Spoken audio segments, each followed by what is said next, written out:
Chapter 60. The Line. With reference to the whaling scene shortly to be described, as well as for the better understanding of all similar scenes elsewhere presented, I have here to speak of the magical, sometimes horrible, whale line. The line originally used in the fishery was of the best hemp, slightly vapored with tar, not impregnated with it, as in the case of ordinary ropes.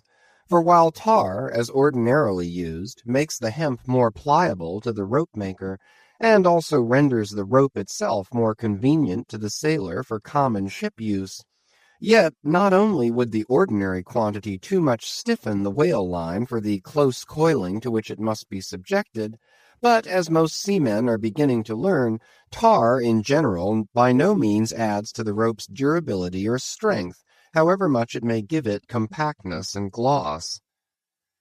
Of late years, the manila rope has, in the American fishery, almost entirely superseded hemp as a material for whale lines, for though not so durable as hemp, it is stronger and far more soft and elastic, and, I will add, since there is an aesthetics in all things, is much more handsome and becoming to the boat than hemp. Hemp is a dusky, dark fellow, a sort of Indian, but Manila is as a golden-haired Circassian to behold. The whale line is only 2/3 of an inch in thickness. At first sight you would not think it so strong as it really is. By experiment, its 1 50 yarns will each suspend a weight of 120 pounds, so that the whole rope will bear a strain nearly equal to 3 tons. In length, the common sperm whale line measures something over 200 fathoms. Towards the stern of the boat it is spirally coiled away in the tub, not like the worm pipe of a still, though, but so as to form one round, cheese-shaped mass of densely bedded sheaves or layers of concentric spiralizations, without any hollow but the heart, or minute vertical tube formed at the axis of the cheese. As the least tangle or kink in the coiling would, in running out, infallibly take somebody's arm, leg, or entire body off, the utmost precaution is used in stowing the line in its tub. Some harpooneers will consume almost an entire morning in this business, carrying the line high aloft and then reeving it downward through a block towards the tub, so as, in the act of coiling, to free it from all possible wrinkles and twists.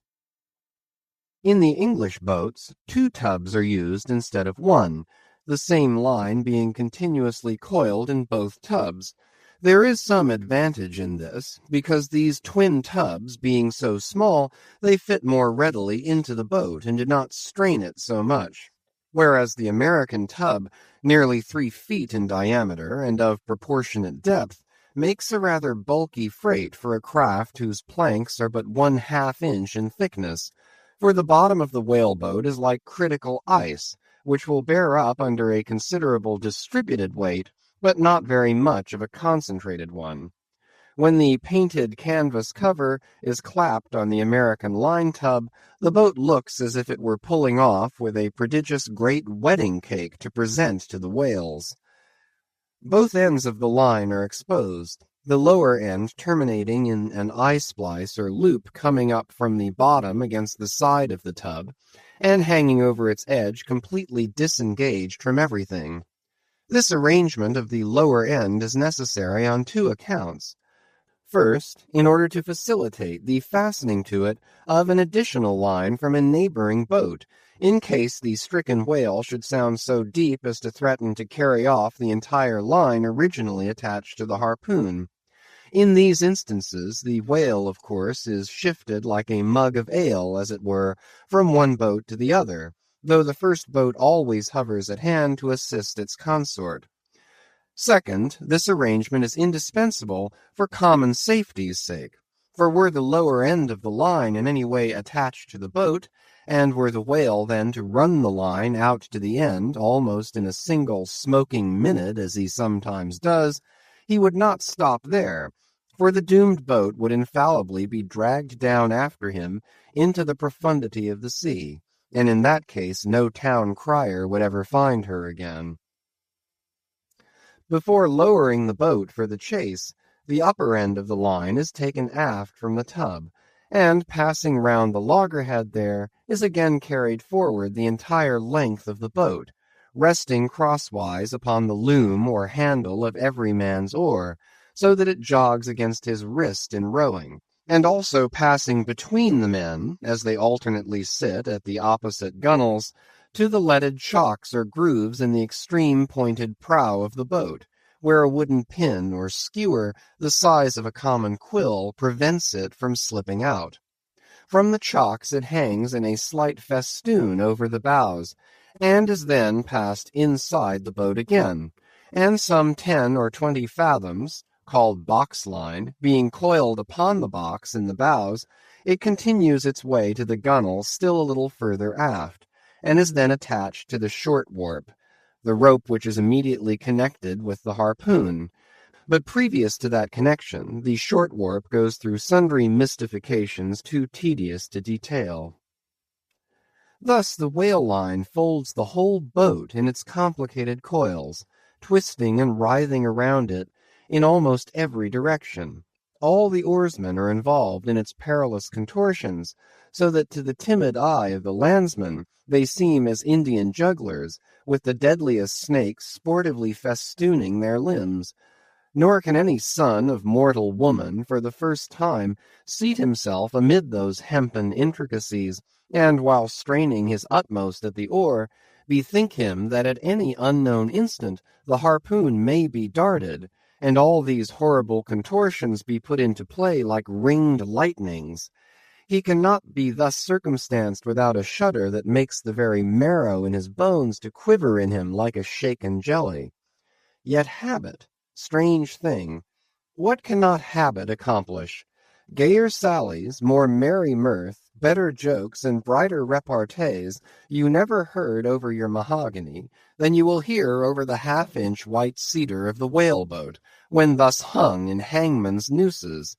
And, like the 6 burghers of Calais before King Edward, the 6 men composing the crew pull into the jaws of death with a halter around every neck, as you may say.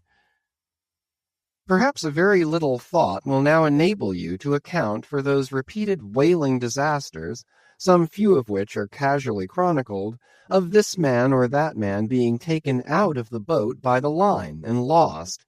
For when the line is darting out, to be seated then in the boat is like being seated in the midst of the manifold whizzings of a steam engine in full play, when every flying beam and shaft and wheel is grazing you. It is worse, for you cannot sit motionless in the heart of these perils, because the boat is rocking like a cradle, and you are pitched one way and the other, without the slightest warning, and only by a certain self-adjusting buoyancy and simultaneousness of volition and action can you escape being made a Mazeppa of, and run away with where the all-seeing sun himself could never pierce you out. Again, as the profound calm, which only apparently precedes and prophesies of the storm, is perhaps more awful than the storm itself, for indeed the calm is but the wrapper and envelope of the storm, and contains it in itself, as the seemingly harmless rifle holds the fatal powder and the ball and the explosion, so the graceful repose of the line, as it silently serpentines about the oarsman before being brought into actual play, this is a thing which carries more of true terror than any other aspect of this dangerous affair. But why say more? All men live enveloped in whale lines. All are born with halters round their necks. But it is only when caught in the swift, sudden turn of death that mortals realize the silent, subtle, ever-present perils of life. And if you be a philosopher, though seated in a whale-boat, you would not at heart feel one whit more of terror than though seated before your evening fire with a poker and not a harpoon by your side. Chapter 61. Stubb Kills a Whale. If to Starbuck the apparition of the squid was a thing of portents, to Queequeg it was quite a different object. "When you see him quid," said the savage, honing his harpoon in the bow of his hoisted boat. "Then you quick see him parm whale." The next day was exceedingly still and sultry, and with nothing special to engage them, the Pequod's crew could hardly resist the spell of sleep induced by such a vacant sea.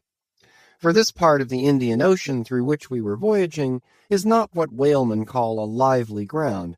That is, it affords fewer glimpses of porpoises, dolphins, flying fish, and other vivacious denizens of more stirring waters than those off the Rio de la Plata or the inshore ground off Peru. It was my turn to stand at the foremast head, and with my shoulders leaning against the slackened royal shrouds, to and fro I idly swayed in what seemed an enchanted air. No resolution could withstand it. In that dreamy mood, losing all consciousness, at last my soul went out of my body, though my body still continued to sway as a pendulum will, long after the power which first moved it is withdrawn. Ere forgetfulness altogether came over me, I had noticed that the seamen at the main and mizzen-mast heads were already drowsy, so that at last all three of us lifelessly swung from the spars, and for every swing that we made there was a nod from below from the slumbering helmsman.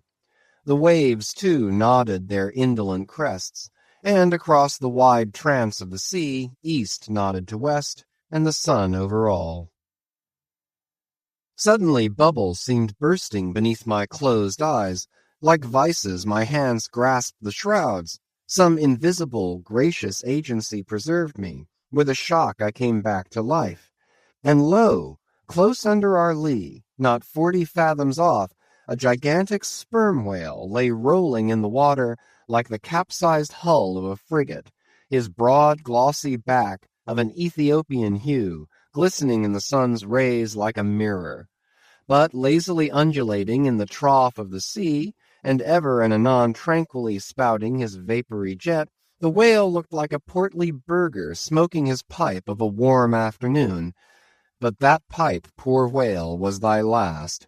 As if struck by some enchanter's wand, the sleepy ship and every sleeper in it all at once started into wakefulness, and more than a score of voices from all parts of the vessel, simultaneously with the 3 notes from aloft, shouted forth the accustomed cry, as the great fish slowly and regularly spouted the sparkling brine into the air. "Clear away the boats! Luff!" cried Ahab, and obeying his own order, he dashed the helm down before the helmsman could handle the spokes. The sudden exclamations of the crew must have alarmed the whale, and ere the boats were down, majestically turning, he swam away to the leeward, but with such a steady tranquillity, and making so few ripples as he swam, that, thinking after all he might not as yet be alarmed, Ahab gave orders that not an oar should be used, and no man must speak but in whispers. So, seated like Ontario Indians on the gunwales of the boats, we swiftly but silently paddled along, the calm not admitting of the noiseless sails being set. Presently, as we thus glided in chase, the monster perpendicularly flitted his tail 40 feet into the air, and then sank out of sight like a tower swallowed up. "There go flukes!" was the cry, an announcement immediately followed by Stubbs producing his match and igniting his pipe, for now a respite was granted. After the full interval of his sounding had elapsed, the whale rose again, and being now in advance of the smoker's boat, and much nearer to it than any of the others, Stubb counted upon the honor of the capture. It was obvious now that the whale had at length become aware of his pursuers. All silence of cautiousness was therefore no longer of use. Paddles were dropped, and oars came loudly into play, and still puffing at his pipe, Stubb cheered on his crew to the assault. Yes, a mighty change had come over the fish. All alive to his jeopardy, he was going head out, that part obliquely projecting from the mad yeast which he brewed. Footnote. It will be seen in some other place of what a very light substance the entire interior of the sperm whale's enormous head consists. Though apparently the most massive, it is by far the most buoyant part about him. so that with ease he elevates it in the air, and invariably does so when going at his utmost speed. Besides, such is the breadth of the upper part of the front of his head, and such the tapering cutwater formation of the lower part, that by obliquely elevating his head, he thereby may be said to transform himself from a bluff-bowed sluggish galliot into a sharp-pointed New York pilot boat. End of footnote. Starter! Starter, my men! Don't hurry yourselves. Take plenty of time, but starter! Starter like thunderclaps, that's all! Cried Stubb, spluttering out the smoke as he spoke. Starter now! Give 'em the long and strong stroke, Tashtego. Starter, Tash, my boy. Starter all! But keep cool, keep cool. Cucumbers is the word. Easy, easy. Only starter like grim death and grinning devils, and raise the buried dead perpendicular out of their graves, boys. That's all. Starter. Woohoo! Wahee! Screamed the gay-header in reply, raising some old war-whoop to the skies, as every oarsman in the strained boat involuntarily bounced forward with the one tremendous leading stroke which the eager Indian gave. But his wild screams were answered by others quite as wild. Ki-hee! Ki-hee! Yelled Daggoo, straining forwards and backwards on his seat like a pacing tiger in his cage. Kala! Kulu! Howled Queequeg, as if smacking his lips over a mouthful of grenadier's steak. And thus, with oars and yells, the keels cut the sea. Meanwhile, Stubb, retaining his place in the van, still encouraged his men to the onset, all the while puffing the smoke from his mouth. Like desperadoes they tugged and they strained, till the welcome cry was heard. Stand up, Tashtego! Give it to him! The harpoon was hurled. Stern all! The oarsmen backed water. The same moment something went hot and hissing along every one of their wrists. It was the magical line. An instant before, Stubb had swiftly caught 2 additional turns with it round the loggerhead, whence, by reason of its increased rapid circlings, a hempen blue smoke now jetted up and mingled with the steady fumes from his pipe. As the line passed round and round the loggerhead, so also, just before reaching that point, it blisteringly passed through and through both of Stubb's hands, from which the hand-cloths or squares of quilted canvas sometimes worn at these times had accidentally dropped. It was like holding an enemy's sharp, 2-edged sword by the blade, and that enemy all the time striving to wrest it out of your clutch. Wet the line! Wet the line! Cried Stubb to the tub oarsman, him seated by the tub, who, snatching off his hat, dashed sea-water into it. Footnote. Partly to show the indispensableness of this act, it may here be stated that in the old Dutch fishery, a mop was used to dash the running line with water.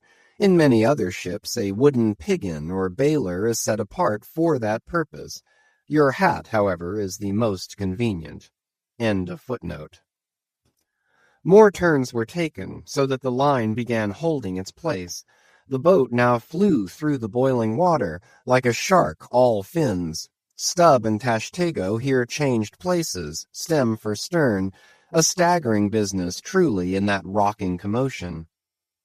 From the vibrating line extending the entire length of the upper part of the boat, and from its now being more tight than a harp-string, you would have thought the craft had 2 keels, one cleaving the water, the other the air, as the boat churned on through both opposing elements at once.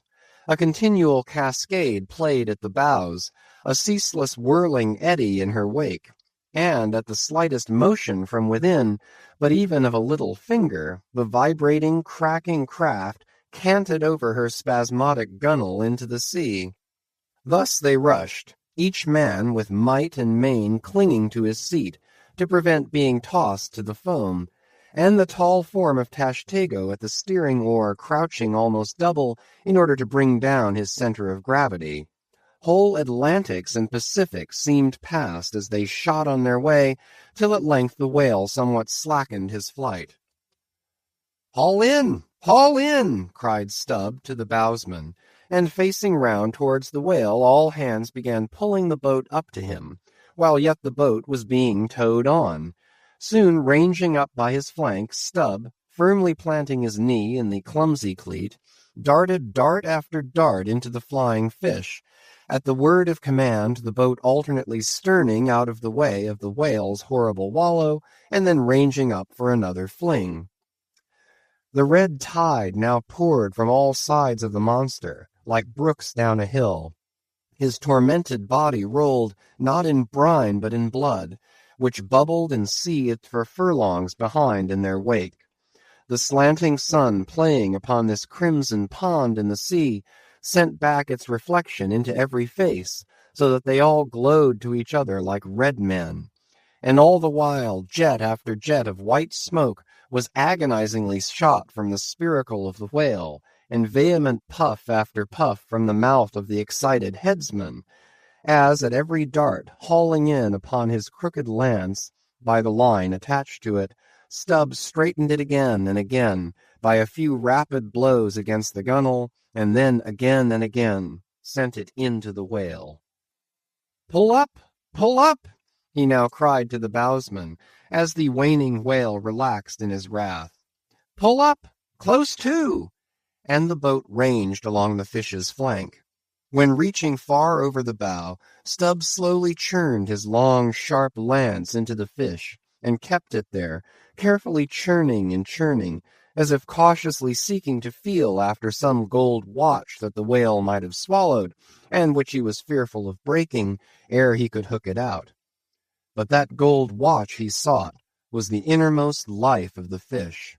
And now it is struck, for, starting from his trance into that unspeakable thing called his flurry, the monster horribly wallowed in his blood, overwrapped himself in impenetrable, mad, boiling spray, so that the imperiled craft, instantly dropping astern, had much ado blindly to struggle out from that frenzied twilight into the clear air of day.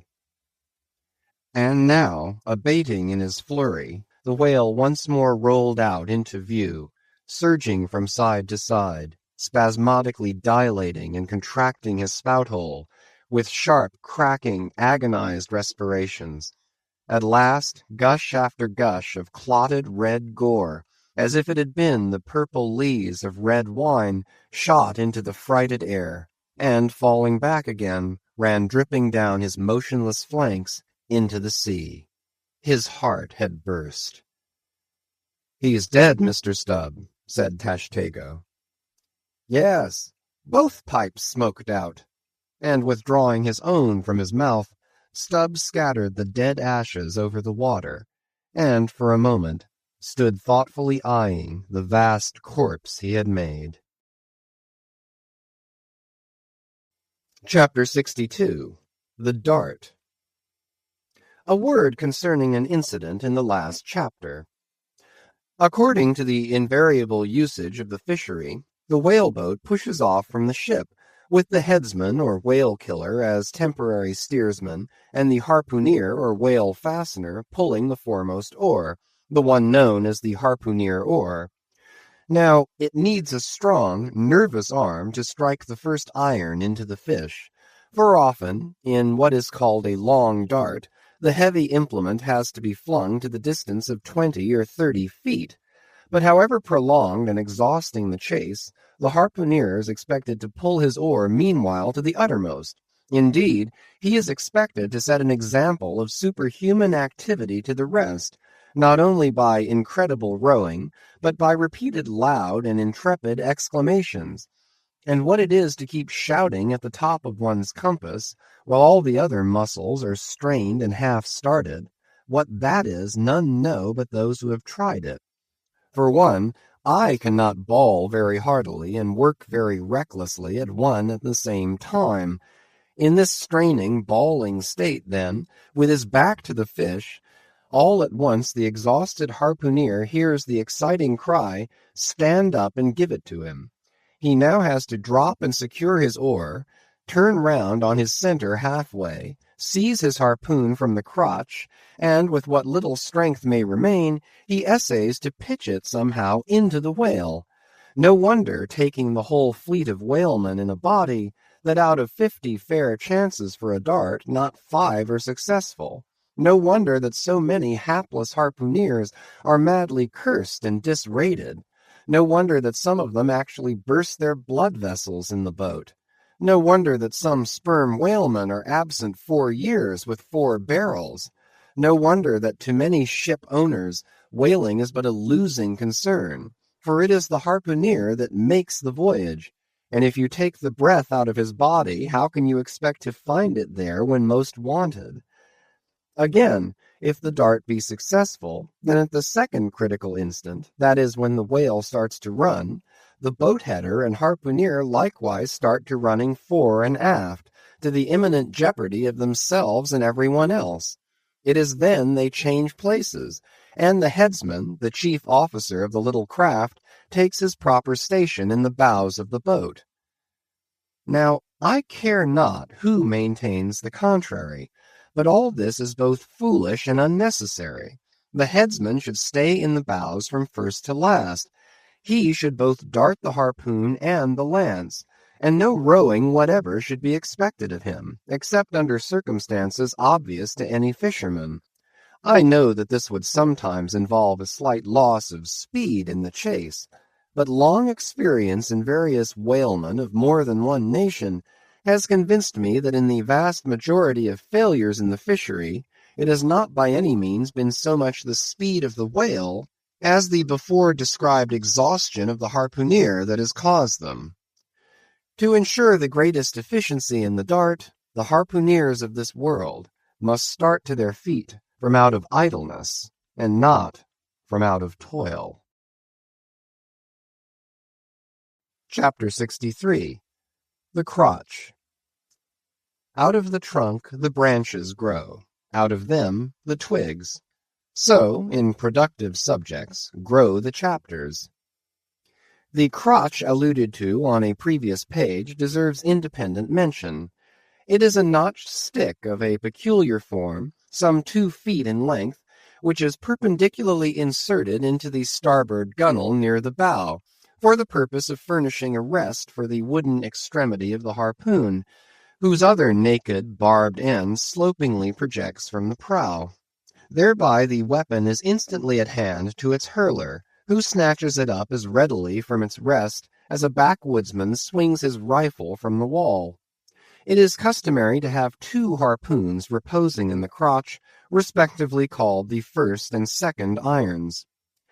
But these 2 harpoons, each by its own cord, are both connected with the line, the object being this: to dart them both if possible, one instantly after the other, into the same whale, so that if, in the coming drag, one should draw out, the other may still retain a hold.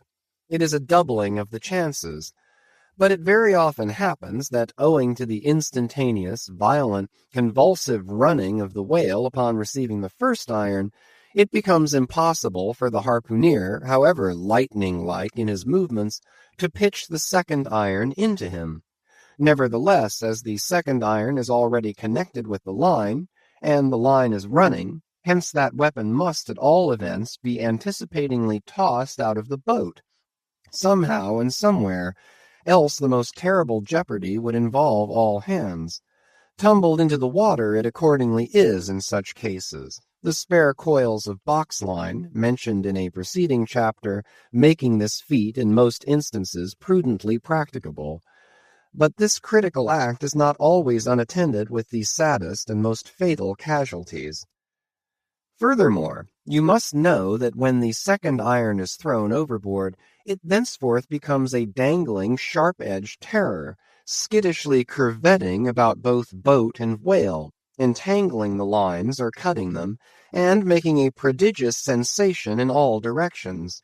Nor, in general, is it possible to secure it again until the whale is fairly captured and a corpse. Consider, now, how it must be in the case of 4 boats, all engaging one unusually strong, active, and knowing whale, When, owing to these qualities in him, as well as to the 1,000 concurring accidents of such an audacious enterprise, 8 or 10 loose second irons may be simultaneously dangling about him, for of course each boat is supplied with several harpoons to bend onto the line, should the first one be ineffectually darted without recovery. All these particulars are faithfully narrated here, as they will not fail to elucidate several most important, however intricate, passages in scenes hereafter to be painted. Chapter 64. Stubb's Supper. Stubb's whale had been killed some distance from the ship. It was a calm, so, forming a tandem of 3 boats, we commenced the slow business of towing the trophy to the Pequod. And now, as we 18 men, with our 36 arms and 180 thumbs and fingers, slowly toiled hour after hour upon that inert, sluggish corpse in the sea, and it seemed hardly to budge at all, except at long intervals, good evidence was hereby furnished of the enormousness of the mass we moved. For upon the great canal of Hang-Ho, or whatever they call it, in China, 4 or 5 laborers on the footpath will draw a bulky freighted junk at the rate of a mile an hour, but this grand argosy we towed heavily forged along, as if laden with pig-lead in bulk. Darkness came on, but 3 lights up and down in the Pequod's main rigging dimly guided our way, till drawing nearer we saw Ahab dropping one of several more lanterns over the bulwarks. Vacantly eyeing the heaving whale for a moment, he issued the usual orders for securing it for the night, and then handing his lantern to a seaman, went his way into the cabin, and did not come forward again until morning. Though in overseeing the pursuit of this whale, Captain Ahab had evinced his customary activity, to call it so, yet now that the creature was dead, some vague dissatisfaction or impatience or despair seemed working in him, as if the sight of that dead body reminded him that Moby Dick was yet to be slain. And though 1,000 other whales were brought to his ship, all that would not one jot advance his grand monomaniac object. Very soon you would have thought from the sound of the Pequod's decks that all hands were preparing to cast anchor in the deep, for heavy chains are being dragged along the deck and thrust rattling out of the portholes. But by those clanking links the vast corpse itself, not the ship, is to be moored, tied by the head to the stern and by the tail to the bows. The whale now lies with its black hull close to the vessels, and seen through the darkness of the night, which obscured the spars and rigging aloft, the 2, ship and whale, seemed yoked together like colossal bullocks, whereof one reclines while the other remains standing. Footnote. A little item may as well be related here. The strongest and most reliable hold which the ship has upon the whale, when moored alongside, is by the flukes or tail, and as from its greater density that part is relatively heavier than any other, excepting the side fins, its flexibility, even in death, causes it to sink low beneath the surface, so that with the hand you cannot get at it from the boat in order to put the chain around it. But this difficulty is ingeniously overcome. A small, strong line is prepared, with a wooden float at its outer end, and a weight in its middle, while the other end is secured to the ship. By adroit management, the wooden float is made to rise on the other side of the mass, so that now, having girdled the whale, the chain is readily made to follow suit, and being slipped along the body, is at last locked fast round the smallest part of the tail, at the point of junction with its broad flukes or lobes. End of footnote. If moody Ahab was now all quiescence, at least so far as could be known on deck, Stubb, his second mate, flushed with conquest, betrayed an unusual but still good-natured excitement. Such an unwonted bustle was he in, that the Stead Starbuck, his official superior, quietly resigned to him for the time the sole management of affairs. One small helping cause of all this liveliness in Stubb was soon made strangely manifest. Stubb was a high liver. He was somewhat intemperately fond of the whale, as a flavorish thing to his palate. A steak, ere I sleep. You, Daggoo, overboard you go, and cut me one from his small.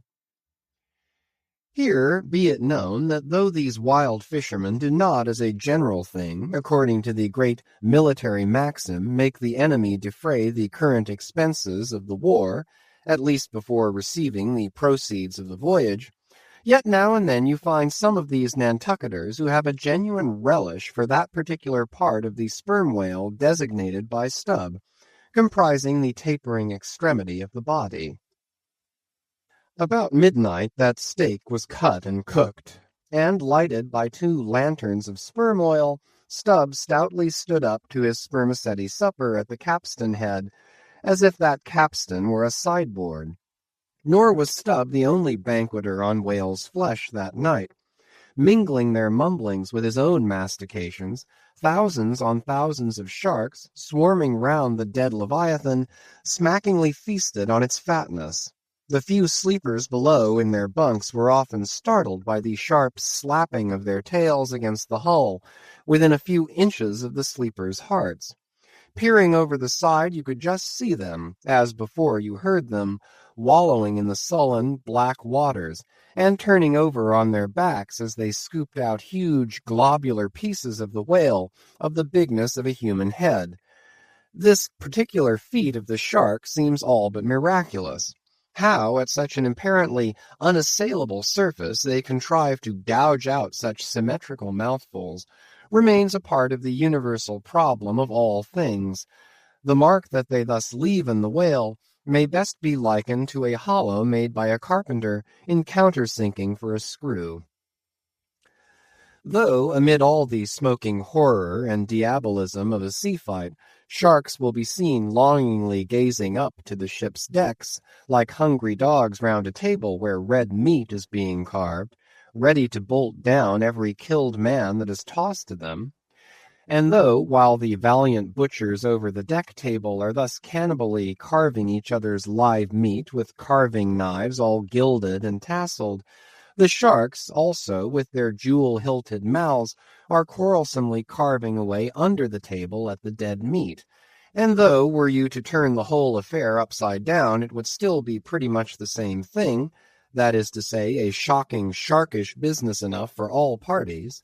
And though sharks also are the invariable outriders of all slave ships crossing the Atlantic, symmetrically trotting alongside to be handy in case a parcel is to be carried anywhere, or a dead slave to be decently buried, and though 1 or 2 other like instances might be set down, touching the set terms, places, and occasions when sharks do most socially congregate and most hilariously feast, yet there is no conceivable time or occasion when you will find them in such countless numbers, and in gayer or more jovial spirits, than around a dead sperm whale, moored by night to a whale ship at sea.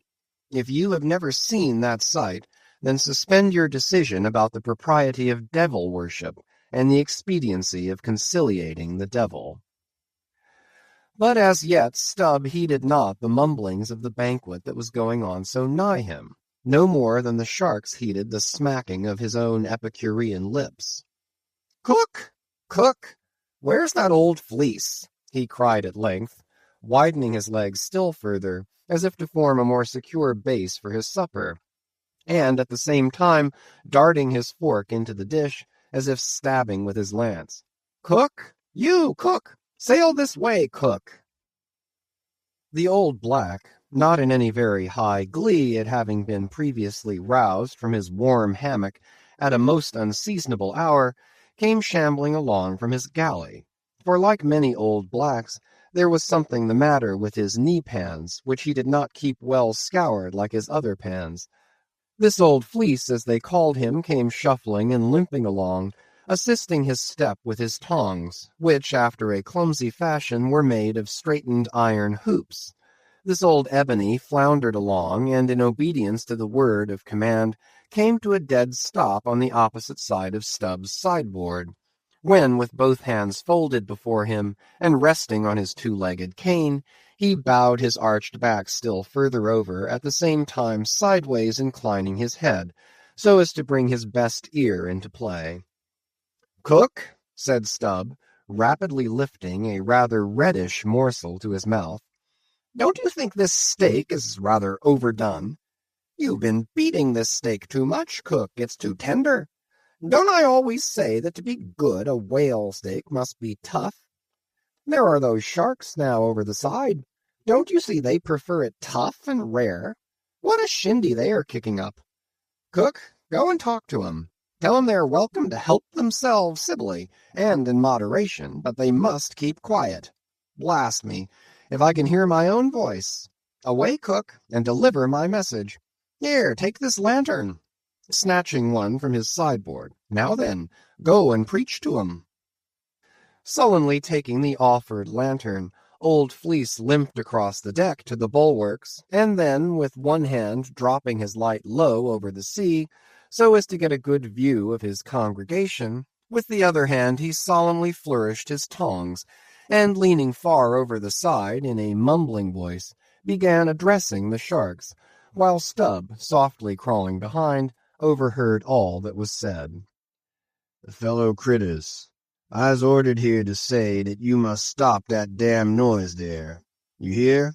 Stop that damn smacking of the lips. Master Stubbs say that you can fill your damn bellies up to the hatchings, but by gor you must stop that damn racket." "Cook," here interposed Stubb, accompanying the word with a sudden slap on the shoulder. "Cook! Why, damn your eyes, you mustn't swear that way when you're preaching. That's no way to convert sinners, Cook." "Who dat? Then preach to him yourself," sullenly turning to go. "No, Cook. Go on, go on." "Well, then, beloved fellow critters." "Right!" exclaimed Stubb approvingly. "Coax 'em to it. Try that." And Fleece continued. "Though you is all sharks, and by nature very voracious, yet I say to you, fellow critters, that voraciousness top that damn slapping of the tail. How you tink to hear, s'pose you keep up such a damn slapping and biting there?" "Cook," cried Stubb, collaring him, "I won't have that swearing. Talk to him gentlemanly." Once more the sermon proceeded. "Your voraciousness, fellow critters, I don't blame you so much for. That is nature, and can't be helped. But to govern that wicked nature, that is the p'int. You is sharks, sartin, but if you govern the shark in you, why then you be angel, for all angel is nothing more than the shark well governed. Now look here, brethren, just try once to be civil, a-helping yourselves from that whale. Don't be tearing the blubber out of your neighbor's mouth, I say. Is not one shark dood right as t'other to that whale? And, by gor, none of you has the right to that whale. That whale belonged to someone else. I know some of you has very big mouth, bigger than others. But then the big mouths sometimes have the small bellies, so that the bigness of the mouth is not to swallow with, but to bit off the blubber for the small fry of sharks that can't get into the scrounge to help themselves. "Well done, old Fleece," cried Stubb. "That's Christianity. Go on." "No use going on. The damn willains will keep a scourging and a slapping each other, Massa Stubb. They don't hear one word. No use a preaching to such damn gluttons as you call 'em, till their bellies is full, and their bellies is bottomless. And when they do get 'em full, they won't hear you then, for then they sink in the sea, go fast asleep on the coral, and can't hear nothing at all, no more forever and ever." "Upon my soul, I am about of the same opinion. So give the benediction, Fleece, and I'll away to my supper." Upon this, Fleece, holding both hands over the fishy mob, raised his shrill voice and cried, "Cursed fellow critters, kick up the damnedest row as ever you can. Fill your damn bellies till they burst, and then die." "Now, Cook," said Stubb, resuming his supper at the capstan, "stand just where you stood before there, over against me, and pay particular attention. All attention, said Fleece, again stooping over his tongs in the desired position. Well, said Stubb, helping himself freely meanwhile, I shall now go back to the subject of this steak. In the first place, how old are you, cook? What dat to do with the take? Said the old black testily. Silence! How old are you, cook? About 90, they say, he gloomily muttered. And you have lived in this world hard upon 100 years, cook, and don't know yet how to cook a whale steak, rapidly bolting another mouthful at the last word, so that morsel seemed a continuation of the question. Where were you born, cook? On the hatchway, in ferry boat, going over to Roanoke. Born in a ferry boat? That's queer, too. But I want to know what country you were born in, cook. Didn't I say to Roanoke country? He cried sharply. No, you didn't, cook. But I'll tell you what I'm coming to, cook. You must go home and be born over again. You don't know how to cook a whale steak yet. Bless my soul if I cook another one, he growled, angrily turning round to depart. Come back here, cook. Here, hand me those tongs. Now take that bit of steak there, and tell me if you think that steak cooked as it should be. Take it, I say, holding the tongs toward him. Take it, and taste it. Faintly smacking his withered lips over it for a moment, the old negro muttered, Best cooked steak I ever taste. Juicy, very juicy. Cook, said Stubbs, squaring himself once more, do you belong to the church? Passed one once in Cape Town, said the old man sullenly. And you have once in your life passed a holy church in Cape Town, where you doubtless overheard a holy parson addressing his hearers as his beloved fellow creatures, have you, cook? And yet you come here and tell me such a dreadful lie as you did just now, eh? Said Stubb. Where do you expect to go to, cook? Go to bed very soon, he mumbled, half turning as he spoke. Avast! Heave to! I mean when you die, cook.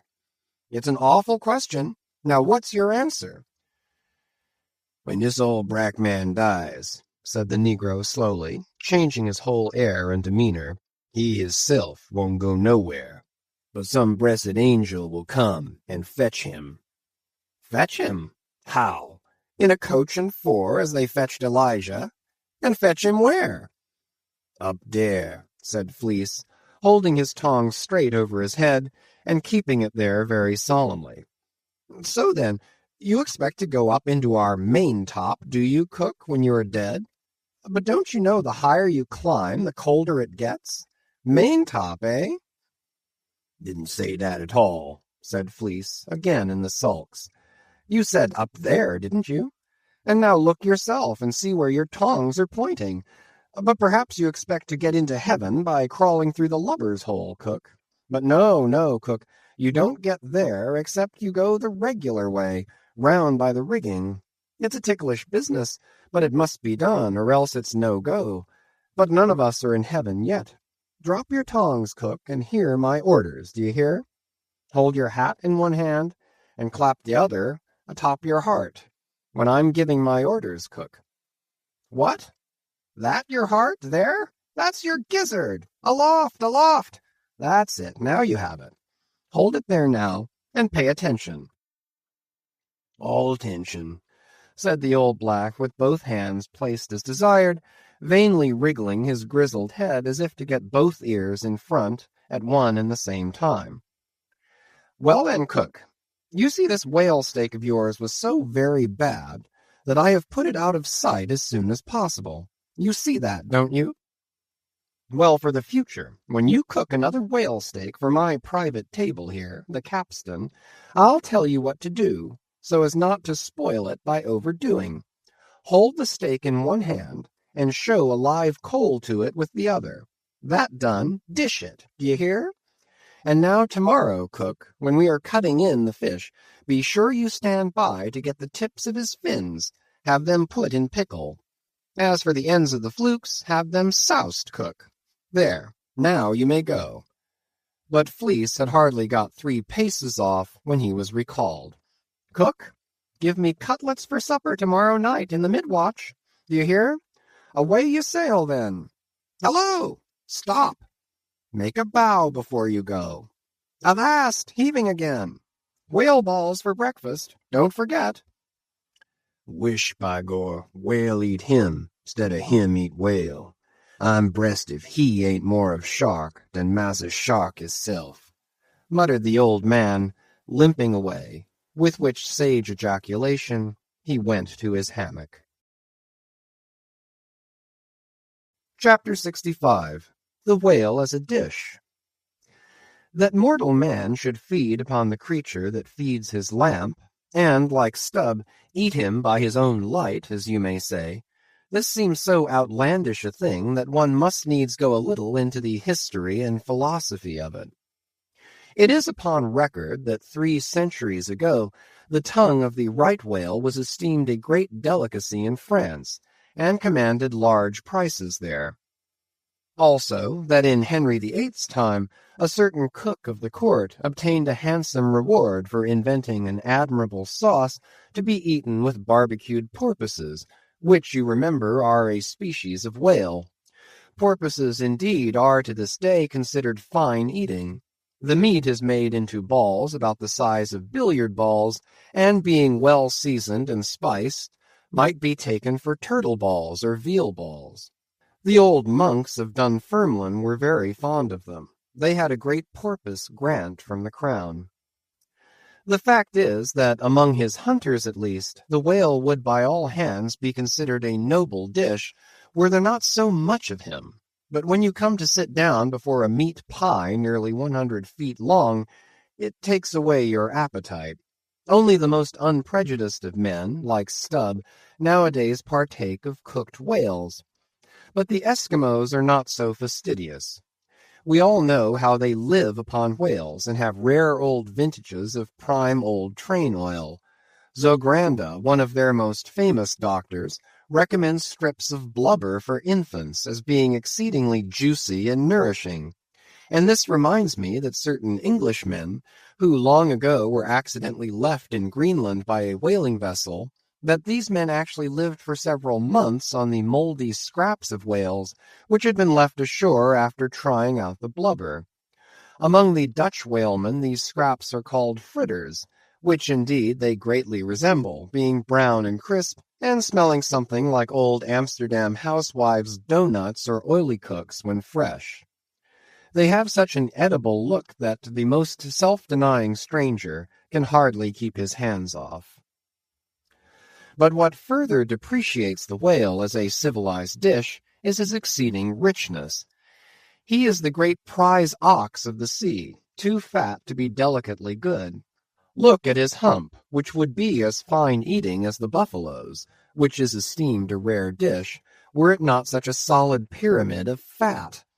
But the spermaceti itself, how bland and creamy that is, like the transparent, half-jellied white meat of a coconut in the 3rd month of its growth, yet far too rich to supply a substitute for butter. Nevertheless, many whalemen have a method of absorbing it into some other substance and then partaking of it.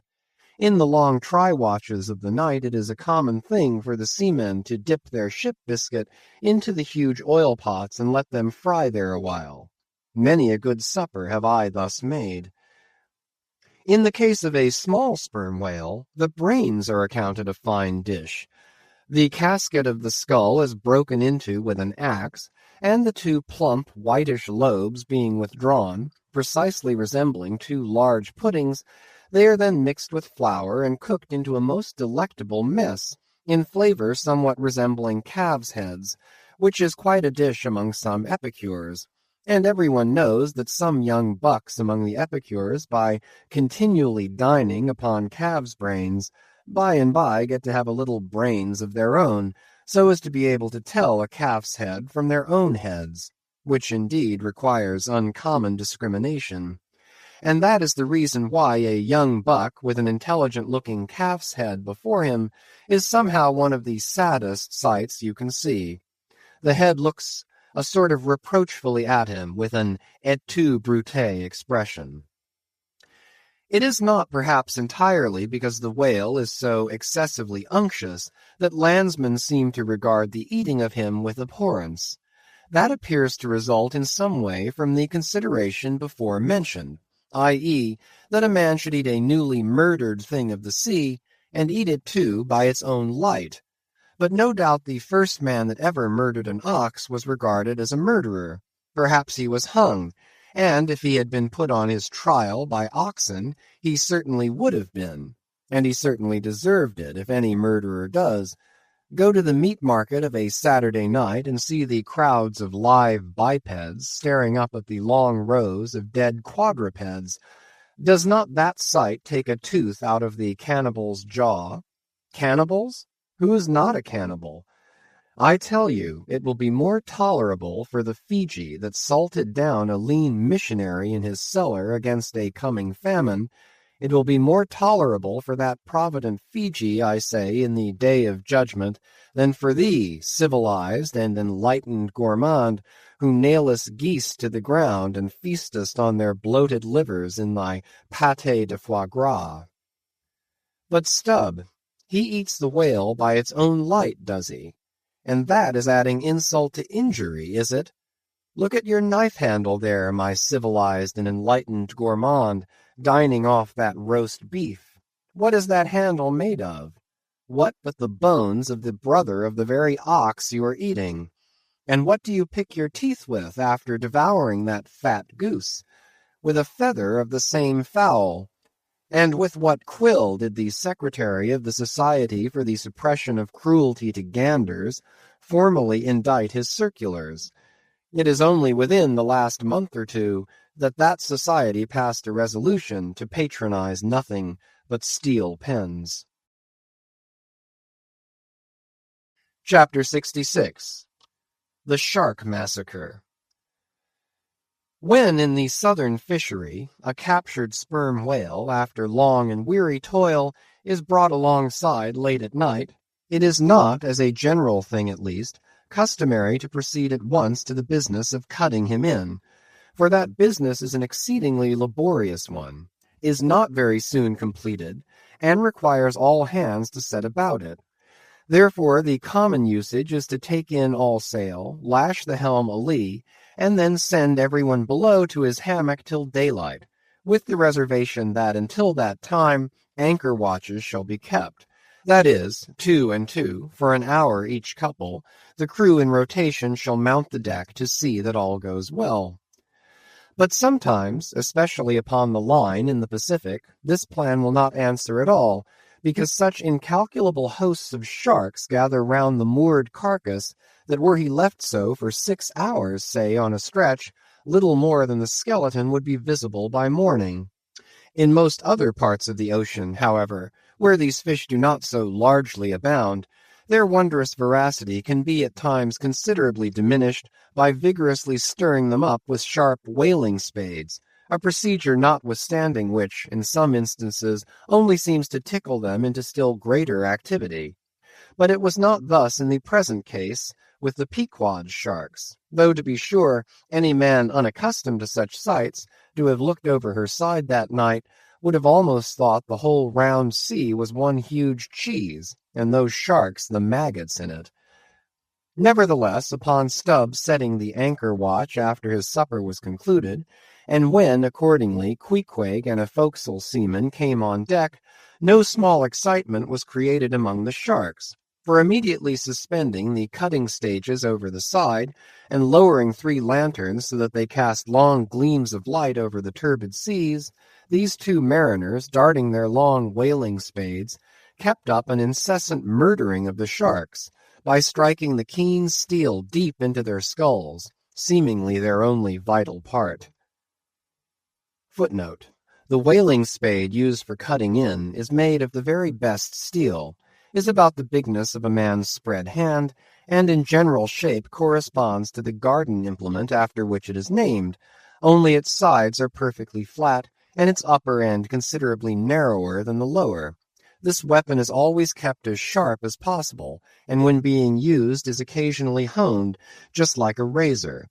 In its socket, a stiff pole from 20 to 30 feet long is inserted for a handle. End of footnote. But in the foamy confusion of their mixed and struggling hosts, the marksmen could not always hit their mark, and this brought about new revelations of the incredible ferocity of the foe. They viciously snapped, not only at each other's disembowelments, but, like flexible bows, bent round and bit their own, till those entrails seemed swallowed over and over again by the same mouth, to be oppositely voided by the gaping wound. Nor was this all. It was unsafe to meddle with the corpses and ghosts of these creatures. A sort of generic or pantheistic vitality seemed to lurk in their very joints and bones, after what might be called the individual life had departed. Killed and hoisted on deck for the sake of his skin, one of these sharks almost took poor Queequeg's hand off when he tried to shut down the dead lid of his murderous jaw. "Queequeg no care what god made him shark," said the savage, agonizingly lifting his hand up and down, "whether Fiji god or Nantucket god.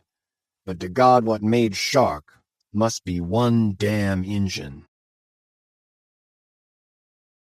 Chapter 67. Cutting In. It was a Saturday night, and such a Sabbath as followed. Ex officio professors of Sabbath breaking are all whalemen. The ivory Pequod was turned into what seemed a shamble, every sailor a butcher. You would have thought we were offering up 10,000 red oxen to the sea gods. In the first place, the enormous cutting tackles, among other ponderous things comprising a cluster of blocks generally painted green, and which no single man can possibly lift, this vast bunch of grapes was swayed up to the maintop and firmly lashed to the lower masthead, the strongest point anywhere above a ship's deck. The end of the hawser-like rope winding through these intricacies was then conducted to the windlass, and the huge lower block of the tackles was swung over the whale. To this block the great blubber hook, weighing some 100 pounds, was attached. And now, suspended in stages over the side, Starbuck and Stubb, the mates, armed with their long spades, began cutting a hole in the body for the insertion of the hook, just above the nearest of the two side fins. This done, a broad semicircular line is cut round the hole, the hook is inserted, and the main body of the crew, striking up a wild chorus, now commence heaving in one dense crowd at the windlass, when instantly the entire ship careens over on her side. Every bolt in her starts like the nail-heads of an old house in frosty weather. She trembles, quivers, and nods her frighted mastheads to the sky. More and more she leans over to the whale, while every gasping heave of the windlass is answered by a helping heave from the billows, till at last a swift, startling snap is heard. With a great swash the ship rolls upward and backwards from the whale, and the triumphant tackle rises into sight, dragging after it the disengaged semicircular end of the first strip of blubber.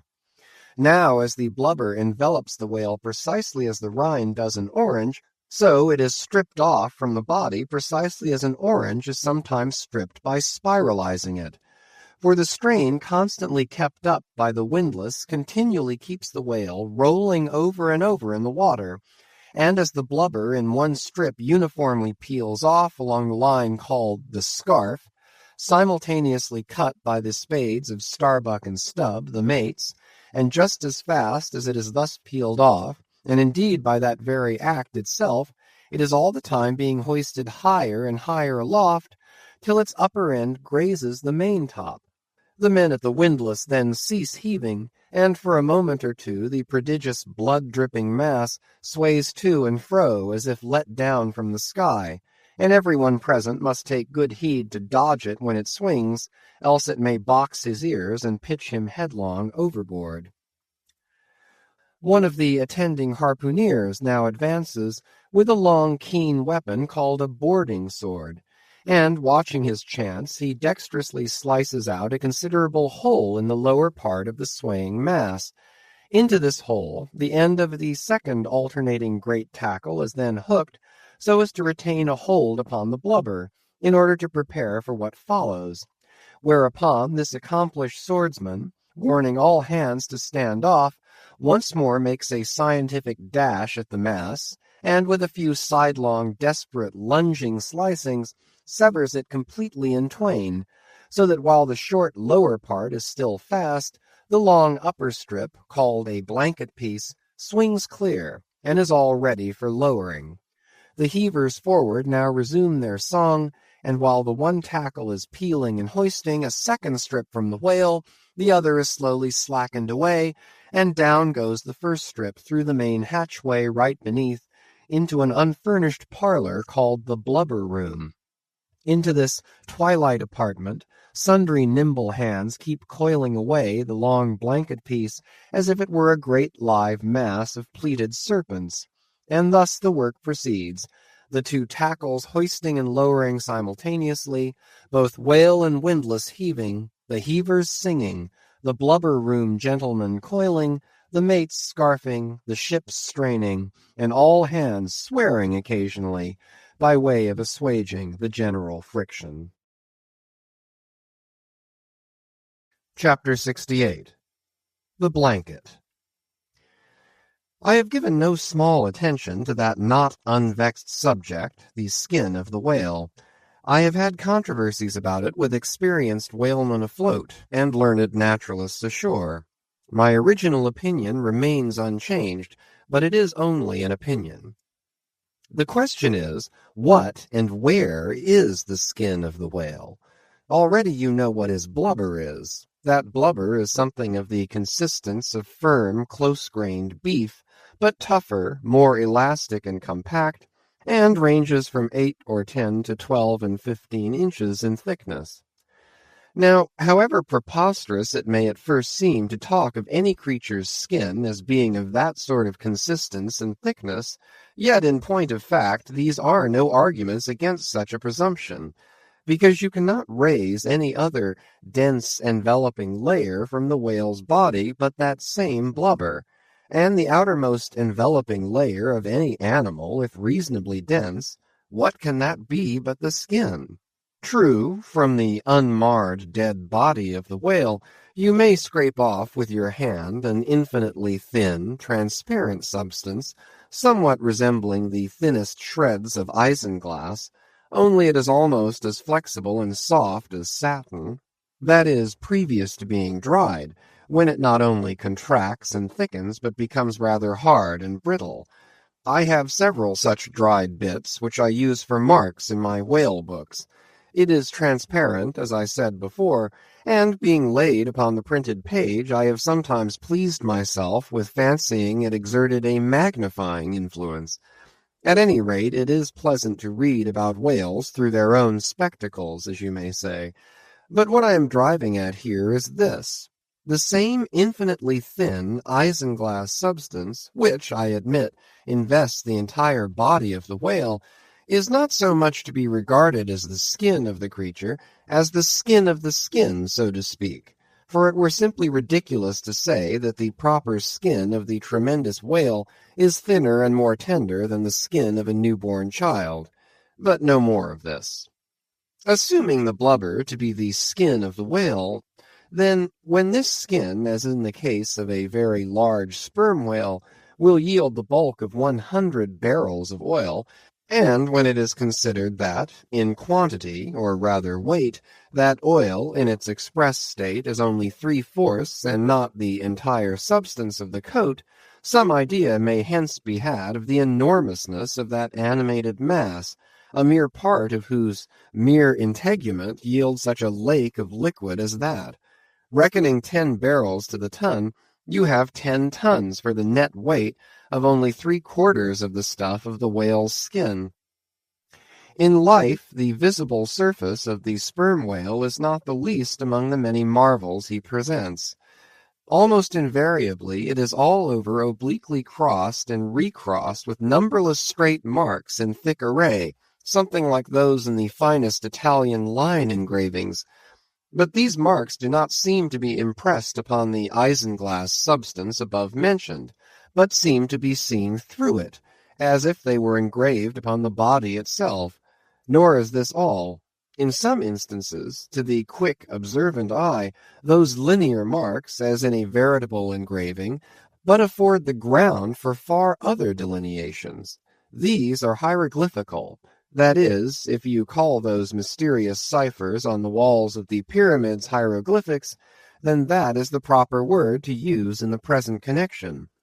By my retentive memory of the hieroglyphics upon one sperm whale in particular, I was much struck with a plate representing the old Indian characters chiseled on the famous hieroglyphic palisades on the banks of the upper Mississippi.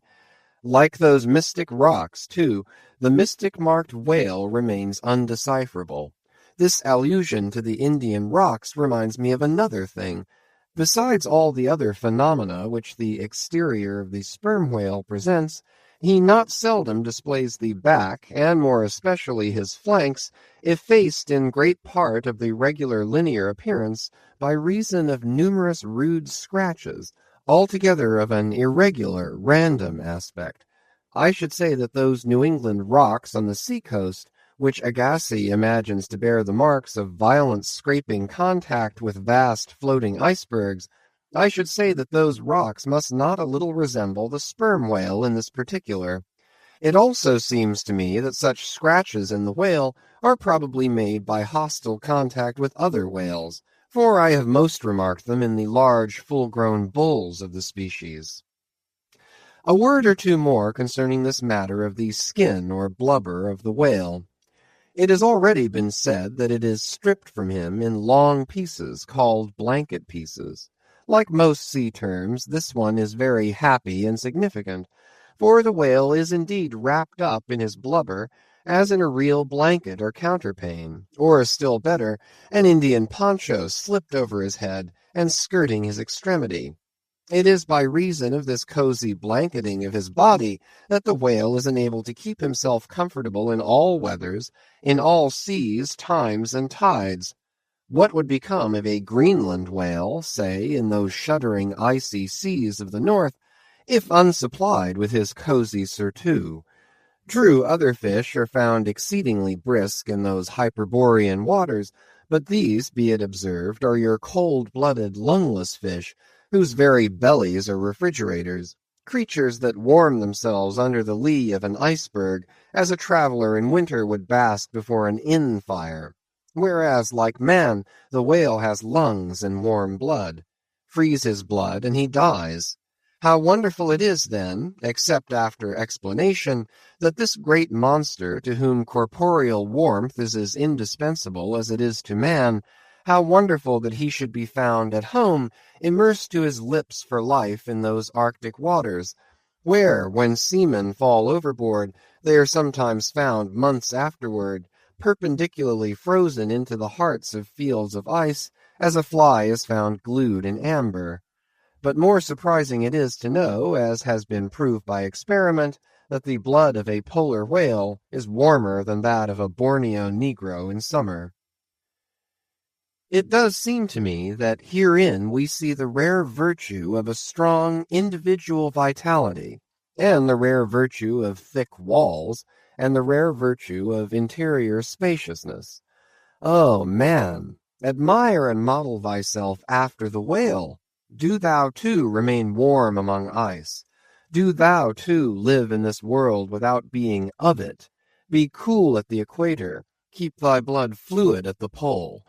Like the great dome of St. Peter's, and like the great whale, retain, O man, in all seasons, a temperature of thine own.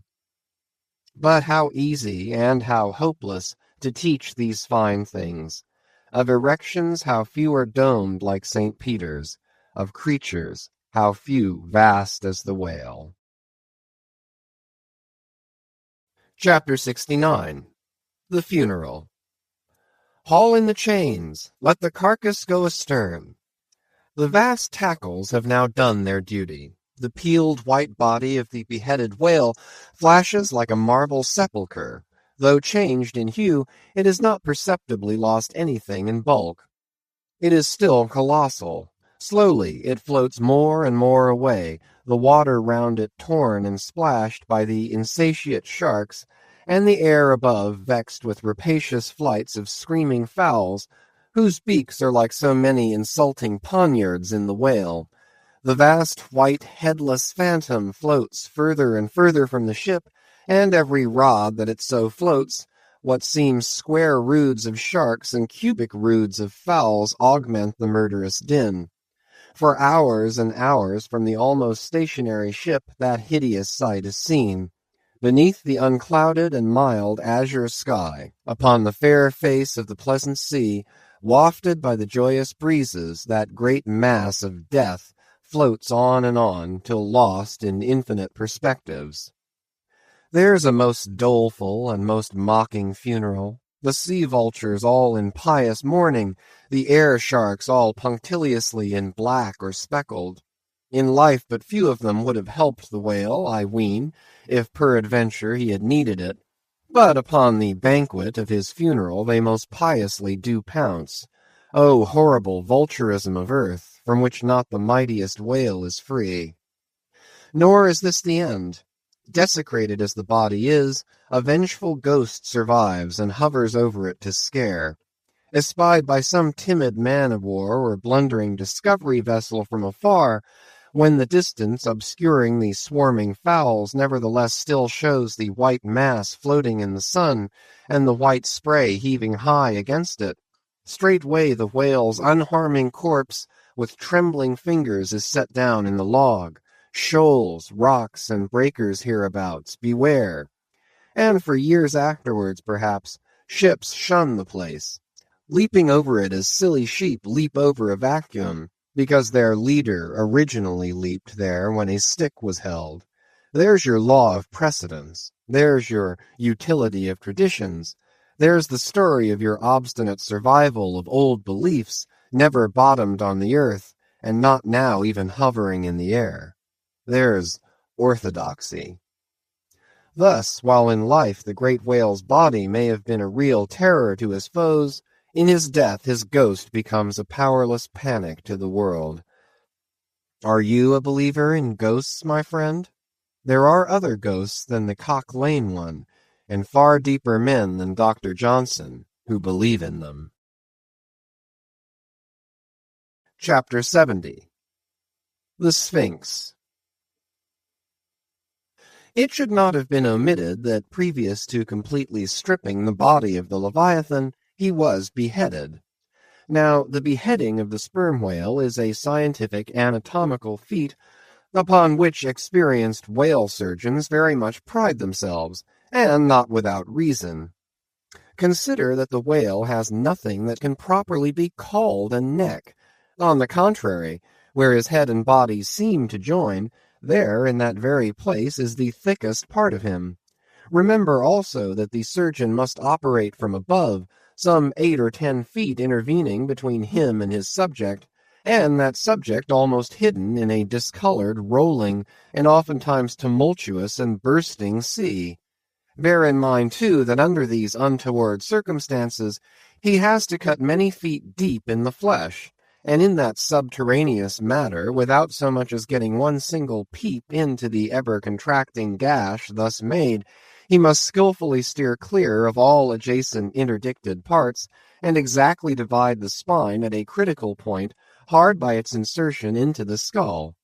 Do you not marvel, then, at Stubbs' boast that he demanded but 10 minutes to behead a sperm whale? When first severed, the head is dropped astern, and held there by a cable till the body is stripped. That done, if it belong to a small whale, it is hoisted on deck to be deliberately disposed of. But with a full-grown leviathan this is impossible, for the sperm whale's head embraces nearly 1/3 of his entire bulk, and completely to suspend such a burden as that, even by the immense tackles of a whaler, this were as vain a thing as to attempt weighing a Dutch barn in jeweler's scales.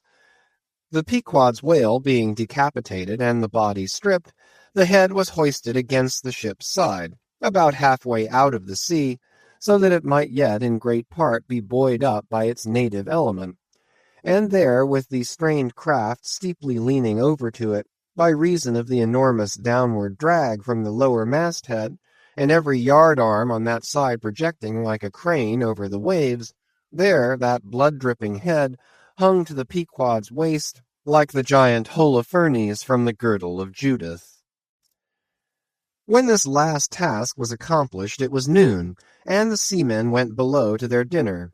Silence reigned over the before tumultuous but now deserted deck. An intense copper calm, like a universal yellow lotus, was more and more unfolding its noiseless, measureless leaves upon the sea. A short space elapsed, and up into this noiselessness came Ahab alone from his cabin. Taking a few turns on the quarter-deck, he paused to gaze over the side. Then, slowly getting into the main chains, he took Stubb's long spade, still remaining there after the whale's decapitation, and, striking it into the lower part of the half-suspended mass, placed its other end crutchwise under one arm, and so stood leaning over with eyes attentively fixed on this head. It was a black and hooded head, and hanging there in the midst of so intense a calm, it seemed the sphinxes in the desert. "Speak, thou vast and venerable head," muttered Ahab, "which, though ungarnished with a beard, yet here and there lookest hoary with mosses. Speak, mighty head, and tell us the secret thing that is in thee. Of all divers thou hast dived the deepest. That head upon which the upper sun now gleams has moved amid this world's foundations, where unrecorded names and navies rust, and untold hopes and anchors rot, where in her murderous hold this frigate earth is ballasted with bones of millions of the drowned. There in that awful waterland, there was thy most familiar home. Thou hast been where bell or diver never went, hast slept by many a sailor's side, where sleepless mothers would give their lives to lay them down. Thou sawest the locked lovers when leaping from their flaming ship, heart to heart they sank beneath the exulting wave, true to each other when heaven seemed false to them. Thou sawest the murdered mate when tossed by pirates from the midnight deck.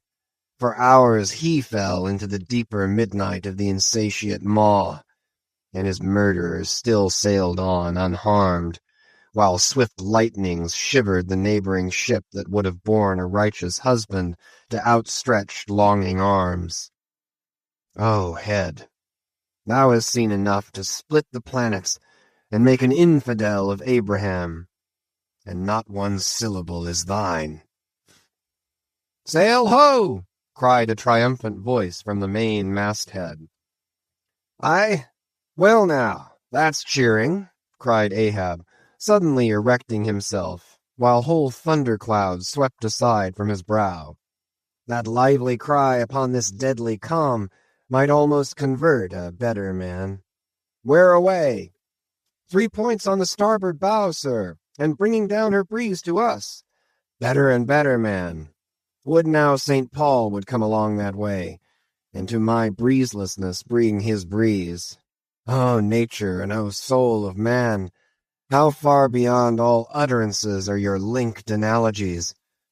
Not the smallest atom stirs or lives on matter, but has its cunning duplicate in mind. Chapter 71.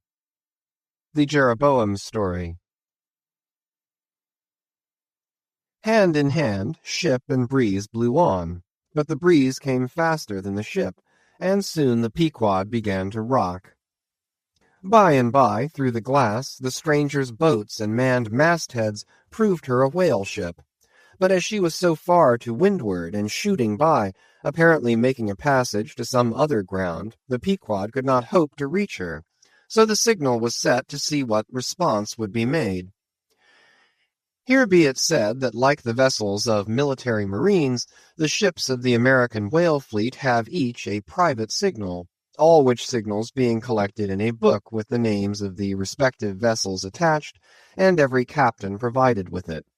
Thereby the whale commanders are enabled to recognize each other upon the ocean, even at considerable distances and with no small facility.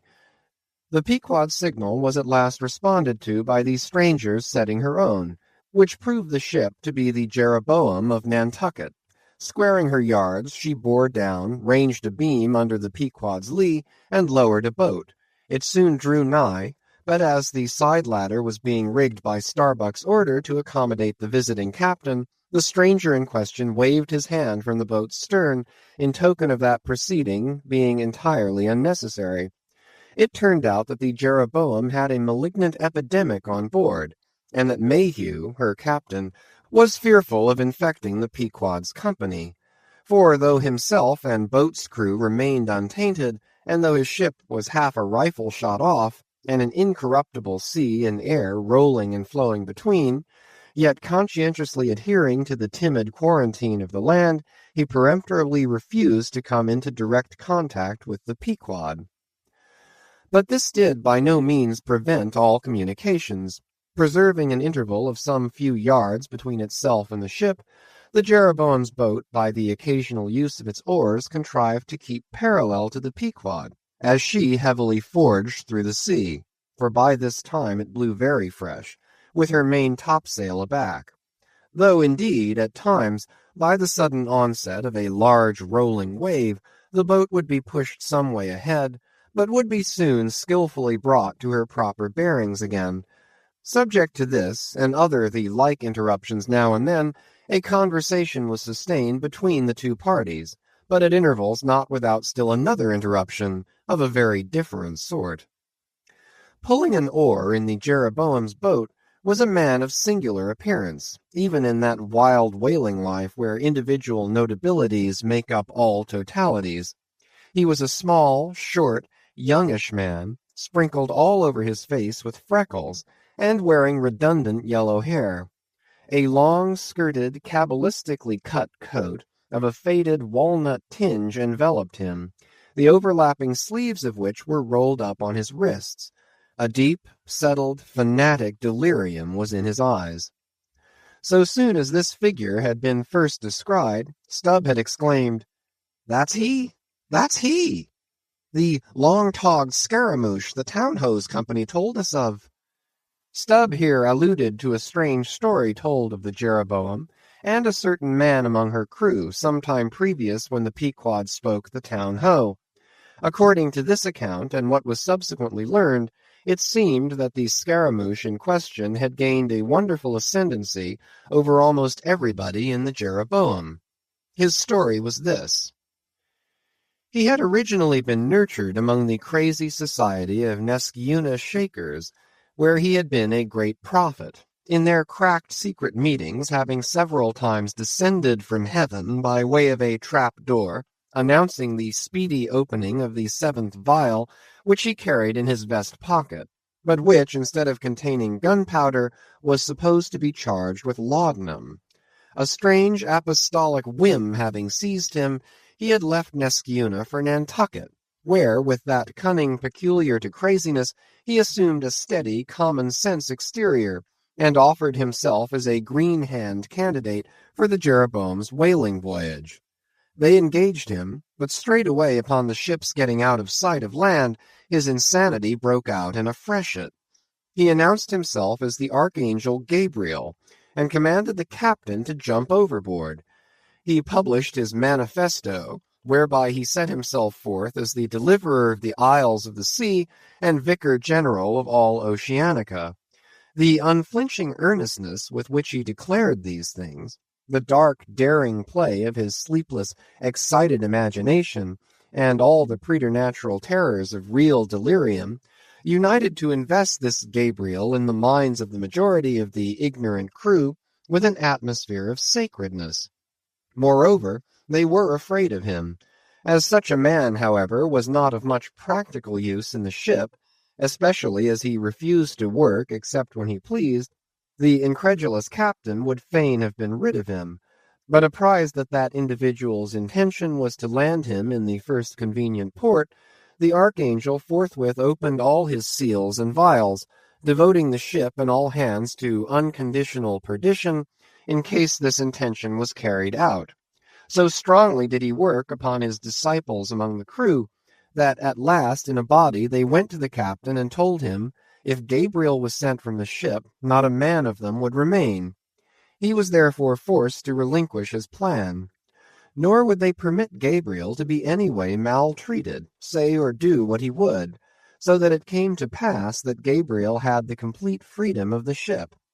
The consequence of all this was that the archangel cared little or nothing for the captain and mates, and since the epidemic had broken out, he carried a higher hand than ever, declaring that the plague, as he called it, was at his sole command, nor should it be stayed but according to his good pleasure. The sailors, mostly poor devils, cringed, and some of them fawned before him, in obedience to his instructions, sometimes rendering him personal homage as to a god. Such things may seem incredible, but however wondrous, they are true. Nor is the history of fanatics half so striking in respect to the measureless self-deception of the fanatic himself as his measureless power of deceiving and bedeviling so many others. But it is time to return to the Pequod. "I fear not thy epidemic, man," said Ahab from the bulwarks to Captain Mayhew, who stood in the boat's stern. "Come on board." But now Gabriel started to his feet. Think of the fevers yellow and bilious. Beware of the horrible plague." "Gabriel, Gabriel," cried Captain Mayhew, "thou must either—" But that instant a headlong wave shot the boat far ahead, and its seethings drowned all speech. "Hast thou seen the white whale?" demanded Ahab when the boat drifted back. Think of thy whaleboat, stoven and sunk. Beware of the horrible tale." "I tell thee again, Gabriel, that—" But again the boat tore ahead as if dragged by fiends. Nothing was said for some moments, while a succession of riotous waves rolled by, which, by one of those occasional caprices of the seas, were tumbling, not heaving it. Meantime the hoisted sperm whale's head jogged about very violently, and Gabriel was seen eyeing it with rather more apprehensiveness than his archangel nature seemed to warrant. When this interlude was over, Captain Mayhew began a dark story concerning Moby Dick, not, however, without frequent interruptions from Gabriel whenever his name was mentioned, and the crazy sea that seemed leagued with him. It seemed that the Jeroboam had not long left home, when, upon speaking a whale ship, her people were reliably apprised of the existence of Moby Dick and the havoc he had made. Greedily sucking in this intelligence, Gabriel solemnly warned the captain against attacking the white whale, in case the monster should be seen, in his gibbering insanity, pronouncing the white whale to be no less a being than the Shaker God incarnated, the Shakers receiving the Bible. But when some year or two afterward Moby Dick was fairly sighted from the mastheads, Macy, the chief mate, burned with ardor to encounter him, and the captain himself being not unwilling to let him have the opportunity, despite all the archangel's denunciations and forewarnings, Macy succeeded in persuading 5 men to man his boat. With them he pushed off, and after much weary pulling and many perilous, unsuccessful onsets, he at last succeeded in getting one iron fast. Meantime Gabriel, ascending to the main royal masthead, was tossing one arm in frantic gestures and hurling forth prophecies of speedy doom to the sacrilegious assailants of his divinity. Now, while Macy, the mate, was standing up in his boat's bow, and with all the reckless energy of his tribe was venting his wild exclamations upon the whale, and essaying to get a fair chance for his poised lance, lo, a broad white shadow rose from the sea, by its quick fanning motion temporarily taking the breath out of the bodies of the oarsmen. Next instant the luckless mate, so full of furious life, was smitten bodily into the air, and, making a long arc in his descent, fell into the sea at a distance of about 50 yards.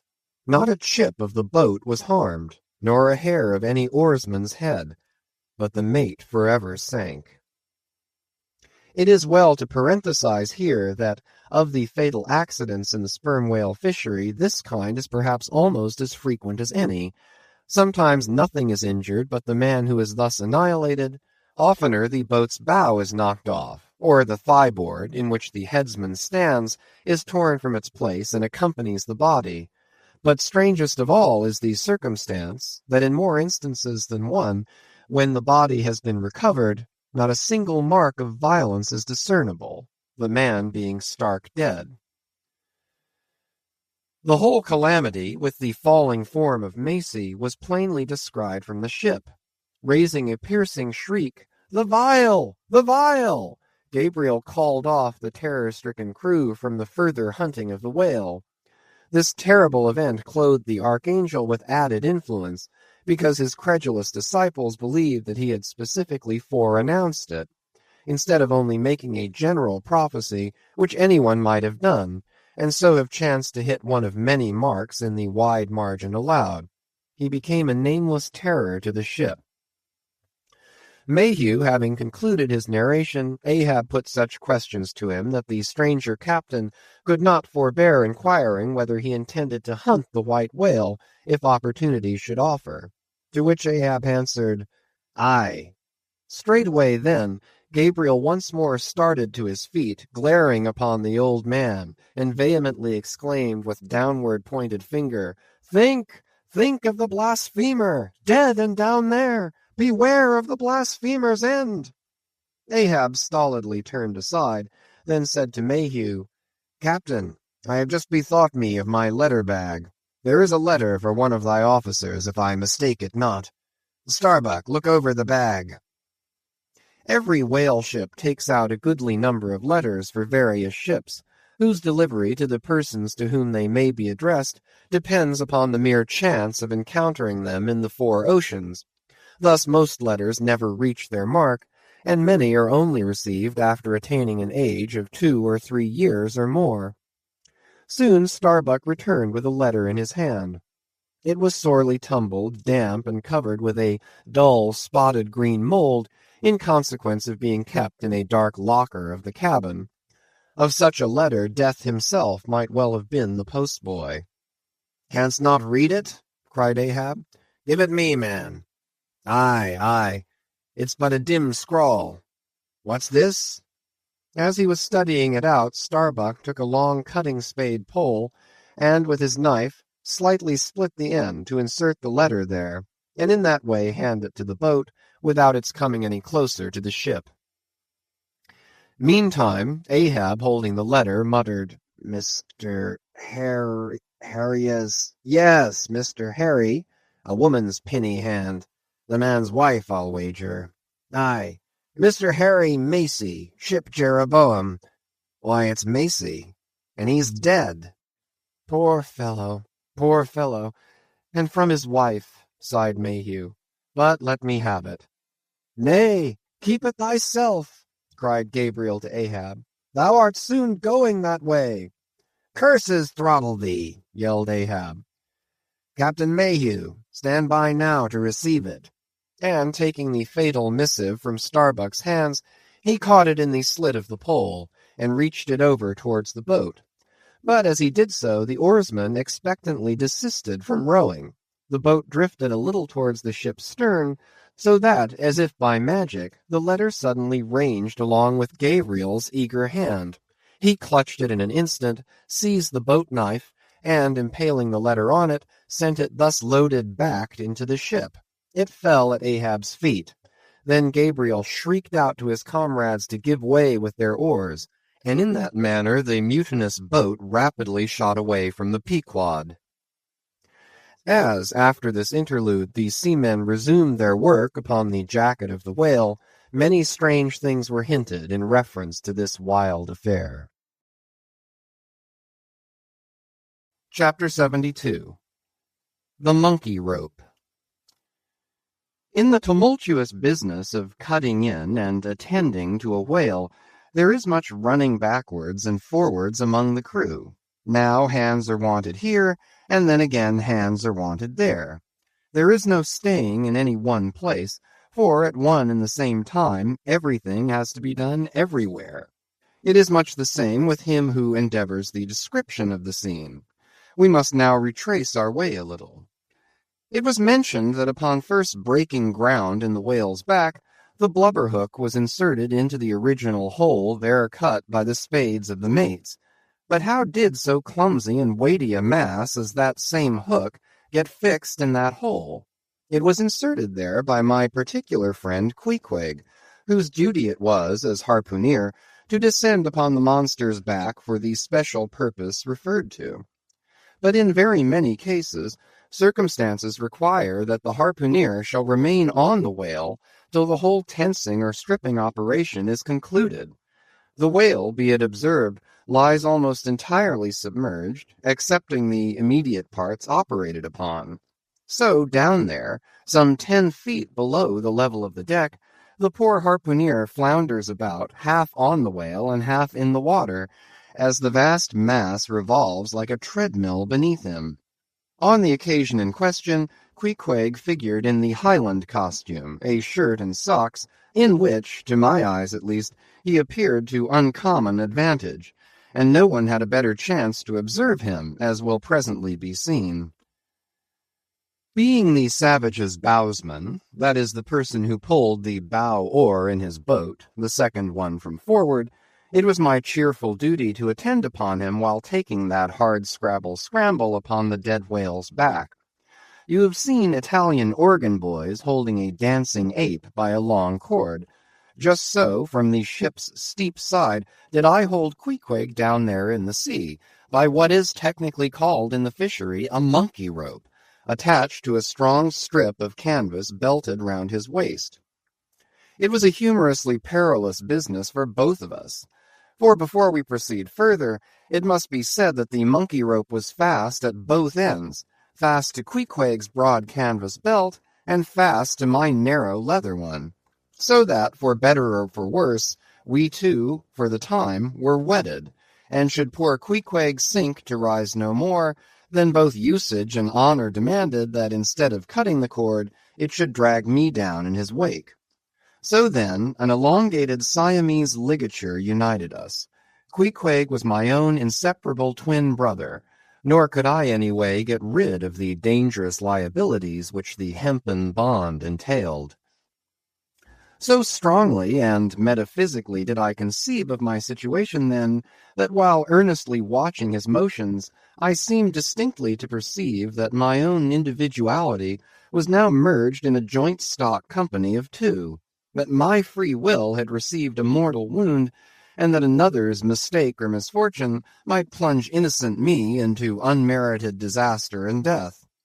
Therefore, I saw that here was a sort of interregnum in Providence, for its even-handed equity never could have so gross an injustice. And yet, still further pondering, while I jerked him now and then from between the whale and the ship, which would threaten to jam him, still further pondering, I say, I saw that this situation of mine was the precise situation of every mortal that breathes, only in most cases he, one way or other, has this Siamese connection with a plurality of other mortals. If your banker breaks, you snap. If your apothecary by mistake sends you poison in your pills, you die.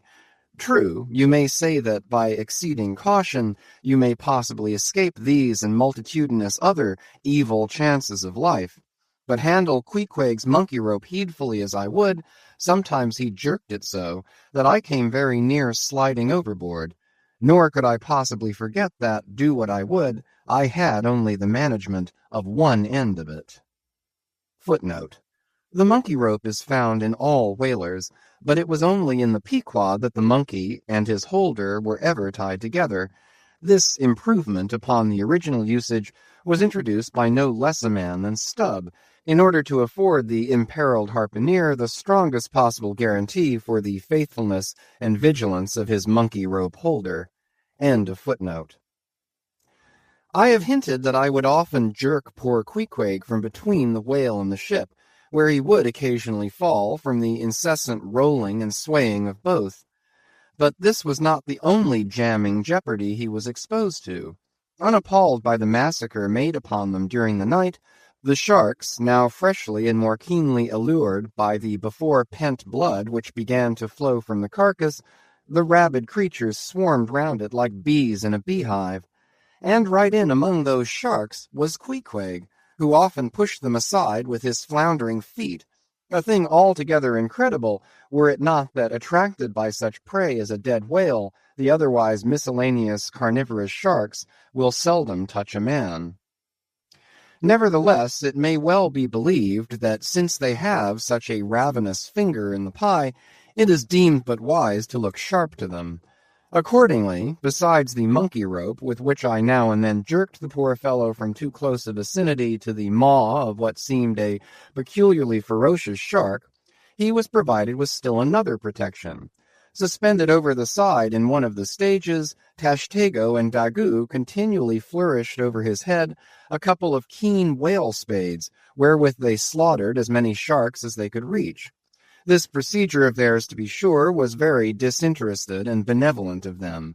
They meant Queequeg's best happiness, I admit, but in their hasty zeal to befriend him, and from the circumstance that both he and the sharks were at times half hidden by the blood-muddled water, those indiscreet spades of theirs would come nearer amputating a leg than a tail. But poor Queequeg, I suppose, straining and gasping there with that great iron hook, poor Queequeg, I suppose, only prayed to his Yojo, and gave up his life into the hands of his gods. Well, well, my dear comrade and twin brother, thought I, as I drew in and then slacked off the rope to every swell of the sea, what matters it, after all? Are you not the precious image of each and all of us men in this wailing world? That unsounded ocean you gasp in is life, those sharks your foes, those spades your friends, and what between sharks and spades you are in a sad pickle and peril, poor lad. But courage, there is good cheer in store for you, Queequeg.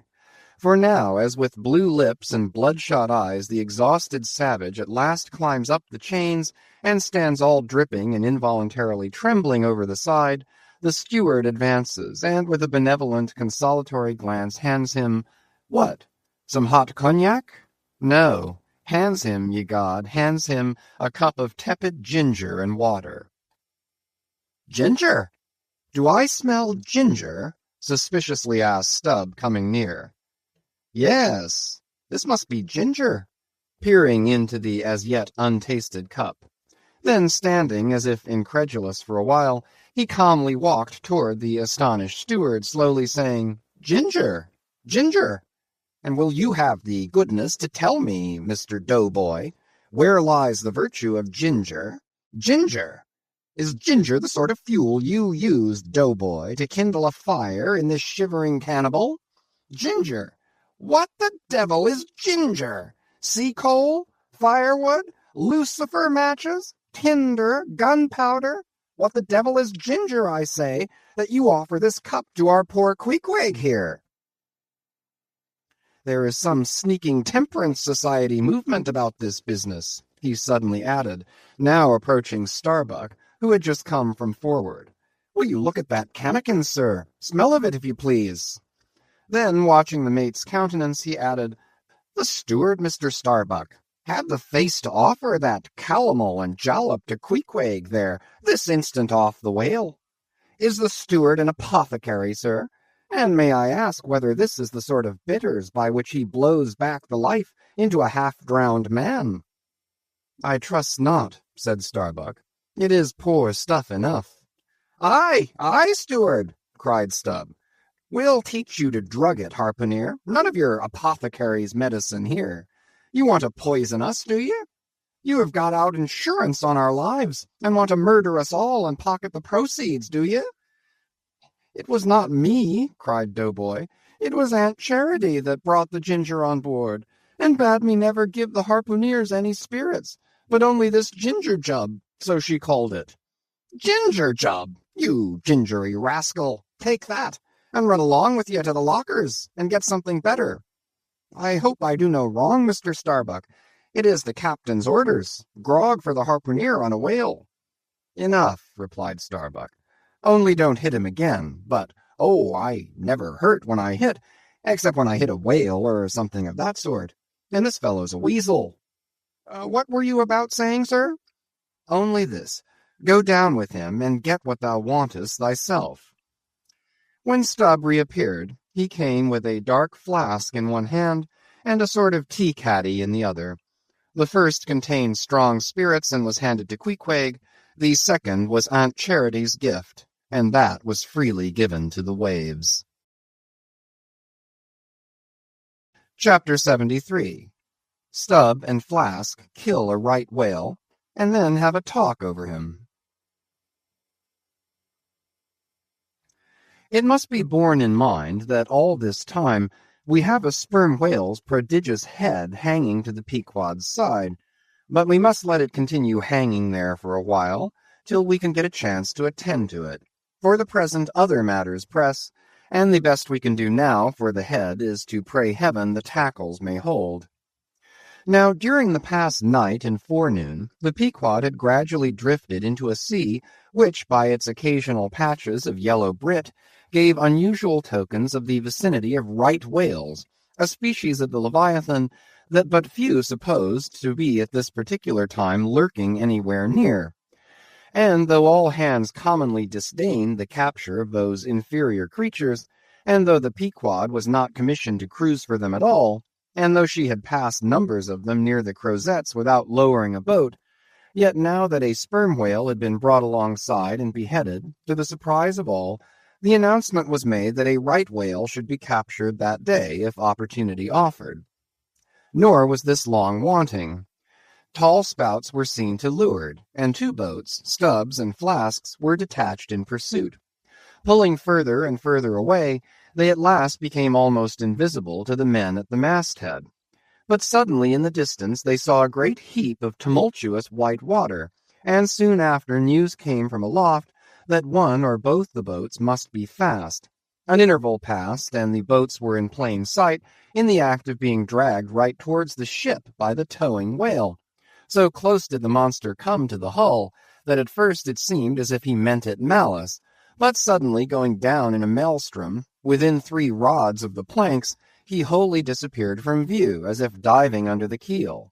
"Cut! Cut!" was the cry from the ship to the boats, which for one instant seemed on the point of being brought with a deadly dash against the vessel's side. But having plenty of line yet in the tubs, and the whale not sounding very rapidly, they paid out abundance of rope, and at the same time pulled with all their might so as to get ahead of the ship. For a few minutes the struggle was intensely critical, for while they still slacked out the tightened line in one direction, and still plied their oars in another, the contending strain threatened to take them under. But it was only a few feet advance they sought to gain, and they stuck to it till they did gain it, when instantly a swift tremor was felt running like lightning along the keel, as the strained line, scraping beneath the ship, suddenly rose to view under her bows, snapping and quivering, and so flinging off its drippings that the drops fell like bits of broken glass on the water, while the whale beyond also rose to sight, and once more the boats were free to fly. But the fagged whale abated his speed, and blindly altering his course, went round the stern of the ship, towing the 2 boats after him, so that they performed a complete circuit.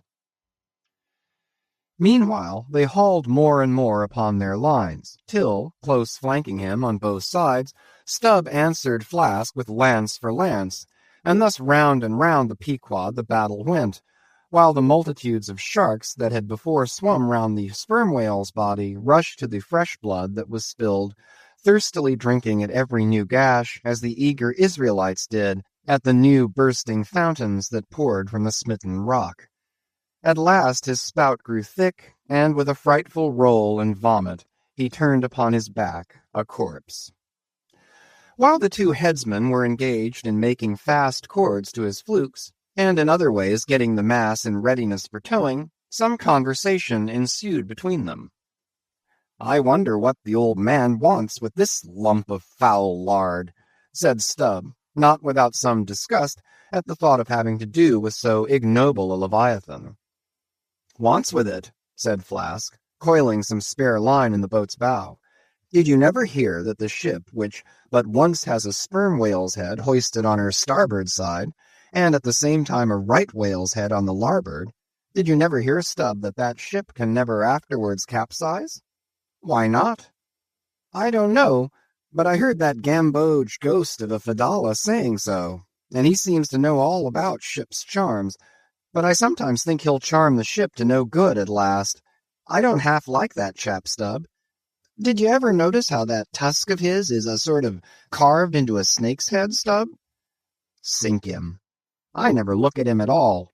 But if ever I get a chance of a dark night and he's standing hard by the bulwarks, and no one by, look down there, Flask, pointing into the sea with a peculiar motion of both hands. Aye, will I?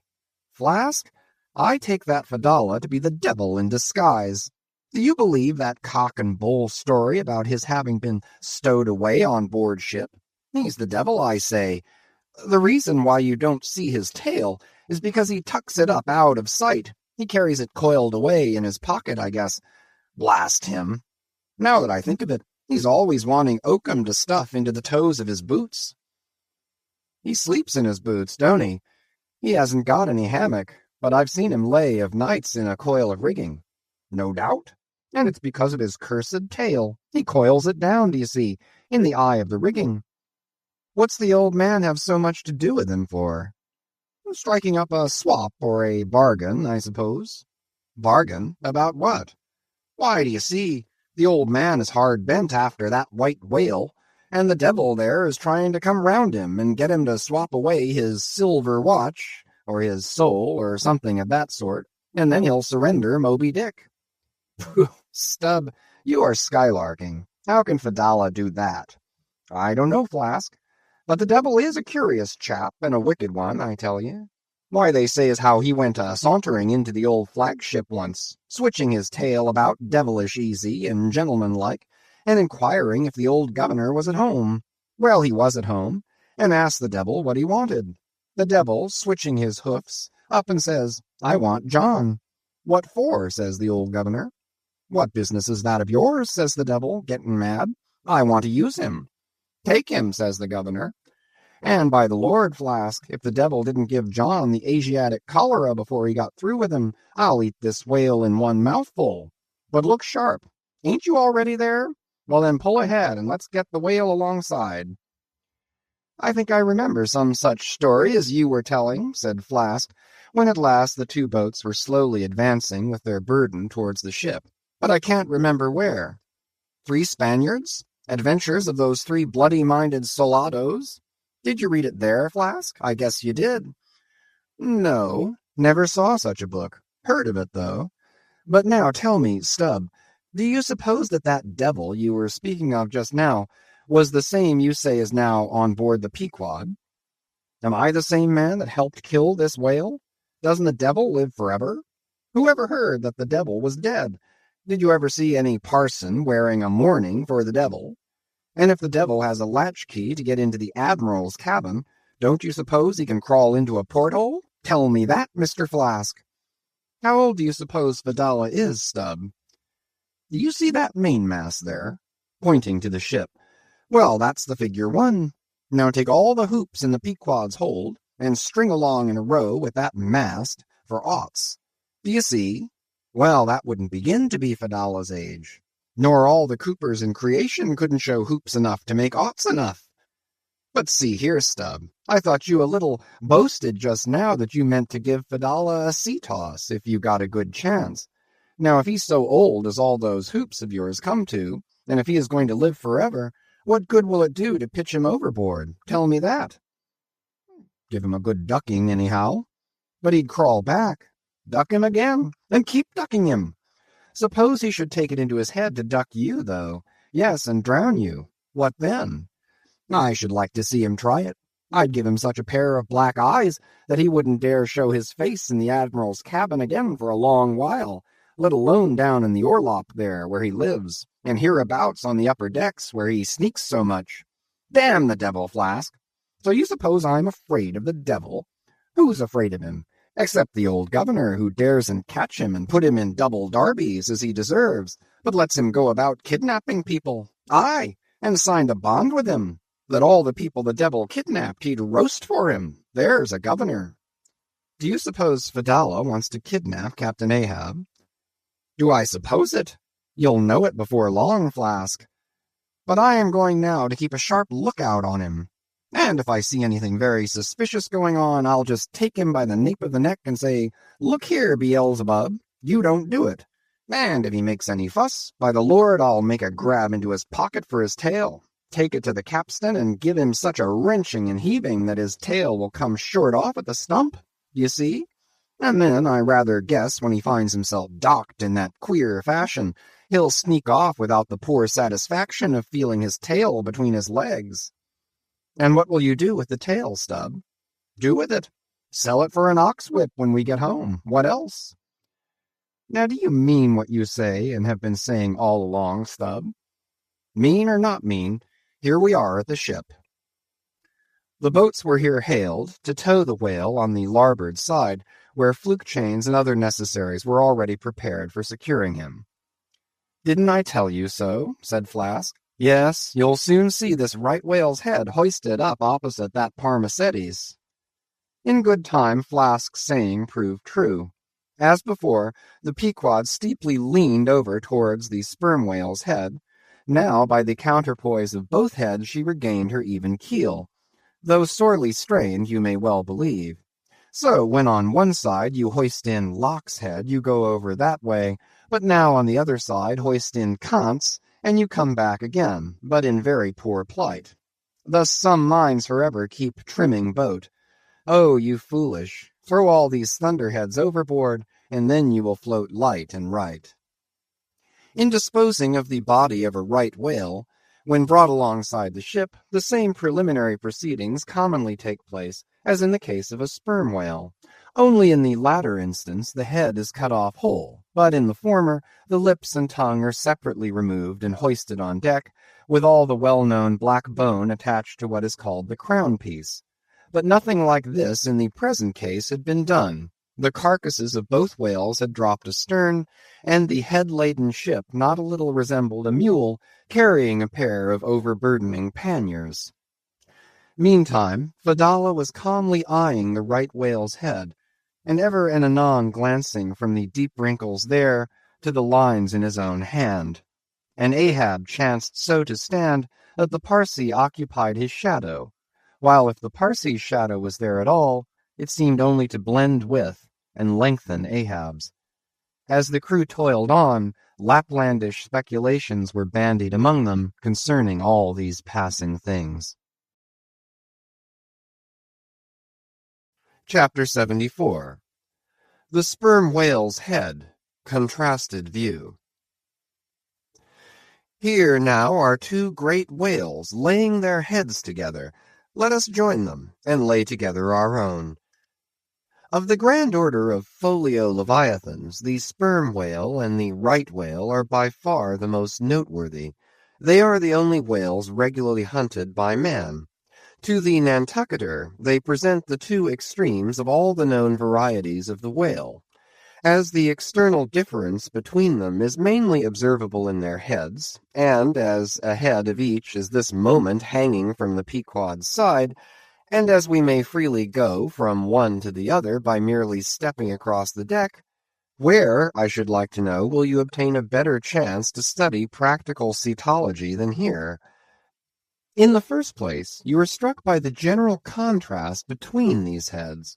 Both are massive enough in all conscience, but there is a certain mathematical symmetry in the sperm whales which the right whale's sadly lacks. There is more character in the sperm whale's head. As you behold it, you involuntarily yield the immense superiority to him in point of pervading dignity. In the present instance, too, this dignity is heightened by the pepper and salt color of his head at the summit, giving token of advanced age and large experience. In short, he is what the fishermen technically call a gray-headed whale. Let us now note what is least dissimilar in these heads, namely the two most important organs, the eye and the ear. Far back on the side of the head, and low down near the angle of either whale's jaw, if you narrowly search, you will at last see a lashless eye, which you would fancy to be a young colt's eye, so out of all proportion is it to the magnitude of the head. Now from this peculiar sideway position of the whale's eyes, It is plain that he can never see an object which is exactly ahead, no more than he can one exactly astern. In a word, the position of the whale's eyes corresponds to that of a man's ears, and you may fancy for yourself how it would fare with you did you sideways survey objects through your ears. You would find that you could only command some 30 degrees of vision in advance of the straight sideline of sight, and about 30 more behind it. If your bitterest foe were walking straight towards you, with dagger uplifted in broad day, you would not be able to see him, any more than if he were stealing upon you from behind. In a word, you would have two backs, so to speak, but at the same time also two fronts, side fronts. For what is it that makes the front of a man, what indeed, but his eyes?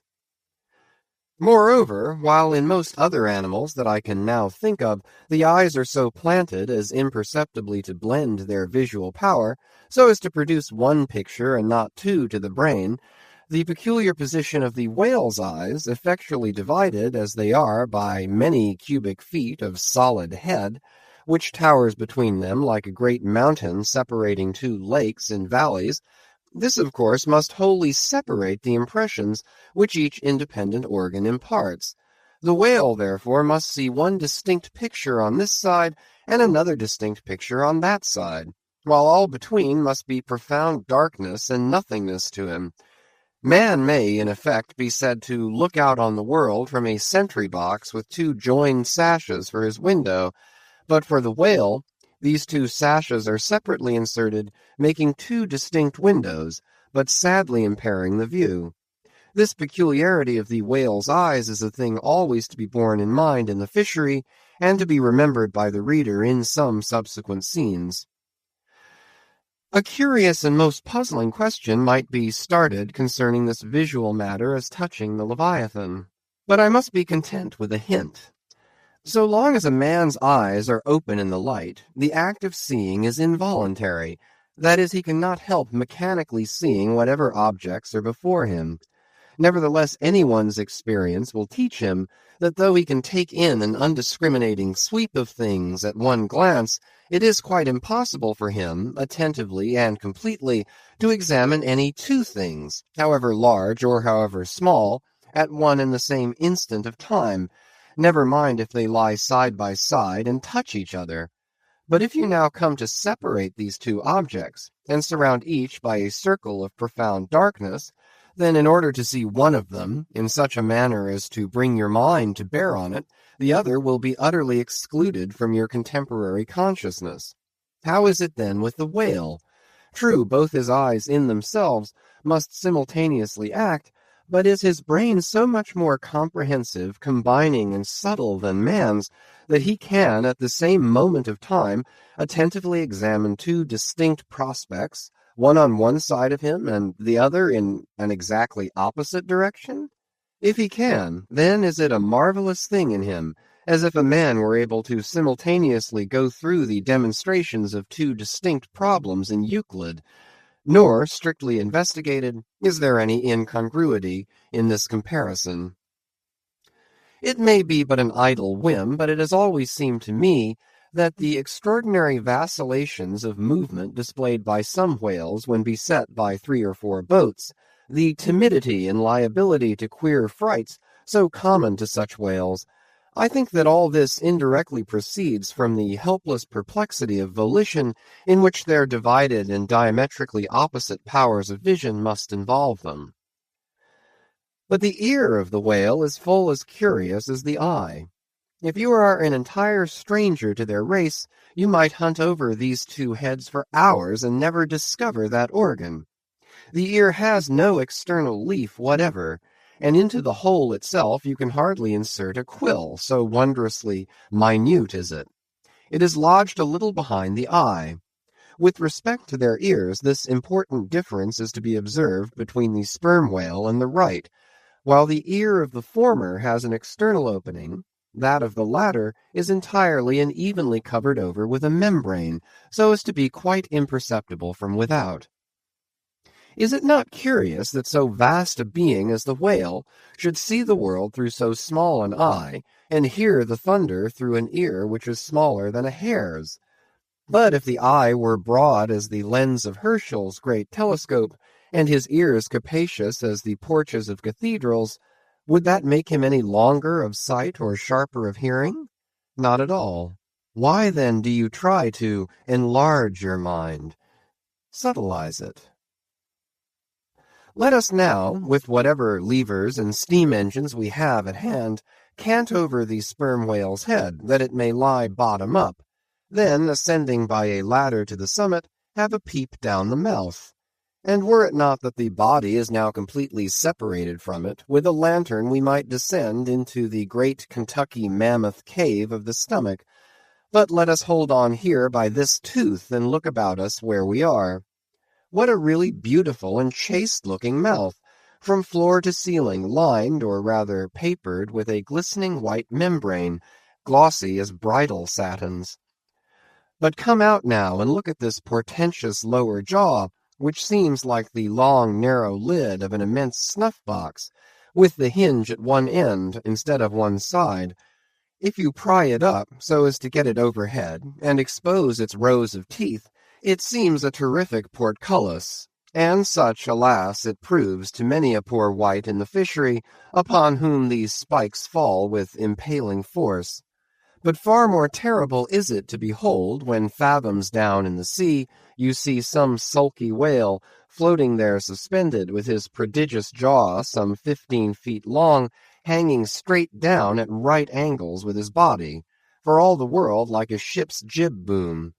This whale is not dead, he is only dispirited, out of sorts perhaps, hypochondriac, and so supine that the hinges of his jaw have relaxed, leaving him there in that ungainly sort of plight, a reproach to all his tribe, who must, no doubt, imprecate lockjaws upon him.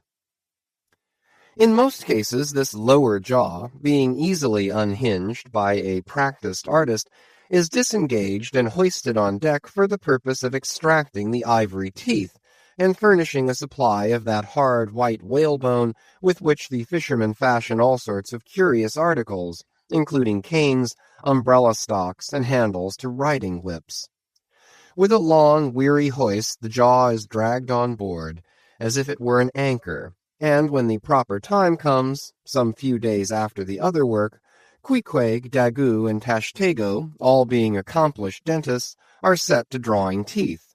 With a keen cutting spade, Queequeg lances the gums, then the jaw is lashed down to ring bolts, and a tackle being rigged from aloft, they drag out these teeth, as Michigan oxen drag stumps of old oaks out of wild woodlands. There are generally 42 teeth in all, in old whales much worn down, but undecayed, nor filled after our artificial fashion.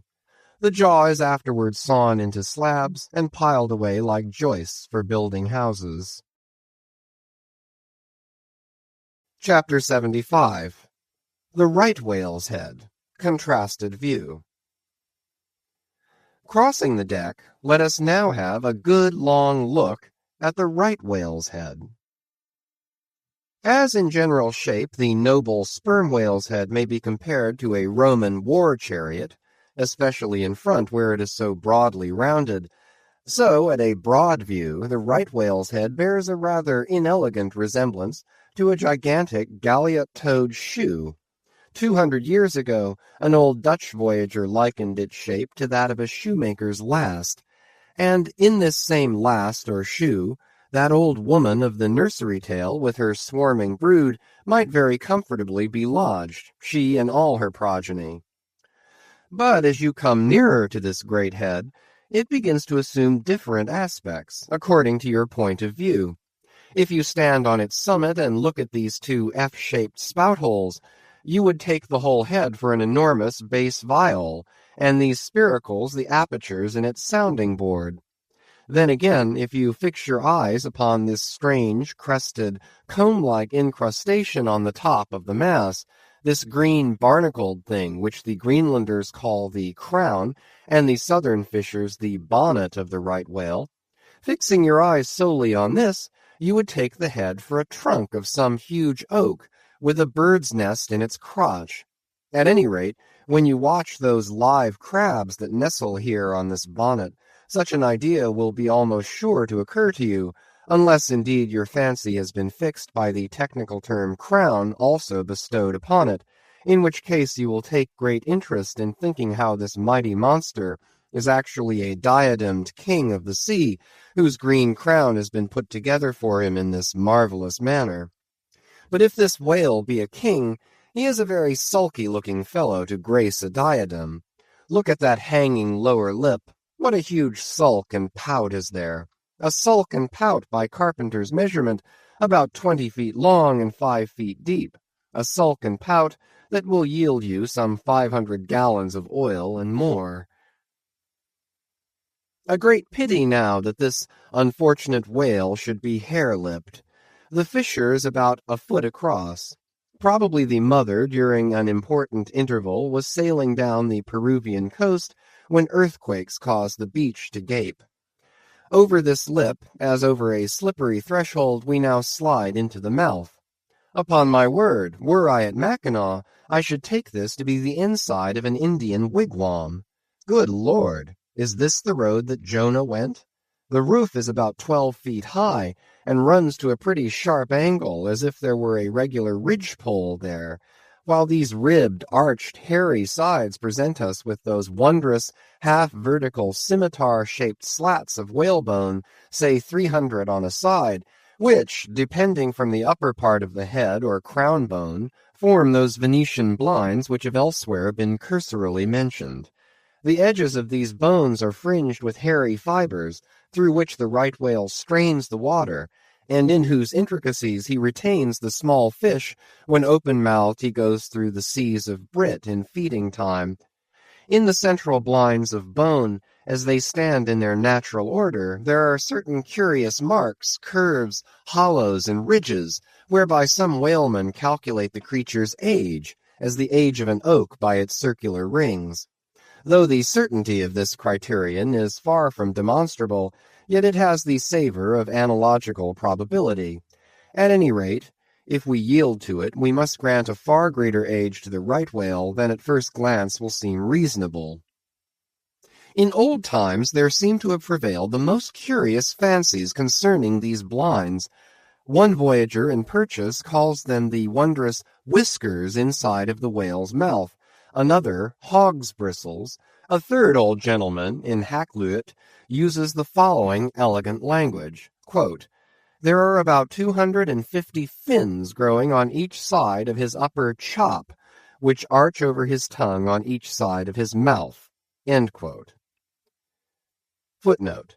This reminds us that the right whale really has a sort of whisker, or rather a mustache, consisting of a few scattered white hairs on the upper part of the outer end of the lower jaw. Sometimes these tufts impart a rather brigandish expression to his otherwise solemn countenance. End of footnote. As everyone knows, these same hog's bristles, fins, whiskers, blinds, or whatever you please, furnish to the ladies their busks and other stiffening contrivances. But in this particular the demand has long been on the decline. It was in Queen Anne's time that the bone was in its glory, the farthingale being then all the fashion. And as those ancient dams moved about gaily, though in the jaws of the whale, as you may say, even so in a shower, with like thoughtlessness, do we nowadays fly under the same jaws for protection, the umbrella being a tent spread over the same bone. But now forget all about blinds and whiskers for a moment, and standing in the right whale's mouth, look around you afresh. Seeing all these colonnades of bone so methodically ranged about, would you not think you were inside of the great Harlem organ, and gazing upon its 1,000 pipes? For a carpet to the organ we have a rug of the softest Turkey, the tongue, which is glued, as it were, to the floor of the mouth. It is very fat and tender, and apt to tear in pieces in hoisting it on deck. This particular tongue now before us, at a passing glance I should say it was a 6-barreler, that is, it will yield you about that amount of oil. Ere this, you must have plainly seen the truth of what I started with, that the sperm whale and the right whale have almost entirely different heads. To sum up, then, In the right whales there is no great well of sperm, no ivory teeth at all, no long, slender mandible of a lower jaw like the sperm whales. Nor in the sperm whale are there any of those blinds of bone, no huge lower lip, and scarcely anything of a tongue. Again, the right whale has 2 external spout holes, the sperm whale only 1. Look your last now on these venerable hooded heads, while they yet lie together, for one will soon sink unrecorded in the sea, and the other will not be very long in following. Can you catch the expression of the sperm whales there? It is the same he died with, only some of the longer wrinkles in the forehead now seem faded away. I think his broad brow to be full of a prairie-like placidity, born of a speculative indifference as to death. But mark the other head's expression. See that amazing lower lip pressed by accident against the vessel's side, so as firmly to embrace the jaw. Does not this whole head seem to speak of an enormous practical resolution in facing death? This right whale I take to have been a Stoic, the sperm whale a Platonian, who might have taken up Spinoza in his latter years. Chapter 76. The Battering Ram. Ere quitting for the nonce the sperm whale's head, I would have you, as a sensible physiologist simply, particularly remark its front aspect in all its compacted collectedness. I would have you investigate it now with the sole view of forming to yourself some unexaggerated, intelligent estimate of whatever battering ram power may be lodged there. Here is a vital point, for you must either satisfactorily settle this matter with yourself, or forever remain an infidel as to one of the most appalling, but not the less true events perhaps anywhere to be found in all recorded history. You observe that in the ordinary swimming position of the sperm whale, the front of his head presents an almost wholly vertical plane to the water. You observe that the lower part of that front slopes considerably backwards, so as to furnish more of a retreat for the long socket which receives the boom-like lower jaw.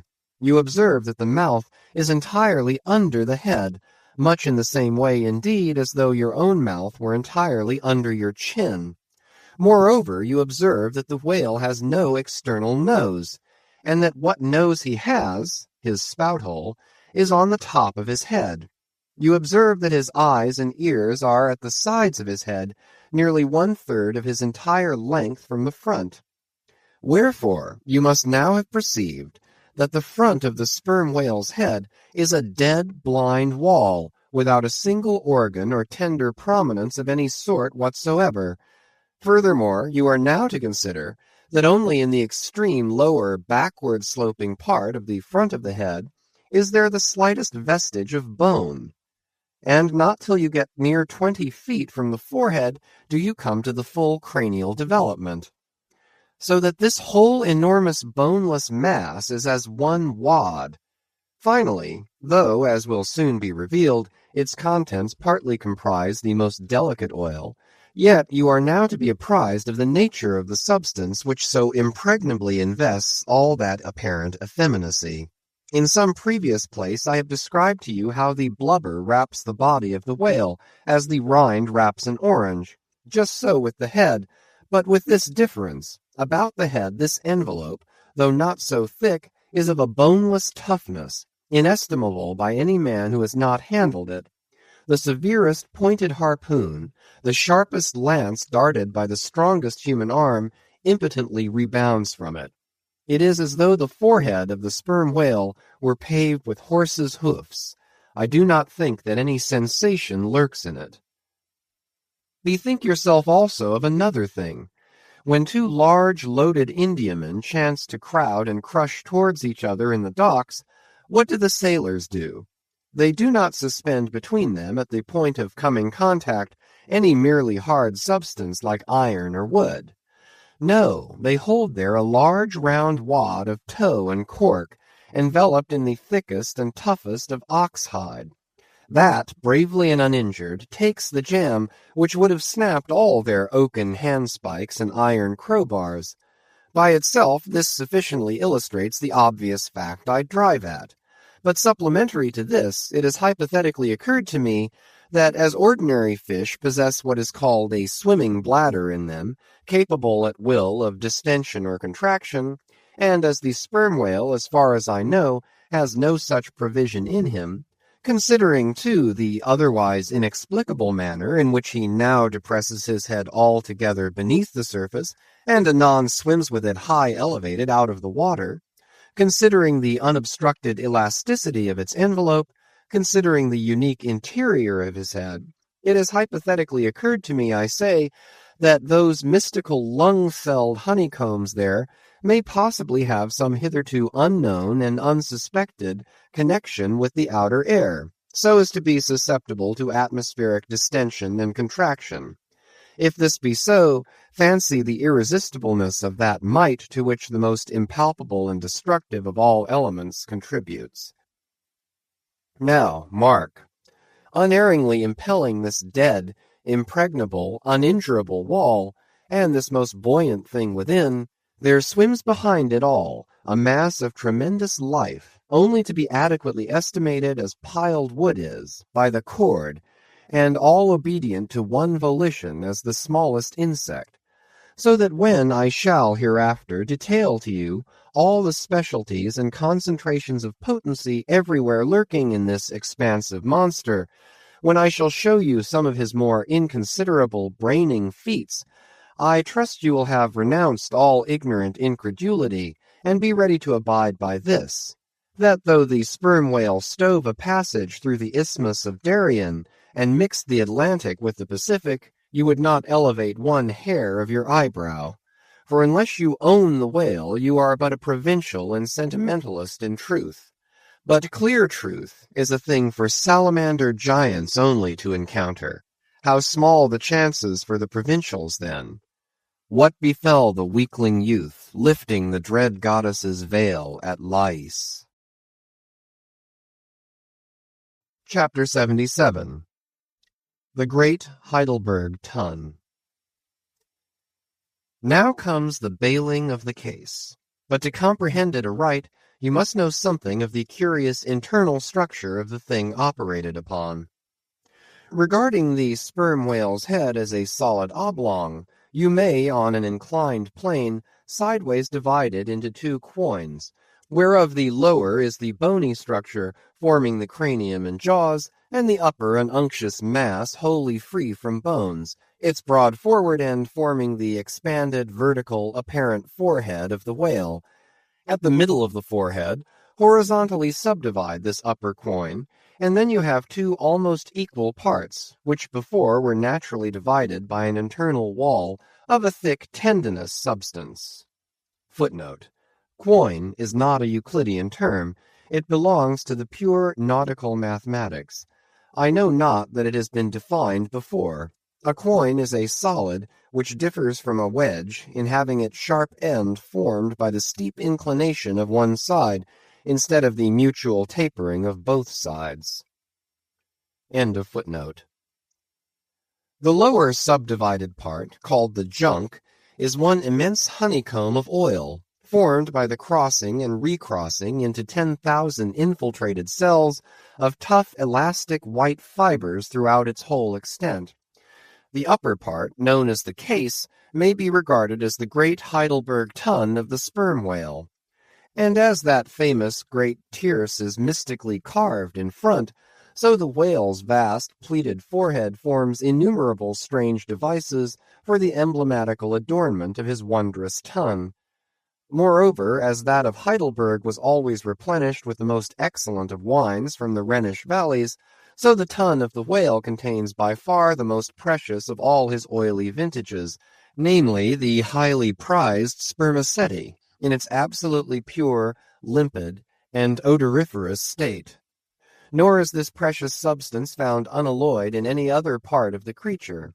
Though in life it remains perfectly fluid, yet upon exposure to the air after death, it soon begins to concrete, sending forth beautiful crystalline shoots, as when the first thin, delicate ice is just forming in water.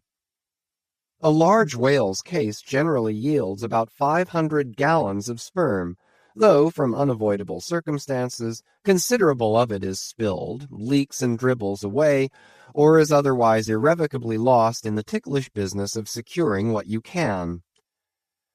I know not with what fine and costly material the Heidelberg tun was coated within, but in superlative richness that coating could not possibly have compared with the silken pearl-colored membrane, like the lining of a fine pelisse, forming the inner surface of the sperm whale's case.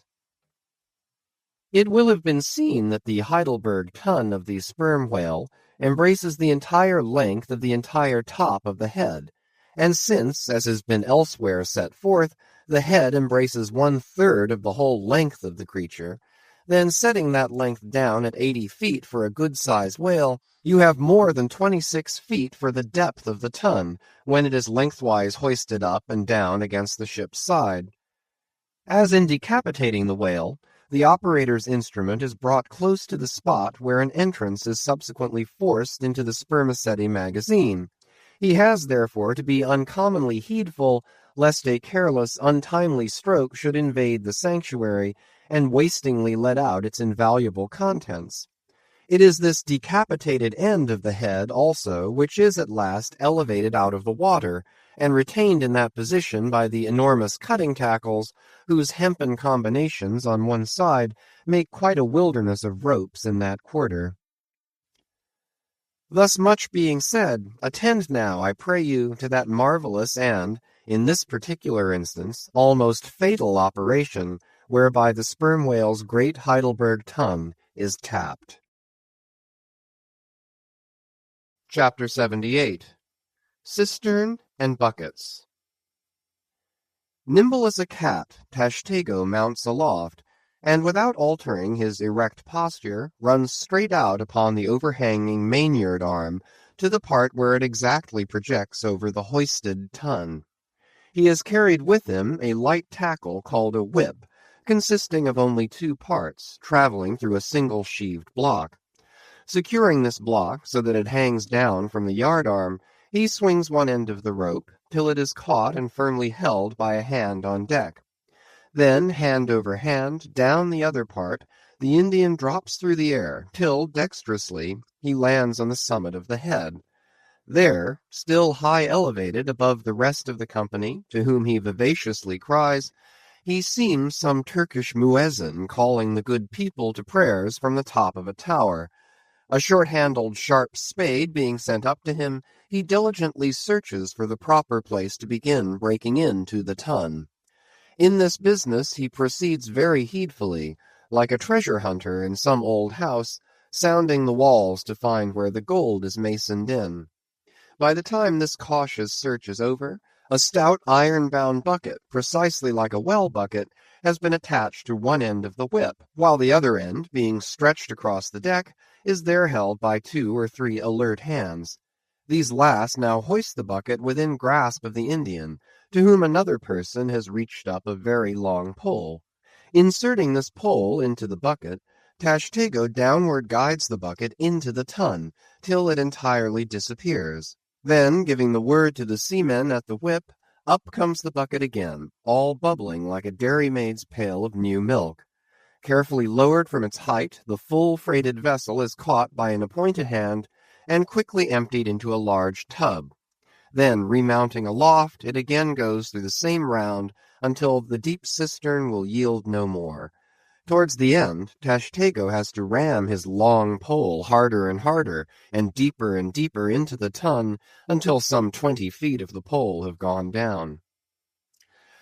Now, the people of the Pequod had been bailing some time in this way. Several tubs had been filled with the fragrant sperm, when all at once a queer accident happened.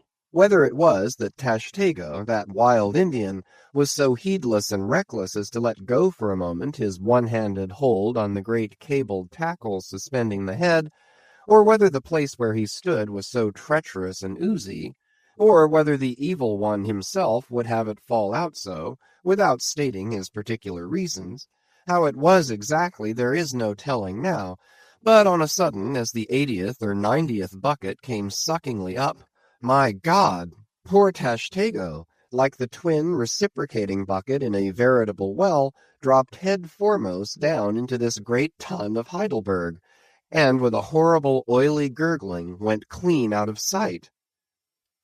"Man overboard!" cried Daggoo, who, amid the general consternation, first came to his senses. "Swing the bucket this way!" And, putting one foot into it, so as the better to secure his slippery handhold on the whip itself, the hoisters ran him high to the top of the head, almost before Tashtego could have reached its interior bottom. Meantime there was a terrible tumult. Looking over the side, they saw the before lifeless head throbbing and heaving just below the surface of the sea, as if that moment seized with some momentous idea, whereas it was only the poor Indian unconsciously revealing by those struggles the perilous depth to which he had sunk. At this instant, while Daggoo on the summit of the head was clearing the whip, which had somehow got foul of the great cutting tackles, a sharp cracking noise was heard, and to the unspeakable horror of all, one of the two enormous hooks suspending the head tore out, and with a vast vibration the enormous mass sideways swung, till the drunk ship reeled and shook as if smitten by an iceberg. The one remaining hook, upon which the entire strain now depended, seemed every instant to be on the point of giving way, an event still more likely from the violent motions of the head. Come down, yelled the seamen to Daggoo, but with one hand holding on to the heavy tackles so that if the head should drop he would still remain suspended, the negro, having cleared the foul line, rammed down the bucket into the now collapsed well, meaning that the buried harpooner should grasp it, and so be hoisted out. "In heaven's name, man," cried Stubb, "are you ramming home a cartridge there? Avast! How'll that help him? Jamming that iron-bound bucket on top of his head. Avast, will ye?" "Stand clear of the tackle!" cried a voice like the bursting of a rocket.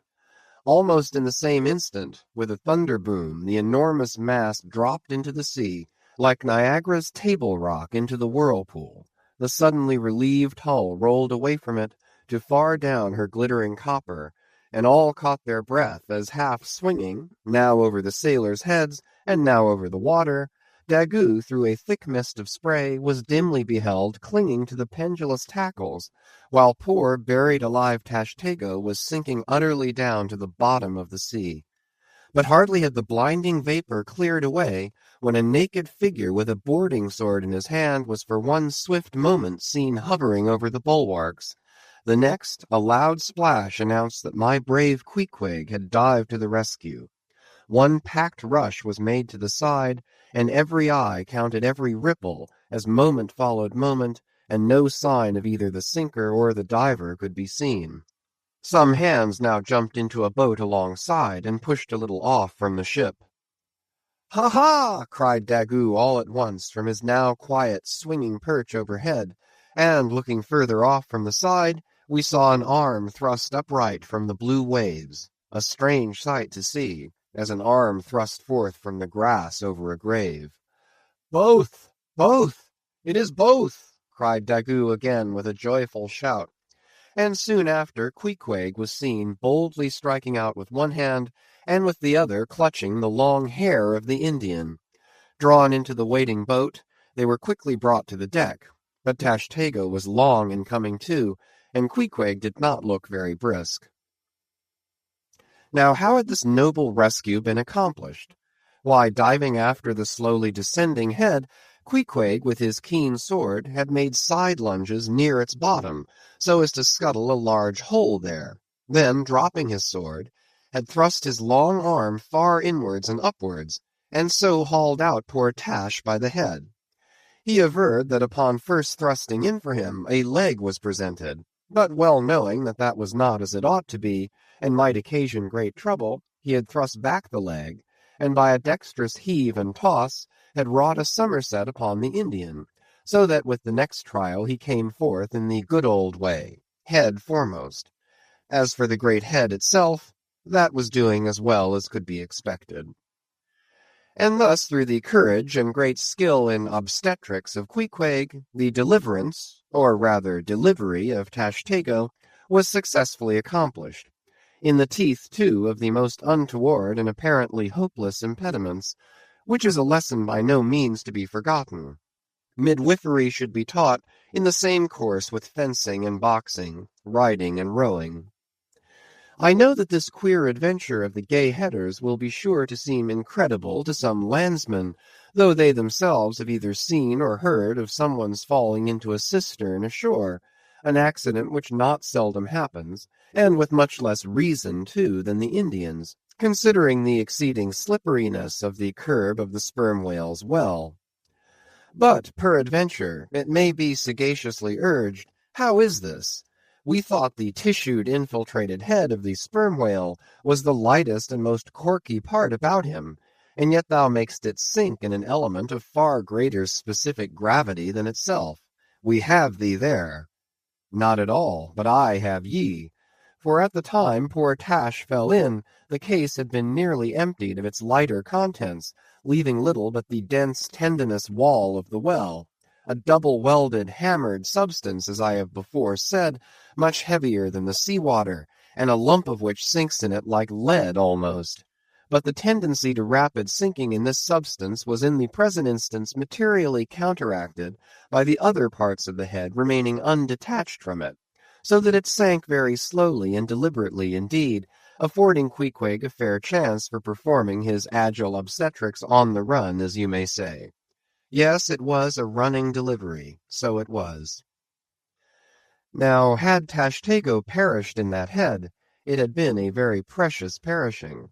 Smothered in the very whitest and daintiest of fragrant spermaceti, coffined, hearsed, and tombed in the secret inner chamber and sanctum sanctorum of the whale, only one sweeter end can readily be recalled, the delicious death of an Ohio honey hunter, who, seeking honey in the crotch of a hollow tree, found such an exceeding store of it that, leaning too far over, it sucked him in, so that he died embalmed.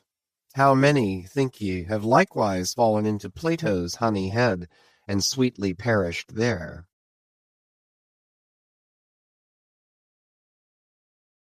Chapter 79. The Prairie. To scan the lines of his face, or feel the bumps on the head of this Leviathan, this is a thing which no physiognomist or phrenologist has as yet undertaken. Such an enterprise would seem almost as hopeful as for Lavater to have scrutinized the wrinkles on the rock of Gibraltar, or for Gall to have mounted a ladder and manipulated the dome of the Pantheon. Still, in that famous work of his, Lavater not only treats of the various faces of men, but also attentively studies the faces of horses, birds, serpents, and fish, and dwells in detail upon the modifications of expression discernible therein. Nor have Gall and his disciple Spurzheim failed to throw out some hints touching the phrenological characteristics of other beings than man. Therefore, though I am but ill qualified for a pioneer in the application of these two semi-sciences to the whale, I will do my endeavor. I try all things. I achieve what I can. Physiognomically regarded, the sperm whale is an anomalous creature. He has no proper nose, and since the nose is the central and most conspicuous of the features, and since it perhaps most modifies and finally controls their combined expression, hence it would seem that its entire absence, as an external appendage, must very largely affect the countenance of the whale.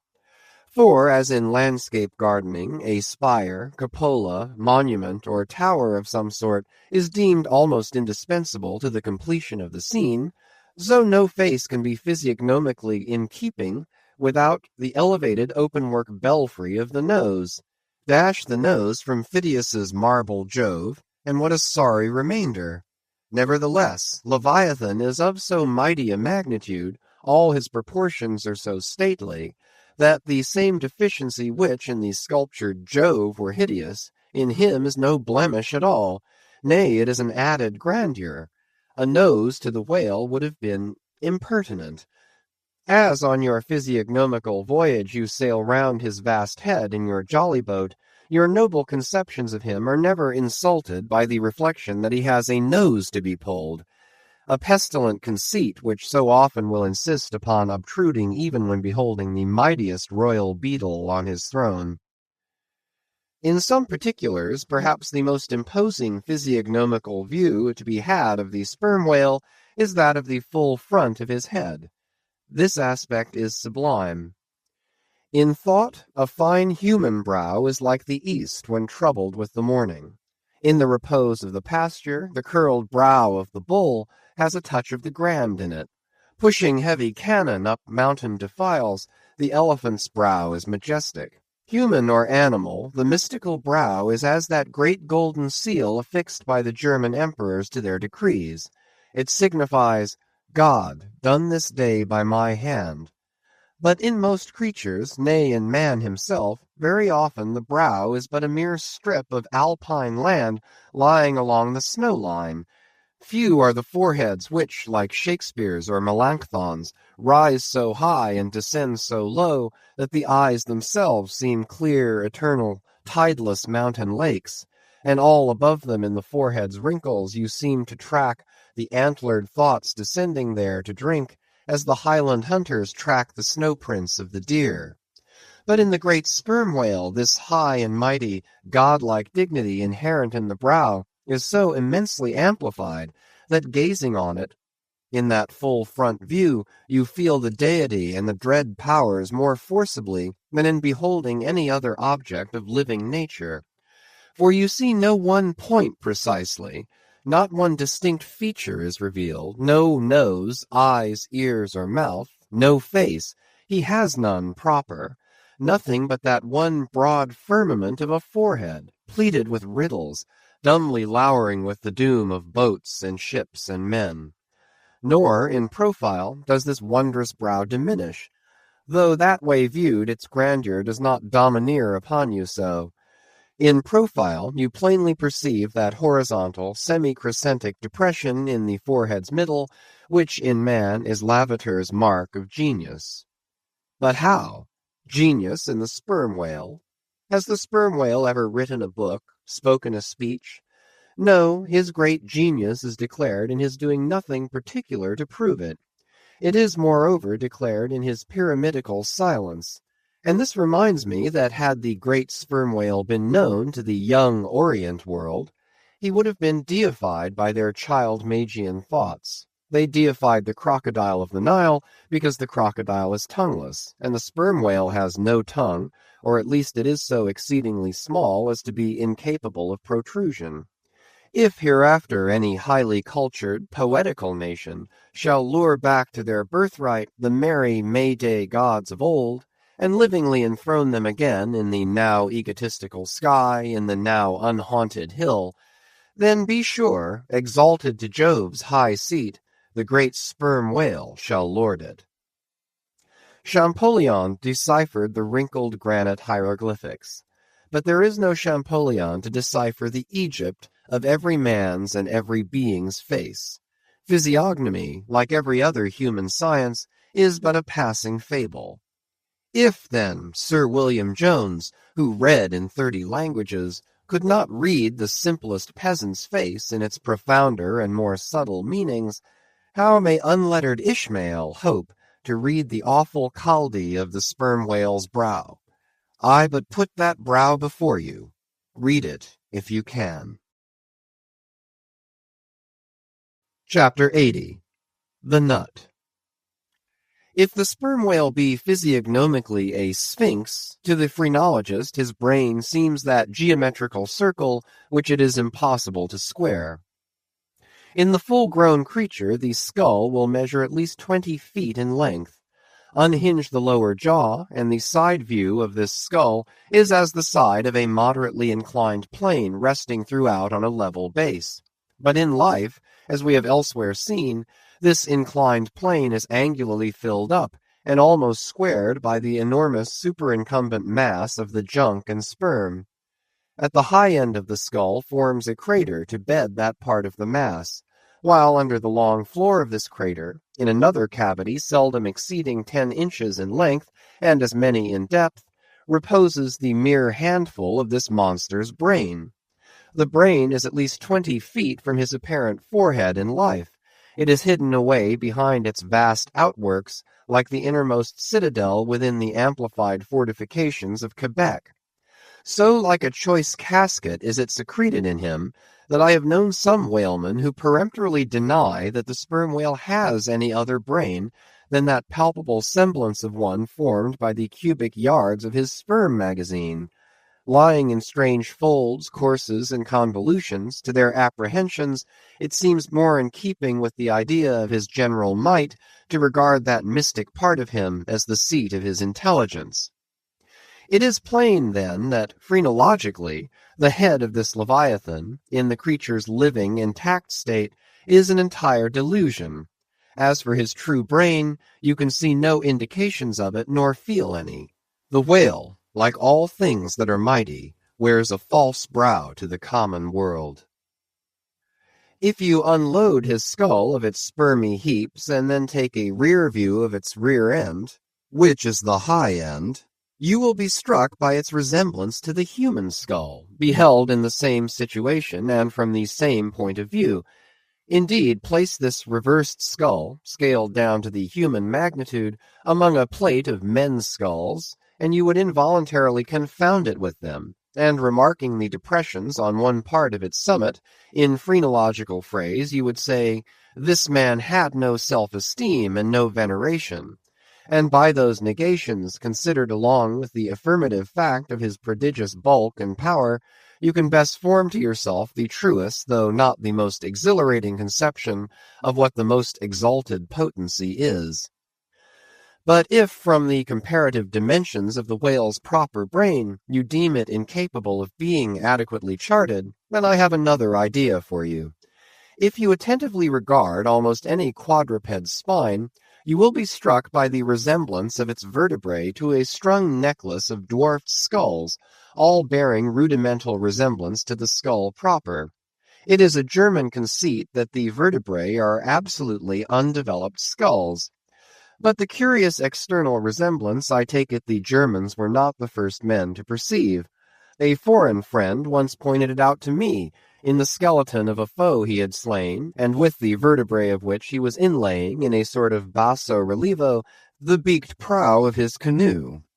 Now, I consider that the phrenologists have omitted an important thing in not pushing their investigations from the cerebellum through the spinal canal, for I believe that much of a man's character will be found betokened in his backbone. I would rather feel your spine than your skull, whoever you are. A thin joist of a spine never yet upheld a full and noble soul. I rejoice in my spine, as in the firm, audacious staff of that flag which I fling half out to the world. Apply this spinal branch of phrenology to the sperm whale. His cranial cavity is continuous with the first neck vertebra, and in that vertebra the bottom of the spinal canal will measure 10 inches across, being 8 in height, and of a triangular figure with the base downwards. As it passes through the remaining vertebrae, the canal tapers in size, but for a considerable distance remains of large capacity. Now, of course, this canal is filled with much the same strangely fibrous substance, the spinal cord, as the brain, and directly communicates with the brain. And what is still more, for many feet after emerging from the brain's cavity, the spinal cord remains of an undecreasing girth, almost equal to that of the brain. Under all these circumstances, would it be unreasonable to survey and map out the whale's spine phrenologically? For viewed in this light, the wonderful comparative smallness of his brain proper is more than compensated by the wonderful comparative magnitude of his spinal cord. But leaving this hint to operate as it may with the phrenologist, I would merely assume the spinal theory for a moment in reference to the sperm whale's hump. This august hump, if I mistake not, rises over one of the larger vertebrae, and is therefore in some sort the outer convex mold of it. From its relative situation, then, I should call this high hump the organ of firmness or indomitableness in the sperm whale, and that the great monster is indomitable, you will yet have reason to know. Chapter 81. The Pequod Meets the Virgin. The predestinated day arrived, and we duly met the ship Jungfrau, Derek de Der, master of Bremen. At one time the greatest whaling people in the world, the Dutch and Germans are now among the least. But here and there, at very wide intervals of latitude and longitude, you still occasionally meet with their flag in the Pacific. For some reason, the Jungfrau seemed quite eager to pay her respects. While yet some distance from the Pequod, she rounded to, and dropping a boat, her captain was impelled toward us, impatiently standing in the bows instead of the stern. "What has he in his hand there?" cried Starbuck, pointing to something wavingly held by the German. "Impossible! A lamp feeder?" "Not that," said Stubb. "No, no, it's a coffee pot, Mr. Starbuck. He's coming off to make us our coffee, is the yarman. Don't you see that big tin can there alongside of him? That's his boiling water.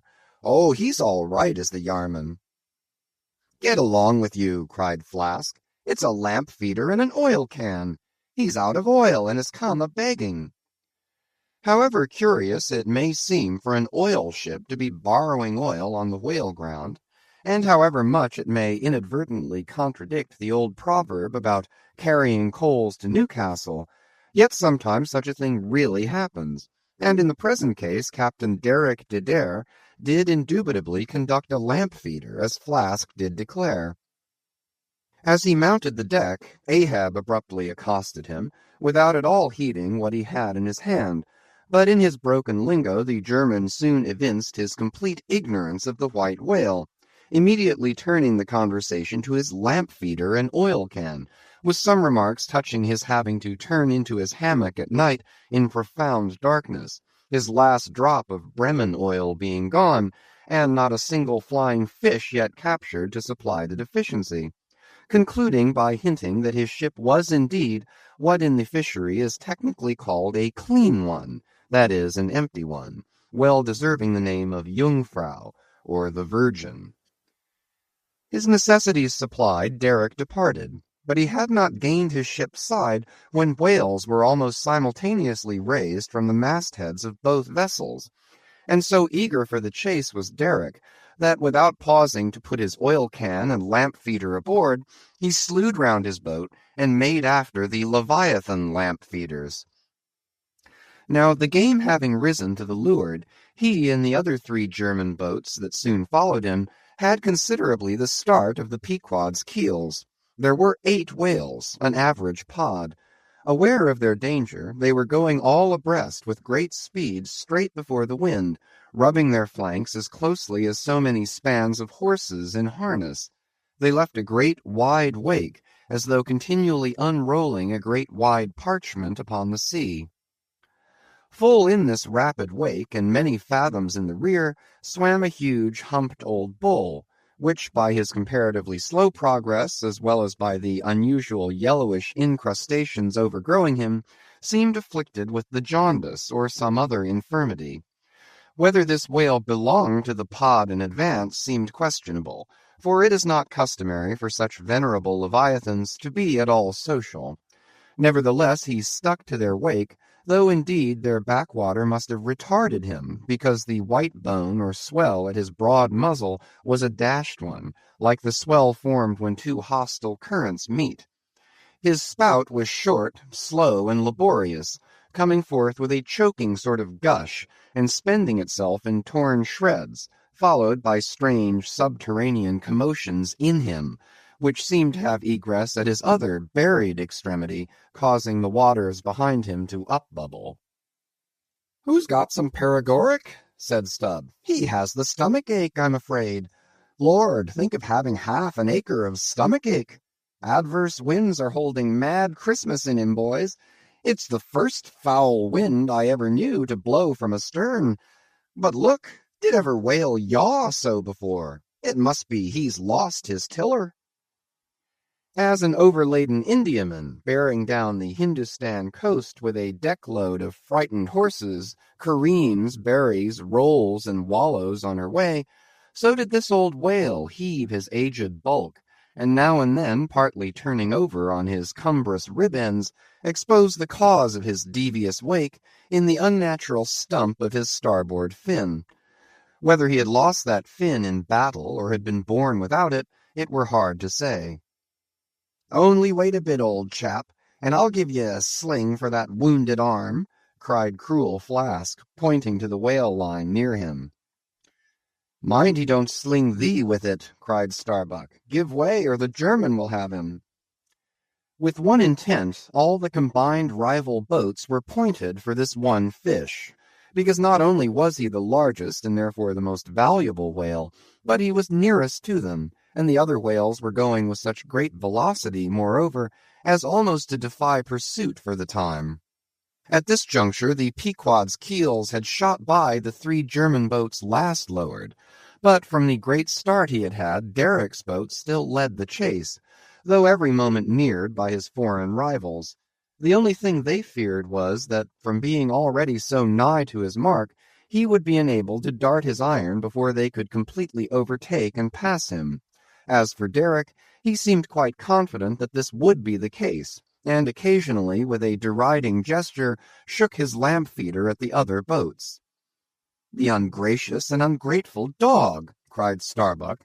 "He mocks and dares me with the very poor box I filled for him not 5 minutes ago." Then, in his old intense whisper, "Give way, greyhounds! Dog to it!" "I tell you what it is, men," cried Stubb to his crew. "It's against my religion to get mad, but I'd like to eat that villainous Yarman. Pull, won't you? Are you going to let that rascal beat you? Do you love brandy? A hogshead of brandy, then, to the best man. Come, why don't some of you burst a blood vessel? Who's that been dropping an anchor overboard? We don't budge an inch. We're becalmed. Halloo, here's grass growing in the boat's bottom, and by the Lord, the mast there, budding. This won't do, boys. Look at that Yarman. The short and long of it is, men, will you spit fire or not?" "Oh, see the suds he makes!" cried Flask, dancing up and down. "What a hump! Oh, do pile on the beef! Lays like a log! Oh, my lads, do spring! Slapjacks and quahogs for supper, you know, my lads! Baked clams and muffins! Oh, do spring! He's 100-barreler! Don't lose him now! Oh, don't! See that Yarman! Oh, won't you pull for your duff, my lads? Such a sog! Such a sogger! Don't you love sperm? There goes $3,000, men! A bank! A whole bank! The Bank of England! Oh, do! What's that Yarman about now?" At this moment Derrick was in the act of pitching his lamp-feeder at the advancing boats, and also his oil-can, perhaps with the double view of retarding his rival's way, and at the same time economically accelerating his own by the momentary impetus of the backward toss.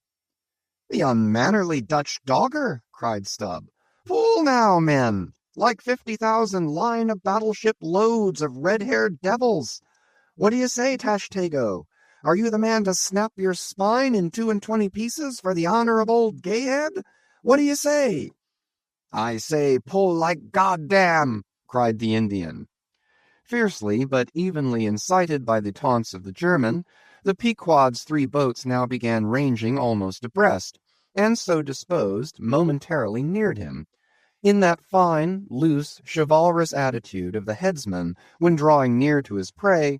The 3 mates stood up proudly, occasionally backing the after oarsman with an exhilarating cry of, "There she slides now! Hurrah for the white ash breeze! Down with the Yarman! Sail over him!" But so decided an original start had Derrick had, that spite of all their gallantry he would have proved the victor in this race, had not a righteous judgment descended upon him in a crab which caught the blade of his midship oarsman. While this clumsy lubber was striving to free his white ash, and while, in consequence, Derrick's boat was nigh to capsizing, and he thundering away at his men in a mighty rage, that was a good time for Starbuck, Stubb, and Flask. With a shout they took a mortal start forward, and slantingly ranged up on the German's quarter. An instant more, and all 4 boats were diagonally in the whale's immediate wake, while stretching from them on both sides was the foaming swell that he made. It was a terrific, most pitiable, and maddening sight. The whale was now going head out, and sending his spout before him in a continual tormented jet, while his one poor fin beat his side in an agony of fright. Now to this hand, now to that, he yawed in his faltering flight, and still at every billow that he broke he spasmodically sank in the sea, or sideways rolled towards the sky, his one beating fin. So have I seen a bird with clipped wing making affrighted, broken circles in the air, vainly striving to escape the piratical hawks. But the bird has a voice, and with plaintive cries will make known her fear. But the fear of this vast, dumb brute of the sea was chained up and enchanted in him. He had no voice, save that choking respiration through his spiracle, and this made the sight of him unspeakably pitiable. While still, in his amazing bulk, portcullis jaw, and omnipotent tail, there was enough to appall the stoutest man who so pitied. Seeing now that but a very few moments more would give the Pequod's boats the advantage, and rather than be thus foiled of his game, Derrick chose to hazard what to him must have seemed a most unusually long dart, ere the last chance would forever escape. But no sooner did his harpooneer stand up for the stroke than all three tigers, Queequeg, Tashtego, and Daggoo, instinctively sprang to their feet, and standing in a diagonal row, simultaneously pointed their barbs, and darted over the head of the German harpooneer their three Nantucket irons entered the whale. Blinding vapors of foam and white fire, the three boats, in the first fury of the whale's headlong rush, bumped the Germans aside with such force that both Derrick and his baffled harpooneer were spilled out and sailed over by the three flying keels. "Don't be afraid, my butter boxes," cried Stubb, casting a passing glance upon them as he shot by. "You'll be picked up presently. All right.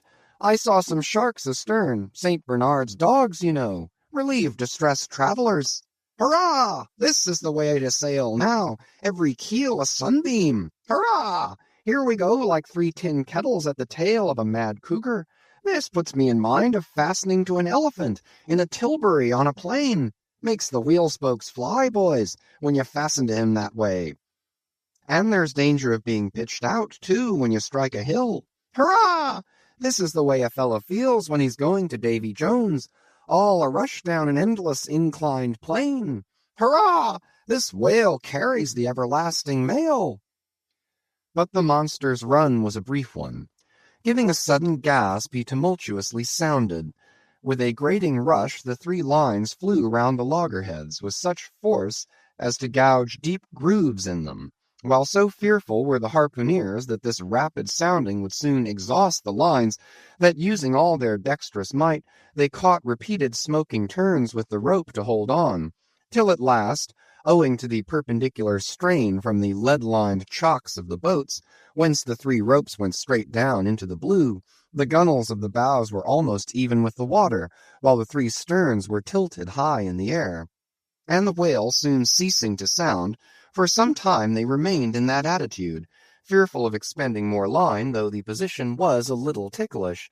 But though boats have been taken down and lost in this way, yet it is this holding on, as it is called, this hooking up by the sharp barbs of his live flesh from the back, this it is that often torments the Leviathan into soon rising again to meet the sharp lance of his foes. Yet not to speak of the peril of the thing, it is to be doubted whether this course is always the best, for it is but reasonable to presume that the longer the stricken whale stays under water, the more he is exhausted, because, owing to the enormous surface of him, in a full-grown sperm whale something less than 2,000 square feet, the pressure of the water is immense. We all know what an astonishing atmospheric weight we ourselves stand up under, even here above ground in the air. How vast, then, the burden of a whale, bearing on his back a column of 200 fathoms of ocean! It must at least equal the weight of 50 atmospheres. One whaleman has estimated it at the weight of 20 line of battleships, with all their guns and stores and men on board. As the three boats lay there on that gently rolling sea, gazing down into its eternal blue noon, and as not a single groan or cry of any sort, nay, not so much as a ripple or a bubble, came up from its depths, what landsman would have thought that beneath all that silence and placidity the utmost monster of the seas was writhing and wrenching in agony? Not 8 inches of perpendicular rope were visible at the bows. Seems it credible that by 3 such thin threads the great Leviathan was suspended like the big weight to an 8-day clock? Suspended? And to what? To 3 bits of board. Is this the creature of whom it was once so triumphantly said, "Canst thou fill his skin with barbed irons, or his head with fish spears? The sword of him that layeth at him cannot hold, the spear, the dart, nor the habergeon. He esteemeth iron as straw, the arrow cannot make him flee. Darts are counted as stubble, he laugheth at the shaking of a spear." This the creature, this he? Oh, that unfulfillment should follow the prophets! For with the strength of 1,000 thighs in his tail, Leviathan had run his head under the mountains of the sea to hide him from the Pequod's fish spears. In that sloping afternoon sunlight, the shadows that the 3 boats sent down beneath the surface must have been long enough and broad enough to shade half Xerxes' army. Who can tell how appalling to the wounded whale must have been such huge phantoms flitting over his head? "Stand by, men! He stirs!" cried Starbuck, as the 3 lines suddenly vibrated in the water, distinctly conducting upwards to them, as by magnetic wires, the life and death throbs of the whale, so that every oarsman felt them in his seat. The next moment, relieved in great part from the downward strain at the bows, the boats gave a sudden bounce upward, as a small ice field will when a dense herd of white bears are scared from it into the sea. "Haul in! Haul in!" cried Starbuck again. "He's rising!"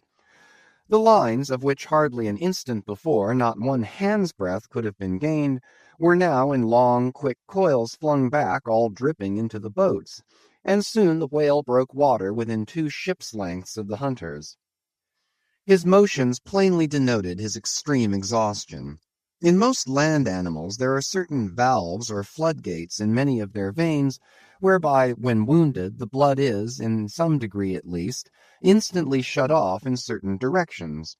Not so with the whale, one of whose peculiarities it is to have an entire non-valvular structure of the blood vessels, so that when pierced even by so small a point as a harpoon, a deadly drain is at once begun upon his whole arterial system, and when this is heightened by the extraordinary pressure of water at a great distance below the surface, his life may be said to pour from him in incessant streams. Yet so vast is the quantity of blood in him, and so distant and numerous its interior fountains, that he will keep thus bleeding and bleeding for a considerable period, even as in a drought a river will flow, whose source is in the well-springs of far-off and undiscernible hills. Even now, when the boats pulled upon the whale, and perilously drew over his swaying flukes, and the lances were darted into him, they were followed by steady jets from the new-made wound, which kept continually playing, while the natural spout-hole in his head was only at intervals, however rapid, sending its affrighted moisture into the air. From this last vent no blood yet came, because no vital part of him had thus far been struck. His life, as they significantly call it, was untouched. As the boats now more closely surrounded him, the whole upper part of his form, with much of it that is ordinarily submerged, was plainly revealed. His eyes, or rather the places where his eyes had been, were beheld.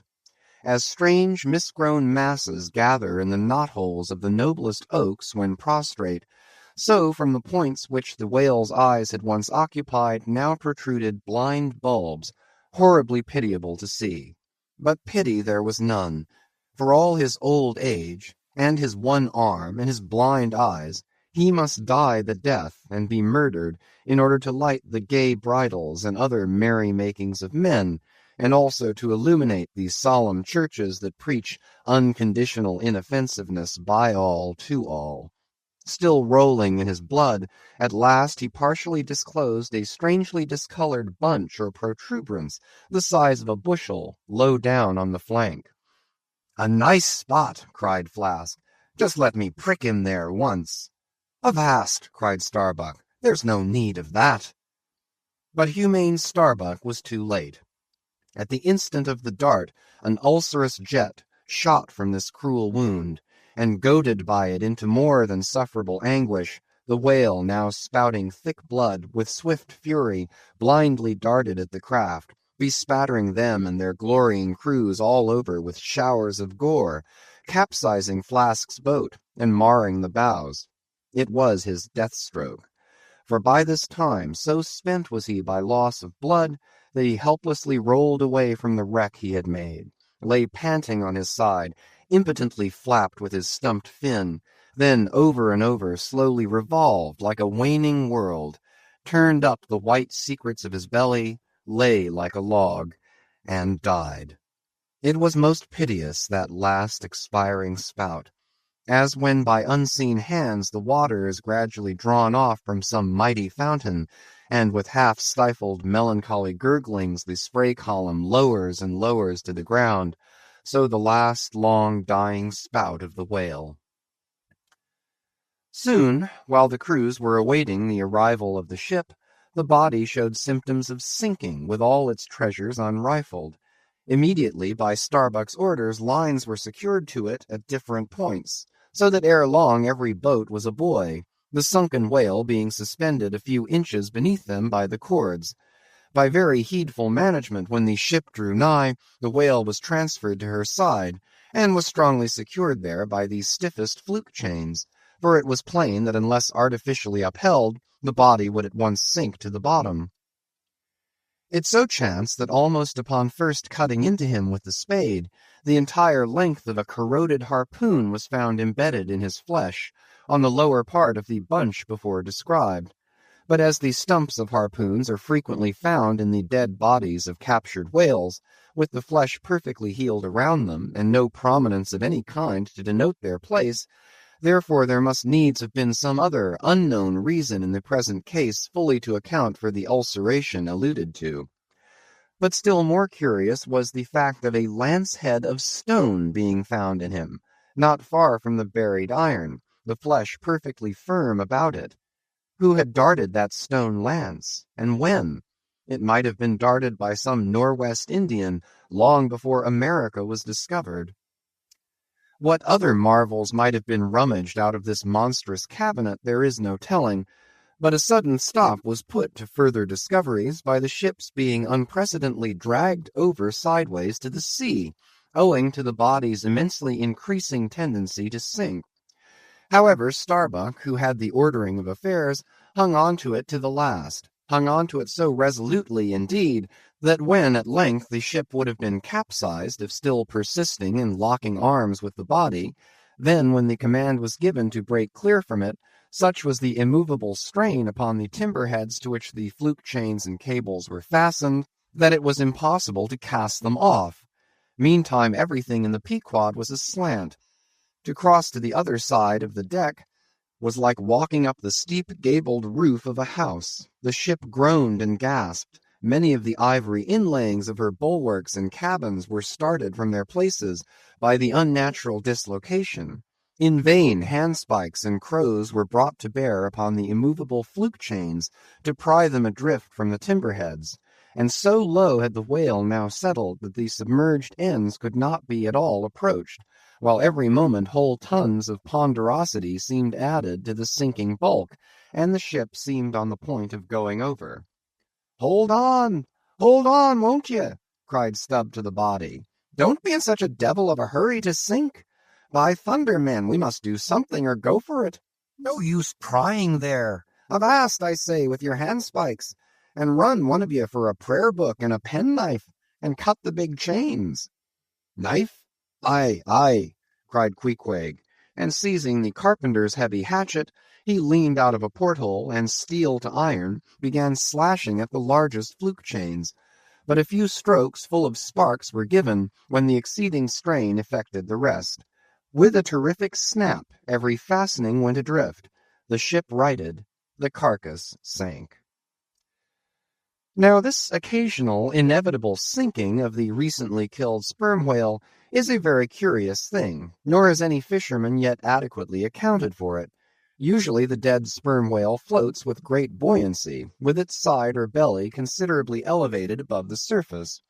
If the only whales that thus sank were old, meager, and broken-hearted creatures, their pads of lard diminished and all their bones heavy and rheumatic, then you might with some reason assert that this sinking is caused by an uncommon specific gravity in the fish so sinking, consequent upon this absence of buoyant matter in him. But it is not so. For young whales, in the highest health and swelling with noble aspirations, prematurely cut off in the warm flush and May of life, with all their panting lard about them, even these brawny, buoyant heroes do sometimes sink. Be it said, however, that the sperm whale is far less liable to this accident than any other species. Where one of that sort go down, 20 right whales do. This difference in the species is no doubt imputable in no small degree to the greater quantity of bone in the right whale, his Venetian blinds alone sometimes weighing more than a ton. From this encumbrance the sperm whale is wholly free. But there are instances where, after the lapse of many hours or several days, the sunken whale again rises, more buoyant than in life. But the reasons of this are obvious. Gases are generated in him. He swells to a prodigious magnitude, becomes a sort of animal balloon. A line of battleship could hardly keep him under then. In the shore whaling, on soundings among the bays of New Zealand, when a right whale gives token of sinking, they fasten buoys to him, with plenty of rope, so that when the body has gone down, they know where to look for it when it shall have ascended again. It was not long after the sinking of the body that a cry was heard from the Pequod's mastheads, announcing that the Jungfrau was again lowering her boats, though the only spout in sight was that of a finback, belonging to the species of uncapturable whales, because of its incredible power of swimming. Nevertheless, the finback's spout is so similar to the sperm whale's that by unskilful fishermen it is often mistaken for it. And consequently Derrick and all his host were now in valiant chase of this unnearable brute, the Virgin crowding all sail made after her 4 young keels, and thus they all disappeared far to leeward, still in bold, hopeful chase. Oh, many are the finbacks, and many are the Derricks, my friend. Chapter 82. The Honor and Glory of Whaling. There are some enterprises in which a careful disorderliness is the true method. The more I dive into this matter of whaling, and push my researches up to the very springhead of it, so much the more am I impressed with its great honorableness and antiquity, and especially when I find so many great demigods and heroes, prophets of all sort, who one way or other have shed distinction upon it, I am transported with the reflection that I myself belong, though but subordinately, to so emblazoned a fraternity. The gallant Perseus, son of Jupiter, was the first whaleman, and to the eternal honor of our calling be it said that the first whale attacked by our brotherhood was not killed with any sordid intent. Those were the knightly days of our profession, when we only bore arms to succor the distressed, not to fill men's lamp feeders. Everyone knows the fine story of Perseus and Andromeda, how the lovely Andromeda, the daughter of a king, was tied to a rock on the sea-coast, and as Leviathan was in the very act of carrying her off, Perseus, the prince of whalemen, intrepidly advancing, harpooned the monster, and delivered and married the maid. It was an admirable artistic exploit, rarely achieved by the best harpooneers of the present day, inasmuch as this Leviathan was slain at the very first dart. And let no man doubt this archite story, for in the ancient Joppa, now Jaffa, on the Syrian coast, in one of the pagan temples there stood for many ages the vast skeleton of a whale, which the city's legends and all the inhabitants asserted to be the identical bones of the monster that Perseus slew. When the Romans took Joppa, the same skeleton was carried to Italy in triumph. What seems most singular and suggestively important in this story is this: it was from Joppa that Jonah set sail. Akin to the adventure of Perseus and Andromeda, indeed by some supposed to be indirectly derived from it, is that famous story of St. George and the dragon, which dragon I maintain to have been a whale, for in many old chronicles whales and dragons are strangely jumbled together, and often stand for each other. Thou art as a lion of the waters, and as a dragon of the sea, saith Ezekiel, hereby plainly meaning a whale. In truth, some versions of the Bible use that word itself. Besides, it would much subtract from the glory of the exploit had St. George but encountered a crawling reptile of the land, instead of doing battle with the great monster of the deep. Any man may kill a snake, but only a Perseus, a St. George, a coffin, have the heart in them to march boldly up to a whale. Let not the modern paintings of this scene mislead us, for though the creature encountered by that valiant whaleman of old is vaguely represented of a griffin-like shape, and though the battle is depicted on land and the saint on horseback, yet, considering the great ignorance of those times, when the true form of the whale was unknown to artists, and considering that, as in Perseus's case, St. George's whale might have crawled up out of the sea on the beach, and considering that the animal ridden by St. George might have been only a large seal or seahorse, bearing all this in mind, it will not appear altogether incompatible with the sacred legend and the ancientest drafts of the scene to hold this so-called dragon no other than the great Leviathan himself. In fact, placed before the strict and piercing truth, this whole story will fare like that fish, flesh, and foul idol of the Philistines, Dagon by name, who, being planted before the ark of Israel, his horse's head and both the palms of his hands fell off from him, and only the stump or fishy part of him remained. Thus, then, one of our own noble stamp, even a whaleman, is the tutelary guardian of England, and by good rights we harpooneers of Nantucket should be enrolled in the most noble order of St. George.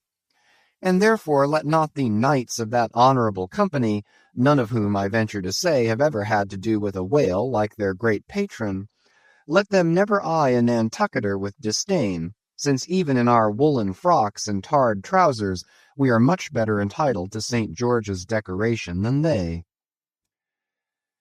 Whether to admit Hercules among us or not, concerning this I long remained dubious. For though, according to the Greek mythologies, that antique Crockett in Kit Carson, that brawny doer of rejoicing good deeds, was swallowed down and thrown up by a whale, still whether that strictly makes a whaleman of him, that might be mooted. It nowhere appears that he ever actually harpooned his fish, unless indeed from the inside. Nevertheless, he may be deemed a sort of involuntary whaleman. At any rate, the whale caught him, if he did not the whale. I claim him for one of our clan. But by the best contradictory authorities, this Grecian story of Hercules and the whale is considered to be derived from the still more ancient Hebrew story of Jonah and the whale, and vice versa. Certainly they are very similar. If I claim the demigod, then, why not the prophet? Nor do heroes, saints, demigods, and prophets alone comprise the whole roll of our order.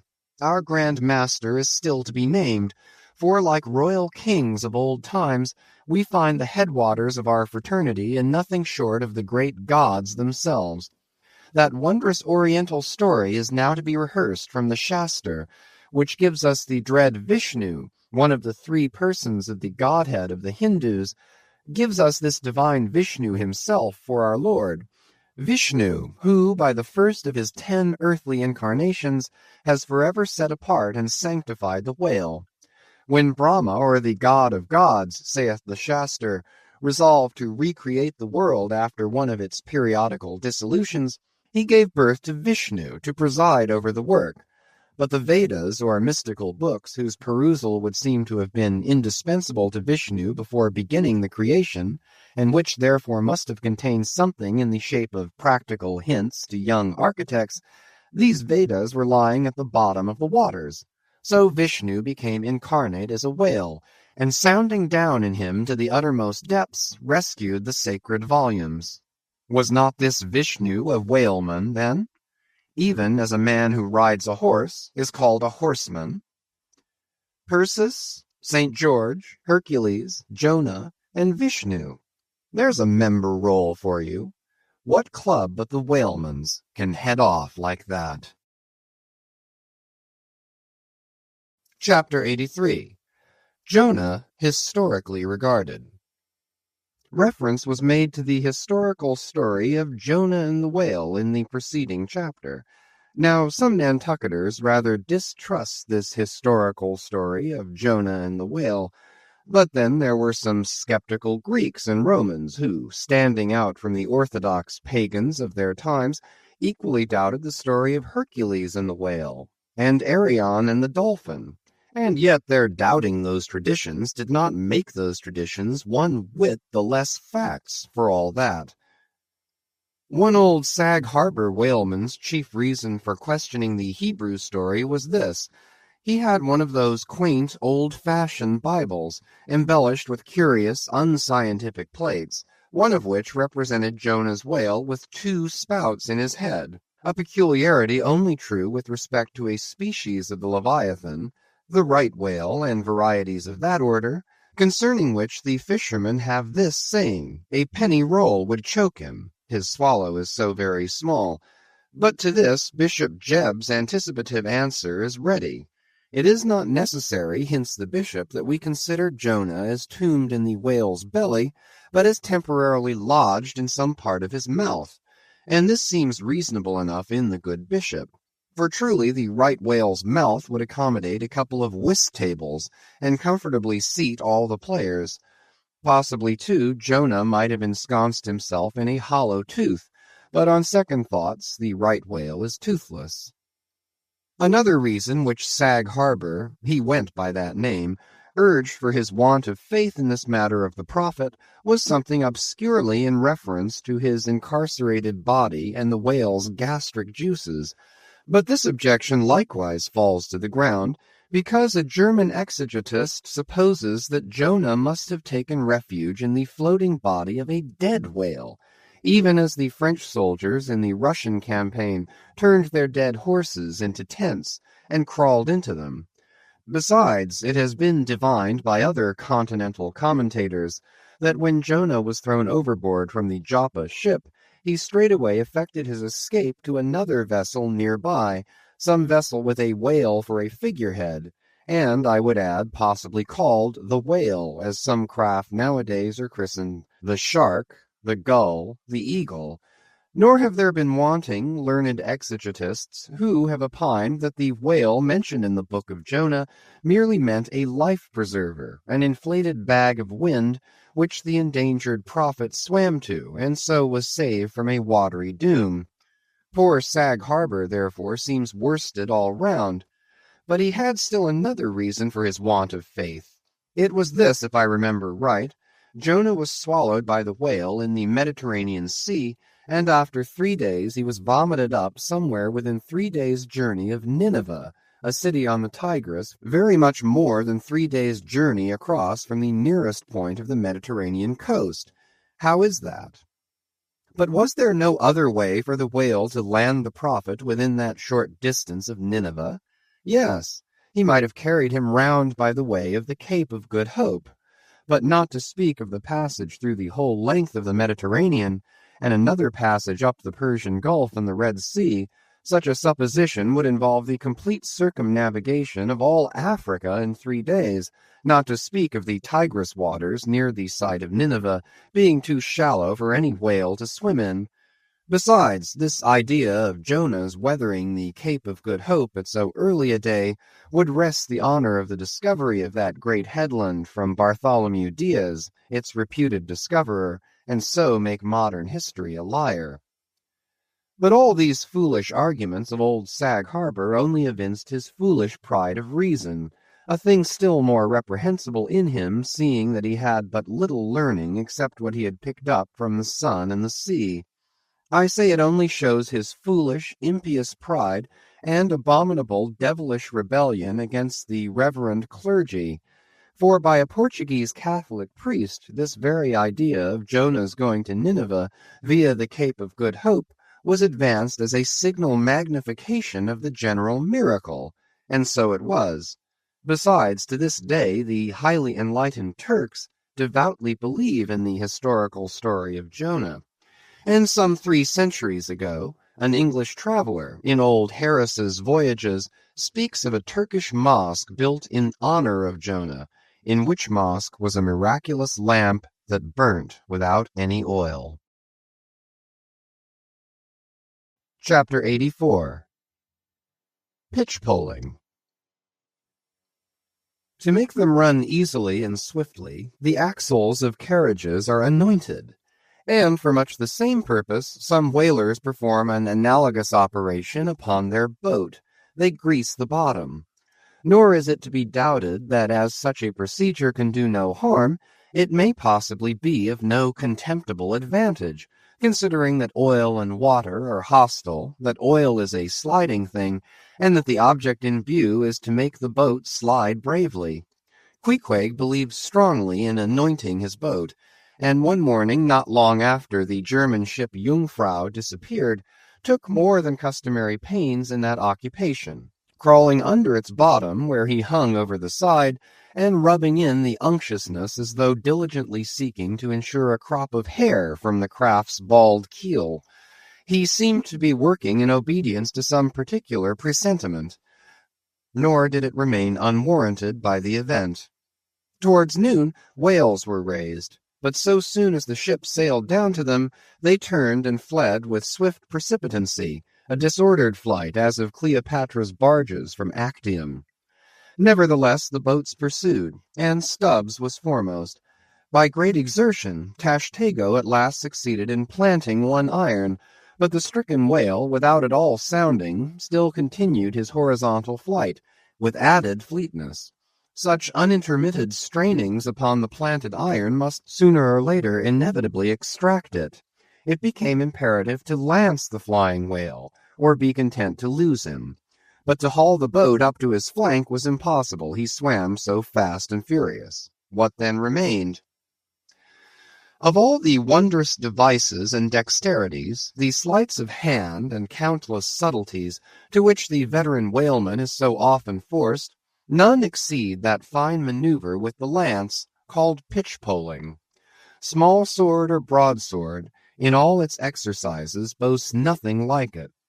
It is only indispensable with an inveterate running whale. Its grand fact and feature is the wonderful distance to which the long lance is accurately darted from a violently rocking, jerking boat, under extreme headway. Steel and wood included, the entire spear is some 10 or 12 feet in length. The staff is much slighter than that of the harpoon, and also of lighter material, pine. It is furnished with a small rope called a warp, of considerable length, by which it can be hauled back to the hand after darting.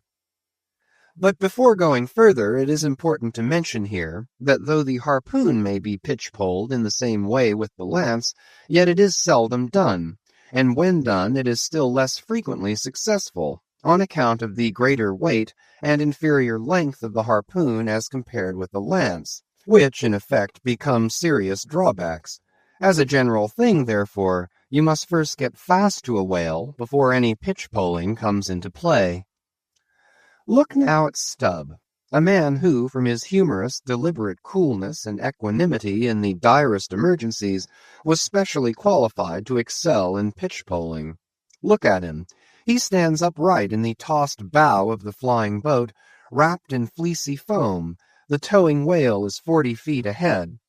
Handling the long lance lightly, glancing twice or thrice along its length to see if it be exactly straight, Stubb whistlingly gathers up the coil of the warp in one hand so as to secure its free end in his grasp, leaving the rest unobstructed. Then, holding the lance full before his waistband's middle, he levels it at the whale, when, covering him with it, he steadily depresses the butt end in his hand, thereby elevating the point till the weapon stands fairly balanced upon his palm, 15 feet in the air. He minds you somewhat of a juggler, balancing a long staff on his chin. Next moment, with a rapid, nameless impulse, In a superb, lofty arch, the bright steel spans the foaming distance and quivers in the life spot of the whale. Instead of sparkling water, he now spouts red blood. "That drove the spigot out of him," cried Stubb. "'Tis July's immortal 4th. All fountains must run wine today. Would now it were old New Orleans whiskey, or old Ohio, or unspeakable old Monongahela. Then, Tashtego, lad, I'd have ye hold a cannikin to the jet, and we'd drink round of it. Yea, verily, hearts alive, we'd brew choice punch in the spread at his spout-hole there. From that live punch-bowl quaff the living stuff." Again and again, to such gamesome talk, the dexterous dart is repeated, the spear returning to its master like a greyhound held in skilful leash. The agonized whale goes into his flurry, the tow-line is slackened, and the pitch-poler, dropping astern, folds his hands and mutely watches the monster die. Chapter 85. The Fountain.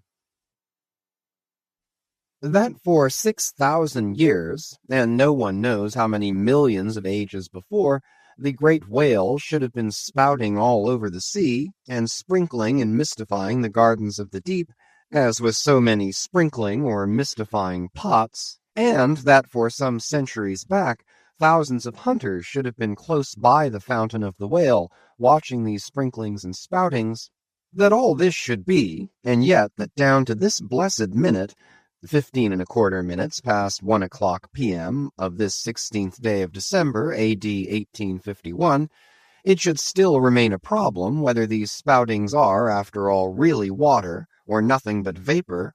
This is surely a noteworthy thing. Let us then look at this matter, along with some interesting items contingent. Everyone knows that by the peculiar cunning of their gills, the finny tribes in general breathe the air which at all times is combined with the element in which they swim. Hence a herring or cod might live a century and never once raise its head above the surface. But owing to his marked internal structure, which gives him regular lungs, like a human being's, the whale can only live by inhaling the disengaged air in the open atmosphere. Wherefore the necessity for his periodical visits to the upper world. But he cannot in any degree breathe through his mouth, for in his ordinary attitude, the sperm whale's mouth is buried at least 8 feet beneath the surface, and what is still more, his windpipe has no connection with his mouth. No, he breathes through his spiracle alone, and this is on the top of his head.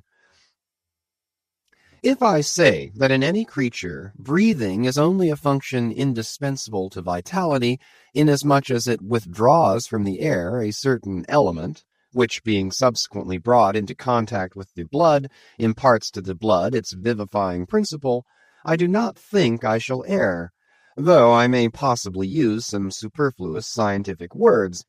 Assume it, and it follows that if all the blood in a man could be aerated in one breath, he might then seal up his nostrils and not fetch another for a considerable time. That is to say, he would then live without breathing. Anomalous as it may seem, this is precisely the case with the whale, who systematically lives by intervals his full hour and more, when at the bottom, without drawing a single breath, or so much as in any way inhaling a particle of air, for remember he has no gills. How is this? Between his ribs and on each side of his spine, he is supplied with a remarkable, involved Cretan labyrinth of vermicelli-like vessels, which vessels, when he quits the surface, are completely distended with oxygenated blood, so that, for an hour or more, 1,000 fathoms in the sea, he carries a surplus stock of vitality in him, just as the camel, crossing the waterless desert, carries a surplus supply of drink for future use in its 4 supplementary stomachs. The anatomical fact of this labyrinth is indisputable, and that the supposition founded upon it is reasonable and true seems the more cogent to me when I consider the otherwise inexplicable obstinacy of that Leviathan in having his spoutings out, as the fishermen phrase it. This is what I mean. If unmolested, upon rising to the surface, the sperm whale will continue there for a period of time exactly uniform with all his other unmolested risings. Say he stays 11 minutes and jets 70 times, that is, respires 70 breaths, then whenever he rises again, he will be sure to have his 70 breaths all over again, to a minute. Now if, after he fetches a few breaths, you alarm him, so that he sounds, he will be always dodging up again to make good his regular allowance of air, and not till those 70 breaths are told will he finally go down to stay out his full term below. Remark, however, that in different individuals these rates are different, but in any one they are alike. Now why should the whale thus insist upon having his spoutings out, unless it be to replenish his reservoir of air ere descending for good? How obvious is it, too, that this necessity for the whale's rising exposes him to all the fatal hazards of the chase. For not by hook or by net could this vast leviathan be caught when sailing 1,000 fathoms beneath the sunlight. Not so much thy skill, then, O hunter, as the great necessities that strike the victory to thee. In man, breathing is incessantly going on, one breath only serving for 2 or 3 pulsations, so that whatever other business he has to attend to, waking or sleeping, breathe he must, or die he will. But the sperm whale only breathes about 1/7 or Sunday of his time. It has been said that the whale only breathes through his spout hole. If it could truthfully be added that his spouts are mixed with water, then I opine we should be furnished with the reason why his sense of smell seems obliterated in him. For the only thing about him that at all answers to his nose is that identical spout hole, and being so clogged with 2 elements, it could not be expected to have the power of smelling. But owing to the mystery of the spout, whether it be water or whether it be vapor, no absolute certainty can as yet be arrived at on this head. Sure it is, nevertheless, that the sperm whale has no proper olfactories. But what does he want of them? No roses, no violets, no cologne water in the sea. Furthermore, as his windpipe solely opens into the tube of his spouting canal, and as that long canal, like the Grand Erie Canal, is furnished with a sort of locks that open and shut for the downward retention of air or the upward exclusion of water, therefore the whale has no voice, unless you insult him by saying that when he so strangely rumbles he talks through his nose. But then again, what has the whale to say? Seldom have I known any profound being that had anything to say to this world, unless forced to stammer out something by way of getting a living. Oh, happy that the world is such an excellent listener. Now the spouting canal of the sperm whale, chiefly intended as it is for the conveyance of air, and for several feet laid along horizontally just beneath the upper surface of his head, and a little to one side, this curious canal is very much like a gas pipe laid down in a city on one side of a street. But the question returns whether this gas pipe is also a water pipe. In other words, whether the spout of the sperm whale is the mere vapor of the exhaled breath, or whether that exhaled breath is mixed with water taken in at the mouth and discharged through the spiracle. It is certain that the mouth indirectly communicates with the spouting canal, but it cannot be proved that this is for the purpose of discharging water through the spiracle, because the greatest necessity for so doing would seem to be when in feeding he accidentally takes in water. But the sperm whale's food is far beneath the surface, and there he cannot spout even if he would. Besides, if you regard him very closely, and time him with your watch, you will find that when unmolested, there is an undeviating rhyme between the periods of his jets and the ordinary periods of respiration. But why pester one with all this reasoning on the subject? Speak out! You have seen him spout, then declare what the spout is. Can you not tell water from air? My dear sir, in this world it is not so easy to settle these plain things. I have ever found your plain things the knottiest of all, and as for this whale spout, you might almost stand in it and yet be undecided as to what it is precisely. The central body of it is hidden in the snowy, sparkling mist enveloping it, and how can you certainly tell whether any water falls from it, when always, when you are close enough to a whale to get a close view of his spout, he is in a prodigious commotion, the water cascading all around him, And if at such times you should think that you really perceive drops of moisture in the spout, how do you know that they are not merely condensed from its vapor? Or how do you know that they are not those identical drops superficially lodged in the spout-hole fissure which is countersunk into the summit of the whale's head? For even when tranquilly swimming through the midday sea in a calm, with his elevated hump sun-dried as a dromedary's in the desert, even then the whale always carries a small basin of water on his head, as under a blazing sun you will sometimes see a cavity in a rock filled up with rain. Nor is it at all prudent for the hunter to be over-curious touching the precise nature of the whale's spout. It will not do for him to be peering into it and putting his face in it. You cannot go with your pitcher to this fountain and fill it and bring it away. For even when coming into slight contact with the outer vapory shreds of the jet, which will often happen, your skin will feverishly smart from the acridness of the thing so touching it. And I know one who, coming into still closer contact with the spout, whether with some scientific object in view or otherwise, I cannot say, the skin peeled off from his cheek and arm. Wherefore among whalemen the spout is deemed poisonous. They try to evade it. Another thing, I have heard it said, and I do not much doubt it, that if the jet is fairly spouted into your eyes, it will blind you. The wisest thing the investigator can do, then, it seems to me, is to let this deadly spout alone.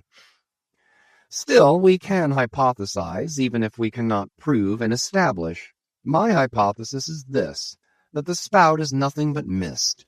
And besides other reasons, to this conclusion I am impelled by considerations touching the great inherent dignity and sublimity of the sperm whale. I account him no common, shallow being, inasmuch as it is an undisputed fact that he is never found on soundings or near shores. All other whales sometimes are. He is both ponderous and profound, and I am convinced that from the heads of all ponderous, profound beings, such as Plato, Pyrrho, the devil, Jupiter, Dante, and so on, there always goes up a certain semi-visible steam while in the act of thinking deep thoughts. While composing a little treatise on eternity, I had the curiosity to place a mirror before me, and ere long saw reflected there a curious, involved worming and undulation in the atmosphere over my head. The invariable moisture of my hair, while plunged in deep thought, after 6 cups of hot tea in my thin shingled attic of an August noon, this seems an additional argument for the above supposition. And how nobly it raises our conceit of the mighty, misty monster, to behold him solemnly sailing through a calm tropical sea, his vast, mild head overhung by a canopy of vapor, engendered by his incommunicable contemplations, and that vapor, as you will sometimes see it, glorified by a rainbow, as if heaven itself had put its seal upon his thoughts. For, do you see, rainbows do not visit the clear air, they only irradiate vapor. And so, through all the thick mists of the dim doubts in my mind, divine intuitions now and then shoot, enkindling my fog with a heavenly ray. And for this I thank God, for all have doubts, many deny, but doubts or denials, few along with them have intuitions. Doubts of all things earthly, and intuitions of some things heavenly. This combination makes neither believer nor infidel, but makes a man who regards them both with equal eye. Chapter 86. The Tale. Other poets have warbled the praises of the soft eye of the antelope, and the lovely plumage of the bird that never alights. Less celestial, I celebrate a tale. Reckoning the largest sized sperm whale's tail to begin at that point of the trunk where it tapers to about the girth of a man, it comprises, upon its upper surface alone, an area of at least 50 square feet. The compact, round body of its root expands into 2 broad, firm, flat palms or flukes, gradually shoaling away to less than 1 inch in thickness. At the crotch or junction, these flukes slightly overlap, then sideways recede from each other like wings, leaving a wide vacancy between. In no living thing are the lines of beauty more exquisitely defined than in the crescentic borders of these flukes. At its utmost expansion in the full-grown whale, the tail will considerably exceed 20 feet across. The entire member seems a dense webbed bed of welded sinews, but cut into it and you find that 3 distinct strata compose it, upper, middle, and lower. The fibers in the upper and lower layers are long and horizontal, those of the middle one very short and running crosswise between the outside layers. This triune structure, as much as anything else, imparts power to the tail. To the student of old Roman walls, the middle layer will furnish a curious parallel to the thin course of tiles always alternating with the stone in those wonderful relics of the antique, and which undoubtedly contribute so much to the great strength of the masonry. But as if this vast local power in the tendinous tail were not enough, the whole bulk of the Leviathan is knit over with a warp and woof of muscular fibers and filaments, which, passing on either side the loins and running down into the flukes, insensibly blend with them, and largely contribute to their might, so that in the tail the confluent measureless force of the whole whale seems concentrated to a point. Could annihilation occur to matter, this were the thing to do it. Nor does this, its amazing strength, at all tend to cripple the graceful flexion of its motions, where infantileness of ease undulates through a titanism of power. On the contrary, those motions derive their most appalling beauty from it. Real strength never impairs beauty or harmony, but it often bestows it, and in everything imposingly beautiful, strength has much to do with the magic. Take away the tied tendons that all over seem bursting from the marble in carved Hercules, and its charm would be gone. As the devout Eckermann lifted the linen sheet from the naked corpse of Goethe, he was overwhelmed with the massive chest of the man, that seemed as a Roman triumphal arch. When Angelo paints even God the Father in human form, mark what robustness is there. And whatever they may reveal of the divine love in the Son, the soft, curled, hermaphroditical Italian pictures in which his idea has been most successfully embodied, these pictures, so destitute as they are of all brawniness, hint nothing of any power, but the mere negative, feminine one of submission and endurance, which on all hands, it is conceded, form the peculiar practical virtues of his teachings. Such is the subtle elasticity of the organ I treat of, that whether wielded in sport or in earnest, or in anger, whatever be the mood it be in, its flexions are invariably marked by exceeding grace. Therein no fairy's arm can transcend it. 5 great motions are peculiar to it. First, when used as a fin for progression. Second, when used as a mace in battle. Third, in sweeping. Fourth, in lob-tailing. Fifth, in peaking flukes. First, being horizontal in its position, the Leviathan's tail acts in a different manner from the tails of all other sea creatures. It never wriggles. In man or fish, wriggling is a sign of inferiority. To the whale, his tail is the sole means of propulsion, scroll-wise coiled forwards beneath the body, and then rapidly sprung backwards. It is this which gives that singular darting, leaping motion to the monster when furiously swimming. His side fins only serve to steer by. Second, it is a little significant that while one sperm whale only fights another sperm whale with his head and jaw, nevertheless, in his conflicts with man, he chiefly and contemptuously uses his tail. In striking at a boat, he swiftly curves away his flukes from it, and the blow is only inflicted by the recoil. If it be made in the unobstructed air, especially if it descend to its mark, the stroke is then simply irresistible. No ribs of man or boat can withstand it. Your only salvation lies in eluding it. But if it comes sideways through the opposing water, then partly owing to the light buoyancy of the whaleboat and the elasticity of its materials, a cracked rib or a dashed plank or two, a sort of stitch in the side, is generally the most serious result. These submerged side blows are so often received in the fishery that they are accounted mere child's play. Someone strips off a frock, and the hole is stopped. Third, I cannot demonstrate it, but it seems to me that in the whale the sense of touch is concentrated in the tail, for in this respect there is a delicacy in it only equaled by the daintiness of the elephant's trunk. This delicacy is chiefly evinced in the action of sweeping, when in maidenly gentleness the whale with a certain soft slowness moves his immense flukes from side to side upon the surface of the sea. And if he feels but a sailor's whisker, woe to that sailor, whiskers and all. What tenderness there is in that preliminary touch! Had this tale any prehensile power, I should straightway bethink me of Darmonides' elephant that so frequented the flower market, and with low salutations presented nosegays to damsels, and then caressed their zones. On more accounts than one, a pity it is that the whale does not possess this prehensile virtue in his tail. For I have heard of yet another elephant that, when wounded in the fight, curved round his trunk and extracted the dart. Fourth, stealing unawares upon the whale in the fancied security of the middle of solitary seas, you find him unbent from the vast corpulence of his dignity, and kitten-like he plays on the ocean as if it were a hearth. But still you see his power in his play.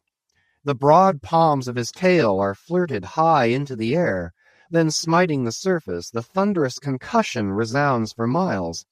You would almost think a great gun had been discharged, and if you notice the light wreath of vapor from the spiracle at his other extremity, you would think that that was the smoke from the touch-hole. Fifth, as in the ordinary floating posture of the Leviathan, the flukes lie considerably below the level of his back. They are then completely out of sight beneath the surface, but when he is about to plunge into the deeps, his entire flukes with at least 30 feet of his body are tossed erect in the air, and so remain vibrating a moment, till they downward shoot out of view. Excepting the sublime breach, somewhere else to be described, this peaking of the whale's flukes is perhaps the grandest sight to be seen in all animated nature. Out of the bottomless profundities the gigantic tail seems spasmodically snatching at the highest heaven. So in dreams have I seen majestic Satan thrusting forth his tormented colossal claw from the flame Baltic of hell. But in gazing at such scenes, it is all in all what mood you are in. If in the Dantean, the devils will occur to you; if in that of Isaiah, the archangels. Standing at the masthead of my ship during a sunrise that crimsoned sky and sea, I once saw a large herd of whales in the east, all heading towards the sun, and for a moment vibrating in concert with peaked flukes. As it seemed to me at the time, such a grand embodiment of adoration of the gods was never beheld, even in Persia, the home of the fire-worshippers. As Ptolemy Philopater testified of the African elephant, I then testified of the whale, pronouncing him the most devout of all beings. For, according to King Juba, the military elephants of antiquity often hailed the morning with their trunks uplifted in the profoundest silence. The chance comparison in this chapter between the whale and the elephant, so far as some aspects of the tail of the one and the trunk of the other are concerned, should not tend to place those two opposite organs on an equality, much less the creatures to which they respectively belong. For as the mightiest elephant is but a terrier to Leviathan, so, compared with Leviathan's tail, his trunk is but the stalk of a lily. The most direful blow from the elephant's trunk were as the playful tap of a fan, compared with the measureless crush and crash of the sperm whale's ponderous flukes, which in repeated instances have one after the other hurled entire boats with all their oars and crews into the air, very much as an Indian juggler tosses his balls. Footnote: though all comparison in the way of general bulk between the whale and the elephant is preposterous, inasmuch as in that particular the elephant stands in much the same respect to the whale as a dog does to the elephant, nevertheless there are not wanting some points of curious similitude. Among these is the spout. It is well known that the elephant will often draw up water or dust in his trunk, and then, elevating it, jet it forth in a stream. End of footnote. The more I consider this mighty tale, the more do I deplore my inability to express it. At times there are gestures in it which, though they would well grace the hand of man, remain wholly inexplicable. In an extensive herd, so remarkable occasionally are these mystic gestures that I have heard hunters who have declared them akin to Freemason signs and symbols, that the whale indeed by these methods intelligently conversed with the world. Nor are there wanting other motions of the whale in his general body, full of strangeness and unaccountable to his most experienced assailant. Dissect him how I may, then, I go but skin deep. I know him not, and never will. But if I know not even the tail of this whale, how understand his head? Much more how comprehend his face, when face he has none? Thou shalt see my back parts, my tail, he seems to say, but my face shall not be seen. But I cannot completely make out his back parts, and hint what he will about his face. I say again, he has no face. Chapter 87. The Grand Armada. The long and narrow peninsula of Malacca, extending southeastward from the territories of Burma, forms the most southerly point of all Asia. In a continuous line from that peninsula stretch the long islands of Sumatra, Java, Bali, and Timor, which, with many others, form a vast mole or rampart lengthwise connecting Asia with Australia, and dividing the long unbroken Indian Ocean from the thickly studded Oriental archipelagos. This rampart is pierced by several sally ports for the convenience of ships and whales, conspicuous among which are the Straits of Sunda and Malacca. By the Straits of Sunda chiefly, vessels bound to China from the west emerge into the China Seas. Those narrow Straits of Sunda divide Sumatra from Java, and standing midway in that vast rampart of islands, buttressed by that bold green promontory known to seamen as Java Head, they not a little correspond to the central gateway opening into some vast walled empire. And considering the inexhaustible wealth of spices and silks and jewels and gold and ivory with which the 1,000 islands of that oriental sea are enriched, it seems a significant provision of nature that such treasures, by the very formation of the land, should at least bear the appearance, however ineffectual, of being guarded from the all-grasping Western world. The shores of these Straits of Sunda are unsupplied with those domineering fortresses which guard the entrances to the Mediterranean, the Baltic, and the Propontis. Unlike the Danes, these Orientals do not demand the obsequious homage of lowered topsails from the endless procession of ships before the wind, which for centuries past, by night and day, have passed between the islands of Sumatra and Java, freighted with the costliest cargoes of the East. But while they freely waive a ceremonial like this, they do by no means renounce their claim to more solid tribute. Time out of mind, the piratical proas of the Malays, lurking among the low-shaded coves and islets of Sumatra, have sallied out upon the vessels sailing through the straits, fiercely demanding tribute at the point of their spears. Though by the repeated bloody chastisements they have received at the hands of European cruisers, the audacity of these corsairs has of late been somewhat repressed, yet even at the present day we occasionally hear of English and American vessels which in those waters have been remorselessly boarded and pillaged. With a fair, fresh wind, the Pequod was now drawing nigh to these straits, Ahab purposing to pass through them into the Javan seas, and thence, cruising northward, over waters known to be frequented here and there by the sperm whale, sweep inshore by the Philippine Islands and gain the far coast of Japan, in time for the great whaling season there. By these means, the circumnavigating Pequod would sweep almost all the known sperm whale cruising grounds of the world, previous to descending upon the line in the Pacific, where Ahab, though everywhere else foiled in his pursuit, firmly counted upon giving battle to Moby Dick in the sea he was most known to frequent, and at a season when he might most reasonably be presumed to be haunting it. But how now? In this zoned quest does Ahab touch no land? Does his crew drink air? Surely he will stop for water. Nay, for a long time now the circus-running sun has raced within his fiery ring, and needs no sustenance but what's in himself. So Ahab. Mark this, too, in the whaler. While other hulls are loaded down with alien stuff to be transferred to foreign wharves, the world-wandering whale ship carries no cargo but herself and crew, their weapons and their wants. She has a whole lake's contents bottled in her ample hold. She is ballasted with utilities, not altogether with unusable pig-lead and Kent-ledge.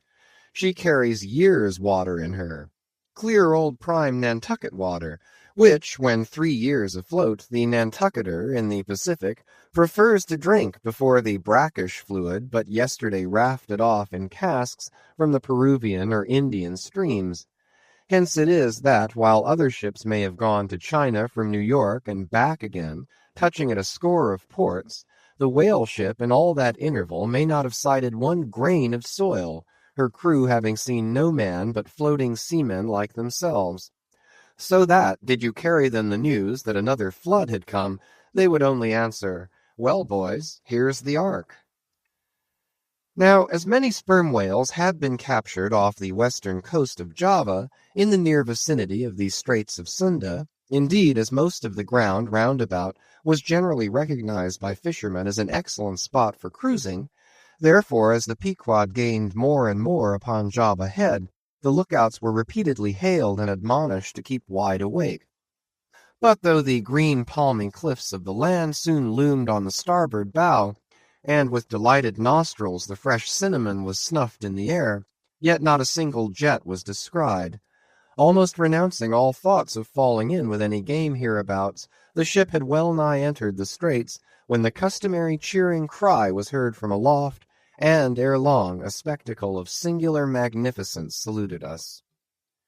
But here be it premised that owing to the unwearied activity with which of late they have been hunted over all 4 oceans, the sperm whales, instead of almost invariably sailing in small, detached companies as in former times, are now frequently met with in extensive herds, sometimes embracing so great a multitude that it would almost seem as if numerous nations of them had sworn solemn league and covenant for mutual assistance and protection.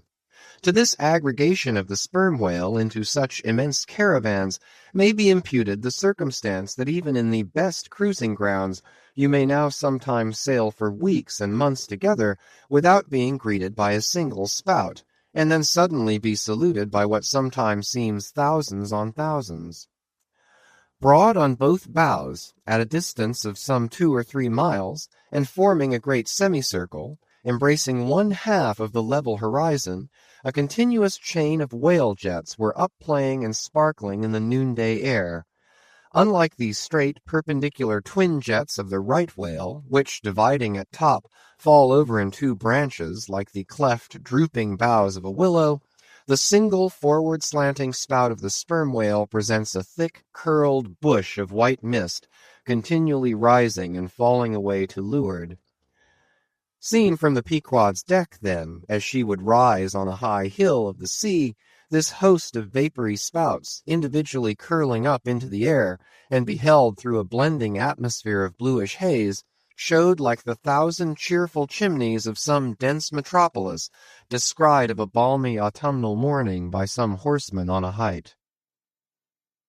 As marching armies, approaching an unfriendly defile in the mountains, accelerate their march, all eagerness to place that perilous passage in their rear, and once more expand in comparative security upon the plain, even so did this vast fleet of whales now seem hurrying forward through the straits, gradually contracting the wings of their semicircle, and swimming on in one solid but still crescentic center.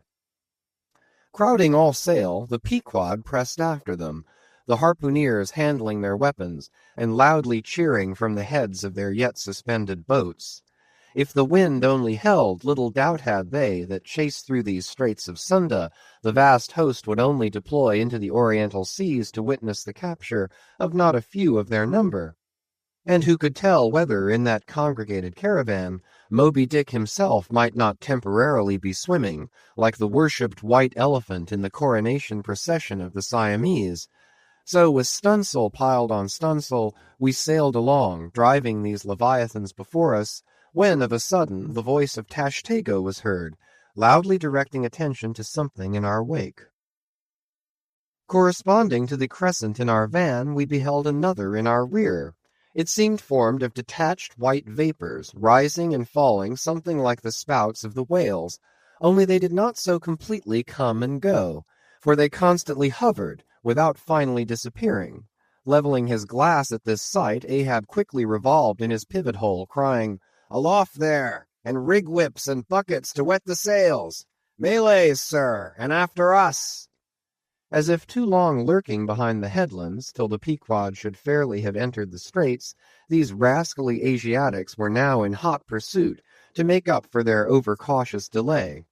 But when the swift Pequod, with a fresh leading wind, was herself in hot chase, how very kind of these tawny philanthropists to assist in speeding her on to her own chosen pursuit, mere riding whips and rolls to her as they were. As with glass under arm, Ahab to and fro paced on the deck, in his forward turn beholding the monsters he chased, and in the after one the bloodthirsty pirates chasing him, some such fancy as the above seemed his.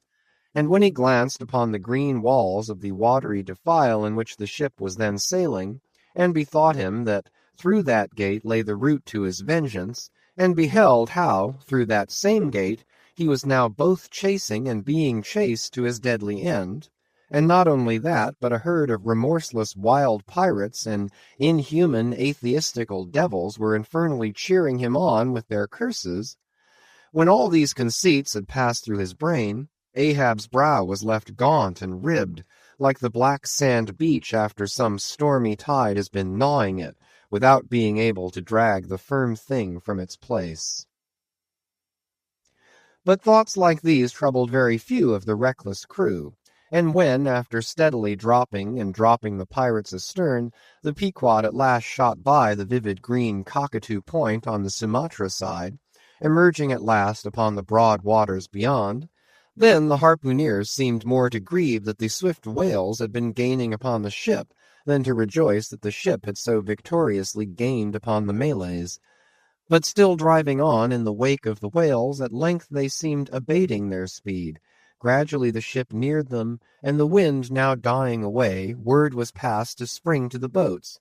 But no sooner did the herd, by some presumed wonderful instinct of the sperm whale, become notified of the 3 keels that were after them, though as yet a mile in their rear, than they rallied again, and forming in close ranks and battalions so that their spouts all looked like flashing lines of stacked bayonets, moved on with redoubled velocity.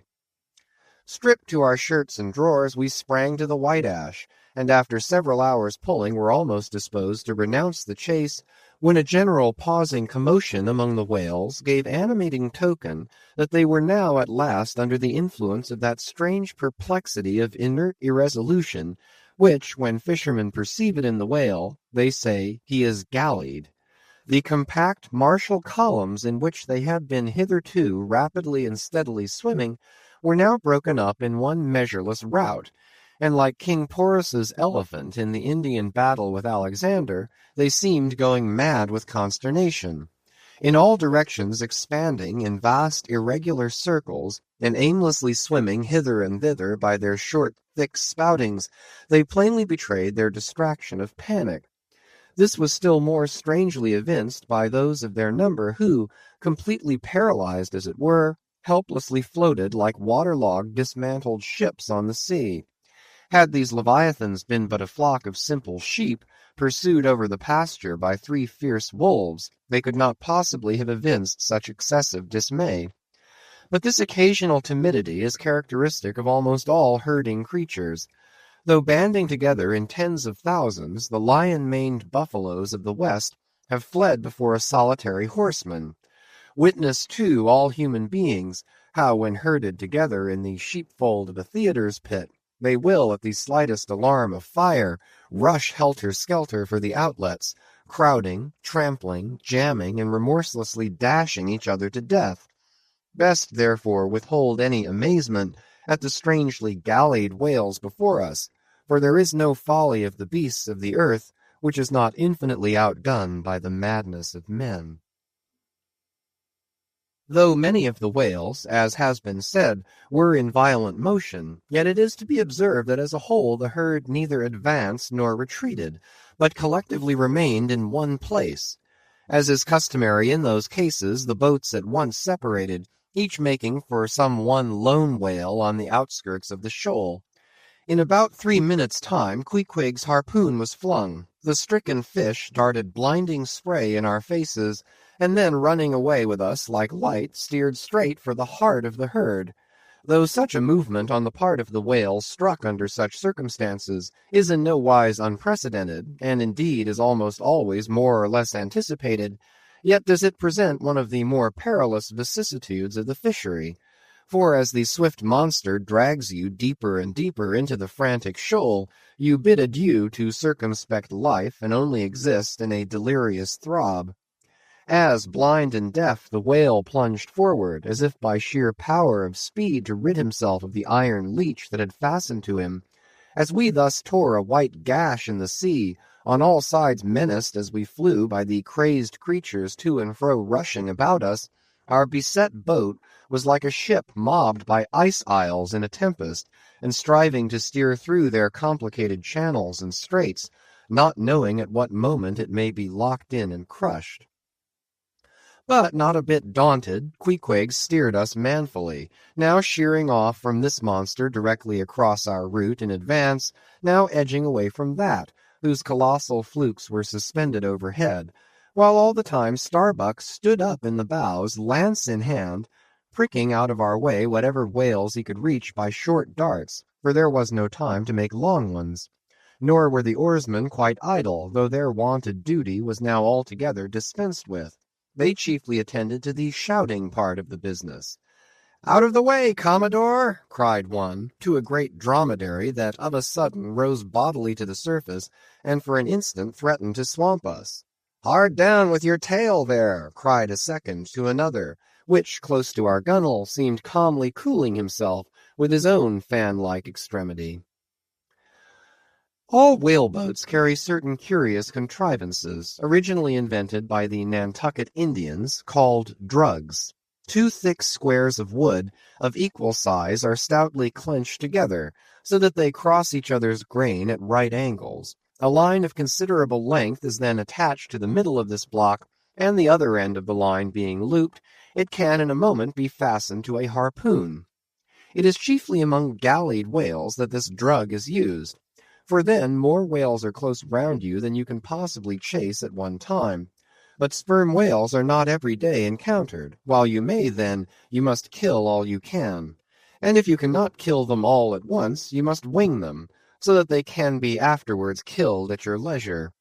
Hence it is that at times like these the drug comes into requisition. Our boat was furnished with 3 of them.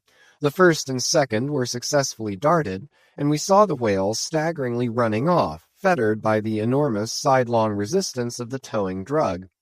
They were cramped like malefactors with the chain and ball.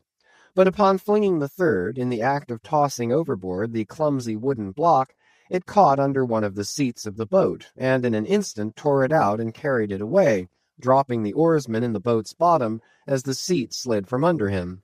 On both sides the sea came in at the wounded planks, but we stuffed 2 or 3 drawers and shirts in, and so stopped the leaks for the time. It had been next to impossible to dart these drugged harpoons, were it not that as we advanced into the herd, our whale's way greatly diminished. Moreover, that as we went still further and further from the circumference of commotion, the direful disorders seemed waning, so that when at last the jerking harpoon drew out and the towing whale sideways vanished, then, with the tapering force of his parting momentum, we glided between 2 whales into the innermost heart of the shoal, as if from some mountain torrent we had slid into a serene valley lake. Here the storms in the roaring glens between the outermost whales were heard, but not felt. In this central expanse the sea presented that smooth, satin-like surface called a sleek, produced by the subtle moisture thrown off by the whale in his more quiet moods. Yes, we were now in that enchanted calm which they say lurks at the heart of every commotion. And still in the distracted distance we beheld the tumults of the outer concentric circles, and saw successive pods of whales, 8 or 10 in each, swiftly going round and round, like multiplied spans of horses in a ring, and so closely, shoulder to shoulder, that a titanic circus rider might easily have overarched the middle ones, and so have gone round on their backs. Owing to the density of the crowd of reposing whales more immediately surrounding the embayed axis of the herd, no possible chance of escape was at present afforded us. We must watch for a breach in the living wall that hemmed us in, the wall that had only admitted us in order to shut us up. Keeping at the center of the lake, we were occasionally visited by small, tame cows and calves, the women and children of this routed host. Now, inclusive of the occasional wide intervals between the revolving outer circles, and inclusive of the spaces between the various pods in any one of those circles, the entire area at this juncture, embraced by the whole multitude, must have contained at least 2 or 3 square miles. At any rate, though indeed such a test at such a time might be deceptive, spoutings might be discovered from our low boat that seemed playing up almost from the rim of the horizon. I mention this circumstance because, as if the cows and calves had been purposely locked up in this innermost fold, and as if the wide extent of the herd had hitherto prevented them from learning the precise cause of its stopping, or possibly being so young, unsophisticated, and every way innocent and inexperienced, however it may have been, these smaller whales, now and then visiting our becalmed boat from the margin of the lake, evinced a wondrous fearlessness and confidence, or else a still becharmed panic which it was impossible not to marvel at. Like household dogs they came snuffling round us, right up to our gunwales, and touching them, till it almost seemed that some spell had suddenly domesticated them. Queequeg patted their foreheads, Starbuck scratched their backs with his lance, but, fearful of the consequences, for the time refrained from darting it. But far beneath this wondrous world upon the surface, another and still stranger world met our eye as we gazed over the side. For suspended in those watery vaults floated the forms of the nursing mothers of the whales, and those that of their enormous girth seemed shortly to become mothers. The lake, as I have hinted, was to a considerable depth exceedingly transparent, and as human infants, while suckling, will calmly and fixedly gaze away from the breast, as if leading 2 different lives at the time, and, while yet drawing mortal nourishment, be still spiritually feasting upon some unearthly reminiscence, even so did the young of these whales seem looking up towards us, but not at us, as if we were but a bit of gulf-weed in their newborn sight. Floating on their sides, the mothers also seemed quietly eyeing us. One of these little infants, that from certain queer tokens seemed hardly a day old, might have measured some 14 feet in length, and some 6 feet in girth. He was a little frisky, though as yet his body seemed scarce yet recovered from that irksome position it had so lately occupied in the maternal reticule, where, tail to head, and all ready for the final spring, the unborn whale lies bent like a Tartar's bow. The delicate side fins and the palms of his flukes still freshly retained the pleated crumbled appearance of a baby's ears, newly arrived from foreign parts. "Line! Line!" cried Queequeg, looking over the gunwale. "Him fast! Him fast! Who line him? Who struck? 2 whale, 1 big, 1 little." "What ails you, man?" cried Starbuck. "Look'ee here," said Queequeg, pointing down. As when the stricken whale that from the tub has reeled out hundreds of fathoms of rope, as after deep sounding he floats up again and shows the slackened curling line buoyantly rising and spiraling towards the air, So now Starbuck saw long coils of the umbilical cord of Madame Leviathan, by which the young cub seems still tethered to its dam. Not seldom in the rapid vicissitudes of the chase, this natural line with the maternal end loose becomes entangled with the hempen one, so that the cub is thereby trapped. Some of the subtlest secrets of the sea seemed divulged to us in this enchanted pond. We saw young Leviathan amours in the deep. Footnote: the sperm whale, as with all other species of the Leviathan, but unlike most other fish, breeds indifferently at all seasons, after a gestation which may probably be set down at 9 months, producing but one at a time, though in some few known instances giving birth to an Esau and a Jacob, a contingency provided for in suckling by 2 teats, curiously situated, one on each side of the anus, but the breasts themselves extend upwards from that. When by chance these precious parts in a nursing whale are cut by the hunter's lance, the mother's pouring milk and blood rivalingly discolor the sea for rods. The milk is very sweet and rich. It has been tasted by man.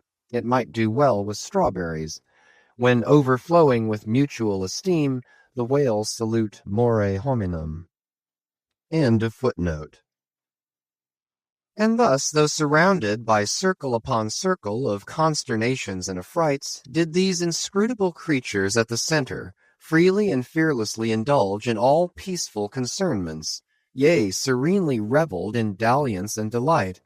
But even so, amid the tornadoed Atlantic of my being, do I myself still forever centrally disport in mute calm, and while ponderous planets of unwaning woe revolve round me, deep down and deep inland, there I still bathe me in eternal mildness of joy. Meanwhile, as we thus lay entranced, the occasional sudden frantic spectacles in the distance evinced the activity of the other boats, still engaged in drugging the whales on the frontier of the host, or possibly carrying on the war within the first circle, where abundance of room and some convenient retreats were afforded them. But the sight of the enraged, drugged whales now and then blindly darting to and fro across the circles was nothing to what at last met our eyes. It is sometimes the custom, when fast to a whale more than commonly powerful and alert, to seek to hamstring him, as it were, by sundering or maiming his gigantic tail tendon. It is done by darting a short-handled cutting spade, to which is attached a rope for hauling it back again. A whale wounded, as we afterwards learned, in this part, but not effectually as it seemed, had broken away from the boat, carrying along with him half of the harpoon line, and in the extraordinary agony of the wound, he was now dashing among the revolving circles like the lone mounted desperado Arnold at the Battle of Saratoga, carrying dismay wherever he went. But agonizing as was the wound of this whale, and an appalling spectacle enough any way, yet the peculiar horror with which he seemed to inspire the rest of the herd was owing to a cause which at first the intervening distance obscured from us.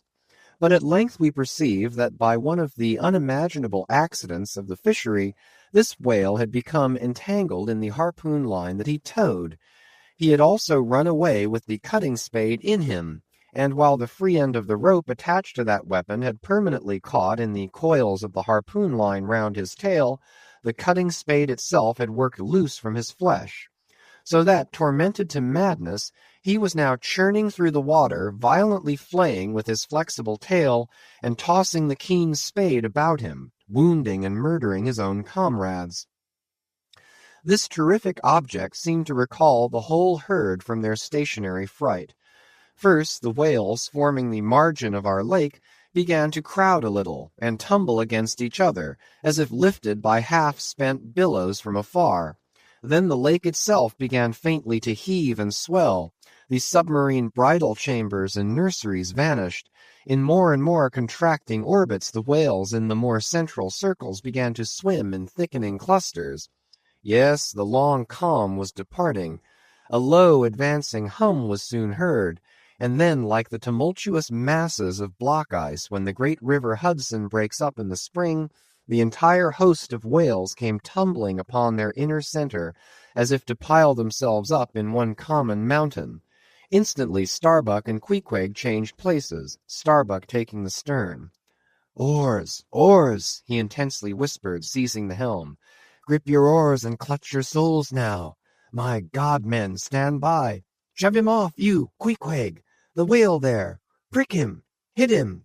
Stand up and stay so. Spring, men. Pull, men. Never mind their backs. Scrape them. Scrape away." The boat was now all but jammed between two vast black bulks, leaving a narrow Dardanelles between their long lengths. But by desperate endeavor we at last shot into a temporary opening, then giving way rapidly, and at the same time earnestly watching for another outlet.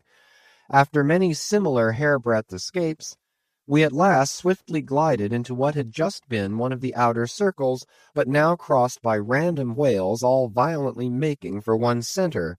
This lucky salvation was cheaply purchased by the loss of Queequeg's hat, who, while standing in the bows to prick the fugitive whales, had his hat taken clean from his head by the air eddy made by the sudden tossing of a pair of broad flukes close by. Riotous and disordered as the universal commotion now was, it soon resolved itself into what seemed a systematic movement, for having clumped together at last in one dense body, they then renewed their onward flight with augmented fleetness. Further pursuit was useless, but the boats still lingered in their wake to pick up what drugged whales might be dropped astern, and likewise to secure one which Flask had killed and waifed. The waif is a pennant pole, 2 or 3 of which are carried by every boat, and which, when additional game is at hand, are inserted upright into the floating body of a dead whale, both to mark its place on the sea, and also as token of prior possession, should the boats of any other ship draw near. The result of this lowering was somewhat illustrative of that sagacious saying in the fishery, "The more whales, the less fish."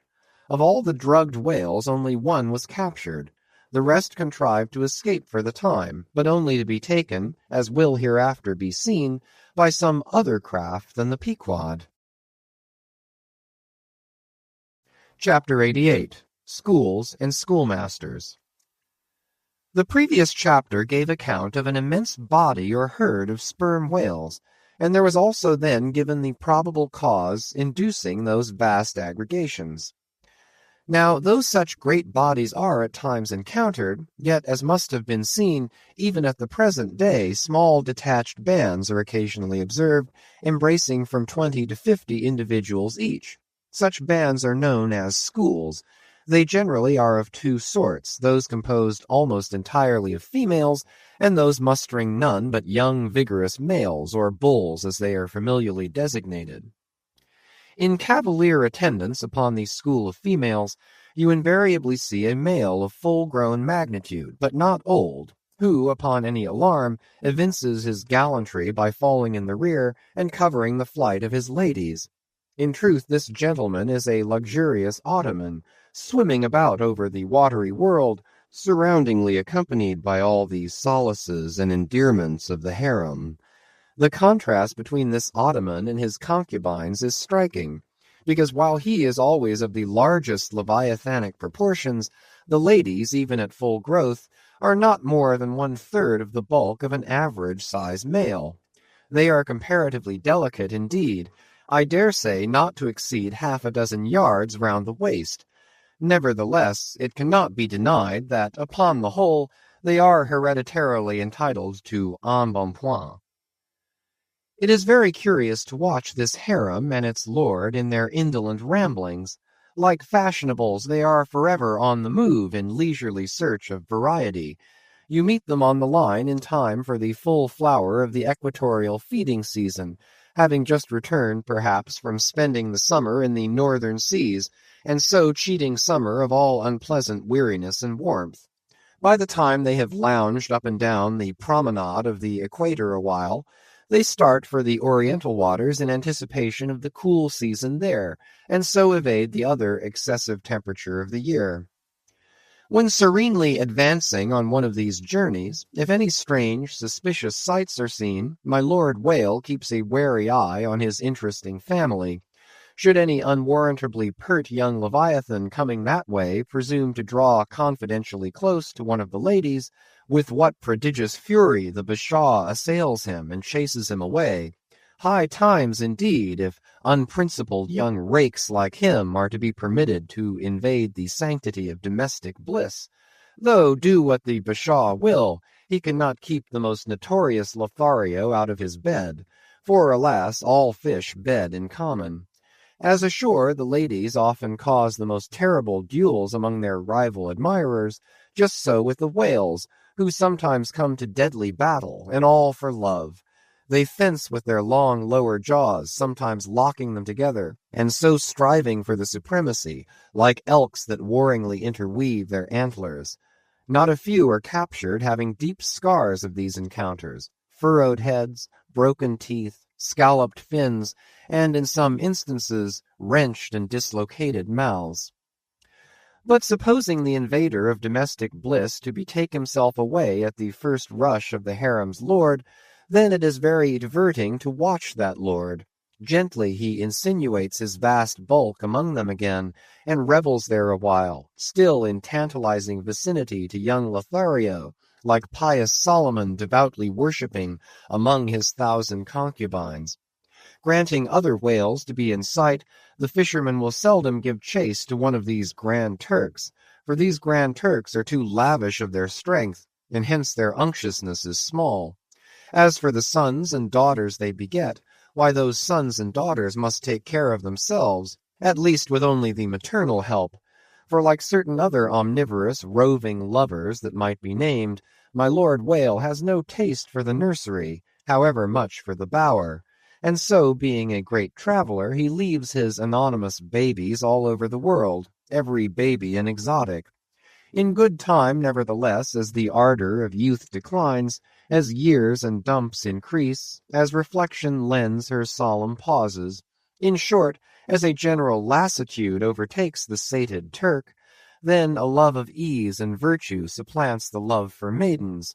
Our Ottoman enters upon the impotent, repentant, admonitory stage of life, forswears, disbands the harem, and, grown to an exemplary, sulky old soul, goes about all alone among the meridians and parallels, saying his prayers, and warning each young Leviathan from his amorous errors. Now, as the harem of Wales is called by the fishermen a school, so is the lord and master of that school technically known as the schoolmaster. It is therefore not in strict character, however admirably satirical, that after going to school himself he should then go abroad inculcating not what he learned there, but the folly of it. His title, schoolmaster, would very naturally seem derived from the name bestowed upon the harem itself, but some have surmised that the man who first thus entitled this sort of Ottoman whale must have read the memoirs of Vidocq, and informed himself what sort of a country schoolmaster that famous Frenchman was in his younger days, and what was the nature of those occult lessons he inculcated into some of his pupils. The same secludedness and isolation to which the schoolmaster whale betakes himself in his advancing years is true of all aged sperm whales. Almost universally, a lone whale, as a solitary leviathan is called, proves an ancient one. Like venerable moss-bearded Daniel Boone, he will have no one near him but nature herself, and her he takes to wife in the wilderness of waters, and the best of wives she is, though she keeps so many moody secrets. The schools, composing none but young and vigorous males, previously mentioned, offer a strong contrast to the harem schools. For while those female whales are characteristically timid, the young males, or 40-barrel bulls as they call them, are by far the most pugnacious of all leviathans, and proverbially the most dangerous to encounter, excepting those wondrous gray-headed, grizzled whales sometimes met, and these will fight you like grim fiends exasperated by a penal gout. The 40-barrel bull schools are larger than the harem schools. Like a mob of young collegians, they are full of fight, fun, and wickedness, tumbling round the world at such a reckless, rollicking rate that no prudent underwriter would insure them any more than he would a riotous lad at Yale or Harvard. They soon relinquish this turbulence, though, and when about 3/4 grown, break up and separately go about in quest of settlements, that is, harems. Another point of difference between the male and female schools is still more characteristic of the sexes. Say you strike a 40-barrel bull, poor devil, all his comrades quit him. But strike a member of the harem school, and her companions swim around her with every token of concern, sometimes lingering so near her and so long as themselves to fall a prey. Chapter 89. Fast Fish and Loose Fish. The allusion to the waif and waif poles in the last chapter but one necessitates some account of the laws and regulations of the whale fishery, of which the waif may be deemed the grand symbol and badge. It frequently happens that when several ships are cruising in company, a whale may be struck by one vessel, then escape and be finally killed and captured by another vessel. And herein are indirectly comprised many minor contingencies, all partaking of this one grand feature. For example, after a weary and perilous chase and capture of a whale, the body may get loose from the ship by reason of a violent storm, and drifting far away to leeward, be retaken by a second whaler, who, in a calm, snugly tows it alongside without risk of life or line. Thus the most vexatious and violent disputes would often arise between the fishermen, were there not some written or unwritten, universal, undisputed law applicable to all cases. Perhaps the only formal whaling code authorized by legislative enactment was that of Holland. It was decreed by the States General in A.D. 1695.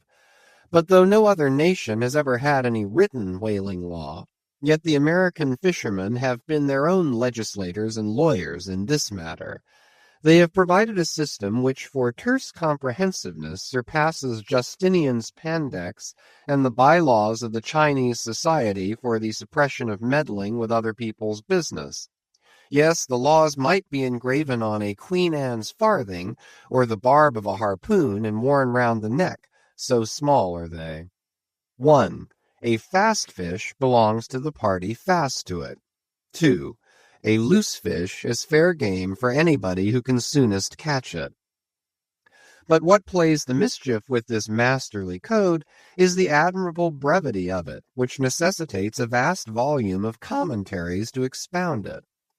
First, what is a fast fish? Alive or dead, a fish is technically fast when it is connected with an occupied ship or boat, by any medium at all controllable by the occupant or occupants, a mast, an oar, a 9-inch cable, a telegraph wire, or a strand of cobweb, it is all the same. Likewise, a fish is technically fast when it bears a waif, or any other recognized symbol of possession, so long as the party waifing it plainly evince their ability at any time to take it alongside, as well as their intention to do so. These are scientific commentaries, but the commentaries of the whalemen themselves sometimes consist in hard words and harder knocks, the coke upon Littleton of the fist. True, among the more upright and honorable whalemen, allowances are always made for particular cases, where it would be an outrageous moral injustice for one party to claim possession of a whale previously chased or killed by another party. But others are by no means so scrupulous. Some 50 years ago there was a curious case of a whale trover litigated in England, wherein the plaintiffs set forth that after a hard chase of a whale in the northern seas, and when indeed they, the plaintiffs, had succeeded in harpooning the fish, they were at last, through peril of their lives, obliged to forsake not only their lines but their boat itself. Ultimately, the defendants, the crew of another ship, came up with the whale, struck, killed, seized, and finally appropriated it before the very eyes of the plaintiffs. And when those defendants were remonstrated with, their captain snapped his fingers in the plaintiffs' teeth, and assured them that by way of doxology to the deed he had done, he would now retain their line, harpoons, and boat, which had remained attached to the whale at the time of the seizure. wherefore the plaintiffs now sued for the recovery of the value of their whale, line, harpoons, and boat. Mr. Erskine was counsel for the defendants, Lord Ellenborough was the judge. In the course of the defense, the witty Erskine went on to illustrate his position by alluding to a recent Crim Con case, wherein a gentleman, after in vain trying to bridle his wife's viciousness, had at last abandoned her upon the seas of life, but in the course of years, repenting of that step, he instituted an action to recover possession of her. Erskine was on the other side, and he then supported it by saying that though the gentleman had originally harpooned the lady, and had once had her fast, and only by reason of the great stress of her plunging viciousness had at last abandoned her, yet abandon her he did, so that she became a loose fish, and therefore when a subsequent gentleman re-harpooned her, the lady then became that subsequent gentleman's property, along with whatever harpoon might have been found sticking in her. Now, in the present case, Erskine contended that the examples of the whale and the lady were reciprocally illustrative of each other.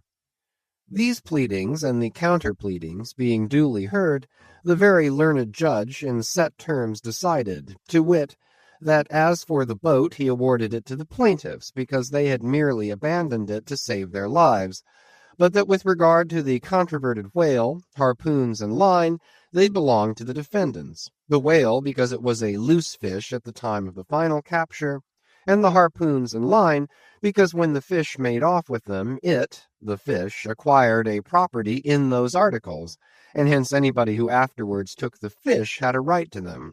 Now the defendants afterwards took the fish, ergo the aforesaid articles were theirs. A common man, looking at this decision of the very learned judge, might possibly object to it, but ploughed up to the primary rock of the matter, the two great principles laid down in the twin whaling laws previously quoted, and applied and elucidated by Lord Ellenborough in the above-cited case, these two laws touching fast fish and loose fish, I say, will, on reflection, be found the fundamentals of all human jurisprudence, for notwithstanding its complicated tracery of sculpture, the temple of the law, like the temple of the Philistines, has but two props to stand on. Is it not a saying in everyone's mouth, possession is half of the law, that is, regardless of how the thing came into possession? But often possession is the whole of the law. What are the sinews and souls of Russian serfs and Republican slaves but fast fish, whereof possession is the whole of the law? What to the rapacious landlord is the widow's last mite but a fast fish? What is yonder undetected villain's marble mansion with a door-plate for a waif? What is that but a fast fish? What is the ruinous discount which Mordecai, the broker, gets from poor Woebegone, the bankrupt, on a loan to keep Woebegone's family from starvation? What is that ruinous discount but a fast fish? What is the Archbishop of Save-Souls' income of £100,000 seized from the scant bread and cheese of hundreds of thousands of broken-backed laborers, all sure of heaven without any of Save-Souls' help? What is that globular £100,000 but a fast fish? What are the Duke of Dunder's hereditary towns and hamlets but fast fish? What to that redoubted harpooneer John Bull is poor Ireland but a fast fish? What to that apostolic lancer, brother Jonathan, is Texas but a fast fish?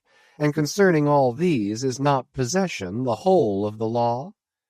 But if the doctrine of fast fish be pretty generally applicable, the kindred doctrine of loose fish is still more widely so.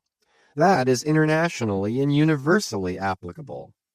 What was America in 1492 but a loose fish, in which Columbus struck the Spanish standard by way of waifing it for his royal master and mistress?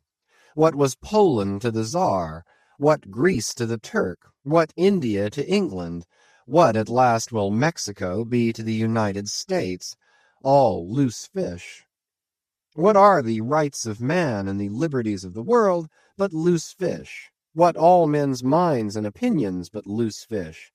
What is the principle of religious belief in them but a loose fish? What to the ostentatious, smuggling verbalists are the thoughts of thinkers but loose fish? What is the great globe itself but a loose fish? And what are you, reader, but a loose fish, and a fast fish, too? Chapter 90. Heads or Tails. De baleno vero sufficit, si rex habeat caput et regina caudam. Bracton, L3, C3. Latin from the books of the laws of England, which, taken along with the context, means that of all whales captured by anybody on the coast of that land, the king, as honorary grand harpooner, must have the head, and the queen be respectfully presented with the tail. A division which in the whale is much like having an apple. There is no intermediate remainder. Now, as this law, under a modified form, is to this day in force in England, and as it offers in various respects a strange anomaly touching the general law of fast and loosed fish, it is here treated of in a separate chapter, on the same courteous principle that prompts the English railways to be at the expense of a separate car specially reserved for the accommodation of royalty. In the first place, in curious proof of the fact that the above-mentioned law is still in force, I proceed to lay before you a circumstance that happened within the last 2 years. It seems that some honest mariners of Dover or Sandwich or some one of the Cinque Ports had, after a hard chase, succeeded in killing and beaching a fine whale, which they had originally descried afar off from the shore. Now the Cinque Ports are partially or somehow under the jurisdiction of a sort of policeman or beadle called a Lord Warden. Holding the office directly from the Crown, I believe, all the royal emoluments incident to the Cinque Port territories become by assignment his. By some writers this office is called a sinecure, but not so, because the Lord Warden is busily employed at times in fobbing his perquisites, which are his chiefly by virtue of that same fobbing of them. Now, when these poor sunburnt mariners, barefooted and with their trousers rolled high up on their eely legs, had wearily hauled their fat fish high and dry, promising themselves a good 150 pounds from the precious oil and bone, and in fantasy sipping rare tea with their wives and good ale with their cronies upon the strength of their respective shares, up steps a very learned and most Christian and charitable gentleman with a copy of Blackstone under his arm, and laying it upon the whale's head, he says, "Hands off! This fish, my masters, is a fast fish. I seize it as the Lord Warden's." Upon this the poor mariners, in their respectful consternation, so truly English, not knowing what to say, fall to vigorously scratching their heads all round, meanwhile ruefully glancing from the whale to the stranger, but that did nowise mend the matter, or at all soften the hard heart of the learned gentleman with the copy of Blackstone. At length one of them, after long scratching about for his ideas, made bold to speak.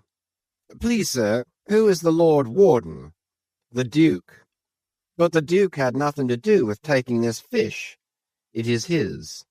"We have been at great trouble and peril and some expense, and is all that to go to the Duke's benefit, and we get nothing at all for our pains but our blisters?" "It is his." "Is the Duke so very poor as to be forced to this desperate mode of getting a livelihood?" "It is his."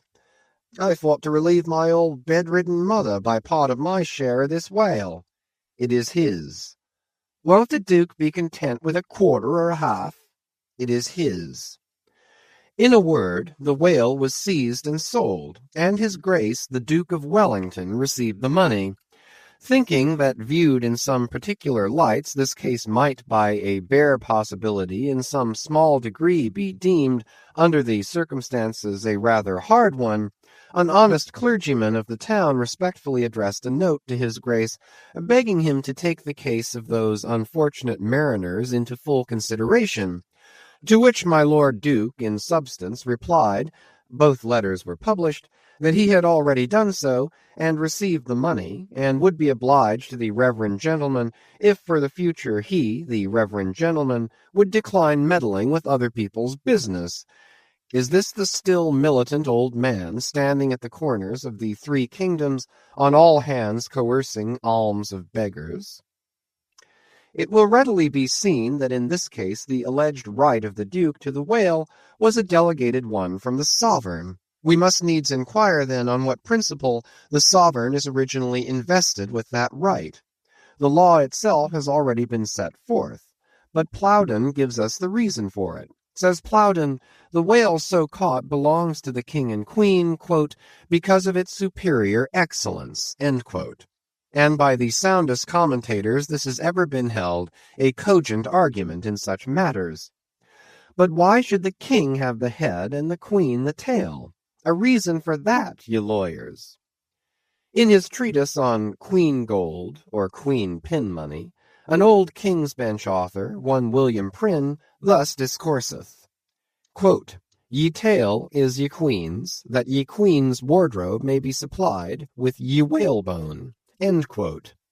Now this was written at a time when the black limber bone of the Greenland or right whale was largely used in ladies' bodices, but this same bone is not in the tail, it is in the head, which is a sad mistake for a sagacious lawyer like Prynne. But is the queen a mermaid to be presented with a tail? An allegorical meaning may lurk here. There are two royal fish so styled by the English law writers, the whale and the sturgeon, both royal property under certain limitations and nominally supplying the 10th branch of the crown's ordinary revenue. I know not that any other author has hinted of the matter, but by inference it seems to me that the sturgeon must be divided in the same way as the whale, the king receiving the highly dense and elastic head peculiar to that fish, which symbolically regarded may possibly be humorously grounded upon some presumed congeniality.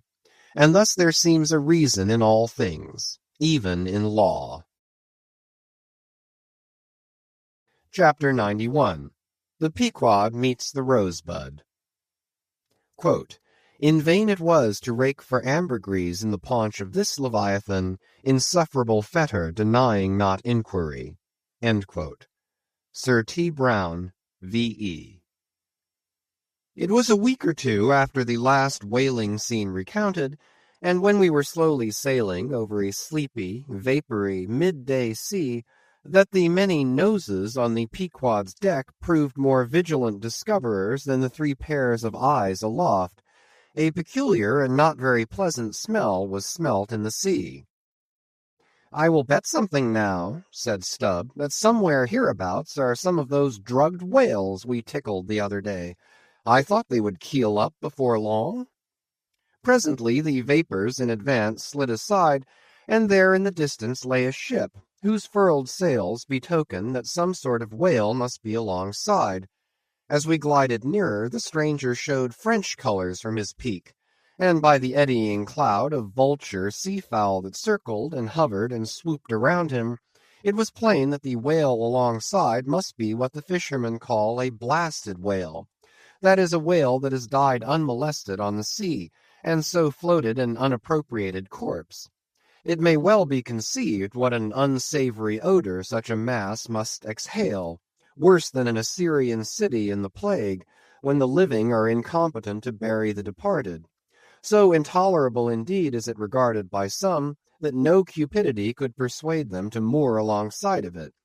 Yet are there those who will still do it, notwithstanding the fact that the oil obtained from such subjects is of a very inferior quality, and by no means of the nature of attar of rose.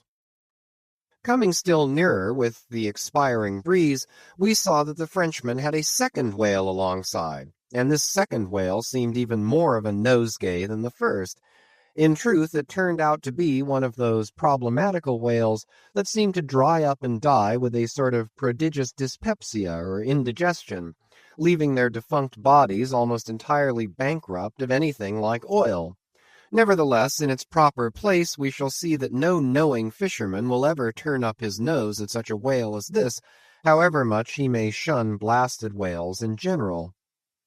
The Pequod had now swept so nigh to the stranger that Stubb vowed he recognized his cutting spade pole entangled in the lines that were knotted round the tail of one of these whales. There's a pretty fellow now, he banteringly laughed, standing in the ship's bows. There's a jackal for thee. I well know that these crappos of Frenchmen are but poor devils in the fishery, sometimes lowering their boats for breakers, mistaking them for sperm whale spouts. Yes, and sometimes sailing from their ports with their hold full of boxes of tallow candles and cases of snuffers, foreseeing that all the oil they will get won't be enough to dip the captain's wick into. Aye, we all know these things. But look ye, here's a crapo that is content with our leavings. The drugged whale there, I mean. Aye, and is content, too, with scraping the dry bones of that other precious fish he has there. Poor devil. I say, pass round a hat, someone, and let's make him a present of a little oil for dear charity's sake. For what oil he will get from that drugged whale there wouldn't be fit to burn in a jail. No, not in a condemned cell. And as for the other whale, why, I'll agree to get more oil by chopping up and trying out these 3 masts of ours than he'll get from that bundle of bones. Though now that I think of it, it may contain something worth a good deal more than oil. Yes, ambergris. I wonder now if our old man has thought of that. It's worth trying. Yes, I'm for it. And so saying, he started for the quarter-deck. By this time the faint air had become a complete calm, so that whether or no, the Pequod was now fairly entrapped in the smell, with no hope of escaping except by its breezing up again. Issuing from the cabin, Stubb now called his boat's crew and pulled off for the stranger.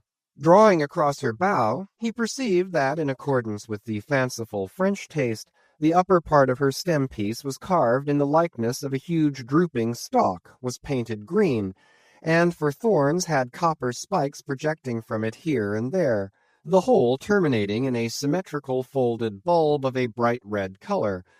Upon her headboards in large gilt letters he read Bouton de Rose, rose button or rose bud, and this was the romantic name of this aromatic ship.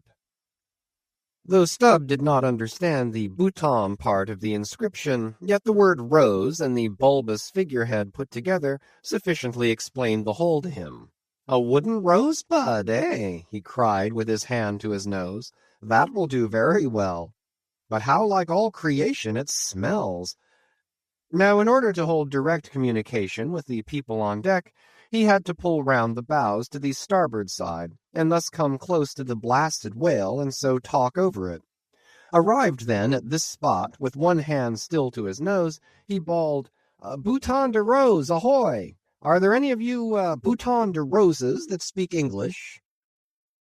Yes, rejoined a Guernsey man from the bulwarks, who turned out to be the chief mate. Well then, my Bouton de Rosebud, have you seen the white whale? What whale? The white whale. A sperm whale, Moby Dick. Have you seen him? Never heard of such a whale. Cachalot blanche? White whale? No. Very good then. Goodbye now, and I'll call again in a minute. Then rapidly pulling back towards the Pequod, and seeing Ahab leaning over the quarter-deck rail awaiting his report, he molded his 2 hands into a trumpet and shouted, No, sir, no! Upon which Ahab retired, and Stubb returned to the Frenchman. He now perceived that the Guernsey man, who had just got into the chains and was using a cutting spade, had slung his nose in a sort of bag. What's the matter with your nose there? Said Stubb. Broke it? I wish it were broken, but I didn't have any nose at all, answered the Guernsey man, who did not seem to relish the job he was at very much. But what are you holding yours for? Oh, nothing. It's a wax nose. I have to hold it on. A fine day, ain't it? Air rather gardeny, I should say. Throw us a bunch of posies, will you, Bouton de Rose? What in the devil's name do you want here? Roared the Guernseyman, flying into a sudden passion. Oh, keep cool. Cool, yes, that's the word. Why don't you pack those whales in ice while you're working at 'em? But, joking aside, though, do you know, Rosebud, that it's all nonsense trying to get any oil out of such whales? As for that dried-up one, there, he hasn't a gill in his whole carcass. I know that well enough, but do you see, the captain here won't believe it. This is his first voyage. He was a cologne manufacturer before. But come aboard, and mayhap he'll believe you if he won't me, and so I'll get out of this dirty scrape." "Anything to oblige you, my sweet and pleasant fellow," rejoined Stubb, and with that he soon mounted to the deck. There a queer scene presented itself. The sailors, in tasselled caps of red worsted, were getting the heavy tackles in readiness for the whales, but they worked rather slow and talked very fast, and seemed in anything but a good humour, all their noses upwardly projected from their faces like so many jib booms. Now and then pairs of them would drop their work and run up to the masthead to get some fresh air. Some, thinking they would catch the plague, dipped oakum in coal tar, and at intervals held it to their nostrils. Others, having broken the stems of their pipes almost short off at the bowl, were vigorously puffing tobacco smoke, so that it constantly filled their olfactories. Stubb was struck by a shower of outcries and anathemas proceeding from the captain's roundhouse abaft, and looking in that direction saw a fiery face thrust from behind the door, which was held ajar from within. This was the tormented surgeon, who, after in vain remonstrating against the proceedings of the day, had betaken himself to the captain's roundhouse, cabinet he called it, to avoid the pest, but still could not help yelling out his entreaties and indignations at times. Marking all this, Stubb argued well for his scheme, and turning to the Guernseyman had a little chat with him, during which the stranger mate expressed his detestation of his captain as a conceited ignoramus, who had brought them all into so unsavoury and unprofitable a pickle. Sounding him carefully, Stubb further perceived that the Guernsey man had not the slightest suspicion concerning the ambergris. He therefore held his peace on that head, but otherwise was quite frank and confidential with him, so that the two quickly concocted a little plan for both circumventing and satirizing the captain, without his at all dreaming of distrusting their sincerity. According to this little plan of theirs, the Guernsey man, under cover of an interpreter's office, was to tell the captain what he pleased, but as coming from Stubb. And as for Stubb, he was to utter any nonsense that should come uppermost in him during the interview. By this time their destined victim appeared from his cabin. He was a small and dark but rather delicate-looking man for a sea captain, with large whiskers and mustache, however, and wore a red cotton velvet vest with watch seals at his side. To this gentleman Stubb was now politely introduced by the Guernsey man, who at once ostentatiously put on the aspect of interpreting between them. "What shall I say to him first?" said he. "Why," said Stubb, eyeing the velvet vest and watch and seals, "you may as well begin by telling him that he looks a sort of babyish to me, though I don't pretend to be a judge." "He says, monsieur," said the Guernseyman in French, turning to his captain, "that only yesterday his ship spoke a vessel whose captain and chief mate with 6 sailors had all died of a fever caught from a blasted whale they had brought alongside."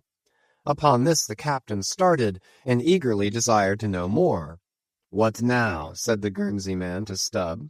"Why, since he takes it so easy, tell him that now I have eyed him carefully, I'm quite certain that he's no more fit to command a whale ship than a St. Jago monkey. In fact, tell him from me he's a baboon." "He vows and declares, monsieur, that the other whale, the dried one, is far more deadly than the blasted one.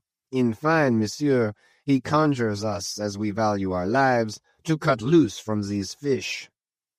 Instantly the captain ran forward, and in a loud voice commanded his crew to desist from hoisting the cutting tackles, and at once cast loose the cables and chains confining the whales to the ship. "What now?" said the Guernsey man, when the captain had returned to them. "Why, let me see. Yes, you may as well tell him now that, in fact, tell him I've diddled him, and," aside to himself, "perhaps somebody else. He says, monsieur, that he's very happy to have been of any service to us." Hearing this, the captain vowed that they were the grateful parties, meaning himself and mate, and concluded by inviting Stubb down into his cabin to drink a bottle of Bordeaux. "He wants you to take a glass of wine with him," said the interpreter. "Thank him heartily, But tell him it's against my principles to drink with the man I've diddled. In fact, tell him I must go. He says, monsieur, that his principles won't admit of his drinking, but that if monsieur wants to live another day to drink, then monsieur had best drop all 4 boats and pull the ship away from these whales, for it's so calm they won't drift. By this time Stubb was over the side, and getting into his boat, hailed the Guernsey man to this effect, that having a long tow-line in his boat, he would do what he could to help them, by pulling out the lighter whale of the 2 from the ship's side. While the Frenchmen's boats, then, were engaged in towing the ship one way, Stubb benevolently towed away at his whale the other way, ostentatiously slacking out a most unusually long tow-line. Presently a breeze sprang up. Stubb feigned to cast off from the whale. Hoisting his boats, the Frenchman soon increased his distance, while the Pequod slid in between him and Stubb's whale. Whereupon Stubb quickly pulled to the floating body, and hailing the Pequod to give notice of his intentions, at once proceeded to reap the fruit of his unrighteous cunning. Seizing his sharp boat spade, he commenced an excavation in the body, a little behind the side fin. You would almost have thought he was digging a cellar there in the sea, and when at length his spade struck against the gaunt ribs, it was like turning up old Roman tiles and pottery buried in fat English loam. His boat's crew were all in high excitement, eagerly helping their chief, and looking as anxious as gold hunters. And all the time numberless fowls were diving and ducking and screaming and yelling and fighting around them. Stubb was beginning to look disappointed, especially as the horrible nosegay increased, when suddenly, from out the very heart of this plague, there stole a faint stream of perfume, which flowed through the tide of bad smells without being absorbed by it, as one river will flow into and then along with another, without at all blending with it for a time. "I have it! I have it!" cried Stubb with delight, striking something in the subterranean regions. "A purse! A purse!" Dropping his spade, he thrust both hands in, and drew out handfuls of something that looked like ripe Windsor soap, or rich mottled old cheese, very unctuous and savory withal. You might easily dent it with your thumb. It is of a hue between yellow and ash color. And this, good friends, is ambergris, worth a gold guinea an ounce to any druggist. Some 6 handfuls were obtained, but more was unavoidably lost in the sea, and still more perhaps might have been secured were it not for impatient Ahab's loud command to Stubb to desist and come on board, else the ship would bid them good-bye. Chapter 92. Ambergris. Now this ambergris is a very curious substance, and so important as an article of commerce that in 1791 a certain Nantucket-born Captain Coffin was examined at the bar of the English House of Commons on the subject. For at that time, and indeed until a comparatively late day, the precise origin of ambergris remained, like amber itself, a problem to the learned. Though the word ambergris is but a French compound for grey amber, yet the 2 substances are quite distinct. For amber, though at times found on the sea-coast, is also dug up in some far inland soils, whereas ambergris is never found except upon the sea. Besides, amber is a hard, transparent, brittle, odorless substance used for mouthpieces to pipes, for beads and ornaments. But ambergris is soft, waxy, and so highly fragrant and spicy that it is largely used in perfumery, in pastilles, precious candles, hair powders, and pomatum. The Turks use it in cooking, and also carry it to Mecca for the same purpose that frankincense is carried to St. Peter's in Rome. Some wine merchants drop a few grains into claret to flavor it.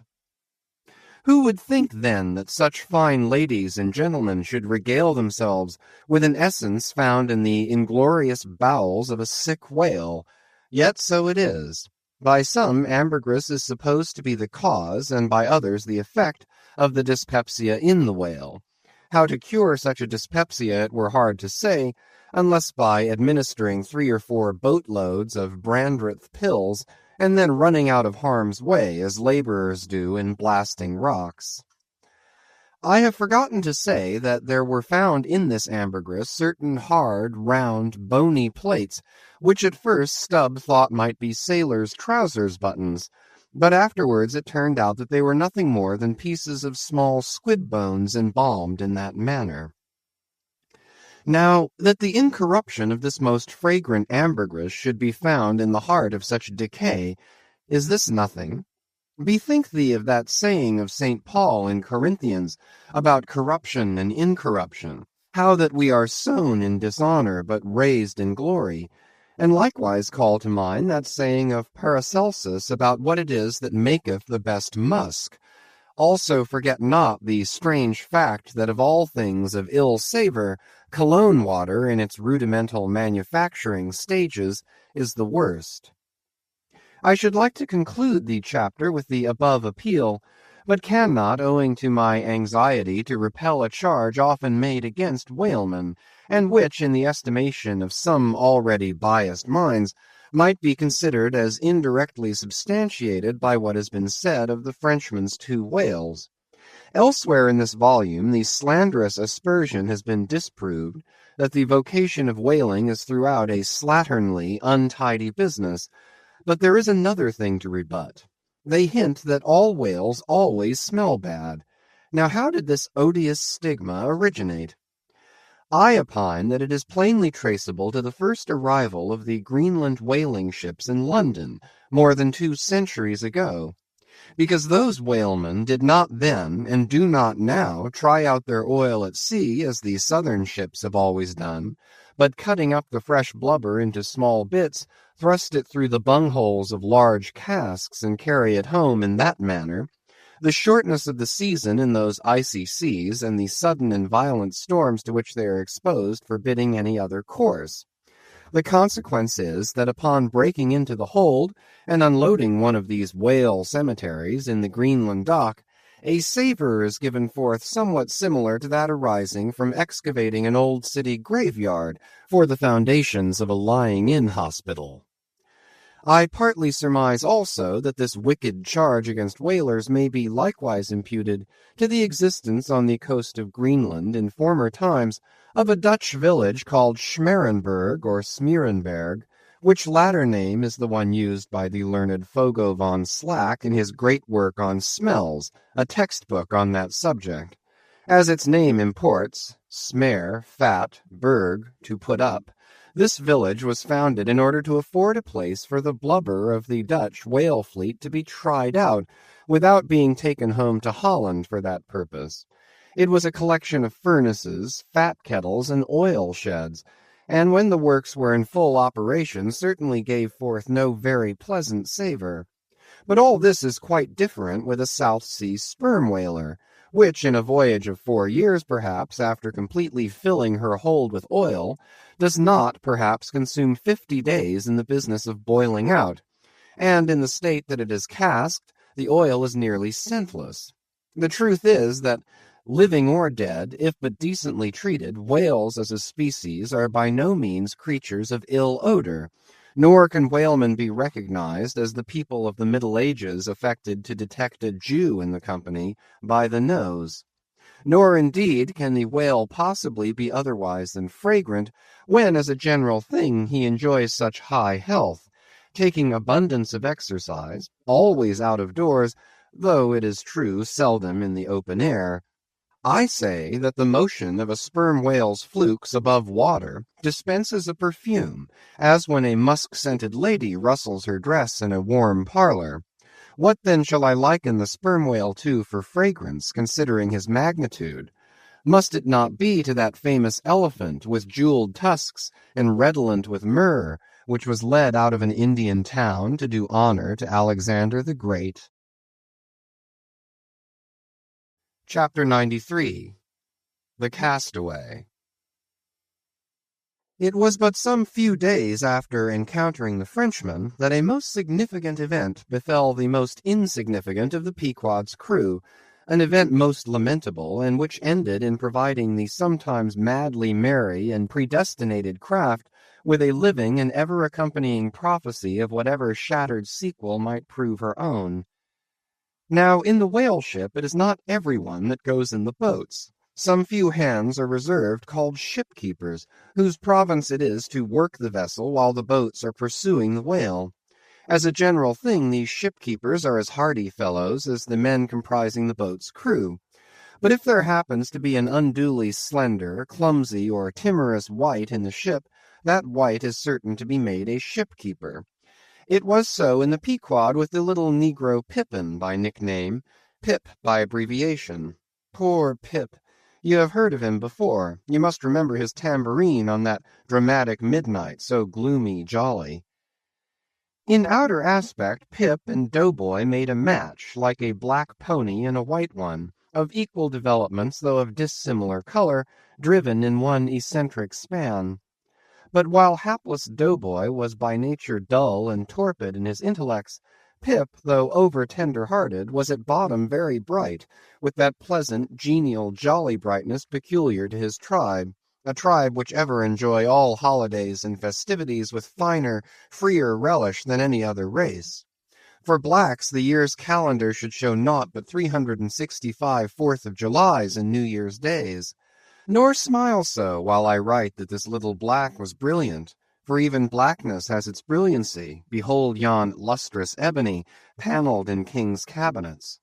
But Pip loved life and all life's peaceable securities, so that the panic-striking business in which he had somehow unaccountably become entrapped had most sadly blurred his brightness, though, as ere long will be seen, what was thus temporarily subdued in him, in the end was destined to be luridly illuminated by strange wild fires, that fictitiously showed him off to 10 times the natural luster with which, in his native Tolland County in Connecticut, he had once enlivened many a fiddler's frolic on the green, and at melodious eventide with his gay ha-ha had turned the round horizon into one star-belled tambourine. So, though in the clear air of day, suspended against a blue-veined neck, the pure-watered diamond drop will healthful glow, yet when the cunning jeweler would show you the diamond in its most impressive luster, he lays it against a gloomy ground, and then lights it up, not by the sun, but by some unnatural gases. Then come out those fiery effulgences, infernally superb. Then the evil blazing diamond, once the divinest symbol of the crystal skies, looks like some crown jewel stolen from the king of hell. But let us to the story. It came to pass that in the ambergris affair, Stubbs' after-oarsman chanced so to sprain his hand as for a time to become quite maimed, and temporarily Pip was put in his place. The first time Stubb lowered with him, Pip evinced much nervousness, but happily for that time escaped close contact with the whale, and therefore came off not altogether discreditably, though Stubb, observing him, took care afterwards to exhort him to cherish his courageousness to the utmost, for he might often find it needful. Now, upon the second lowering, the boat paddled upon the whale, and as the fish received the darted iron, it gave its customary rap, which happened in this instance to be right under poor Pip's seat. The involuntary consternation of the moment caused him to leap, paddle in hand, out of the boat, and in such a way that part of the slack whale line coming against his chest, he breasted it overboard with him so as to become entangled in it, when at last plumping into the water. That instant the stricken whale started on a fierce run, the line swiftly straightened, and presto, poor Pip came all foaming up to the chocks of the boat, remorselessly dragged there by the line, which had taken several turns around his chest and neck. Tashtego stood in the bows. He was full of the fire of the hunt. He hated Pip for a poltroon. Snatching the boat-knife from its sheath, he suspended its sharp edge over the line, and turning towards Stubb, exclaimed interrogatively, "Cut?" Meantime, Pip's blue, choked face plainly looked, "Do, for God's sake!" All passed in a flash. In less than half a minute, this entire thing happened. "Damn him, cut!" roared Stubb, and so the whale was lost, and Pip was saved. So soon as he recovered himself, the poor little negro was assailed by yells and execrations from the crew. Tranquilly permitting these irregular cursings to evaporate, Stubb then, in a plain, businesslike, but still half-humorous manner, cursed Pip officially, and that done, unofficially gave him much wholesome advice. The substance was, never jump from a boat, Pip, except, but all the rest was indefinite, as the soundest advice ever is. Now, in general, stick to the boat is your true motto in whaling, but cases will sometimes happen when leap from the boat is still better. Moreover, as if perceiving at last that if he should give undiluted conscientious advice to Pip, he would be leaving him too wide a margin to jump in for the future, Stubb suddenly dropped all advice and concluded with a peremptory command, "Stick to the boat, Pip, or by the Lord I won't pick you up if you jump, mind that. We can't afford to lose whales by the likes of you. A whale would sell for 30 times what you would, Pip, in Alabama. Bear that in mind, and don't jump any more." Hereby perhaps Stubb indirectly hinted that, though man loved his fellow, yet man is a money-making animal, which propensity too often interferes with his benevolence. But we are all in the hands of the gods, and Pip jumped again. It was under very similar circumstances to the first performance, but this time he did not breast out the line, and hence when the whale started to run, Pip was left behind on the sea, like a hurried traveller's trunk. Alas, Stubb was but too true to his word. It was a beautiful, bounteous blue day, the spangled sea calm and cool, and flatly stretching away, all round to the horizon, like gold-beater's skin hammered out to the extremest. Bobbing up and down in that sea, Pip's ebon head showed like a head of cloves. No boat-knife was lifted when he fell so rapidly astern. Stubb's inexorable back was turned upon him, and the whale was winged. In 3 minutes a whole mile of shoreless ocean was between Pip and Stubb. Out of the center of the sea, poor Pip turned his crisp, curling black head to the sun, another lonely castaway, though the loftiest and the brightest. Now, in calm weather, to swim in the open ocean is as easy to the practiced swimmer as to ride in a spring carriage ashore, but the awful lonesomeness is intolerable. The intense concentration of self in the middle of such a heartless immensity, my God, who can tell it? Mark how when sailors in a dead calm bathe in the open sea, mark how closely they hug their ship and only coast along her sides. But had Stubb really abandoned the poor little Negro to his fate?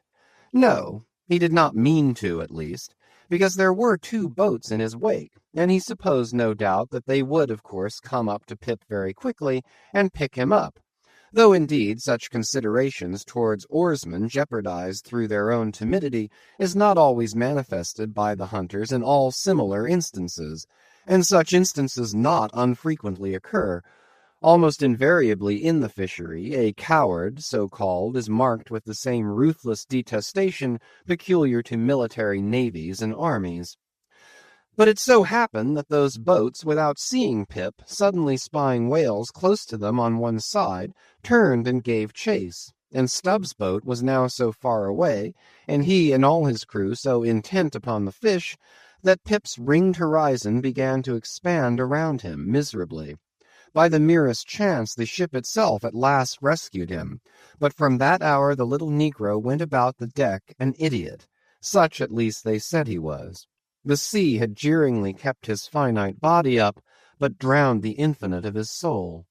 Not drowned entirely, though, rather carried down alive to wondrous depths, where strange shapes of the unwarped primal world glided to and fro before his passive eyes, and the miser merman, Wisdom, revealed his hoarded heaps, and among the joyous, heartless, ever juvenile eternities, Pip saw the multitudinous, God omnipresent, coral insects that out of the firmament of waters heaved the colossal orbs. He saw God's foot upon the treadle of the loom, and spoke it, and therefore his shipmates called him mad. So man's insanity is heaven's sense, and wandering from all mortal reason, man comes at last to that celestial thought, which to reason is absurd and frantic, and weal or woe feels then uncompromised, indifferent as his God. For the rest, blame not Stubb too hardly. The thing is common in that fishery, and in the sequel of the narrative it will then be seen what like abandonment befell myself. Chapter 94. A Squeeze of the Hand. That whale of Stubbs, so dearly purchased, was duly brought to the Pequod's side, where all those cutting and hoisting operations previously detailed were regularly gone through, even to the bailing of the Heidelberg tun, or case. While some were occupied with this latter duty, others were employed in dragging away the larger tubs so soon as filled with the sperm, and when the proper time arrived, this same sperm was carefully manipulated ere going to the try-works, of which anon. It had cooled and crystallized to such a degree that when, with several others, I sat down before a large Constantine's bath of it, I found it strangely concreted into lumps, here and there rolling about in the liquid part. It was our business to squeeze these lumps back into fluid, a sweet and unctuous duty. No wonder that in old times this sperm was such a favorite cosmetic, such a clearer, such a sweetener, such a softener, such a delicious mollifier.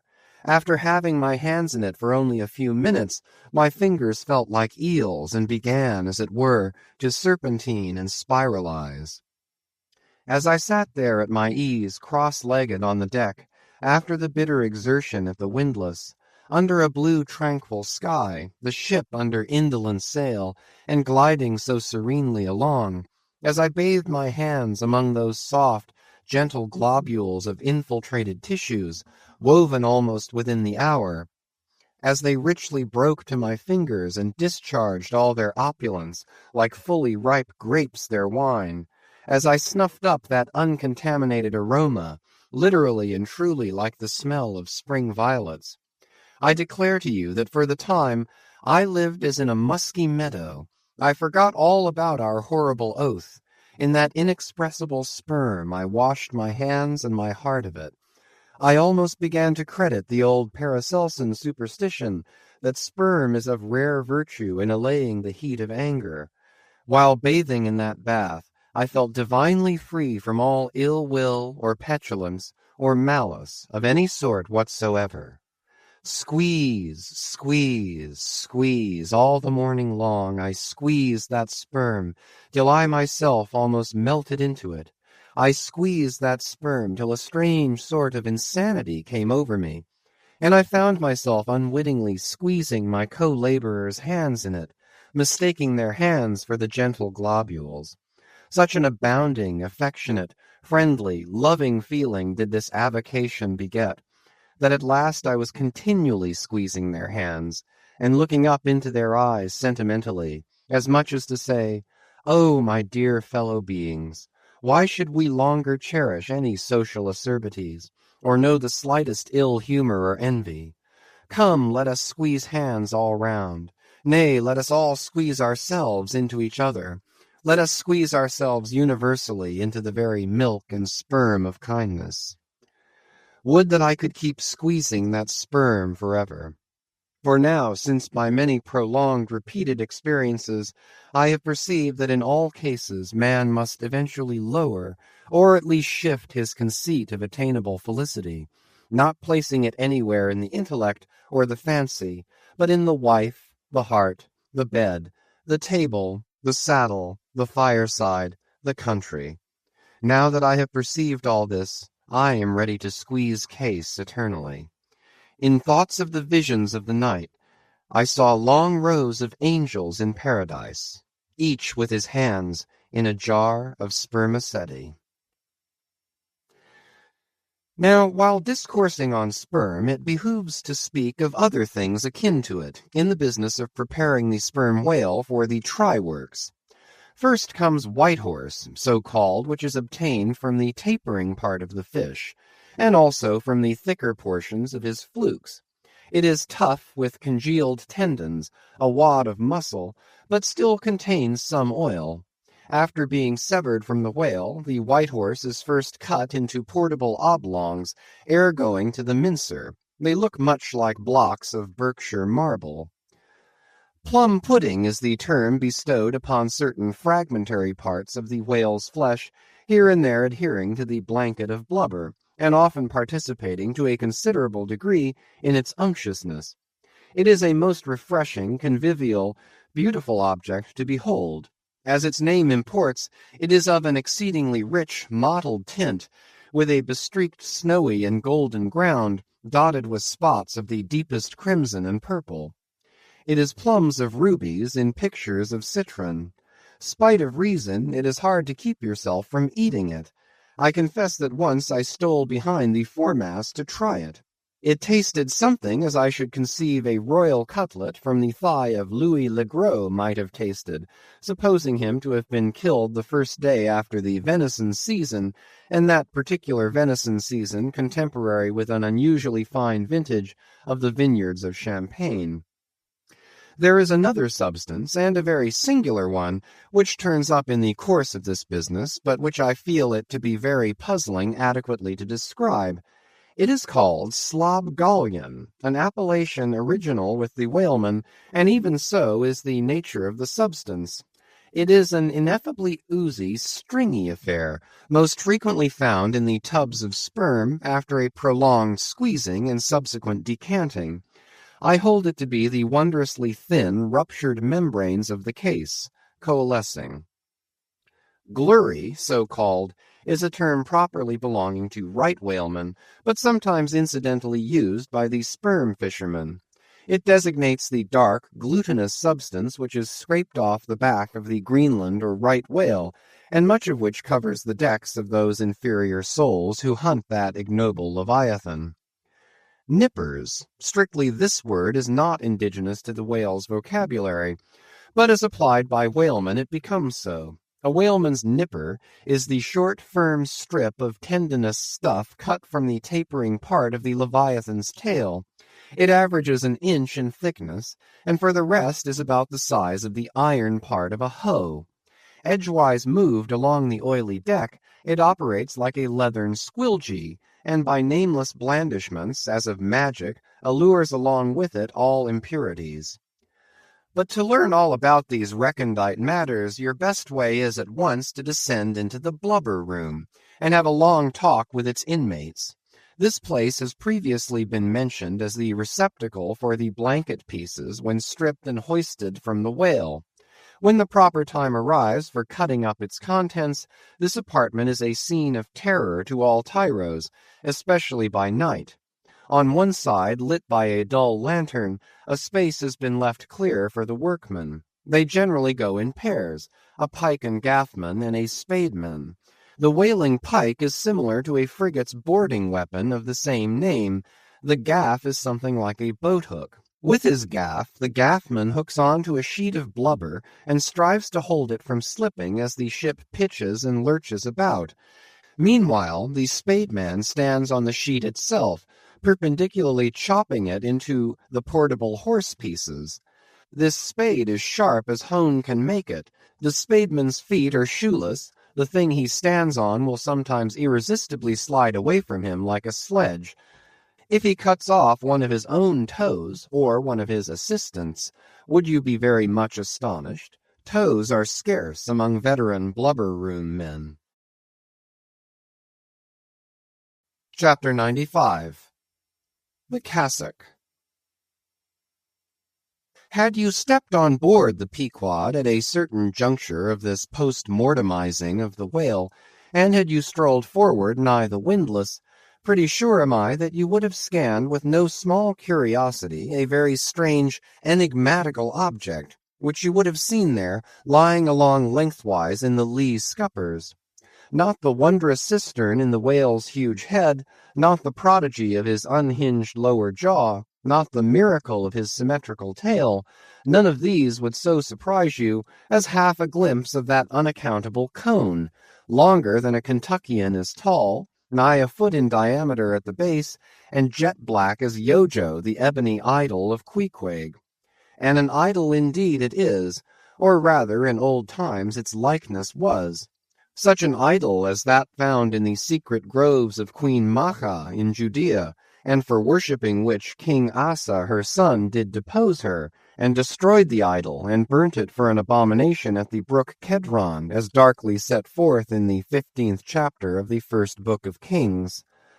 Look at the sailor called the mincer, who now comes along, and, assisted by two allies, heavily backs the grandissimus, as mariners call it, and with bowed shoulders staggers off with it as if he were a grenadier carrying a dead comrade from the field.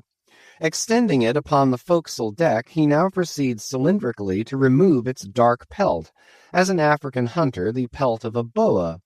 This done, he turns the pelt inside out, like a pantaloon leg, gives it a good stretching so as almost to double its diameter, and at last hangs it well spread to the rigging to dry.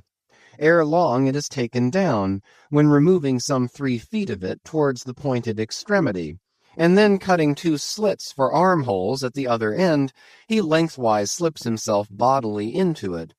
The mincer now stands before you invested in the full canonicals of his calling. Immemorial to all his order, this investiture alone will adequately protect him while employed in the peculiar functions of his office. That office consists in mincing the horse pieces of blubber for the pots, an operation which is conducted at a curious wooden horse, planted endwise against the bulwarks, and with a capacious tub beneath it, into which the minced pieces drop fast as the sheets from a rapt orator's desk. Arrayed in decent black, occupying a conspicuous pulpit, intent on Bible leaves, what a candidate for an archbishopric, what a lad for a pope, were this mincer. Footnote: Bible leaves, Bible leaves. This is the invariable cry from the mates to the mincer. It enjoins him to be careful and cut his work into as thin slices as possible, inasmuch as, by so doing, the business of boiling out the oil is much accelerated, and its quantity considerably increased, besides perhaps improving it in quality. End of footnote.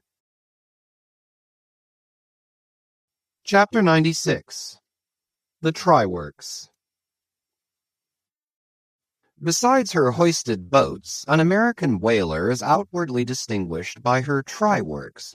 She presents the curious anomaly of the most solid masonry joining with oak and hemp in constituting the completed ship. It is as if from the open field a brick kiln were transported to her planks. The try-works are planted between the foremast and the mainmast, the most roomy part of the deck. The timbers beneath are of a peculiar strength, fitted to sustain the weight of an almost solid mass of brick and mortar some 10 feet by 8 square, and 5 in height.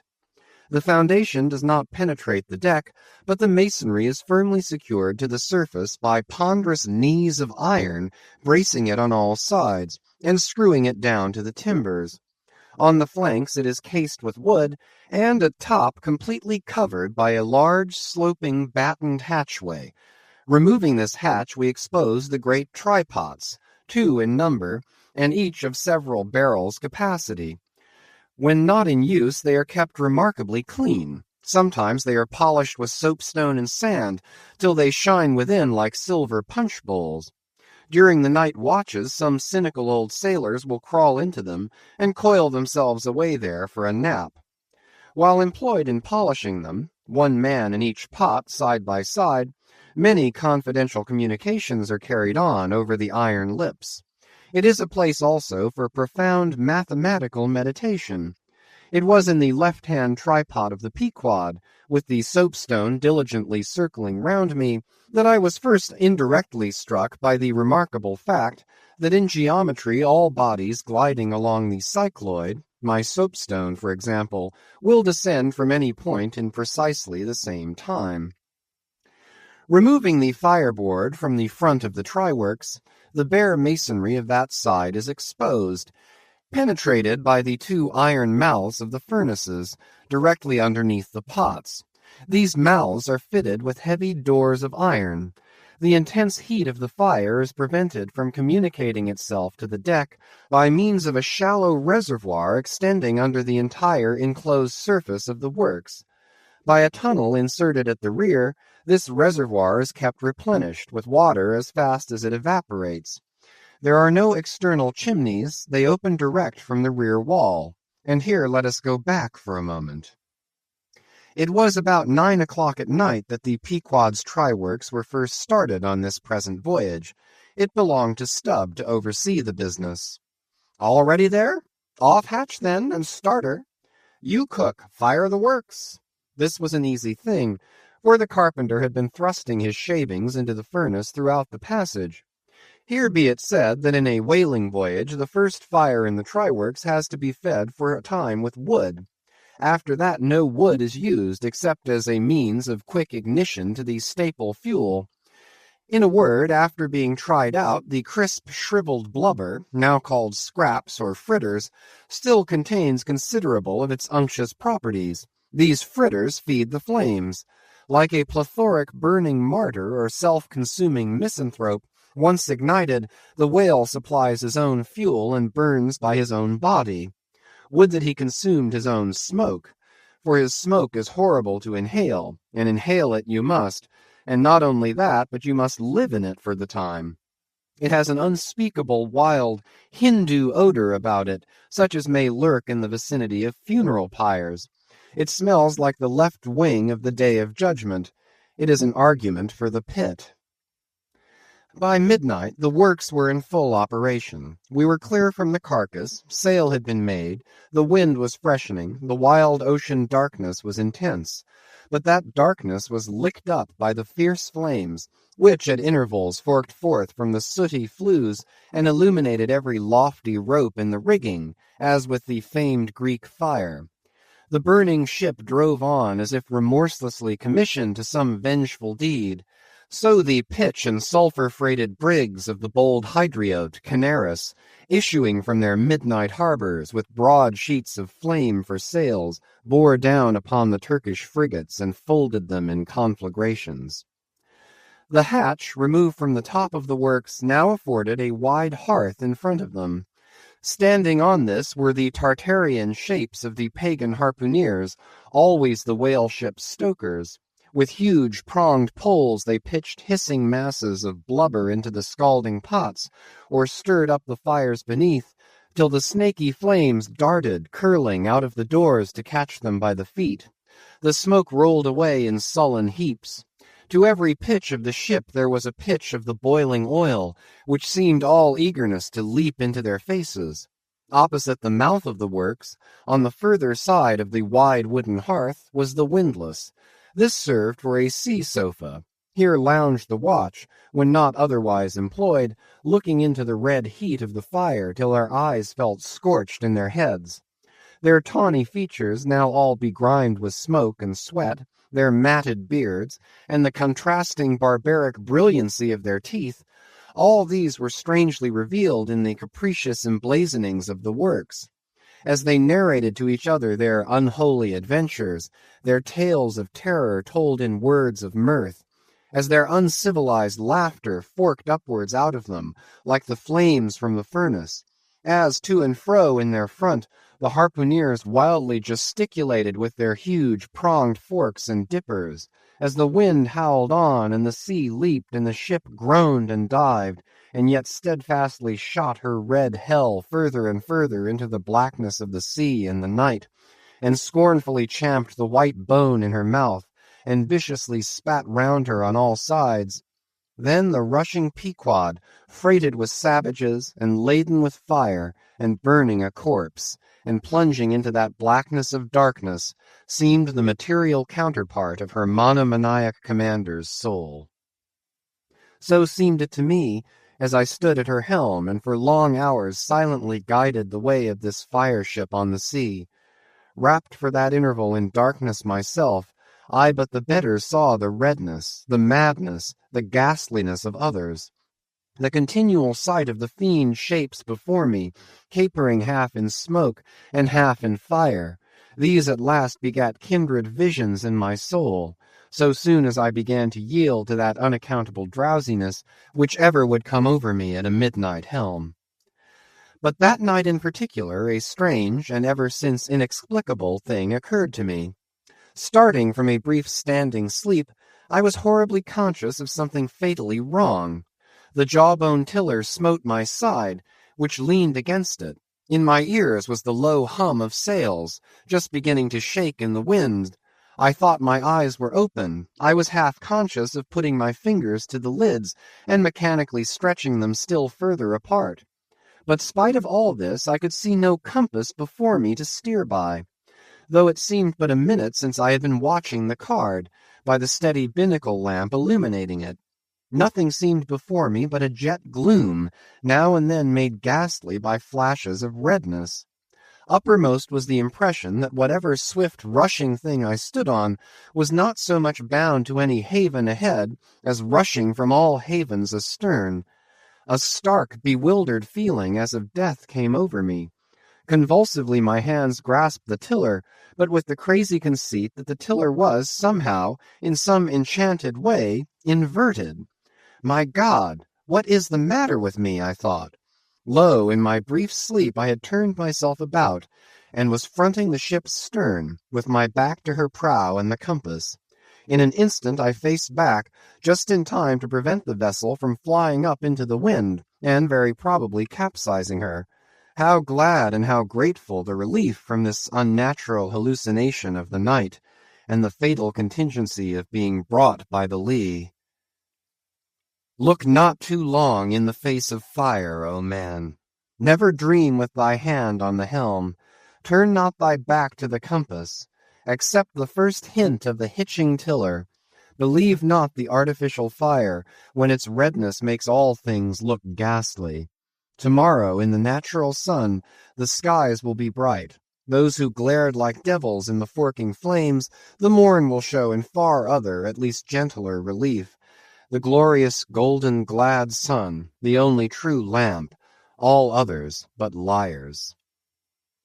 Nevertheless, the sun hides not Virginia's dismal swamp, nor Rome's accursed Campagna, nor wide Sahara, nor all the millions of miles of deserts and of griefs beneath the moon. The sun hides not the ocean, which is the dark side of this earth, and which is 2/3 of this earth. So, therefore, that mortal man who hath more of joy than sorrow in him, that mortal man cannot be true, not true or undeveloped. With books the same. The truest of all men was the man of sorrows, and the truest of all books is Solomon's, and Ecclesiastes is the fine-hammered steel of woe. All is vanity. All. This wilful world hath not got hold of unchristian Solomon's wisdom yet. But he who dodges hospitals and jails, and walks fast crossing graveyards, and would rather talk of operas than hell, calls Cowper, Young, Pascal, Rousseau, poor devils all of sick men, and throughout a carefree lifetime swears by Rabelais as passing wise and therefore jolly, not that man is fitted to sit down on tombstones and break the green damp mold with unfathomably wondrous Solomon. But even Solomon, he says, the man that wandereth out of the way of understanding shall remain, i.e., even while living, in the congregation of the dead. Give not thyself up then to fire, lest it invert thee, deaden thee, as for the time it did me. There is a wisdom that is woe, but there is a woe that is madness. And there is a Catskill eagle in some souls that can alike dive down into the blackest gorges and soar out of them again and become invisible in the sunny spaces. And even if he forever flies within the gorge, that gorge is in the mountains, so that even in his lowest swoop, the mountain eagle is still higher than other birds upon the plain, even though they soar. Chapter 97. The Lamp. Had you descended from the Pequod's try-works to the Pequod's forecastle, where the off-duty watch were sleeping, for one single moment you would have almost thought you were standing in some illuminated shrine of canonized kings and counselors. There they lay in their triangular oaken vaults, each mariner a chiseled muteness, a score of lamps flashing upon his hooded eyes. In merchantmen, oil for the sailor is more scarce than the milk of queens. To dress in the dark, to eat in the dark, and stumble in darkness to his pallet, this is his usual lot. But the whaleman, as he seeks the food of light, so he lives in light. He makes his berth an Aladdin's lamp, and lays him down to it, so that in the pitchiest night the ship's black hull still houses an illumination. See with what entire freedom the whaleman takes his handful of lamps, often but old bottles and vials though, to the copper cooler at the try-works, and replenishes them there, as mugs of ale at a vat. He burns, too, the purest of oils, in its unmanufactured and therefore unvitiated state, a fluid unknown to solar, lunar, or astral contrivances ashore. It is as sweet as early grass butter in April. He goes and hunts for his oil, so as to be sure of its freshness and genuineness, even as the traveler on the prairie hunts up his own supper of game.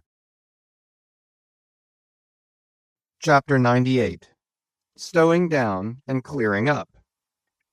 Already it has been related how the great Leviathan is afar off descried from the masthead, how he is chased over the watery moors, and slaughtered in the valleys of the deep, how he is then towed alongside and beheaded, and how, on the principle which entitled the headsman of old to the garments in which the beheaded was killed, his great padded surtout becomes the property of his executioner, how in due time he is condemned to the pots, and like Shadrach, Meshach, and Abednego, his spermaceti, oil, and bone pass unscathed through the fire. But now it remains to conclude the last chapter of this part of the description by rehearsing, singing if I may, the romantic proceeding of decanting off his oil into the casks and striking them down into the hold, where once again Leviathan returns to his native profundities, sliding along beneath the surface as before, but, alas, never more to rise and blow.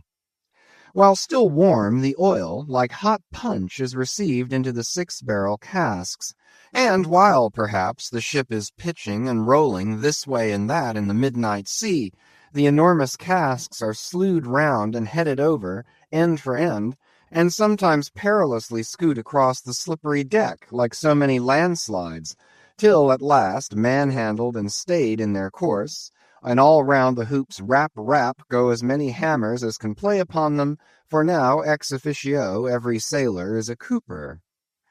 At length, when the last pint is casked, and all is cool, then the great hatchways are unsealed, the bowels of the ship are thrown open, and down go the casks to their final rest in the sea. This done, the hatches are replaced and hermetically closed, like a closet walled up. In the sperm fishery, this is perhaps one of the most remarkable incidents in all the business of whaling. One day the planks stream with freshets of blood and oil. On the sacred quarter-deck, enormous masses of the whale's head are profanely piled. Great rusty casks lie about as in a brewery yard. The smoke from the try-works has besooted all the bulwarks. The mariners go about suffused with unctuousness. The entire ship seems great Leviathan himself, while on all hands the din is deafening. But a day or two after, you look about you and prick your ears in this selfsame ship, and were it not for the telltale boats and try-works, you would all but swear you trod some silent merchant vessel with a most scrupulously neat commander. The unmanufactured sperm oil possesses a singularly cleansing virtue. This is the reason why the decks never look so white as just after what they call an affair of oil. Besides, from the ashes of the burned scraps of the whale, a potent lye is readily made, and whenever any adhesiveness from the back of the whale remains clinging to the side, that lye quickly exterminates it. Hands go diligently along the bulwarks, and with buckets of water and rags restore them to their full tidiness. The soot is brushed from the lower rigging. All the numerous implements which have been in use are likewise faithfully cleansed and put away. The great hatch is scrubbed and placed upon the try-works, completely hiding the pots.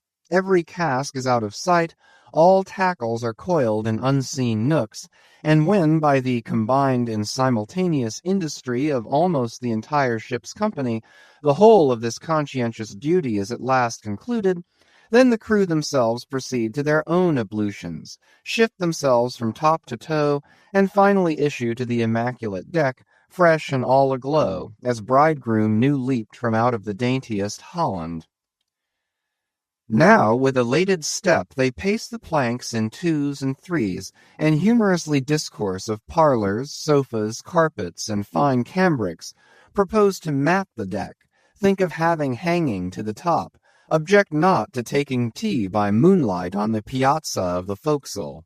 To hint to such musked mariners of oil and bone and blubber were little short of audacity. They know not the thing you distantly allude to. Away, and bring us napkins. But mark, aloft there, at the three mastheads, stand three men intent on spying out more whales, which, if caught, infallibly will again soil the old oaken furniture, and drop at least one small grease spot somewhere. Yes, and many is the time when, after the severest uninterrupted labors which know no night, continuing straight through for 96 hours, when from the boat, where they have swelled their wrists with all-day rowing on the line, they only step to the deck to carry vast chains and heave the heavy windlass and cut and slash, yea, and in their very sweatings to be smoked and burned anew by the combined fires of the equatorial sun and the equatorial try-works. When, on the heels of all this, they have finally bestirred themselves to cleanse the ship and make a spotless dairy room of it, many is the time the poor fellows, just buttoning the necks of their clean frocks, are startled by the cry of "There she blows!" and away they fly to fight another whale, and go through the whole weary thing again. Oh, my friends, but this is man-killing!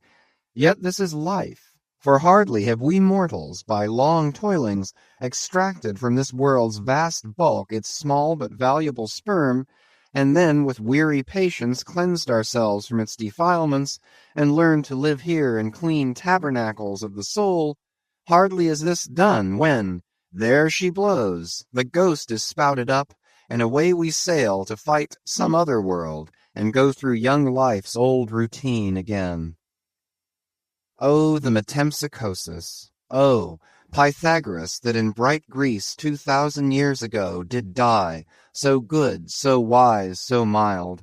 I sailed with thee along the Peruvian coast last voyage, and, foolish as I am, taught thee, a green, simple boy, how to splice a rope. Chapter 99. The Doubloon. Ere now it has been related how Ahab was wont to pace his quarter-deck, taking regular turns at either limit, the binnacle and mainmast, but in the multiplicity of other things requiring narration, it has not been added how that sometimes in these walks, when most plunged in his mood, he was wont to pause in turn at each spot, and stand there strangely eyeing the particular object before him. When he halted before the binnacle, with his glance fastened on the pointed needle in the compass, that glance shot like a javelin with the pointed intensity of his purpose. And when resuming his walk, he again paused before the mainmast, then, as the same riveted glance fastened upon the riveted gold coin there, he still wore the same aspect of nailed firmness, only dashed with a certain wild longing, if not hopefulness. But one morning, turning to pass the doubloon, he seemed to be newly attracted by the strange figures and inscriptions stamped on it, as though now for the first time beginning to interpret for himself, in some monomaniac way, whatever significance might lurk in them. And some certain significance lurks in all things, else all things are little worth, and the round world itself but an empty cipher, except to sell by the cartload as they do hills about Boston to fill up some morass in the Milky Way. Now this doubloon was of purest virgin gold, raked somewhere out of the heart of gorgeous hills, whence east and west over golden sands the headwaters of many a Pactolus flows. And though now nailed amidst all the rustiness of iron bolts and the verdigris of copper spikes, yet untouchable and immaculate to any foulness, it still preserved its Quito glow. Nor, though placed amongst a ruthless crew, and every hour passed by ruthless hands, and through the livelong nights shrouded with thick darkness which might cover any pilfering approach, nevertheless every sunrise found the doubloon where sunset left it last. for it was set apart and sanctified to one awe-striking end, and however wanton in their sailor ways, one and all, the mariners revered it as the white whale's talisman. Sometimes they talked it over in the weary watch by night, wondering whose it was to be at last, and whether he would ever live to spend it. Now those noble golden coins of South America are as medals of the sun and tropic token pieces. Here palms, alpacas, and volcanoes, sun's disks and stars, ecliptics, horns of plenty, and rich banners waving are in luxuriant profusion stamped, so that the precious gold seems almost to derive an added preciousness and enhancing glories by passing through those fancy mints, so Spanishly poetic. It so chanced that the doubloon of the Pequod was a most wealthy example of these things. On its round border it bore the letters República del Ecuador, Quito. So this bright coin came from a country planted in the middle of the world, and beneath the great equator, and named after it. And it had been cast midway up the Andes, in the unwaning clime that knows no autumn. Zoned by those letters, you saw the likeness of 3 Andes summits, from one aflame, a tower on another, on the third a crowing cock, while arching over all was a segment of the partitioned zodiac, the signs all marked with their usual cabalistics, and the keystone sun entering the equinoctial point at Libra. Before this equatorial coin, Ahab, not unobserved by others, was now pausing. There's something ever egotistical in mountain tops and towers, and all other grand and lofty things. Look here, 3 peaks as proud as Lucifer. The firm tower, that is Ahab. The volcano, that is Ahab. The courageous, the undaunted, and victorious fowl, that too is Ahab. All are Ahab, and this round gold is but the image of the rounder globe, which, like the magician's glass, to each and every man in turn but mirrors back his own mysterious self. Great pains, small gains for those who ask the world to solve them. It cannot solve itself. Methinks now this coined sun wears a ruddy face. But see, aye, he enters the sign of storms, the equinox. And but 6 months before he wheeled out of a former equinox at Aries. From storm to storm. So be it, then. Born in throes, it is fit that man should live in pains and die in pangs. So be it, then. Here's stout stuff for woe to work on. So be it, then. No fairy fingers can have pressed the gold, but the devil's claws must have left their mouldings there since yesterday, murmured Starbuck to himself, leaning against the bulwarks. The old man seems to read Belshazzar's awful writing. I have never marked the coin inspectingly. He goes below.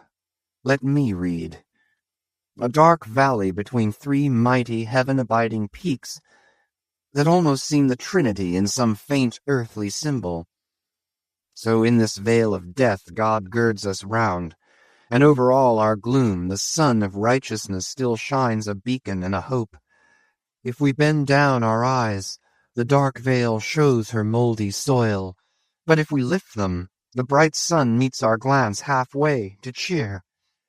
Yet, oh, the great sun is no fixture, and if, at midnight, we would fain snatch some sweet solace from him, we gaze for him in vain. This coin speaks wisely, mildly, truly, but still sadly to me. I will quit it, lest truth shake me falsely. There now's the old mogul, soliloquized Stubb by the try-works. He's been twigging it, and there goes Starbuck from the same, and both with faces which I should say might be somewhere within 9 fathoms long, and all from looking at a piece of gold, which did I have it now on Negro Hill or in Corlier's Hook, I'd not look at it very long ere spending it. Humph! In my poor insignificant opinion, I regard this as queer. I have seen doubloons before now in my voyagings, your doubloons of old Spain, your doubloons of Peru, your doubloons of Chile, your doubloons of Bolivia, your doubloons of Popayan. with plenty of gold moideres and pistoles, and joes and half-joes and quarter-joes. What should there then be in this doubloon of the equator that is so killing wonderful? By Golconda, let me read it once. Hello! Here's signs and wonders truly. That now is what old Bowditch in his epitome calls the zodiac, and what my almanac below calls ditto. I'll get the almanac, and as I have heard devils can be raised with Dabol's arithmetic, I'll try my hand at raising a meaning out of these queer curvicues here with the Massachusetts calendar. Here's the book. Let's see now. Signs and wonders, and the sun, he's always among 'em. Hem, hem, hem. Here they are. Here they go, all alive. Aries, or the ram, Taurus, or the bull, and Gemini. Here's Gemini himself, or the twins. Well, the sun he wheels among 'em. Aye, here on the coin he's just crossing the threshold between 2 of the 12 sitting rooms all in a ring. Book, you lie there. The fact is, you books must know your places. You do to give us the bare words and facts, but we come in to supply the thoughts. That's my small experience, so far as the Massachusetts calendar and Bowditch's navigator and Dabol's arithmetic go. Signs and wonders, eh? Pity if there is nothing wonderful in signs and significant in wonders. There's a clue somewhere. Wait a bit. Hist! Hark! By Jove! I have it! Look you, doubloon. Your zodiac here is the life of man in one round chapter, and now I'll read it off, straight out of the book. Come, almanac. To begin, there's Aries, or the ram. Lecherous dog, he begets us. Then Taurus, or the bull. He bumps us the first thing. Then Gemini, or the twins, that is, virtue and vice. We try to reach virtue, when lo comes Cancer the crab and drags us back. And here, going from virtue, Leo, a roaring lion, lies in the path. He gives a few fierce bites and surly dabs with his paw. We escape and hail Virgo, the virgin. That's our first love. We marry and think to be happy for aye, when pop comes Libra or the scales, happiness weighed and found wanting. And while we are very sad about that, Lord, how we suddenly jump, as Scorpio or the scorpion stings us in the rear. We are curing the wound, when whang come the arrows all around. Sagittarius, or the archer, is amusing himself. As we pluck out the shafts, stand aside. Here's the battering ram, Capricornus, or the goat. Full tilt he comes rushing, and headlong we are tossed, when Aquarius, or the water-bearer, pours out his whole deluge and drowns us. And to wind up with Pisces, or the fishes, we sleep. There's a sermon now, writ in high heaven, and the sun goes through it every year, and yet comes out of it all alive and hearty. Jollily he, aloft there, wheels through toil and trouble, and so, alow here, does Jolly Stub. Ah, jolly's the word for aye. Adieu, doubloon. But stop, here comes little King Post. Dodge round the try-works, now, and let's hear what he'll have to say. There, he's before it. He'll out with something presently. So, he's beginning. I see nothing here but a round thing made of gold, and whoever raises a certain whale, this round thing belongs to him. So what's all this staring been about? It is worth $16, that's true, and at 2 cents the cigar, that's 960 cigars. I won't smoke dirty pipes like Stubb, but I like cigars, and here's 960 of them. So here goes Flask aloft to spy 'em out. Shall I call that wise or foolish now? If it be really wise, it has a foolish look to it. Yet if it be really foolish, then it has a sort of wise-ish look to it.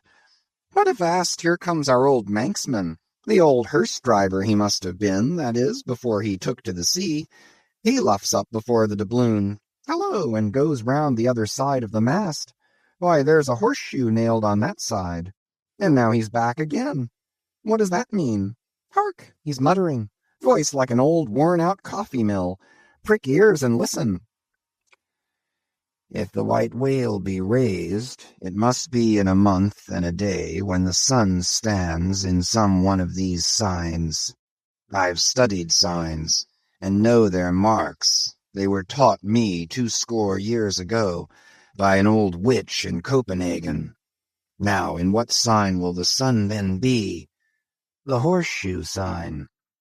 For there it is, right opposite the gold. And what's the horseshoe sign? The lion is the horseshoe sign. The roaring and devouring lion. Ship, old ship, my old head shakes to think of thee. There's another rendering now, but still one text.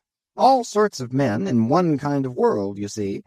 Dodge again. Here comes Queequeg, all tattooing. Looks like the signs of the zodiac himself. What says the cannibal? As I live, he's comparing notes. Looking at his thigh bone, thinks the sun is in the thigh, or in the calf, or in the bowels, I suppose, as the old women talk surgeon's astronomy in the back country. And by Jove, he's found something there in the vicinity of his thigh. I guess it's Sagittarius, or the Archer. No, he don't know what to make of the doubloon. He takes it for an old button off some king's trousers. But aside again, here comes that ghost devil Fadala, tail coiled out of sight as usual, oakum in the toes of his pumps as usual. What does he say with that look of his? Only makes a sign to the sign, and bows himself. There is a sun on the coin. Fire worshipper, depend upon it. Oh, more and more. This way comes Pip. Poor boy. Would he had died, or I. He's half horrible to me. He, too, has been watching all these interpreters, myself included. And look now, he comes to read, with that unearthly idiot face. Stand away again, and hear him. Hark! I look, you look, he looks, we look, you look, they look. Upon my soul, he's been studying Murray's grammar, improving his mind, poor fellow. But what's that he says now? Hist! I look, you look, he looks, we look, ye look, they look. Why, he's getting it by heart. Hist! Again. I look, you look, he looks, we look, ye look, they look. Well, that's funny. And I, you, and he, and we, ye, and they, are all bats. And I'm a crow, especially when I stand atop of this pine tree here. Caw, caw, caw, caw, caw, caw. Ain't I a crow? And where's the scarecrow? There he stands, 2 bones stuck into a pair of old trousers, and 2 more poked into the sleeves of an old jacket. Wonder if he means me? Complimentary. Poor lad. I could go and hang myself. Anyway, for the present, I'll quit Pip's vicinity. I can stand the rest, for they have plain wits, but he's too crazy witty for my sanity. So I leave him muttering. Here's the ship's navel, this doubloon here, and they are all on fire to unscrew it. But unscrew your navel, and what's the consequence? Then again, if it stays here, that is ugly too, for when aught's nailed to the mast, it's a sign that things grow desperate. Ha! Ha! Old Ahab, the white whale, he'll nail you. This is a pine tree. My father, in old Tolland County, cut down a pine tree once, and found a silver ring grown over in it, some old darky's wedding ring. How did it get there? And so they'll say in the resurrection, when they come to fish up this old mast, and find a doubloon lodged in it, with bedded oysters for the shaggy bark. Oh, the gold, the precious, precious gold. The green miser'll hoard you soon. Hish, hish! God goes 'mong the worlds blackberrying. Cook, ho, cook, and cook us. Jenny, hey, hey, hey, hey, hey, Jenny, Jenny, and get your hoe cake done. Chapter 100. Leg and Arm. The Pequod of Nantucket meets the Samuel Enderby of London. Ship ahoy! Hast seen the white whale? So cried Ahab, once more hailing a ship showing English colors, bearing down under the stern. Trumpet to mouth, the old man was standing in his hoisted quarter-boat, his ivory leg plainly revealed to the stranger captain, who was carelessly reclining in his own boat's bow. He was a darkly tanned, burly, good-natured, fine-looking man of 60 or thereabouts, dressed in a spacious roundabout that hung round him in festoons of blue pilot cloth, and one empty arm of this jacket streamed behind him like the broidered arm of a hussar's surcoat. "Hast seen the white whale?" "See you this?" And withdrawing it from the folds that had hidden it, he held up a white arm of sperm whale bone, terminating in a wooden head like a mallet. "Man my boat!" cried Ahab, impetuously, and tossing about the oars near him. "Stand by to lower!" In less than a minute, without quitting his little craft, he and his crew were dropped to the water and were soon alongside of the stranger. But here a curious difficulty presented itself. In the excitement of the moment, Ahab had forgotten that since the loss of his leg, he had never once stepped on board of any vessel at sea but his own, and then it was always by an ingenious and very handy mechanical contrivance peculiar to the Pequod, and a thing not to be rigged and shipped in any other vessel at a moment's warning. Now it is no very easy matter for anybody, except those who are almost hourly used to it like whalemen, to clamber up a ship's side from a boat on the open sea, for the great swells now lift the boat high up toward the bulwarks, then instantaneously drop it halfway down to the kelson. So, deprived of one leg, and the strange ship of course being altogether unsupplied with the kindly invention, Ahab now found himself abjectly reduced to a clumsy landsman again, hopelessly eyeing the uncertain changeful height he could hardly hope to attain. It has before been hinted, perhaps, that every little untoward circumstance that befell him, and which indirectly sprang from his luckless mishap, almost invariably irritated or exasperated Ahab.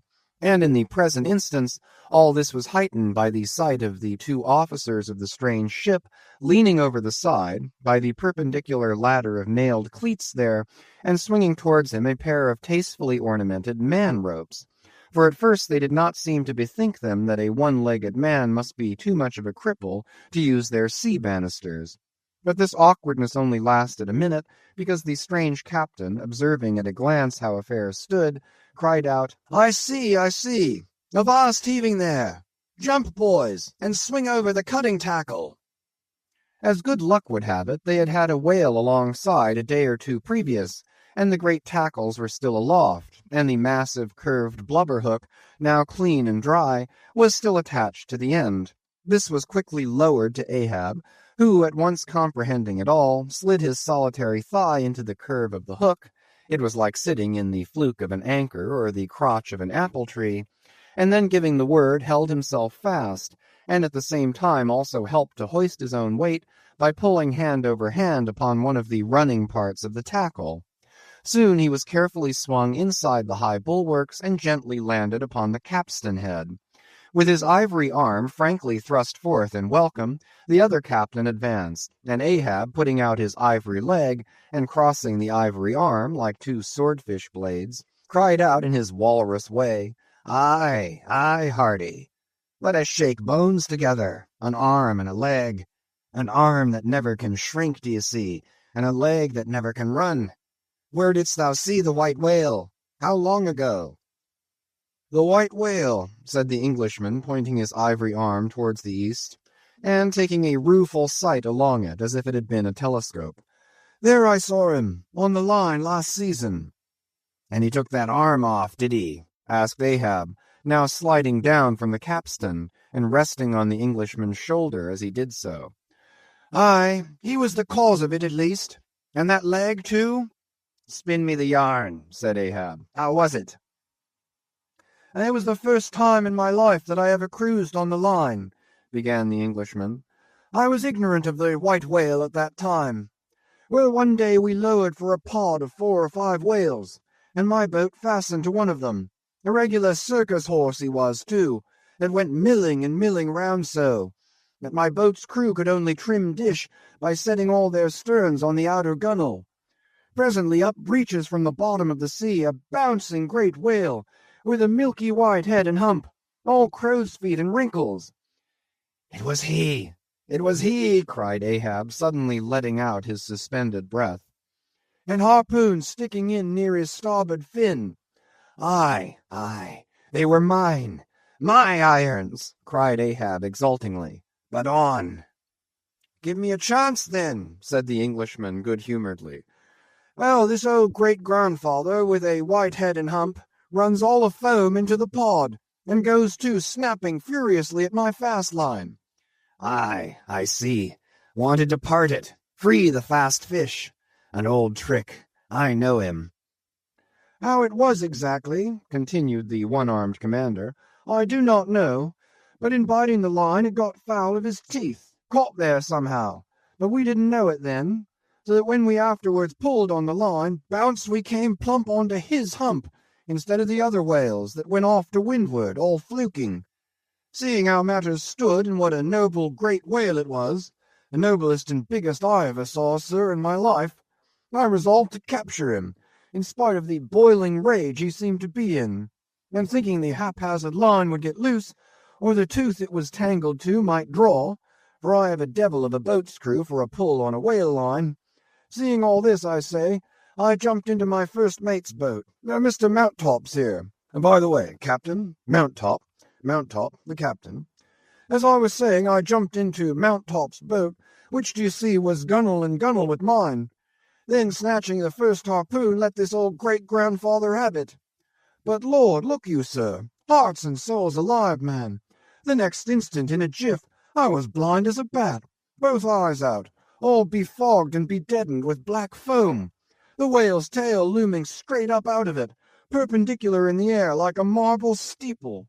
No use sterning all then, but as I was groping at midday, with a blinding sun all crown jewels, as I was groping, I say, after the second iron to toss it overboard, down comes the tail like a Lima tower, cutting my boat in two, leaving each half in splinters, and flukes first the white hump backed through the wreck, as though it was all chips. We all struck out. To escape his terrible flailings, I seized hold of my harpoon pole sticking in him, and for a moment clung to that like a sucking fish. But the combing sea dashed me off, and at the same instant the fish, taking one good dart forward, went down in a flash, and the barb of that cursed second iron towing along near me caught me here, clapping his hand just below his shoulder. Yes, caught me just here, I say, and bore me down to hell's flames, I was thinking, when all of a sudden, thank the good God, the barb ripped its way along the flesh, clear along the whole length of my arm, came out nigh my wrist, and up I floated. And that gentleman there will tell you the rest. By the way, Captain, Dr. Bunger, ship's surgeon. Bunger, my lad, the captain. Now, Bunger boy, spin your part of the yarn. The professional gentleman thus familiarly pointed out had been all the time standing near them, with nothing specific visible to denote his gentlemanly rank on board.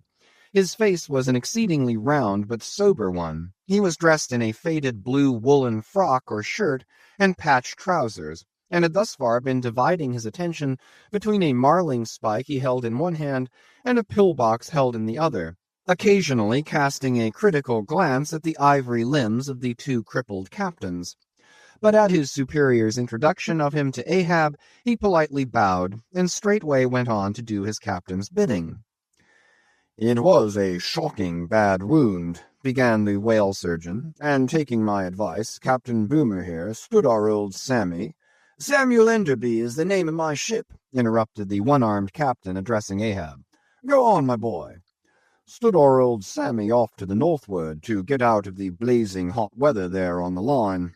But it was no use. I did all I could, sat up with him nights, was very severe with him in the matter of diet. Oh, very severe, chimed in the patient himself, then suddenly altering his voice, drinking hot rum toddies with me every night till he couldn't see to put on the bandages, and sending me to bed half seas over about 3 o'clock in the morning. Oh, ye stars!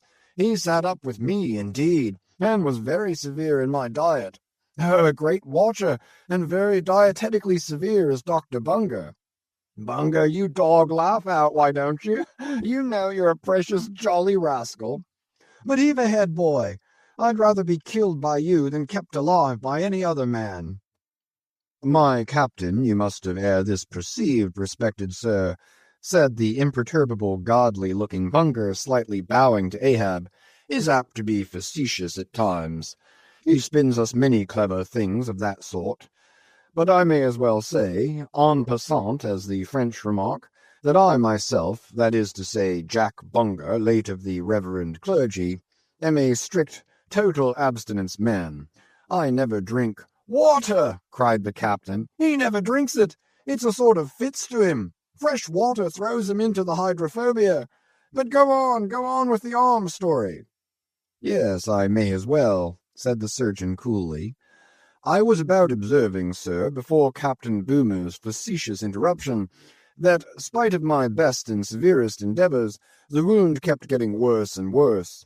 The truth was, sir, it was as ugly gaping a wound as surgeon ever saw, more than 2 feet and several inches long.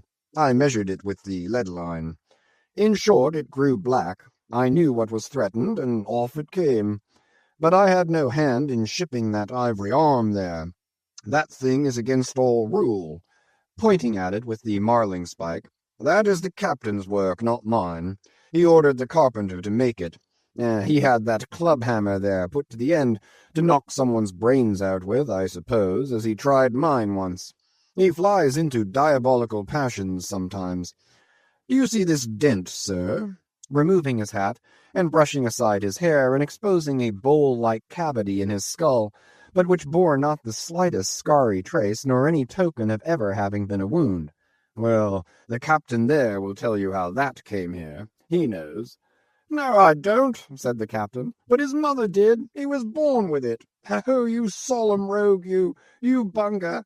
Was there ever such another Bunger in the watery world? Bunger, when you die, you ought to die in pickle, you dog. You should be preserved to future ages, you rascal. What became of the white whale? Now cried Ahab, who thus far had been impatiently listening to this byplay between the 2 Englishmen. Oh, cried the one-armed captain. Oh, yes. Well, after he sounded, we didn't see him again for some time. In fact, as I before hinted, I didn't then know what whale it was that had served me such a trick, till some time afterwards, when coming back to the line, we heard about Moby Dick, as some call him, and then I knew it was he. Didst thou cross his wake again? Twice. But could not fasten? Didn't want to try to. Ain't one limb enough? What should I do without this other arm? And I'm thinking Moby Dick doesn't bite so much as he swallows. Well then, interrupted Bunger, give him your left arm for bait to get the right. Do you know, gentlemen, very gravely and mathematically bowing to each captain in succession, do you know, gentlemen, that the digestive organs of the whale are so inscrutably constructed by divine providence that it is quite impossible for him to completely digest even a man's arm? And he knows it, too. So that what you take for the white whale's malice is only his awkwardness. For he never means to swallow a single limb. He only thinks to terrify by feints. But sometimes he is like the old juggling fellow, formerly a patient of mine in Ceylon, that making believe to swallow jackknives, once upon a time let one drop into him in good earnest, and there it stayed for a 12-month or more. When I gave him an emetic, and he heaved it up in small tacks, d'ye see. No possible way for him to digest that jackknife and fully incorporate it into his general bodily system. Yes, Captain Boomer, if you are quick enough about it and have a mind to pawn one arm for the sake of the privilege of giving a decent burial to the other, why, in that case the arm is yours. Only let the whale have another chance at you shortly, that's all. No thank you, Bunger, said the English captain. He's welcome to the arm he has, since I can't help it, and didn't know him then, but not to the other one. No more white whales for me. I've lowered for him once, and that has satisfied me. There would be great glory in killing him, I know that, and there is a shipload of precious sperm in him. But hark ye, he's best let alone. Don't you think so, Captain? Glancing at the ivory leg. He is, but he will still be hunted for all that. What's best let alone? That accursed thing is not always what least allures. He's all a magnet. How long since thou saw him last? Which way heading? Bless my soul, and curse the foul fiends, cried Bunger, stoopingly walking round Ahab, and like a dog strangely snuffing. "This man's blood! Bring the thermometer! It's at the boiling point! His pulse makes these planks beat! Sir!" taking a lancet from his pocket and drawing near to Ahab's arm. "Avast!" roared Ahab, dashing him against the bulwarks. "Man the boat!" "Which way heading?" "Good God!" cried the English captain to whom the question was put. "What's the matter?" "He was heading east, I think." "Is your captain crazy?" whispering Fedallah. But Fedallah, putting a finger on his lips, slid over the bulwark to take the boat's steering oar, and Ahab, swinging the cutting tackle towards him, commanded the ship's sailors to stand by to lower. In a moment he was standing in the boat's stern, and the Manila men were springing to their oars. In vain the English captain hailed him. With back to the stranger ship, and face set like a flint to his own, Ahab stood upright till alongside of the Pequod. Chapter 101. The Decanter. Ere the English ship fades from sight, be it set down here that she hailed from London, and was named after the late Samuel Enderby, merchant of that city, the original of the famous whaling house of Enderby and Sons, a house which, in my poor whaleman's opinion, comes not far behind the united royal houses of the Tudors and Bourbons in point of real historical interest. How long prior to the year of our Lord 1775 this great whaling house was in existence, my numerous fish documents do not make plain. But in that year, 1775, it fitted out the first English ships that ever regularly hunted the sperm whale, though for some score of years previous, ever since 1726, our valiant Coffins and Macy's of Nantucket and the Vineyard had in large fleets pursued that leviathan, but only in the North and South Atlantic, not elsewhere. Be it distinctly recorded here that the Nantucketers were the first among mankind to harpoon with civilized steel the great sperm whale, and that for a half-century they were the only people of the whole globe who so harpooned him. In 1778 a fine ship, the Amelia, fitted out for the express purpose and at the sole charge of the vigorous Enderbys, boldly rounded Cape Horn, and was the first among the nations to lower a whaleboat of any sort in the great South Sea. The voyage was a skilful and lucky one, and returning to her berth with her hold full of the precious sperm, the Amelia's example was soon followed by other ships, English and American, and thus the vast sperm whale grounds of the Pacific were thrown open. But not content with this good deed, the indefatigable house again bestirred itself. Samuel and all his sons, how many their mother only knows, and under their immediate auspices, and partly, I think, at their expense, the British government was induced to send the sloop of war Rattler on a whaling voyage of discovery into the South Seas. Commanded by a naval post-captain, the Rattler made a rattling voyage of it, and did some service, how much does not appear. But this is not all. In 1819, the same house fitted out a discovery whale ship of their own, to go on a tasting cruise to the remote waters of Japan.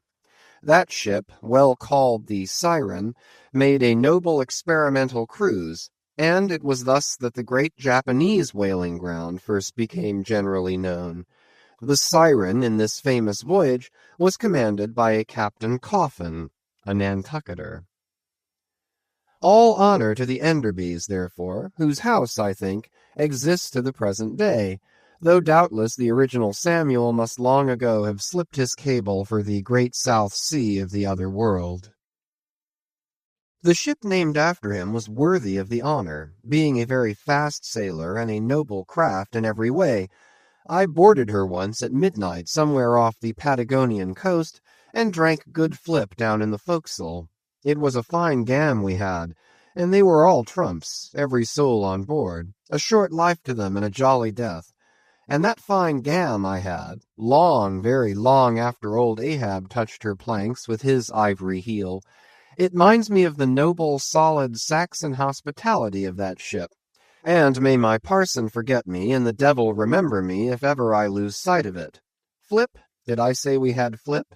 Yes, and we flipped it at the rate of 10 gallons the hour. And when the squall came, for it's squally off there by Patagonia, and all hands, visitors and all, were called to reef topsails, we were so top-heavy that we had to swing each other aloft in bowlines, and we ignorantly furled the skirts of our jackets into the sails, so that we hung there, reefed fast in the howling gale, a warning example to all drunken tars. However, the mast did not go overboard, and by we scrambled down, so sober that we had to pass the flip again, though the savage salt spray bursting down the forecastle scuttle rather too much diluted and pickled it to my taste. The beef was fine, tough but with body in it. They said it was bull beef, others that it was dromedary beef, but I do not know for certain how that was. They had dumplings, too, small but substantial, symmetrically globular, and indestructible dumplings. I fancied you could feel them and roll them about in you after they were swallowed.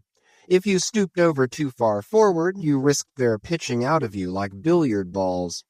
The bread, but that couldn't be helped. Besides, it was an anti-scorbutic. In short, the bread contained the only fresh fare they had. But the forecastle was not very light, and it was very easy to step over into a dark corner when you ate it. But all in all, taking her from truck to helm, considering the dimensions of the cook's boilers, including his own live parchment boilers, fore and aft, I say, the Samuel Enderby was a jolly ship, of good fare and plenty, fine flip and strong, crack fellows all, and capital from boot heels to hatband. But why was it, think ye, that the Samuel Enderby, and some other English whalers I know of, not all though, were such famous hospitable ships, that passed round the beef and the bread and the can and the joke, and were not soon weary of eating and drinking and laughing? I will tell you, the abounding good cheer of these English whalers is a matter for historical research, nor have I been at all sparing of historical whale research when it has seemed needed. The English were preceded in the whale fishery by the Hollanders, Zealanders, and Danes, from whom they derived many terms still extant in the fishery, and what is yet more, their fat old fashions, touching plenty to eat and drink. For, as a general thing, the English merchant ship scrimps her crew, but not so the English whaler. Hence, in the English, this thing of whaling good cheer is not normal and natural, but incidental and particular, and therefore must have some special origin, which is here pointed out, and will be still further elucidated.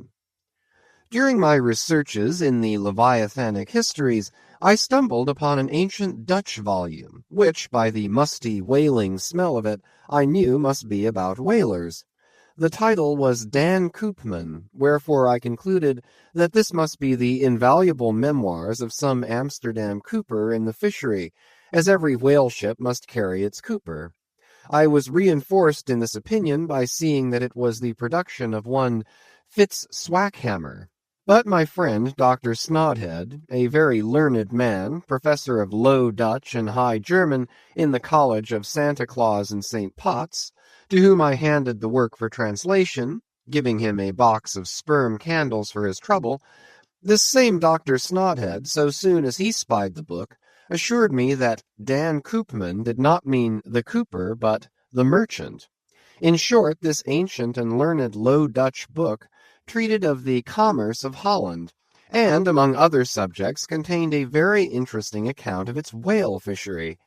And in this chapter it was, headed Smear, or Fat, that I found a long, detailed list of the outfits for the larders and cellars of 180 sail of Dutch whalemen, from which list, translated by Dr. Snodhead, I transcribe the following: 400,000 pounds of beef, 60,000 pounds Friesland pork, 150,000 pounds of stockfish, 550,000 pounds of biscuit, 72,000 pounds of soft bread, 2,800 firkins of butter, 20,000 pounds Texel and Leyden cheese, 144,000 pounds cheese, probably an inferior article, 550 anchors of Geneva, 10,800 barrels of beer.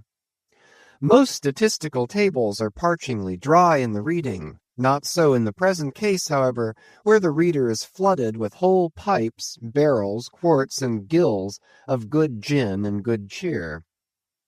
At the time, I devoted 3 days to the studious digesting of all this beer, beef, and bread, during which many profound thoughts were incidentally suggested to me, capable of a transcendental and Platonic application. And furthermore, I compiled supplementary tables of my own, touching the probable quantity of stockfish, etc., consumed by every Low Dutch harpooneer in that ancient Greenland and Spitzbergen whale fishery. In the first place, the amount of butter and Texel and Leyden cheese consumed seems amazing. I impute it, though, to their naturally unctuous natures, being rendered still more unctuous by the nature of their vocation, and especially by their pursuing their game in those frigid polar seas, on the very coasts of that Eskimo country where the convivial natives pledge each other in bumpers of train oil. The quantity of beer, too, is very large, 10,800 barrels. Now, as those polar fisheries could only be prosecuted in the short summer of that climate, so that the whole cruise of one of these Dutch whalemen, including the short voyage to and from the Spitzbergen Sea, did not much exceed 3 months, say, and reckoning 30 men to each of their fleet of 180 sail, we have 5,400 Low Dutch seamen in all. Therefore, I say, we have precisely 2 barrels of beer per man for a 12 weeks' allowance, exclusive of his fair proportion of that 550 anchors of gin. Now, whether these gin and beer harpooneers, so fuddled as one might fancy them to have been, were the right sort of men to stand up in a boat's head and take good aim at flying whales, this would seem somewhat improbable. Yet they did aim at them, and hit them too. But this was very far north, be it remembered, where beer agrees well with the constitution. Upon the equator, in our southern fishery, beer would be apt to make the harpooneer sleepy at the masthead and boozy in his boat, and grievous loss might ensue to Nantucket and New Bedford. But no more. Enough has been said to show that the old Dutch whalers of 2 or 3 centuries ago were high livers, and that the English whalers have not neglected so excellent an example. For, say they, when cruising in an empty ship, if you can get nothing better out of the world, get a good dinner out of it at least. And this empties the decanter. Chapter 102. A Bower in the Arsacides. Hitherto, in descriptively treating of the sperm whale, I have chiefly dwelt upon the marvels of his outer aspect, or separately and in detail upon some few interior structural features. But to a large and thorough sweeping comprehension of him, it behooves me now to unbutton him still further, and untagging the points of his hose, unbuckling his garters, and casting loose the hooks and eyes of the joints of his innermost bones, set him before you in his ultimatum, that is to say, in his unconditional skeleton. But how now, Ishmael? How is it that you, a mere oarsman in the fishery, pretend to know aught about the subterranean parts of the whale? Did erudite Stubb, mounted upon your capstan, deliver lectures on the anatomy of the cetacea, and by help of the windlass hold up a specimen rib for exhibition? Explain thyself, Ishmael. Can you land a full-grown whale on your deck for examination, as a cook dishes a roast pig? Surely not. A veritable witness have you hitherto been, Ishmael, but have a care how you seize the privilege of Jonah alone, the privilege of discoursing upon the joists and beams, the rafters, ridgepoles, sleepers, and underpinnings, making up the framework of the Leviathan, and belike of the tallow vats, dairy rooms, butteries, and cheeseries in his bowels. I confess that since Jonah, few whalemen have penetrated very far beneath the skin of the adult whale. Nevertheless, I have been blessed with an opportunity to dissect him in miniature. In a ship I belonged to, a small cub sperm whale was once bodily hoisted to the deck for his poke or bag to make sheaths for the barbs of the harpoons and for the heads of the lances. Think you I let that chance go without using my boat hatchet and jackknife, and breaking the seal and reading all the contents of that young cub? And as for my exact knowledge of the bones of the Leviathan in their gigantic, full-grown development, for that rare knowledge I am indebted to my late royal friend Tranquo, king of Tranque, one of the Arsacides. For being at Tranque years ago, when attached to the trading ship Dey of Algiers, I was invited to spend part of the Arsacidean holidays with the Lord of Tranque at his retired palm villa at Pupella, a seaside glen not very far distant from what our sailors called Bamboo Town, his capital. Among many other fine qualities, my royal friend Tranquo, being gifted with a devout love for all matters of barbaric virtu, had brought together in Pupella whatever rare things the more ingenious of his people could invent, chiefly carved woods of wonderful devices, chiseled shells, inlaid spears, costly paddles, aromatic canoes, and all these distributed among whatever natural wonders the wonder-freighted, tribute-rendering waves had cast upon his shores. Chief among the latter was a great sperm whale, which, after an unusually long, raging gale, had been found dead and stranded, with his head against a coconut tree, whose plumage-like tufted droopings seemed his verdant jet. When the vast body had at last been stripped of its fathom-deep enfoldings, and the bones became dust-dry in the sun, then the skeleton was carefully transported up the Pupella Glen, where a grand temple of lordly palms now sheltered it. The ribs were hung with trophies, the vertebrae were carved with Arsacidean annals in strange hieroglyphics. In the skull the priests kept up an unextinguished aromatic flame, so that the mystic head again sent forth its vapory spout, while suspended from a bough, the terrific lower jaw vibrated over all the devotees, like the hair-hung sword that so affrighted Damocles. It was a wondrous sight. The wood was green as mosses of the icy glen. The trees stood high and haughty, feeling their living sap. The industrious earth beneath was as a weaver's loom, with a gorgeous carpet on it, whereof the ground-vine tendrils formed the warp and woof, and the living flowers the figures. All the trees with all their laden branches, all the shrubs and ferns and grasses, the message-carrying air, all these unceasingly were active. Through the lacings of the leaves the great sun seemed a flying shuttle, weaving the unwearied verdure.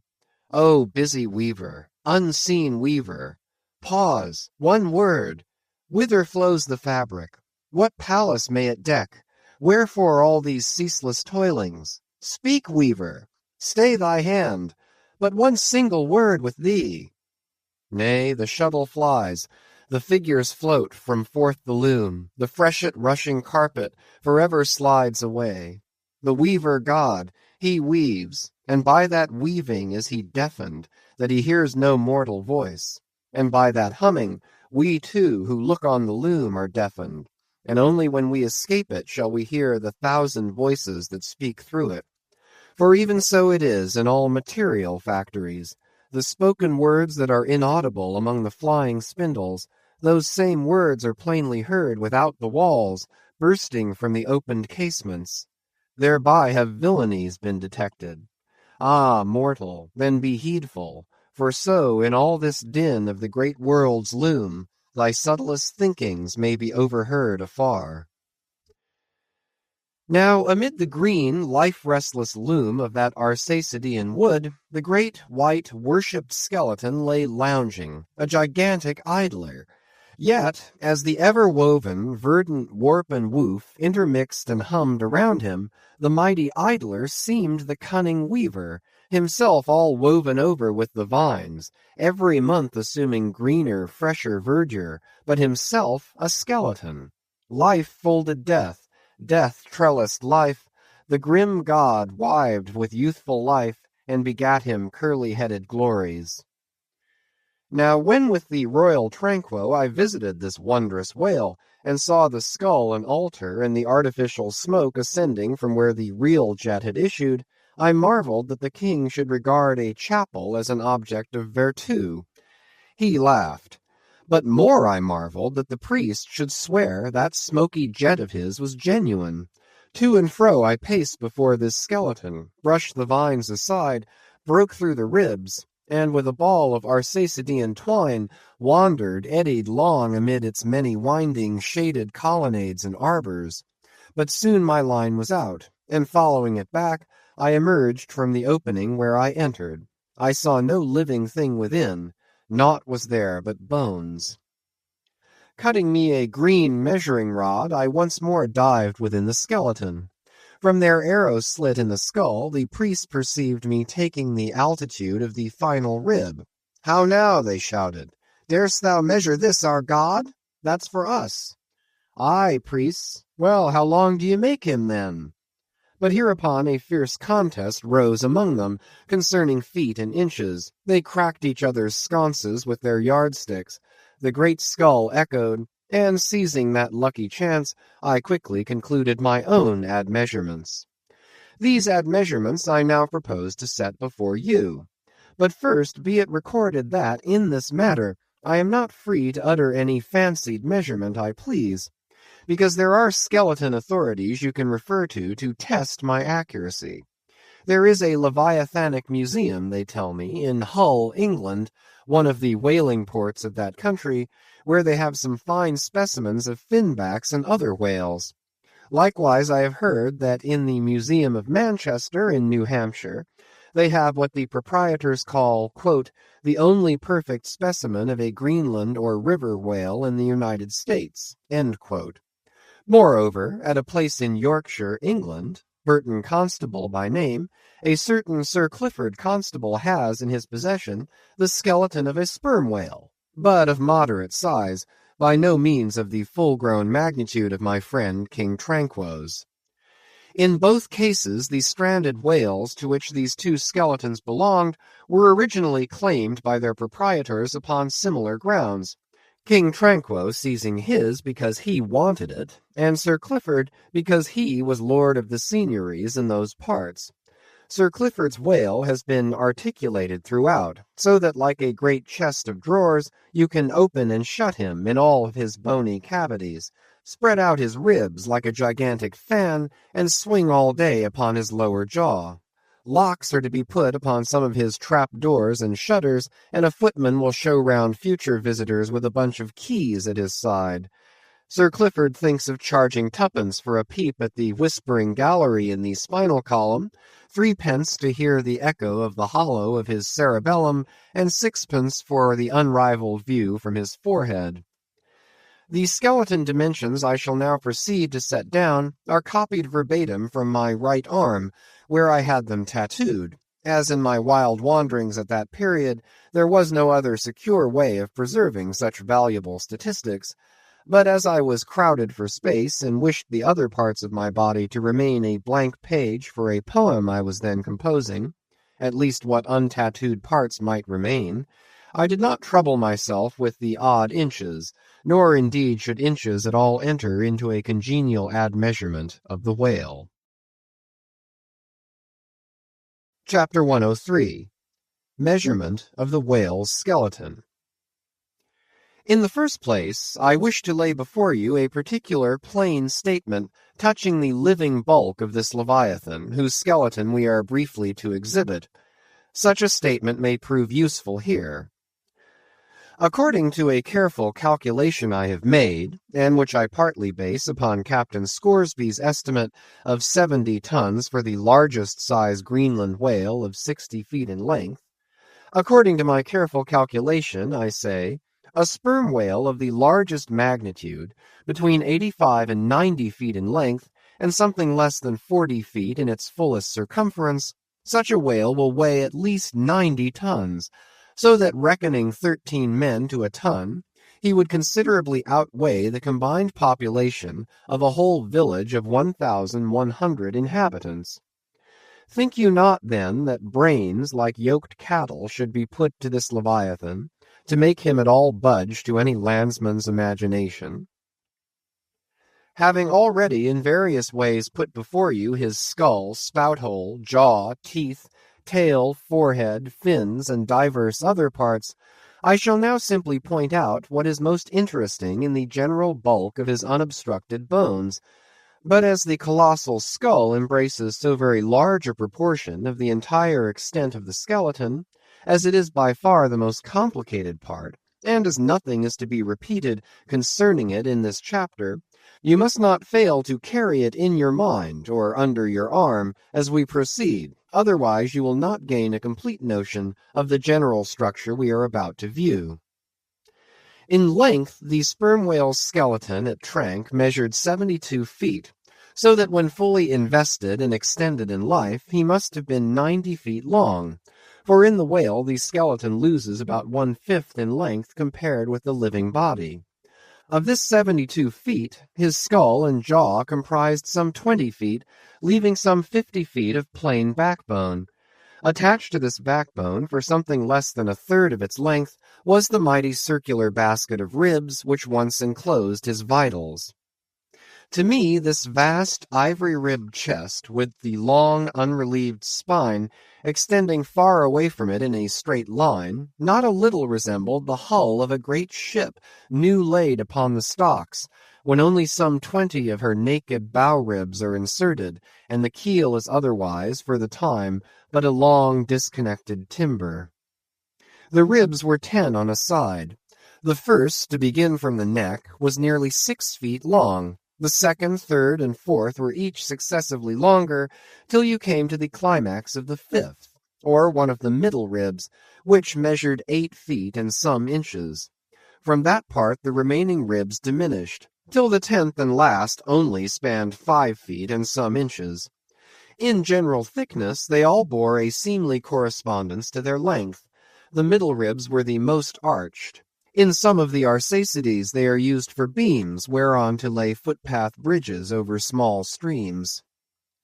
In considering these ribs, I could not but be struck anew with the circumstance, so variously repeated in this book, that the skeleton of the whale is by no means the mould of his invested form.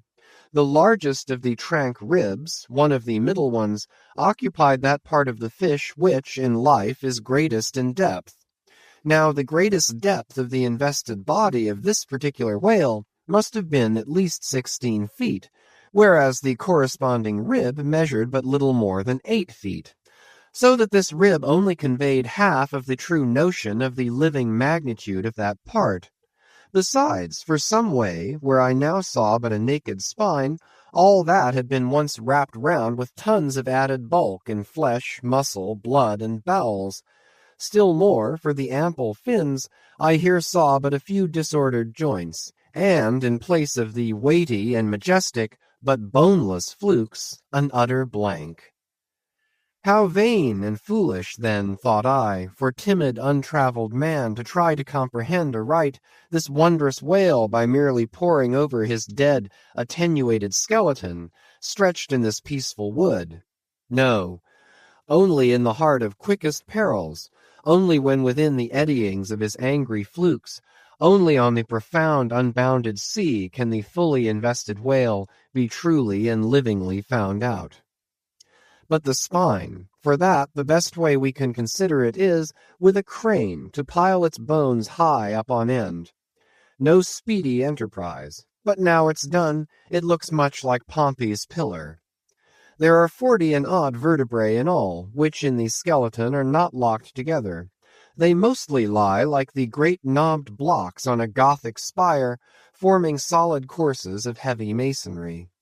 The largest, a middle one, is in width something less than 3 feet, and in depth more than 4.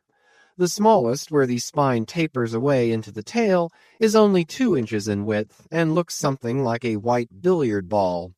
I was told that there were still smaller ones, but that they had been lost by some little cannibal urchins, the priest's children, who had stolen them to play marbles with. Thus we see how that the spine of even the hugest of living things tapers off at last into simple child's play. Chapter 104. The Fossil Whale. From his mighty bulk, the whale affords a most congenial theme whereon to enlarge, amplify, and generally expatiate. Would you could not compress him. By good rights he should only be treated of in imperial folio. not to tell over again his furlongs from spiracle to tail, and the yards he measures about the waist. Only think of the gigantic involutions of his intestines, where they lie in him like great cables and hawsers coiled away in the subterranean orlop deck of a line of battleship. Since I have undertaken to manhandle this Leviathan, it behooves me to approve myself omnisciently exhaustive in the enterprise, not overlooking the minutest seminal germs of his blood, and spinning him out to the uttermost coil of his bowels. Having already described him in most of his present habitatory and anatomical peculiarities, it now remains to magnify him in an archaeological, fossiliferous, and antediluvian point of view. Applied to any other creature than the Leviathan, to an ant or a flea, such portly terms might justly be deemed unwarrantably grandiloquent. But when Leviathan is the text, the case is altered. Fain am I to stagger to this emprise under the weightiest words of the dictionary. And here be it said that whenever it has been convenient to consult one in the course of these dissertations, I have invariably used a huge quarto edition of Johnson, expressly purchased for that purpose, because that famous lexicographer's uncommon personal bulk more than fitted him to compile a lexicon to be used by a whale author like me.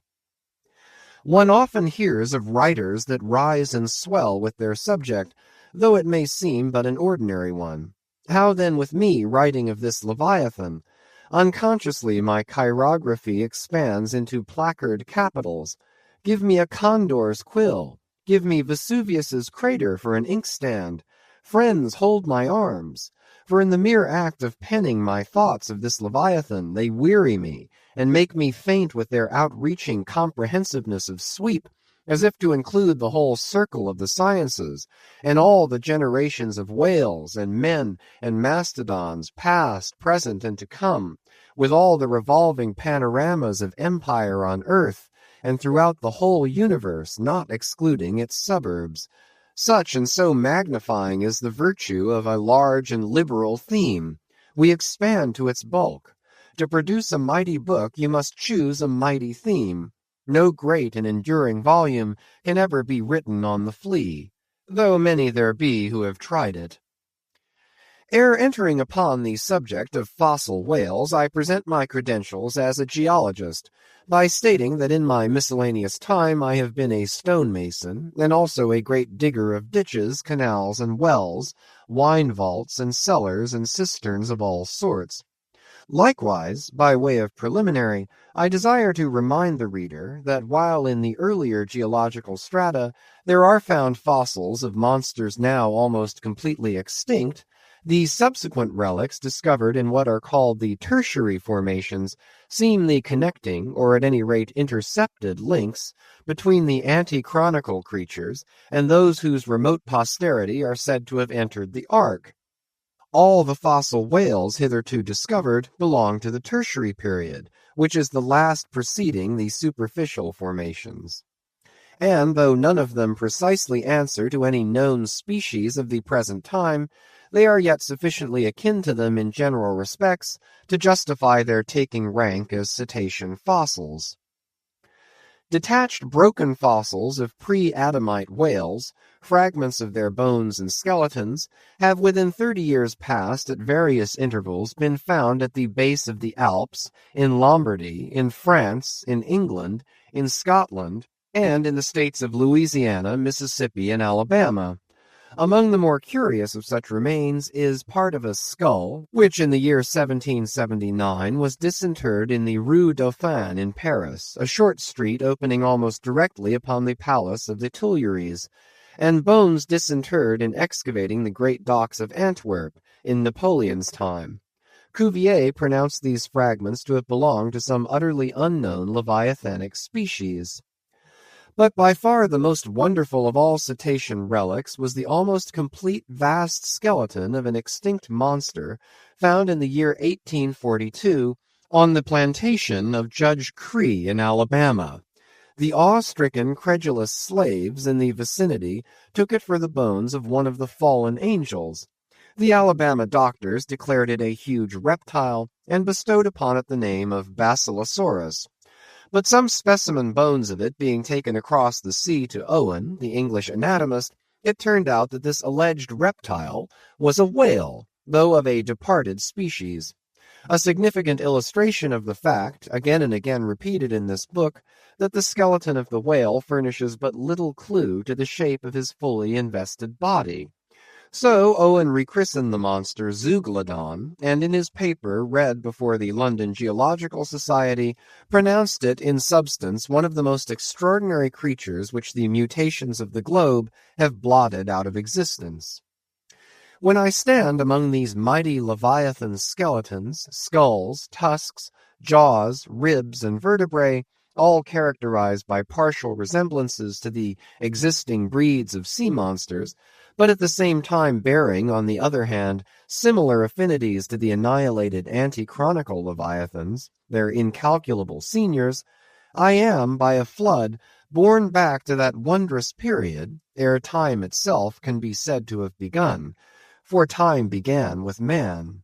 Here Saturn's grey chaos rolls over me, and I obtain dim, shuddering glimpses into those polar eternities, when wedged bastions of ice pressed hard upon what are now the tropics, and in all the 25,000 miles of this world's circumference, not an inhabitable hand's breadth of land was visible.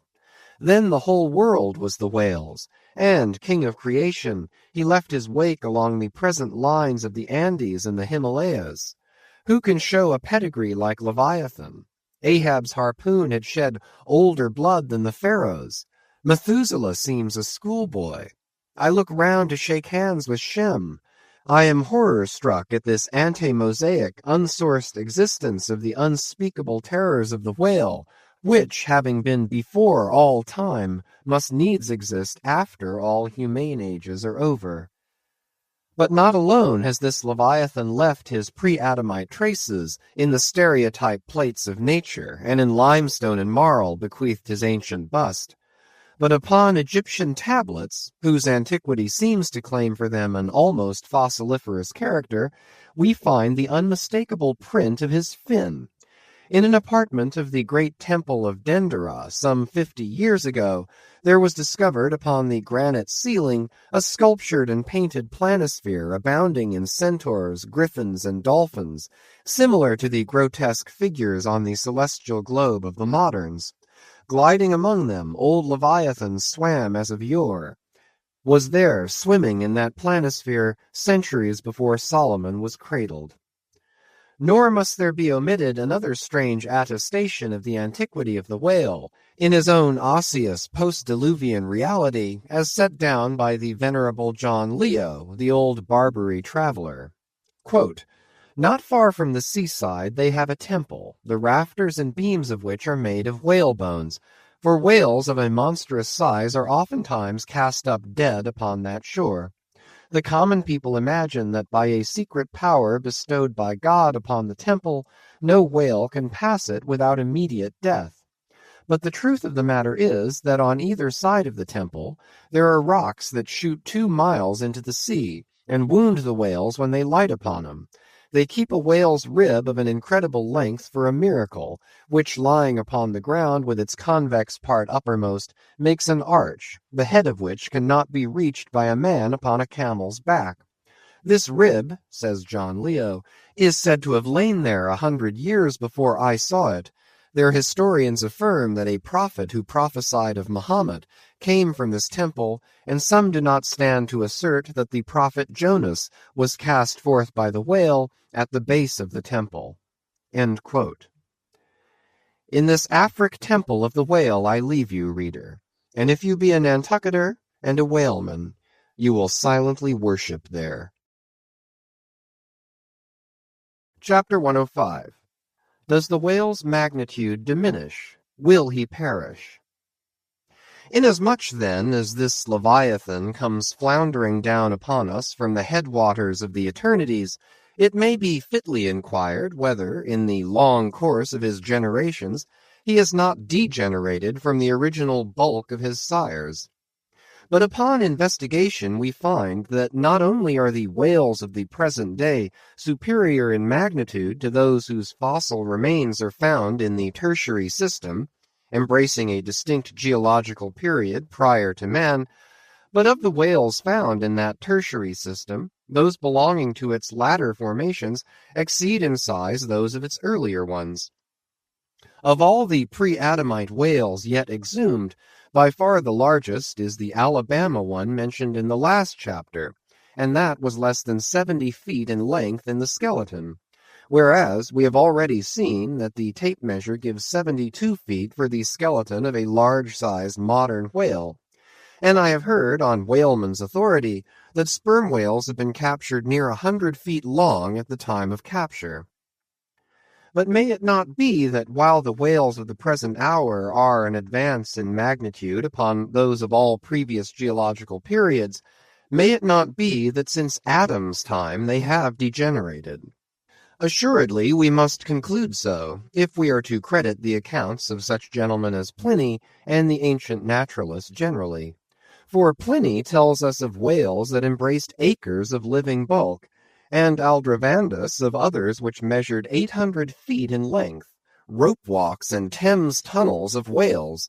And even in the days of Banks and Solander, Cook's naturalists, we find a Danish member of the Academy of Sciences setting down certain Iceland whales, Raden sisker or wrinkled bellies, at 120 yards, that is, 360 feet. And Lacepede, the French naturalist, in his elaborate history of whales, in the very beginning of his work, page 3, sets down the right whale at 100 meters, 328 feet, and this work was published so late as A.D. 1825. But will any whaleman believe these stories? No. The whale of today is as big as his ancestors in Pliny's times, and if ever I go where Pliny is, I, a whaleman, more than he was, will make bold to tell him so.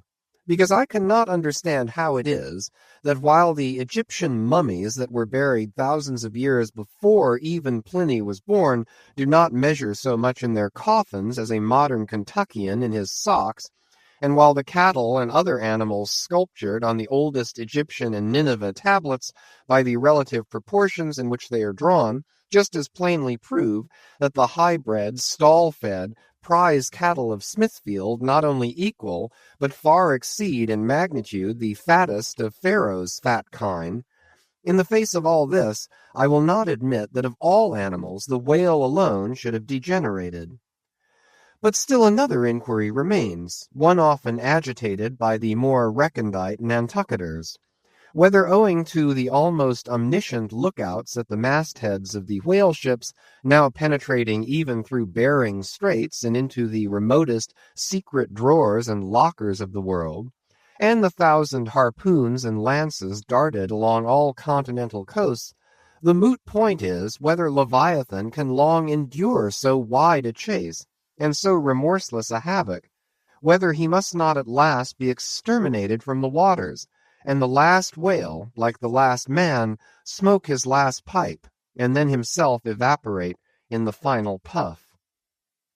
Comparing the humped herds of whales with the humped herds of buffalo, which not 40 years ago overspread by tens of thousands the prairies of Illinois and Missouri, and shook their iron manes and scowled with their thunder-clotted brows upon the sites of populous river capitals, where now the polite broker sells you land at $1 an inch, in such a comparison an irresistible argument would seem furnished to show that the hunted whale cannot now escape speedy extinction.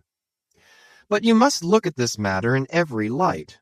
Though so short a period ago, not a good lifetime, the census of the buffalo in Illinois exceeded the census of men now in London, and though at the present day not one horn or hoof of them remains in all that region, and though the cause of this wondrous extermination was the spear of man, yet the far different nature of the whale hunt peremptorily forbids so inglorious an end to the Leviathan.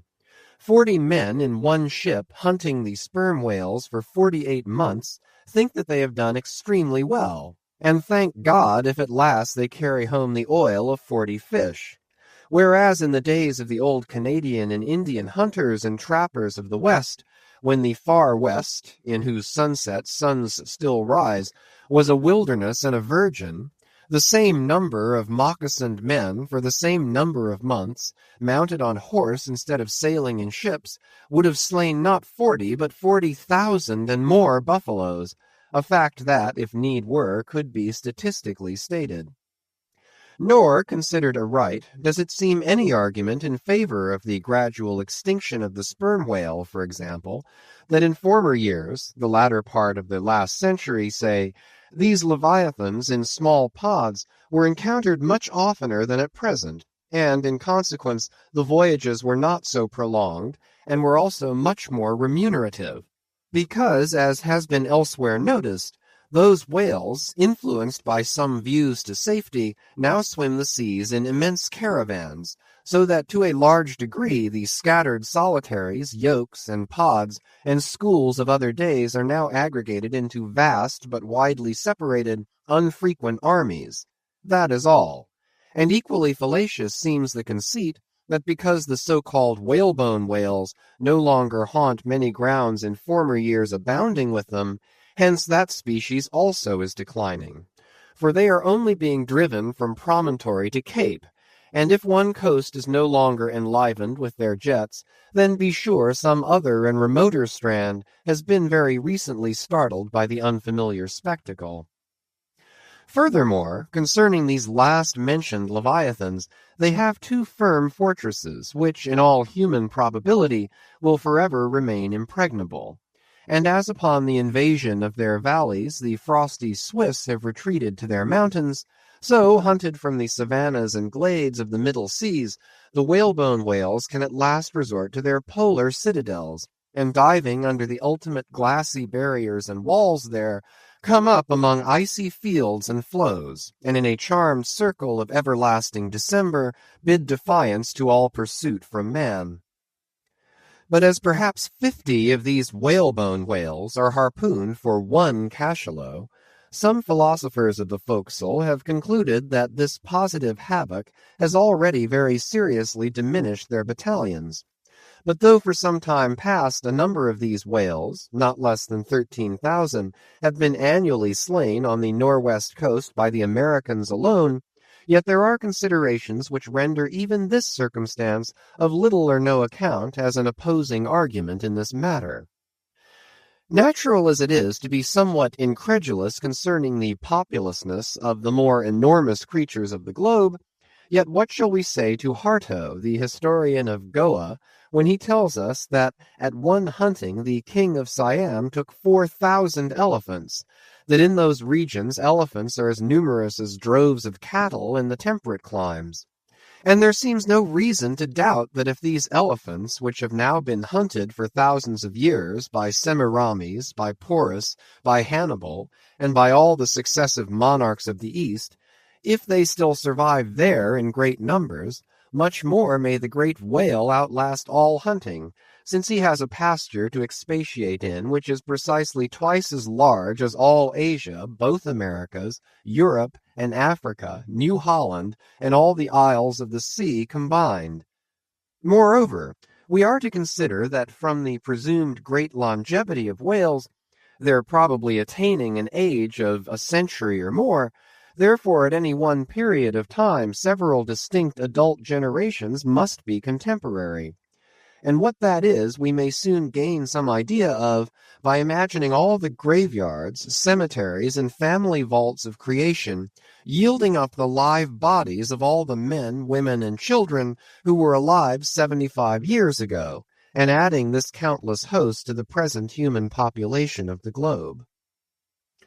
Wherefore, for all these things, we account the whale immortal in his species, however perishable in his individuality. He swam the seas before the continents broke water. He once swam over the site of the Tuileries and Windsor Castle and the Kremlin. In Noah's flood he despised Noah's ark, and if ever the world is to be again flooded, like the Netherlands, to kill off its rats, then the eternal whale will still survive, and rearing upon the topmost crest of the equatorial flood, spout his frothed defiance to the skies. Chapter 106. Ahab's Leg. The precipitating manner in which Captain Ahab had quitted the Samuel Enderby of London had not been unattended with some small violence to his own person. He had lighted with such energy upon the thwart of his boat that his ivory leg had received a half-splintering shock, and when, after gaining his own deck and his own pivot-hole there, he so vehemently wheeled round with an urgent command to the steersman, it was, as ever, something about his not steering inflexibly enough. Then the already shaken ivory received such an additional twist and wrench, that though it still remained entire and to all appearances lusty, yet Ahab did not deem it entirely trustworthy. And indeed it seemed small matter for wonder, that for all his pervading mad recklessness, Ahab did at times give careful heed to the condition of that dead bone upon which he partly stood. For it had not been very long prior to the Pequod's sailing from Nantucket that he had been found one night lying prone upon the ground and insensible, by some unknown and seemingly inexplicable, unimaginable casualty, his ivory limb having been so violently displaced that it had stakewise smitten and all but pierced his groin. Nor was it without extreme difficulty that the agonizing wound was entirely cured. Nor at the time had it failed to enter his monomaniac mind that all the anguish of that then-present suffering was but the direct issue of a former woe, and he too plainly seemed to see that as the most poisonous reptile of the marsh perpetuates his kind as inevitably as the sweetest songster of the grove, so equally, with every felicity, all miserable events do naturally beget their like. Yea, more than equally, thought Ahab, since both the ancestry and posterity of grief go further than the ancestry and posterity of joy. For, not to hint of this, that it is an inference from certain canonic teachings, that while some natural enjoyments here shall have no children born to them for the other world, but, on the contrary, shall be followed by the joy-childlessness of all hell's despair, whereas some guilty mortal miseries shall still fertilely beget to themselves an eternally progressive progeny of griefs beyond the grave, not at all to hint of this, there still seems an inequality in the deeper analysis of the thing. For, thought Ahab, while even the highest earthly felicities have a certain unsignifying pettiness lurking in them, but at bottom all heart woes, a mystic significance, and in some men an archangelic grandeur, so do their diligent tracings out not belie the obvious deduction. To trail the genealogies of these high mortal miseries carries us at last among the sourceless primogenitors of the gods, so that in the face of all the glad haymaking suns and soft symboling round harvest moons, we must needs give in to this, that the gods themselves are not forever glad. The ineffaceable sad birthmark in the brow of man is but the stamp of sorrow in the signers. Unwittingly here a secret has been divulged, which perhaps might more properly, in set way, have been disclosed before. With many other particulars concerning Ahab, always had it remained a mystery to some why it was that for a certain period, both before and after the sailing of the Pequod, he had hidden himself away with such grand lama-like exclusiveness, and for that one interval sought speechless refuge, as it were, among the marble senate of the dead. Captain Peleg's bruited reason for this thing appeared by no means adequate, though indeed, as touching all Ahab's deeper part, every revelation partook more of significant darkness than of explanatory light. But in the end it all came out. This one matter did, at least. That direful mishap was at the bottom of his temporary recluseness.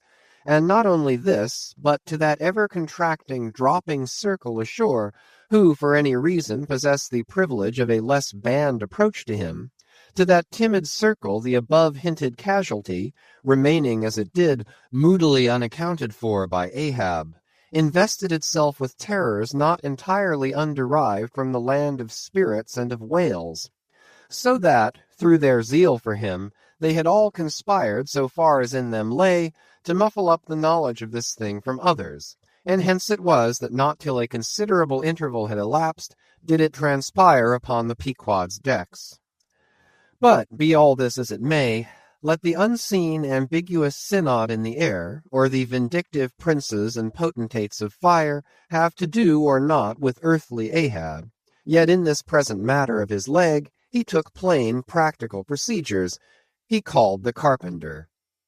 And when that functionary appeared before him, he bade him without delay set about making a new leg, and directed the mates to see him supplied with all these studs and joists of jaw ivory, sperm whale, which had thus far been accumulated on the voyage, in order that a careful selection of the stoutest, clearest grained stuff might be secured. This done, the carpenter received orders to have the leg completed that night, and to provide all the fittings for it, independent of those pertaining to the distrusted one in use. Moreover, the ship's forge was ordered to be hoisted out of its temporary idleness in the hold, and to accelerate the affair, the blacksmith was commanded to proceed at once to the forging of whatever iron contrivances might be needed. Chapter 107. The Carpenter. Seat thyself sultanically among the moons of Saturn, and take high abstracted man alone, and he seems a wonder, a grandeur, and a woe. But from the same point take mankind in mass, and for the most part they seem a mob of unnecessary duplicates, both contemporary and hereditary. But most humble though he was, and far from furnishing an example of the high humane abstraction, the Pequod's carpenter was no duplicate. Hence he now comes in person on this stage.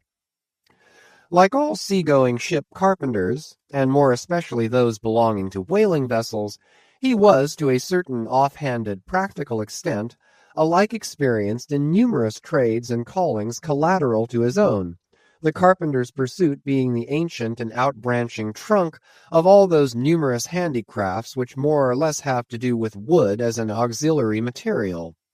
But besides the application to him of the generic remark above, this carpenter of the Pequod was singularly efficient in those thousand nameless mechanical emergencies continually recurring in a large ship, upon a 3 or 4 years' voyage in uncivilized and far distant seas.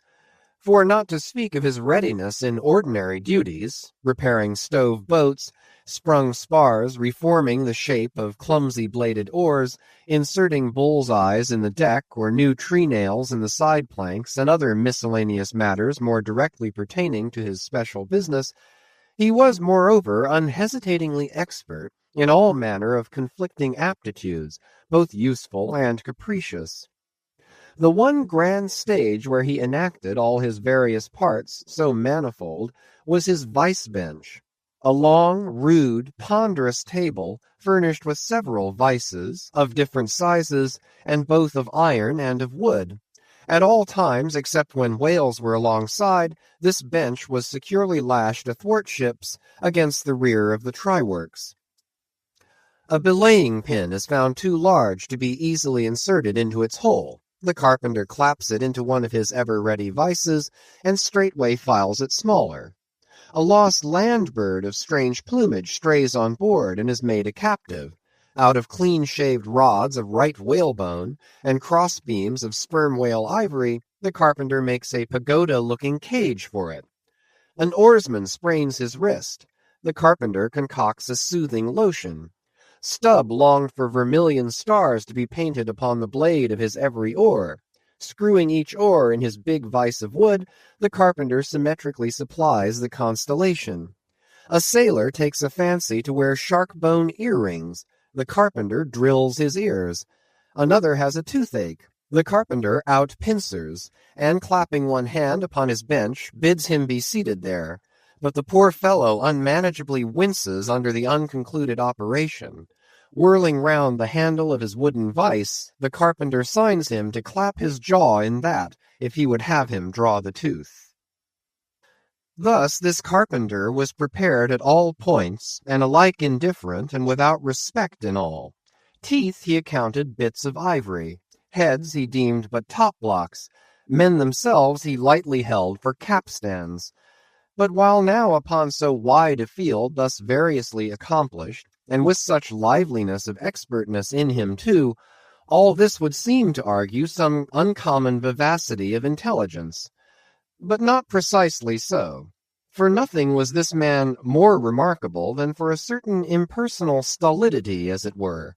Impersonal, I say, for it so shaded off into the surrounding infinite of things that it seemed one with the general stolidity discernible in the whole visible world, which, while pauselessly active in uncounted modes, still eternally holds its peace, and ignores you, though you dig foundations for cathedrals.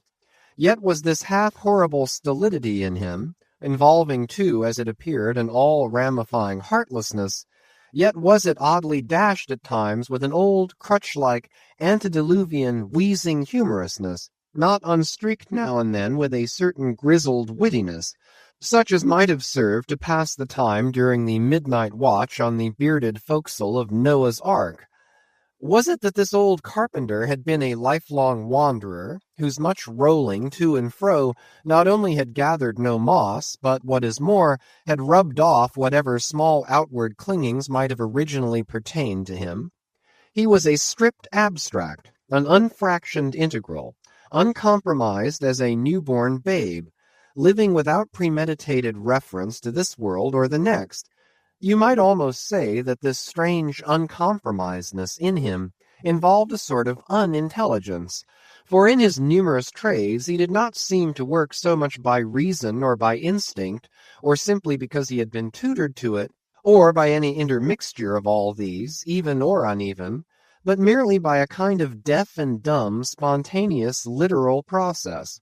He was a pure manipulator. His brain, if he had ever had one, must have early oozed along into the muscles of his fingers. He was like one of those unreasoning but still highly useful, multum in parvo, Sheffield contrivances, assuming the exterior, though a little swelled, of a common pocket-knife, but containing not only blades of various sizes, but also screwdrivers, corkscrews, tweezers, awls, pens, rulers, nail-filers, countersinkers. So, if his superiors wanted to use the carpenter for a screwdriver, all they had to do was to open that part of him and the screw was fast, or if for tweezers, take him up by the legs, and there they were. Yet, as previously hinted, this omni-tooled, open-and-shut carpenter was, after all, no mere machine of an automaton. If he did not have a common soul in him, he had a subtle something that somehow anomalously did its duty. What that was, whether essence of quicksilver or a few drops of hartshorn, there was no telling. But there it was, and there it had abided for now some 60 years or more. And this it was, this same unaccountable, cunning, life principle in him, this it was that kept him a great part of the time soliloquizing, but only like an unreasoning wheel, which also hummingly soliloquizes. Or rather, his body was a sentry box, and this soliloquizer on guard there, and talking all the time to keep himself awake. Chapter 108. Ahab and the Carpenter. The deck. First night watch.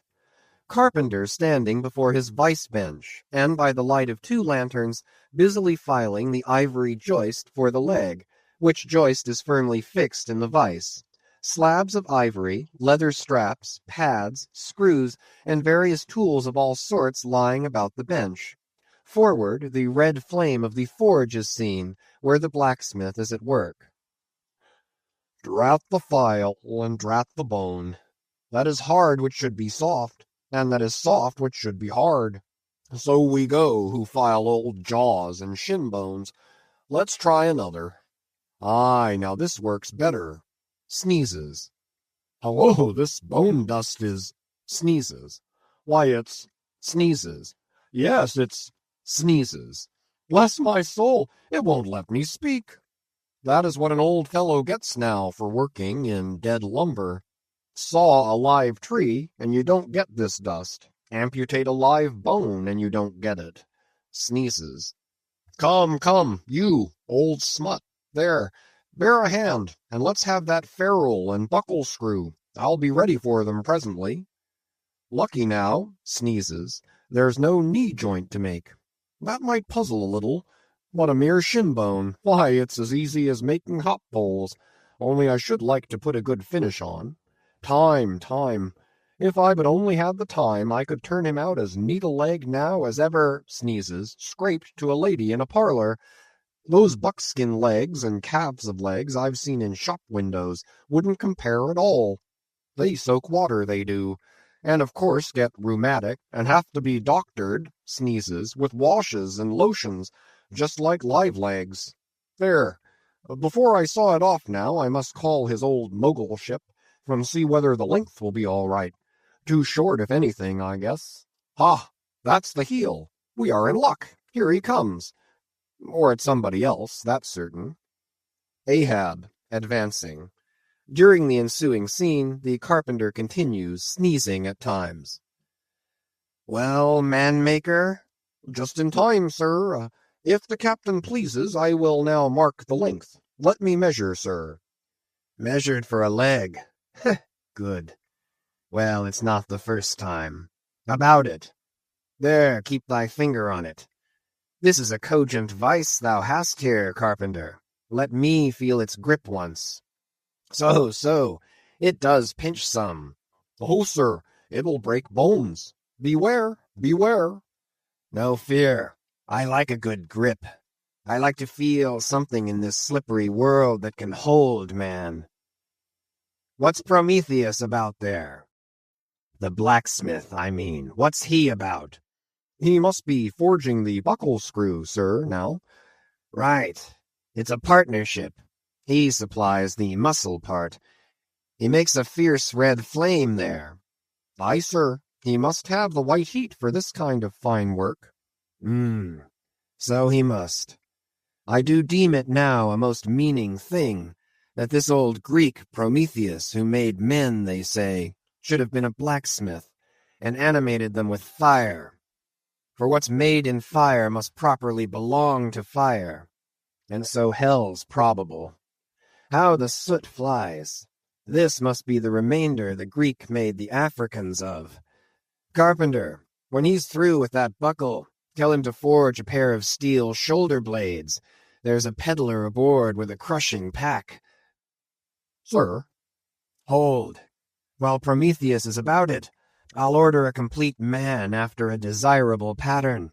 Imprimis, 50 feet high in his socks, then chest modeled after the Thames Tunnel, then legs with roots to 'em to stay in one place, then arms 3 feet through the wrist, no heart at all, brass forehead, and about 1/4 of an acre of fine brains. And let me see. Shall I order eyes to see outwards? No, but put a skylight on top of his head to illuminate inwards. There, take the order and away. Now, what's he speaking about, and who's he speaking to? I should like to know. Shall I keep standing here? Aside.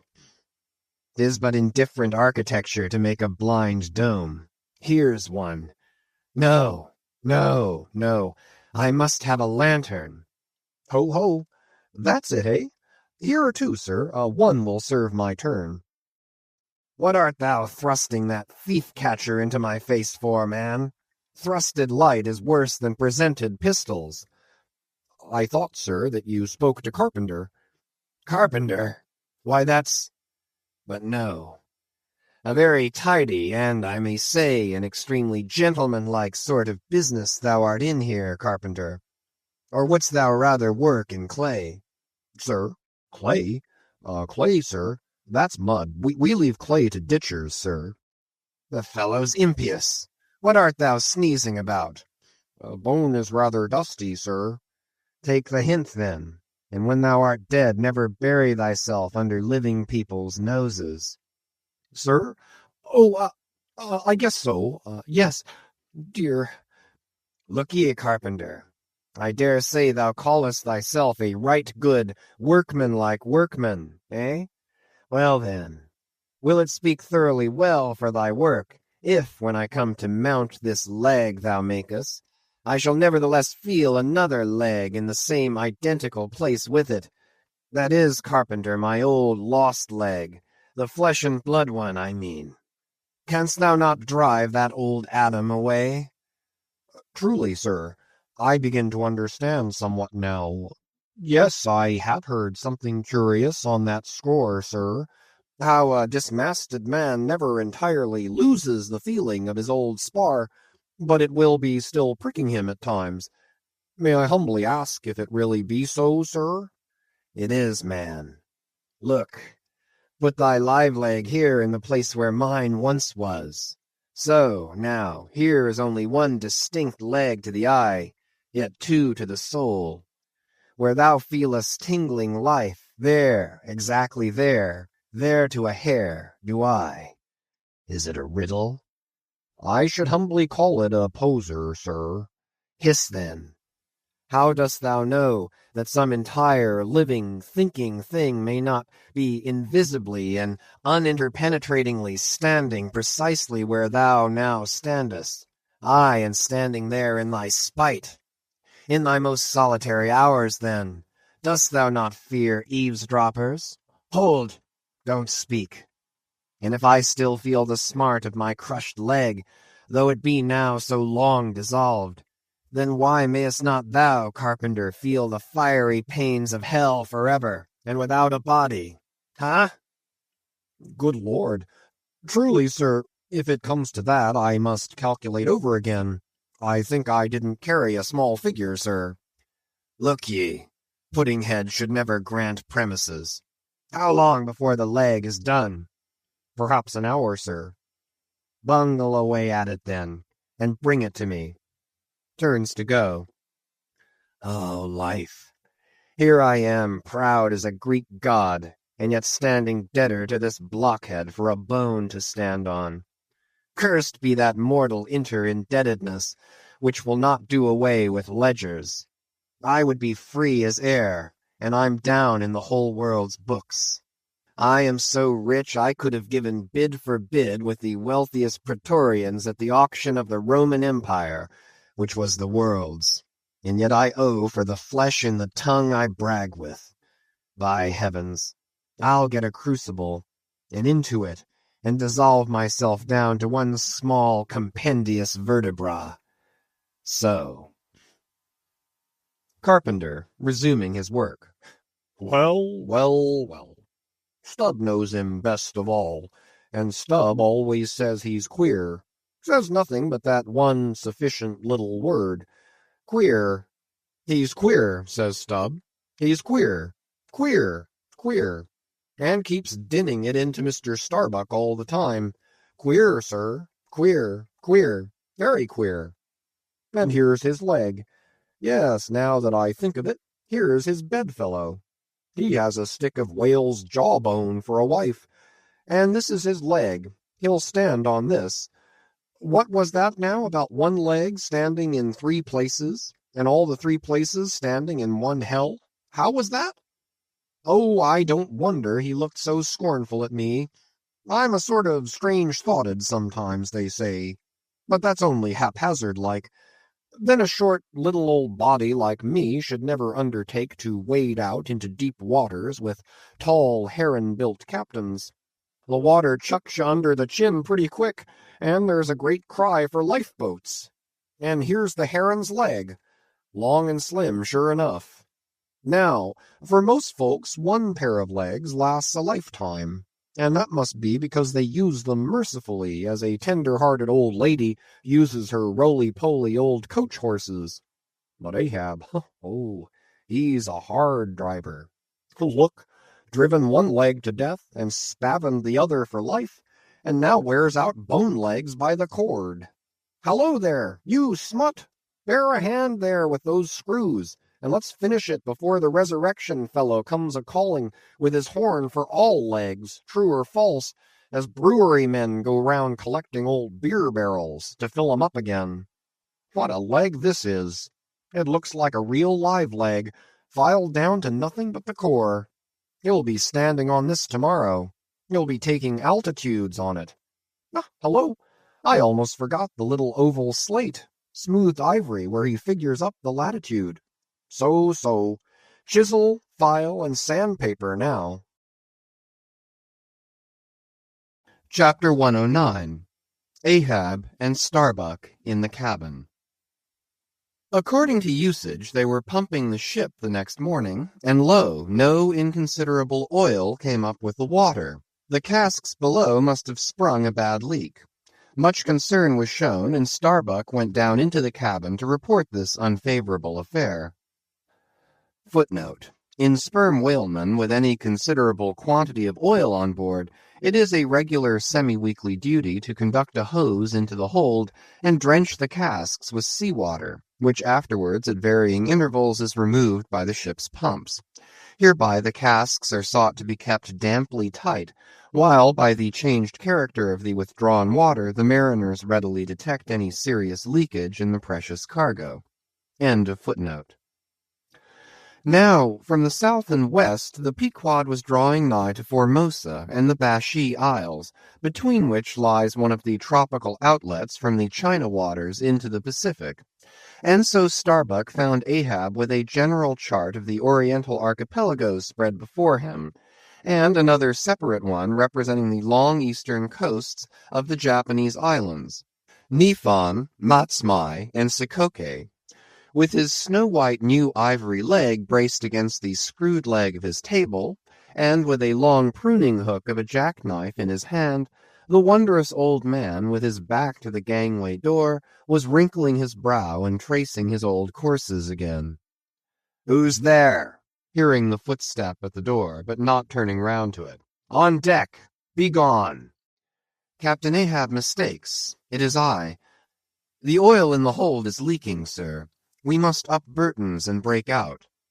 "Up Burton's and break out? Now that we are nearing Japan?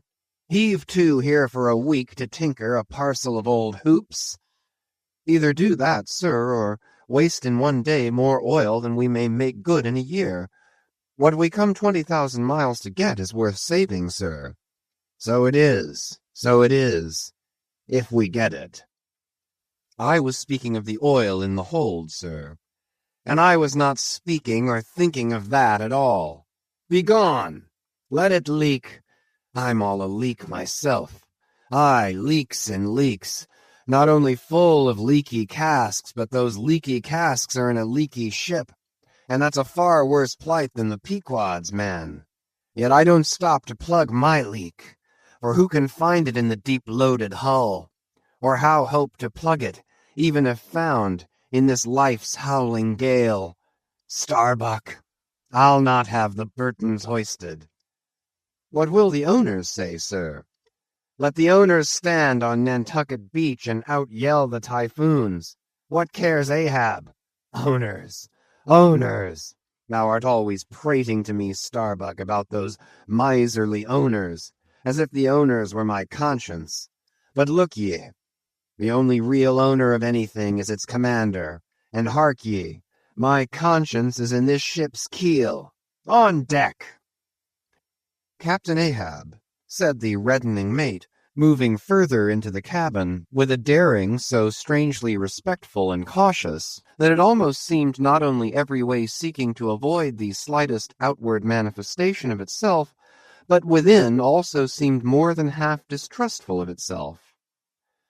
"A better man than I might well pass over in thee, what he would quickly enough resent in a younger man, aye, and in a happier, Captain Ahab." "Devils! Dost thou then so much as dare to critically think of me? On deck!" "Nay, sir, not yet.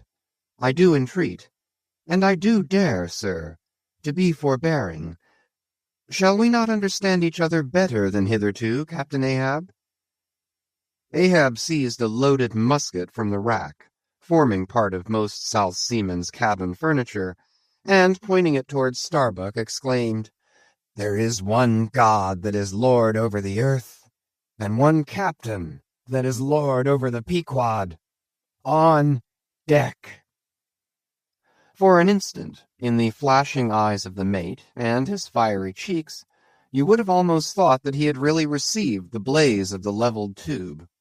But, mastering his emotion, he half calmly rose, and as he quitted the cabin, paused for an instant, and said, "Thou hast outraged, not insulted me, sir. But for that I ask thee not to beware of Starbuck. Thou wouldst but laugh. But let Ahab beware of Ahab. Beware of thyself, old man. He waxes brave, but nevertheless obeys. Most careful bravery that," murmured Ahab, as Starbuck disappeared. "What's that he said? Ahab, beware of Ahab.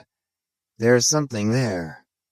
Then, unconsciously using the musket for a staff, with an iron brow he paced to and fro in the little cabin, but presently the thick pleats of his forehead relaxed, and returning the gun to the rack, he went on deck. "Thou art but too good a fellow, Starbuck," he said lowly to the mate. Then, raising his voice to the crew, "Furl the topgallant sails and close reef the topsails, fore and aft. Back the mainyard. Up Burton's and break out in the main hold." It were perhaps vain to surmise exactly why it was that, as respecting Starbuck, Ahab thus acted. It may have been a flash of honesty in him, or a mere prudential policy which, under the circumstance, imperiously forbade the slightest symptom of open disaffection, however transient, in the important chief officer of his ship. However it was, his orders were executed, and the Burtons were hoisted. Chapter 110. Queequeg in his coffin. Upon searching, it was found that the casks last struck into the hold were perfectly sound, and that the leak must be further off. So, it being calm weather, they broke out deeper and deeper, disturbing the slumbers of the huge ground-tier butts, and from that black midnight sending those gigantic moles into the daylight above. So deep did they go, and so ancient and corroded and weedy the aspect of the lowermost puncheons, that you almost looked next for some mouldy cornerstone cask containing coins of Captain Noah, with copies of the posted placards vainly warning the infatuated old world from the flood. Tierce after tierce, too, of water and bread and beef, and shooks of staves and iron bundles of hoops were hoisted out, till at last the piled decks were hard to get about, and the hollow hull echoed underfoot as if you were treading over empty catacombs, and reeled and rolled in the sea like an air-freighted demijohn. Top-heavy was the ship as a dinnerless student with all Aristotle in his head. Well was it that the typhoons did not visit them then. Now at this time it was that my poor pagan companion and fast bosom friend Queequeg was seized with a fever, which brought him nigh to his endless end. Be it said that in this vocation of whaling sinecures are unknown. Dignity and danger go hand in hand. Till you get to be captain, the higher you rise, the harder you toil. So with poor Queequeg, who, as harpooneer, must not only face all the rage of the living whale, but, as we have elsewhere seen, mount his dead back in a rolling sea, and finally descend into the gloom of the hold, and, bitterly sweating all day in that subterraneous confinement, resolutely manhandle the clumsiest casks and see to their stowage. To be short, among whalemen, the harpooneers are the holders, so called. Poor Queequeg! When the ship was about half disemboweled, you should have stooped over the hatchway and peered down upon him there, where, stripped to his woolen drawers, the tattooed savage was crawling about amid that dampness and slime, like a green-spotted lizard at the bottom of a well. And a well or an ice-house it somehow proved to him, poor pagan, where, strange to say, for all the heat of his sweatings, he caught a terrible chill which lapsed into a fever, and at last, after some days' suffering, laid him in his hammock, close to the very sill of the door of death. How he wasted and wasted away in those few long, lingering days, till there seemed but little left of him but his frame and tattooing. But as all else in him thinned and his cheekbones grew sharper, his eyes nevertheless seemed growing fuller and fuller. They became of a strange softness of luster, and mildly but deeply looked out at you there from his sickness, a wondrous testimony to that immortal health in him which could not die or be weakened. And like circles on the water, which, as they grow fainter, expand, so his eyes seemed rounding and rounding like the rings of eternity. An awe that cannot be named would steal over you, as you sat by the side of this waning savage, and saw as strange things in his face as any beheld who were bystanders when Zoroaster died. For whatever is truly wondrous and fearful in man, never yet was put into words or books. And the drawing near of death, which alike levels all, alike impresses all with a last revelation, which only an author from the dead could adequately tell. So that, let us say it again, no dying Chaldee or Greek had higher and holier thoughts than those whose mysterious shades you saw creeping over the face of poor Queequeg, as he quietly lay in his swaying hammock, and the rolling sea seemed gently rocking him to his final rest, and the ocean's invisible flood tide lifted him higher and higher towards his destined heaven. Not a man of the crew but gave him up, and as for Queequeg himself, what he thought of the case was forcibly shown by a curious favor he asked. He called one to him in the grey morning watch when the day was just breaking, and taking his hand said that while in Nantucket he had chanced to see certain little canoes of dark wood, like the rich war wood of his native isle, and upon inquiry he had learned that all whalemen who died in Nantucket were laid in those same dark canoes, and that the fancy of being so laid had much pleased him, for it was not unlike the custom of his own race who, after embalming a dead warrior, stretched him out in his canoe, and so left him to be floated away to the starry archipelagos. For not only do they believe that the stars are isles, but that far beyond all visible horizons, their own mild, uncontinented seas interflow with the blue heavens, and so form the white breakers of the Milky Way. He added that he shuddered at the thought of being buried in his hammock according to the usual sea custom, tossed like something vile to the death-devouring sharks. No, he desired a canoe like those of Nantucket, all the more congenial to him, being a whaleman, that like a whaleboat these coffin canoes were without a keel, though that involved but uncertain steering and much leeway adown the dim ages. Now when this strange circumstance was made known aft, the carpenter was at once commanded to do Queequeg's bidding, whatever it might include. There was some heathenish, coffin-colored old lumber aboard, which upon a long previous voyage had been cut from the aboriginal groves of the Lackaday Islands, and from these dark planks the coffin was recommended to be made. No sooner was the carpenter apprised of the order, than taking his rule he forthwith, with all the indifferent promptitude of his character, proceeded into the forecastle and took Queequeg's measure with great accuracy, regularly chalking Queequeg's person as he shifted the rule. "Ah, poor fellow, he'll have to die now," ejaculated the Long Island sailor. Going to his vice-bench, the carpenter, for convenience sake and general reference, now transferringly measured on it the exact length the coffin was to be, and then made the transfer permanent by cutting 2 notches at its extremities. This done, he marshalled the planks in his tools, and to work. When the last nail was driven, and the lid duly planed and fitted, he lightly shouldered the coffin and went forward with it, inquiring whether they were ready for it yet in that direction. Overhearing the indignant but half-humorous cries with which the people on deck began to drive the coffin away, Queequeg, to everyone's consternation, commanded that the thing should be instantly brought to him, nor was there any denying him, seeing that of all mortals some dying men are the most tyrannical, and certainly since they will shortly trouble us so little for evermore, the poor fellows ought to be indulged. Leaning over in his hammock, Queequeg long regarded the coffin with an attentive eye. He then called for his harpoon, and had the wooden stock drawn from it, and then had the iron part placed in the coffin along with one of the paddles of his boat. All by his own request also, biscuits were then ranged round the sides within, a flask of fresh water was placed at the head, and a small bag of woody earth scraped up in the hold at the foot, and a piece of sailcloth being rolled up for a pillow, Queequeg now entreated to be lifted into his final bed, that he might make trial of its comforts, if any it had. He lay without moving a few minutes, then told one to go to his bag and bring out his little god, Yojo. Then, crossing his arms on his breast with Yojo between, he called for the coffin lid, hatch he called it, to be placed over him. The head part turned over with a leather hinge, and there lay Queequeg in his coffin, with little but his composed countenance in view. "Rarmai!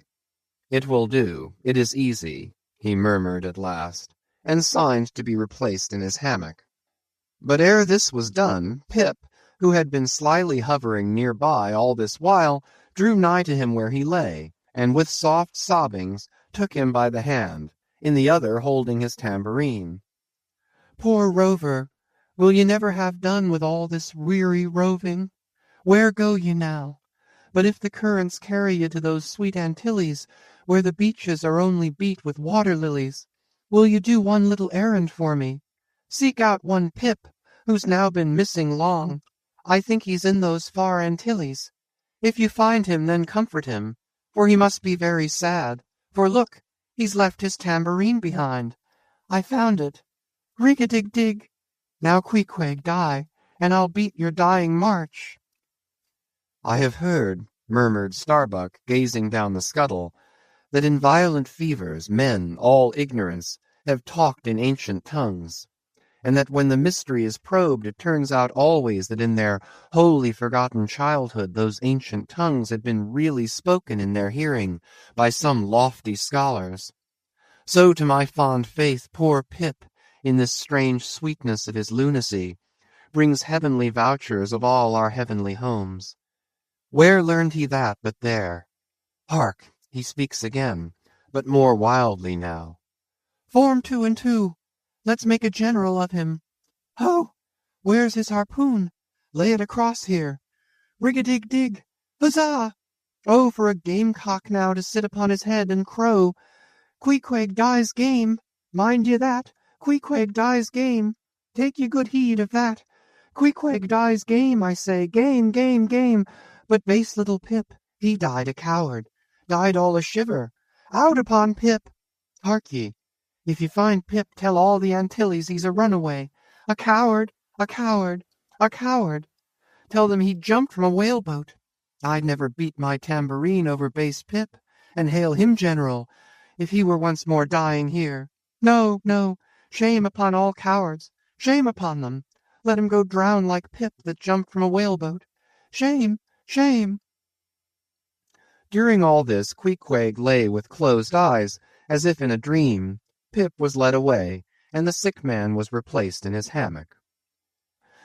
But now that he had apparently made every preparation for death, now that his coffin was proved a good fit, Queequeg suddenly rallied. Soon there seemed no need of the carpenter's box, and thereupon, when some expressed their delighted surprise, he, in substance, said that the cause of his sudden convalescence was this. At a critical moment he had just recalled a little duty ashore, which he was leaving undone, and therefore had changed his mind about dying. He could not die yet, he averred. They asked him then whether to live or die was a matter of his own sovereign will and pleasure. He answered, certainly. In a word, it was Queequeg's conceit that if a man made up his mind to live, mere sickness could not kill him. Nothing but a whale or a gale, or some violent, ungovernable, unintelligent destroyer of that sort. Now, there is this noteworthy difference between savage and civilized, that while a sick civilized man may be 6 months convalescing, generally speaking, a sick savage is almost half well again in a day. So, in good time, my Queequeg gained strength, and at length, after sitting on the windlass for a few indolent days, but eating with a vigorous appetite, he suddenly leaped to his feet, threw out his arms and legs, gave himself a good stretching, yawned a little bit, and then, springing into the head of his hoisted boat, and poising a harpoon, pronounced himself fit for a fight. With a wild whimsiness, he now used his coffin for a sea-chest, and emptying into it his canvas bag of clothes, set them in order there. Many spare hours he spent in carving the lid with all manner of grotesque figures and drawings, and it seemed that hereby he was striving in his rude way to copy parts of the twisted tattooing on his body. And this tattooing had been the work of a departed prophet and seer on his island, who, by those hieroglyphic marks, had written out on his body a complete theory of the heavens and the earth, and a mystical treatise on the art of attaining truth, so that Queequeg in his own proper person was a riddle to unfold, a wondrous work in one volume, but whose mysteries not even himself could read, though his own live heart beat against them. And these mysteries were therefore destined in the end to moulder away with the living parchment whereon they were inscribed, and so be unsolved to the last. And this thought it must have been which suggested to Ahab that wild exclamation of his, when one morning turning away from surveying poor Queequeg, "Oh, devilish tantalization of the gods." Chapter 111. The Pacific. When gliding by the Bashi Isles, we emerged at last upon the great South Sea. Were it not for other things, I could have greeted my dear Pacific with uncounted thanks, for now the long supplication of my youth was answered. That serene ocean rolled eastwards from me 1,000 leagues of blue. There is, one knows not what sweet mystery about this sea, whose gentle, awful stirrings seem to speak of some hidden soul beneath, like those fabled undulations of the Ephesian sod over the buried evangelist St. John. And meet it is that over these sea pastures, wide rolling watery prairies and potters' fields of all 4 continents, the waves should rise and fall, and ebb and flow unceasingly. For here millions of mixed shades and shadows, drowned dreams, somnambulisms, reveries, all that we call lives and souls, lie dreaming still, tossing like slumberers in their beds, the ever-rolling waves but made so by their restlessness. To any meditative Magian rover this serene Pacific, once beheld, must ever after be the sea of his adoption. It rolls the midmost waters of the world, the Indian Ocean and Atlantic being but its arms. The same waves wash the moles of the new-built Californian towns, but yesterday planted by the recentest race of men, and lave the faded but still gorgeous skirts of Asiatic lands older than Abraham, while all between float milky ways of coral isles and low-lying, endless, unknown archipelagos and impenetrable Japans. Thus this mysterious, divine Pacific zones the world's whole bulk about, makes all coasts one bay to it, seems the tide-beating heart of earth. Lifted by those eternal swells, you needs must own the seductive god, bowing your head to Pan. But few thoughts of Pan stirred Ahab's brain, as, standing like an iron statue at his accustomed place beside the mizzen-rigging, with one nostril he unthinkingly snuffed the sugary musk from the Bashi Isles, in whose sweet woods mild lovers must be walking, and with the other consciously inhaled the salt breath of the new-found sea, that sea in which the hated white whale must even then be swimming.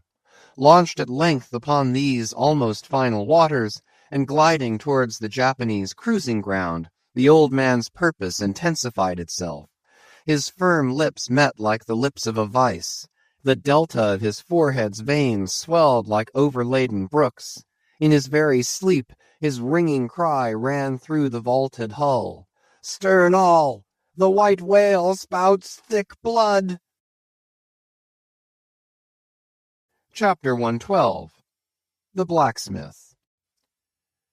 Availing himself of the mild, summer-cool weather that now reigned in these latitudes, and in preparation for the peculiarly active pursuit shortly to be anticipated, Perth, the begrimed, blistered old blacksmith, had not removed his portable forge to the hold again after concluding his contributory work for Ahab's leg, but still retained it on deck, fast lashed to ring bolts by the foremast, being now almost incessantly invoked by the headsmen and harpooneers and bowsmen to do some little job for them, altering or repairing or new shaping their various weapons and boat furniture. Often he would be surrounded by an eager circle, all waiting to be served, holding boat spades, pike heads, harpoons, and lances, and jealously watching his every sooty movement as he toiled. Nevertheless, this old man's was a patient hammer wielded by a patient arm. No murmur, no impatience, no petulance did come from him. Silent, slow, and solemn, bowing over still further his chronically broken back, he toiled away, as if toil were life itself, and the heavy beating of his hammer the heavy beating of his heart. And so it was. Most miserable. A peculiar walk in this old man, a certain slight but painful appearing yawing in his gait, had at an early period of the voyage excited the curiosity of the mariners, and to the importunity of their persistent questionings he had finally given in. So it came to pass that everyone now knew the shameful story of his wretched fate. Belated, and not innocently, one bitter winter's midnight, on the road running between two country towns, the blacksmith half stupidly felt the deadly numbness stealing over him, and sought refuge in a leaning, dilapidated barn. The issue was the loss of the extremities of both feet. Out of this revelation, part by part, at last came out the 4 acts of the gladness, and the one long and as yet uncatastrophed 5th act of the grief of his life's drama. He was an old man who, at the age of nearly 60, had postponedly encountered that thing in sorrow's technicals called ruin. He had been an artisan of famed excellence, and with plenty to do, owned a house and garden, embraced a youthful, daughter-like, loving wife, and 3 blithe, ruddy children, every Sunday went to a cheerful-looking church planted in a grove. But one night, under cover of darkness, and further concealed in a most cunning disguisement, a desperate burglar slid into his happy home and robbed them all of everything. And darker yet to tell, the blacksmith himself did ignorantly conduct this burglar into his family's heart. It was the bottle conjurer. Upon the opening of that fatal cork, forth flew the fiend and shriveled up his home. Now, for prudent, most wise, and economic reasons, the blacksmith's shop was in the basement of his dwelling, but with a separate entrance to it, so that always had the young and loving, healthy wife listened with no unhappy nervousness, but with vigorous pleasure, to the stout ringing of her young-armed old husband's hammer, whose reverberations, muffled by passing through the floors and walls, came up to her not unsweetly in her nursery. And so to stout labor's iron lullaby the blacksmith's infants were rocked to slumber. Oh, woe on woe! O death, why canst thou not sometimes be timely? Hadst thou taken this old blacksmith to thyself ere his full ruin came upon him, then had the young widow had a delicious grief, and her orphans a truly venerable, legendary sire to dream of in their after years, and all of them a care-killing competency. But death plucked down some virtuous elder brother, on whose whistling daily toil solely hung the responsibilities of some other family, and left the worse than useless old man standing, till the hideous rot of life should make him easier to harvest. Why tell the whole? The blows of the basement hammer every day grew more and more between, and each blow every day grew fainter than the last. The wife sat frozen at the window, with tearless eyes, glitteringly gazing into the weeping faces of her children. The bellows fell, the forge choked up with cinders, the house was sold, the mother dived down into the long churchyard grass, her children twice followed her thither, and the houseless, familyless old man staggered off a vagabond in crape, his every woe unreverenced, his grey head a scorn to flaxen curls. Death seems the only desirable sequel for a career like this, but death is only a launching into the region of the strange untried. It is but the first salutation to the possibilities of the immense remote, the wild, the watery, the unshored. Therefore, to the death-longing eyes of such men, who still have left in them some interior compunctions against suicide, does the all-contributed and all-receptive ocean alluringly spread forth his whole plain of unimaginable, taking terrors and wonderful new life adventures.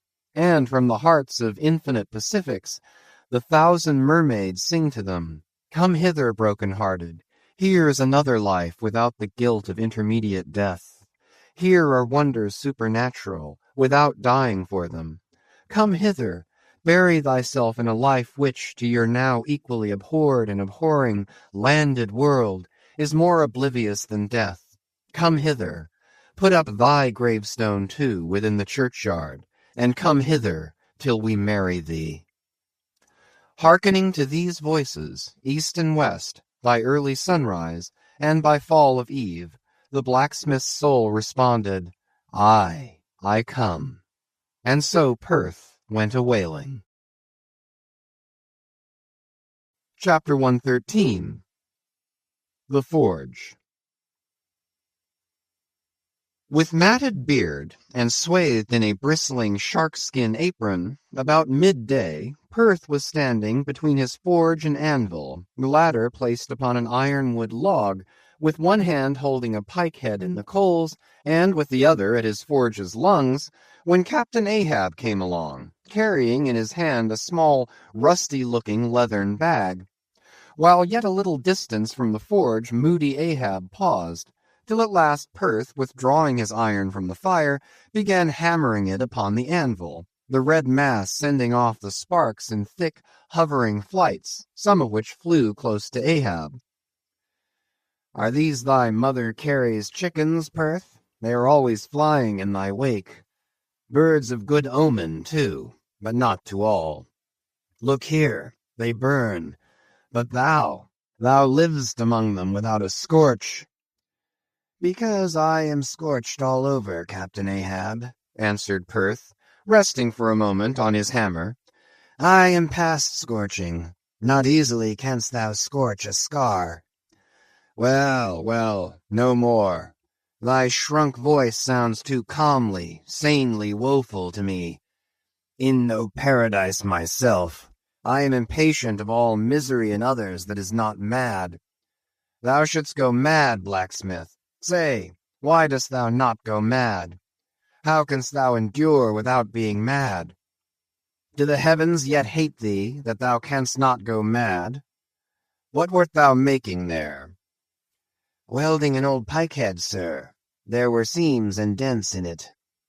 "And canst thou make it all smooth again, blacksmith, after such hard usage as it had?" "I think so, sir." "And I suppose thou canst smooth almost any seams and dents, never mind how hard the metal, blacksmith?" "Aye, sir, I think I can. All seams and dents but one." "Look ye here, then," cried Ahab, passionately advancing, and leaning with both hands on Perth's shoulders. "Look ye here, here. Can you smooth out a seam like this, blacksmith?" sweeping one hand across his ribbed brow. "If thou couldst, blacksmith, glad enough would I lay my head upon thy anvil, and feel thy heaviest hammer between my eyes. Answer, canst thou smooth this seam?" "Oh, that is the one, sir. Said I not, all seams and dents but one?" "Aye, blacksmith, it is the one. Aye, man, it is unsmoothable. For though thou only seest it here in my flesh, it is worked down into the bone of my skull. That is all wrinkles. But away with child's play. No more gaffs and pikes today. Look ye here," jingling the leathern bag as if it were full of gold coins. "I, too, want a harpoon made. One that 1,000 yoke of fiends could not part, Perth. Something that will stick in a whale like his own fin bone. There's the stuff," flinging the pouch upon the anvil. "Look ye, blacksmith, these are the gathered nail stubs of the steel shoes of racing horses." "Horseshoe stubs, sir? Why, Captain Ahab, thou hast there then the best and stubbornest stuff we blacksmiths ever work." "I know it, old man. These stubs will weld together like glue from the melted bones of murderers. Quick, forge me the harpoon, and forge me first 12 rods for its shank. Then wind and twist and hammer these 12 together, like the yarns and strands of a tow line. Quick, I'll blow the fire."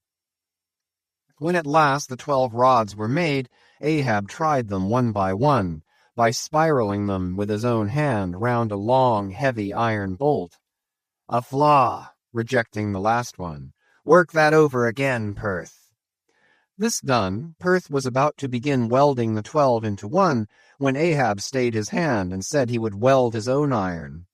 As then, with regular gasping hems, he hammered on the anvil, Perth passing to him the glowing rods, one after the other, and the hard-pressed forge shooting up its intense straight flame, the Parsee passed silently, and bowing over his head towards the fire, seemed invoking some curse or some blessing on the toil. But as Ahab looked up, he slid aside. "What's that bunch of lucifers dodging about there for?" muttered Stubb, looking on from the forecastle. "That Parsee smells fire like a fusee, and smells of it himself like a hot musket's powder pan."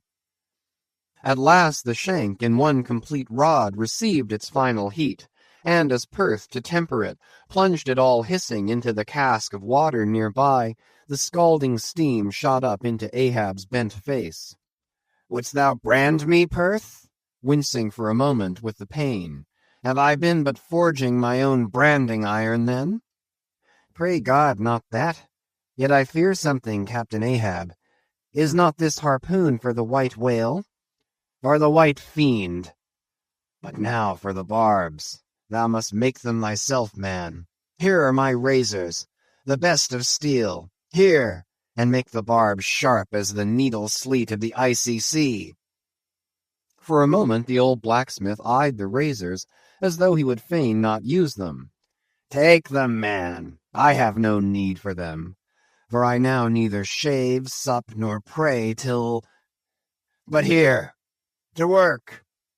Fashioned at last into an arrowy shape, and welded by Perth to the shank, the steel soon pointed the end of the iron, and as the blacksmith was about giving the barbs their final heat prior to tempering them, he cried to Ahab to place the water cask near. "No, no, no water for that. I want it of the true death temper. Ahoy there! Tashtego, Queequeg, Dagu. What say ye, pagans? Will you give me as much blood as will cover this barb?" Holding it high up. A cluster of dark nods replied, "Yes." 3 punctures were made in the heathen flesh, and the white whale's barbs were then tempered. "Ego non baptizo te in nomine Patris, sed in nomine Diaboli," deliriously howled Ahab, as the malignant iron scorchingly devoured the baptismal blood.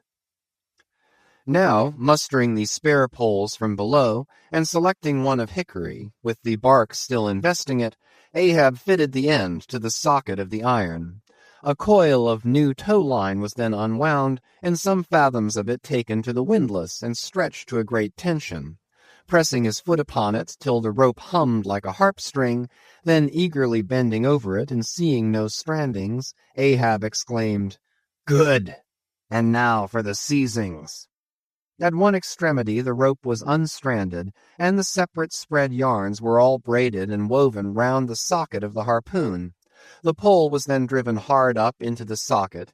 From the lower end, the rope was traced halfway along the pole's length, and firmly secured so, with intertwistings of twine. This done, pole, iron, and rope, like the 3 fates, remained inseparable, and Ahab moodily stalked away with the weapon. The sound of his ivory leg and the sound of the hickory pole both hollowly ringing along every plank. But ere he entered his cabin, light, unnatural, half-bantering, yet most piteous sound was heard. "Oh, Pip, thy wretched laugh, thy idle but unresting eye, all thy strange mummeries not unmeaningly blended with the black tragedy of the melancholy ship, and mocked it." Chapter 114. The Gilder. Penetrating further and further into the heart of the Japanese cruising ground, the Pequod was soon all astir in the fishery. Often in mild, pleasant weather, for 12, 15, 18, and 20 hours on the stretch, they were engaged in the boats, steadily pulling or sailing or paddling after the whales, or for an interlude of 60 or 70 minutes, calmly awaiting their uprising, though with but small success for their pains. At such times, under an unabated sun, afloat all day upon smooth, slow, heaving swells, seated in his boat light as a birch canoe, and so sociably mixing with the soft waves themselves that like hearthstone cats they purr against the gunwale. These are the times of dreamy quietude, when beholding the tranquil beauty and brilliancy of the ocean's skin, one forgets the tiger heart that pants beneath it, and would not willingly remember that this velvet paw but conceals a remorseless fang. These are the times when in his whaleboat the rover softly feels a certain filial, confident, land-like feeling towards the sea, that he regards it as so much flowery earth, and the distant ship revealing only the tops of her masts seems struggling forward not through high rolling waves, but through the tall grass of a rolling prairie, as when the Western emigrants' horses only show their erected ears, while their hidden bodies widely wade through the amazing verdure. The long-drawn virgin vales, the mild blue hillsides, as over these there steals the hush, the hum, you almost swear that play-wearied children lie sleeping in these solitudes in some glad May time, when the flowers of the woods are plucked. And all this mixes with your most mystic mood, so that fact and fancy, halfway meeting, interpenetrate and form one seamless whole. Nor did such soothing scenes, however temporary, fail of at least as temporary an effect on Ahab. But if these secret golden keys did seem to open in him his own secret golden treasuries, yet did his breath upon them prove but tarnishing. O grassy glades! O ever vernal endless landscapes in the soul! In ye, though long parched by the dead drought of the earthly life, in ye men yet may roll, like young horses in new morning clover, and for some few fleeting moments feel the cool dew of the life immortal on them. Would to God these blessed calms would last! But the mingling threads of life are woven by warp and woof, calms crossed by storms, a storm for every calm. There is no steady, unretracing progress in this life. We do not advance through fixed gradations, and at the last one pause, through infancy's unconscious spell, boyhood's thoughtless faith, adolescence's doubt, the common doom, then skepticism, then disbelief, resting at last in manhood's pondering repose of if. But once gone through, we trace the round again, and are infants, boys, and men, and ifs eternally. Where lies the final harbor, whence we unmoor no more? In what rapt ether sails the world, of which the weariest will never weary? Where is the foundling's father hidden? Our souls are like those orphans whose unwedded mothers die in bearing them. The secret of our paternity lies in their grave, and we must there to learn it. And that same day, too, gazing far down from his boat's side into that same golden sea, Starbuck lowly murmured, "Loveliness unfathomable, as ever lover saw in his young bride's eye. Tell me not of thy teeth-tiered sharks and thy kidnapping cannibal ways. Let faith oust fact, let fancy oust memory. I look deep down, and do believe." And Stubb, fish-like, with sparkling scales, leaped up in that same golden light. I am Stubb, and Stubb has his history, but here Stubb takes oaths that he has always been jolly. Chapter 115. The Pequod Meets the Bachelor. And jolly enough were the sights and sounds that came bearing down before the wind some few weeks after Ahab's harpoon had been welded. It was a Nantucket ship, the Bachelor, which had just wedged in her last cask of oil and bolted down her bursting hatches, and now in glad holiday apparel was joyously, though somewhat vaingloriously, sailing round among the widely separated ships on the ground previous to pointing her prow for home. The 3 men at her masthead wore long streamers of narrow red bunting at their hats. From the stern a whaleboat was suspended, bottom down, and hanging captive from the bowsprit was seen the long lower jaw of the last whale they had slain. Signals, ensigns, and jacks of all colors were flying from her rigging on every side. Sideways, lashed in each of her 3 basketed tops, were 2 barrels of sperm, above which, in her topmast crosstrees, you saw slender breakers of the same precious fluid, and nailed to her main truck was a brazen lamp.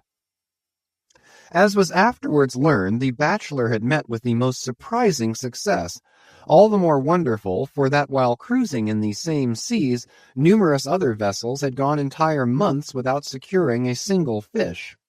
Not only had barrels of beef and bread been given away to make room for the far more valuable sperm, but additional supplemental casks had been bartered for from the ship she had met, and these were stowed along the deck and in the captain's and officers' staterooms.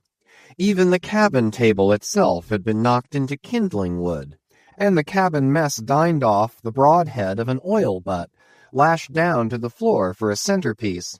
In the forecastle, the sailors had actually caulked and pitched their chests, and filled them. It was humorously added that the cook had clapped a head on his largest boiler and filled it, that the steward had plugged his spare coffee pot and filled it, that the harpooneers had headed the sockets of their iron and filled them, that indeed everything was filled with sperm, except the captain's pantaloons' pockets, and those he reserved to thrust his hands into in self-complacent testimony of his entire satisfaction. As this glad ship of good luck bore down upon the moody Pequod, the barbarian sound of enormous drums came from her forecastle, and drawing still nearer, a crowd of her men were seen standing round her huge trypots, which, covered with the parchment-like poke or stomach skin of the black fish, gave forth a loud roar to every stroke of the clenched hands of the crew. On the quarter-deck, the mates and harpooneers were dancing with the olive-hued girls who had eloped with them from the Polynesian Isles, while suspended in an ornamented boat, firmly secured aloft between the foremast and the mainmast, 3 Long Island Negroes with glittering fiddle bows of whale ivory were presiding over the hilarious jig. Meanwhile, others of the ship's company were tumultuously busy at the masonry of the tryworks, from which the huge pots had been removed. You would have almost thought they were pulling down the cursed Bastille, such wild cries they raised, as the now useless brick and mortar were being hurled into the sea. Lord and master over all this scene, the captain stood erect on the ship's elevated quarter-deck, so that the whole rejoicing drama was full before him, and seemed merely contrived for his own individual diversion. And Ahab, he too was standing on his quarter-deck, shaggy and black, with a stubborn gloom, and as the 2 ships crossed each other's wakes, one all jubilations for things past, the other all forebodings as to things to come, their 2 captains in themselves impersonated the whole striking contrast of the scene. "Come aboard! Come aboard!" cried the gay bachelor's commander, lifting a glass and a bottle in the air. "Hast seen the white whale?" gritted Ahab in reply. "No, only heard of him, but don't believe in him at all," said the other good-humoredly. "Come aboard." "Thou art too damned jolly. Sail on. Hast lost any men?" "Not enough to speak of. 2 islanders, that's all. But come aboard, old hearty, come along. I'll soon take that black from your brow. Come along, will ye? Merry's the play. A full ship and homeward bound." "How wondrous familiar is a fool," muttered Ahab, and then aloud, "Thou art a full ship and homeward bound, thou sayest. Well, then, call me an empty ship and outward bound. So go thy ways, and I will mine. Forward there! Set all sail, and keep her to the wind."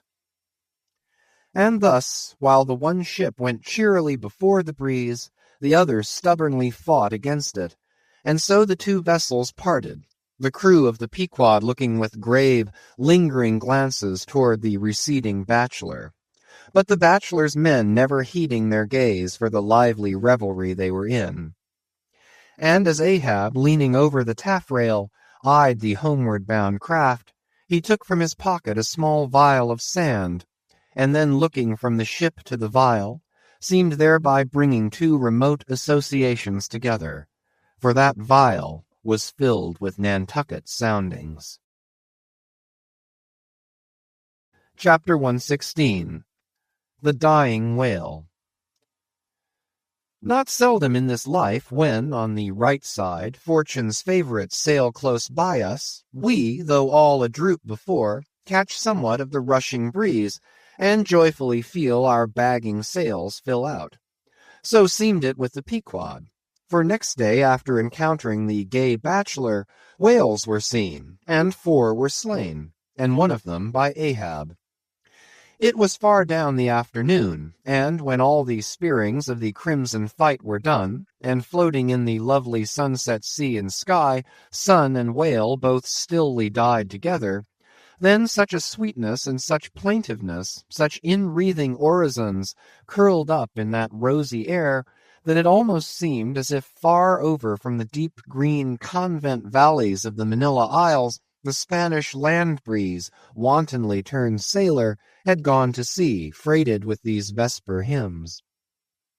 Soothed again, but only soothed to deeper gloom, Ahab, who had sterned off from the whale, sat intently watching his final wanings from the now tranquil boat. For that strange spectacle observable in all sperm whales dying, the turning sunwards of the head, and so expiring, that strange spectacle, beheld of such a placid evening, somehow to Ahab conveyed a wondrousness unknown before. He turns and turns him to it. How slowly, but how steadfastly his homage rendering and invoking brow, with his last dying motions. He too worships fire, most faithful, broad, baronial vassal of the sun. Oh, that these two favoring eyes should see these two favoring sights. Look, here far waterlocked, beyond all hum of human weal or woe, in these most candid and impartial seas, where to traditions no rocks furnish tablets, where for long Chinese ages the billows have still rolled on speechless and unspoken to, as stars that shine upon the Niger's unknown source. Here, too, life dies sunwards, full of faith. But see, no sooner dead, than death whirls round the corpse, and it heads some other way. O thou dark Hindu half of nature, who of drowned bones hast builded thy separate throne somewhere in the heart of these unverdured seas, thou art an infidel, thou queen, and too truly speakest to me in the wide slaughtering typhoon, and the hushed burial of its after calm. Nor has this thy whale sunwards turned his dying head, and then gone round again, without a lesson to me. O trebly hooped and welded hip of power! O high aspiring rainbowed jet! That one strivest, this one jettest all in vain. In vain, O whale, dost thou seek intercedings with yon all-quickening sun, that only calls forth life, but gives it not again. Yet dost thou, darker half, rock me with a prouder if a darker faith. All thy unnameable imminglings float beneath me here. I am buoyed by breaths of once living things, exhaled as air but water now. Then hail, forever hail, O sea, in whose eternal tossings the wild fowl finds his only rest. Born of earth, yet suckled by the sea, though hill and valley mothered me, you billows are my foster brothers. Chapter 117. The Whale Watch. The 4 whales slain that evening had died wide apart. One far to windward, one less distant to leeward, one ahead, one astern. These last 3 were brought alongside ere nightfall, but the windward one could not be reached till morning, and the boat that had killed it lay by its side all night, and that boat was Ahab's. The waif-pole was thrust upright into the dead whale's spout-hole, and the lantern hanging from its top cast a troubled, flickering glare upon the black, glossy back, and far out upon the midnight waves which gently chafed the whale's broad flank, like soft surf upon a beach. Ahab and all his boat's crew seemed asleep but the Parsee, who, crouching in the bow, sat watching the sharks that spectrally played round the whale and tapped the light cedar planks with their tails. A sound like the moaning in squadrons over asphaltites of unforgiven ghosts of Gomorrah ran shuddering through the air. Startled from his slumbers, Ahab, face to face, saw the Parsee, and hooped round by the gloom of the night, they seemed the last men in a flooded world. "I have dreamed it again," said he. "Of the hearses? Have I not said, old man, that neither hearse nor coffin can be thine? And who are hearsed that die on the sea? But I said, old man, that ere thou couldst die on this voyage, 2 hearses must verily be seen by thee on the sea, the first not made by mortal hands, and the visible wood of the last one must be grown in America. Aye, aye, a strange sight that, Parsee. A hearse and its plumes floating over the ocean with the waves for the pallbearers. Ha! Such a sight we shall not soon see. Believe it or not, thou canst not die till it be seen, old man. And what was that saying about thyself? Though it come to the last, I shall still go before thee, thy pilot. And when thou art so gone before, if that ever befall, then ere I can follow, thou must still appear to me, to pilot me still. Was it not so? Well, then, did I believe all you say, O my pilot.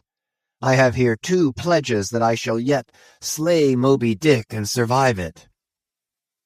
Take another pledge, old man, said the Parsee, as his eyes lighted up like fireflies in the gloom. Hemp only can kill thee. The gallows, ye mean? I am immortal, then, on land and on sea, cried Ahab with a laugh of derision. Immortal, on land and on sea. Both were silent again, as one man. The grey dawn came on, and the slumbering crew arose from the boat's bottom, and ere noon the dead whale was brought to the ship. Chapter 118. The Quadrant. The season for the line at length drew near, and every day when Ahab, coming from his cabin, cast his eyes aloft, the vigilant helmsman would ostentatiously handle his spokes, and the eager mariners quickly run to the braces, and would stand there with all their eyes centrally fixed on the nailed doubloon, impatient for the order to point the ship's prow for the equator. In good time the order came. It was hard upon high noon, and Ahab, seated in the bows of his high-hoisted boat, was about taking his wonted daily observation of the sun to determine his latitude. Now in that Japanese sea the days in summer are as freshets of effulgences. That unblinkingly vivid Japanese sun seems the blazing focus of the glassy ocean's immeasurable burning glass. The sky looks lacquered, clouds there are none, the horizon floats, and this nakedness of unrelieved radiance is as the insufferable splendors of God's throne. Well that Ahab's quadrant was furnished with colored glasses, through which to take sight of that solar fire. So, swinging his seated form to the roll of the ship, and with his astrological-looking instrument placed to his eye, he remained in that posture for some moments to catch the precise instant when the sun should gain its precise meridian. Meantime, while his whole attention was absorbed, the Parsee was kneeling beneath him on that ship's deck, and with face thrown up like Ahab's, was eyeing the same sun with him. Only the lids of his eyes half hooded their orbs, and his wild face was subdued to an earthly passionlessness. At length the desired observation was taken, and with his pencil upon his ivory leg, Ahab soon calculated what his latitude must be at that precise instant. Then, falling into a moment's reverie, he again looked up towards the sun, and murmured to himself, "Thou sea mark, thou high and mighty pilot, thou tellest me truly where I am, but canst thou cast the least hint where I shall be? Or canst thou tell where some other thing besides me is this moment living? Where's Moby Dick? This instant thou must be eyeing him. These eyes of mine look into the very eye that is now beholding him. Aye, and into the eye that is even now equally beholding the objects on the unknown thither side of thee, thou sun." Then, gazing at his quadrant, and handling one after the other its numerous cabalistical contrivances, he pondered again, and muttered, "Foolish toy! Baby's plaything of haughty admirals and commodores and captains. The world brags of thee, of thy cunning and might. But what after all canst thou do but tell the poor, pitiful point where thou thyself happenest to be on this wide planet, and the hand that holds thee? No, not one jot more. Thou canst not tell where one drop of water or one grain of sand will be tomorrow noon, and yet with thy impotence thou insultest the sun. Science! Curse thee, thou vain toy, and cursed be all the things that cast man's eyes aloft to that heaven, whose live vividness but scorches him, as these old eyes are even now scorched with thy light, O sun. Level by nature to this earth's horizon are the glances of man's eyes, not shot from the crown of his head, as if God had meant him to gaze on his firmament. Curse thee, thou quadrant!" Dashing it to the deck. "No longer will I guide my earthly way by thee. The level ship's compass, and the level dead reckoning, by log and by line, these shall conduct me, and show me my place on the sea. Aye," lighting from the boat to the deck, "thus I trample on thee, thou paltry thing, that feebly pointest on high.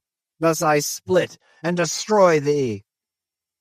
As the frantic old man thus spoke, and thus trampled with his live and dead feet, a sneering triumph that seemed meant for Ahab, and a fatalistic despair that seemed meant for himself, these passed over the mute, motionless Parsi's face.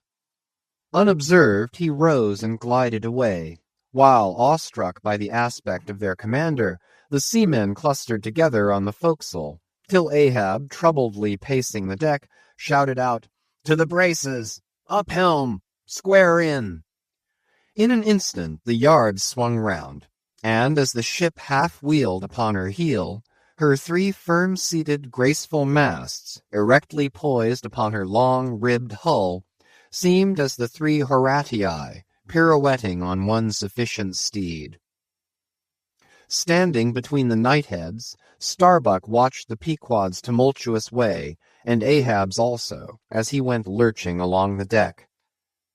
"I have sat before dense coal fire and watched it all aglow, full of its tormented, flaming life, and I have seen it wane at last, down, down to dumbest dust. Old man of oceans, of all this fiery life of thine, what will at length remain but one little heap of ashes?" "Aye," cried Stubb, "but sea-coal ashes. Mind ye that, Mr. Starbuck, sea-coal, not your common charcoal. Well, well, I heard Ahab mutter, 'Here someone thrusts these cards into these old hands of mine, swears I must play them and no others.' And damn me, Ahab, but thou actest right. Live in the game, and die in it." Chapter 119. The Candles. Warmest climes but nurse the cruelest fangs. The tiger of Bengal crouches in spiced groves of ceaseless verdure. Skies the most effulgent but basket the deadliest thunders. Gorgeous Cuba knows tornadoes that never swept tame northern lands.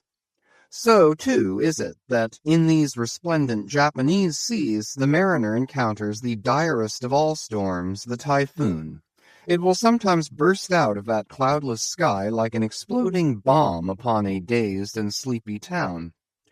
Towards evening of that day the Pequod was torn of her canvas, and bare-poled was left to fight a typhoon which had struck her directly ahead.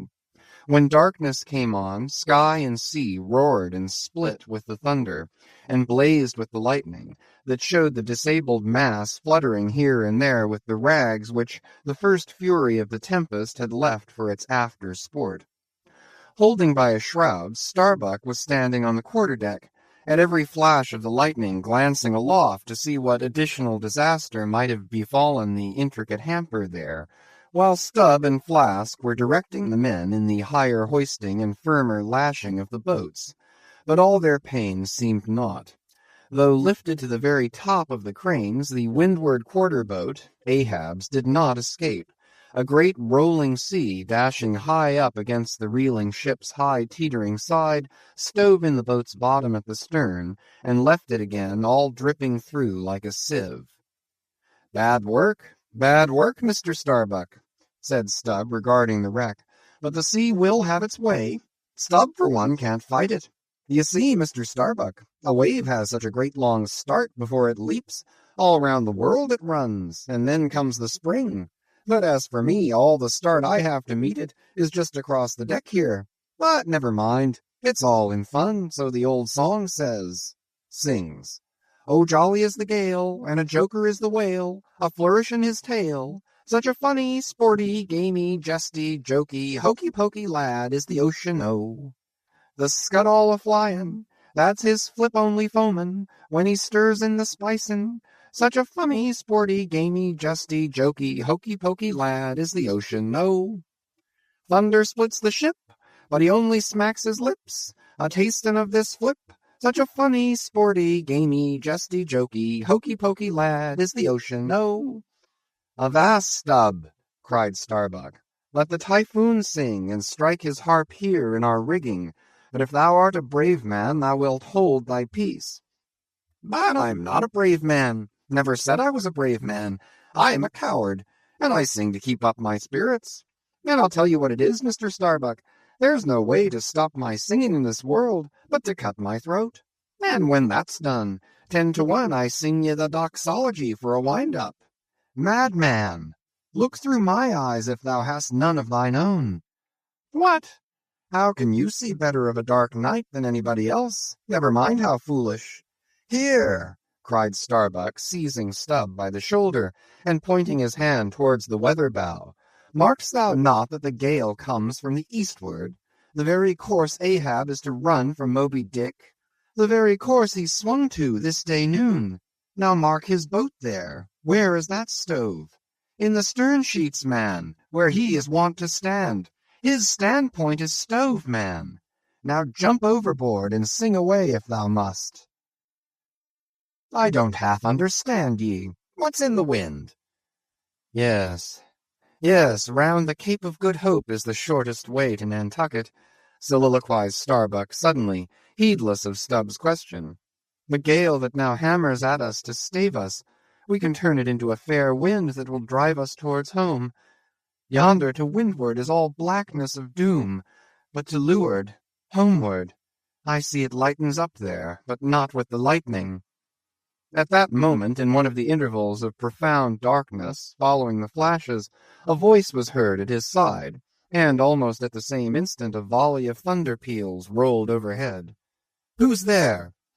Old Thunder, said Ahab, groping his way along the bulwarks to his pivot-hole, but suddenly finding his path made plain to him by elbowed lances of fire. Now, as the lightning rod to a spire on shore is intended to carry off the perilous fluid into the soil, so the kindred rod which at sea some ships carry to each mast is intended to conduct it into the water. But as this conductor must descend to considerable depth, that its end may avoid all contact with the hull, and as, moreover, if kept constantly towing there, it would be liable to many mishaps, besides interfering not a little with some of the rigging, and more or less impeding the vessel's way in the water. Because of all this, the lower parts of a ship's lightning rods are not always overboard, but are generally made in long, slender links, so as to be the more readily hauled up into the chains outside, or thrown down into the sea, as occasion may require. The rods! The rods! Cried Starbuck to the crew, suddenly admonished to vigilance by the vivid lightning that had just been darting flambeaux to light Ahab to his post. Are they overboard? Drop them over, fore and aft! Quick! Avast! Cried Ahab. Let's have fair play here, though we be the weaker side. Yet I'll contribute to raise rods on the Himalayas and Andes, that all the world may be secured, but out on privileges. Let them be, sir. Look aloft, cried Starbuck. The corpusants! The corpusants! All the yardarms were tipped with a pallid fire, and, touched at each tri-pointed lightning-rod end with 3 tapering white flames, each of the 3 tall masts was silently burning in that sulphurous air, like 3 gigantic wax tapers before an altar. Blast the boat! Let it go! Cried Stubb at this instant, as a swashing sea heaved up under his own little craft, so that its gunwale violently jammed his hand as he was passing a lashing. Blast it! But slipping backwards on the deck, his uplifted eyes caught the flames, and immediately shifting his tone, he cried, The corpusants! Have mercy on us all! To sailors, oaths are household words. They will swear in the trance of the calm, and in the teeth of the tempest. They will imprecate curses from the topsail yardarms when most they teeter over to a seething sea. But in all my voyagings, seldom have I heard a common oath when God's burning finger has been laid upon the ship, when his mine tekel uparsin has been woven into the shrouds and the cordage.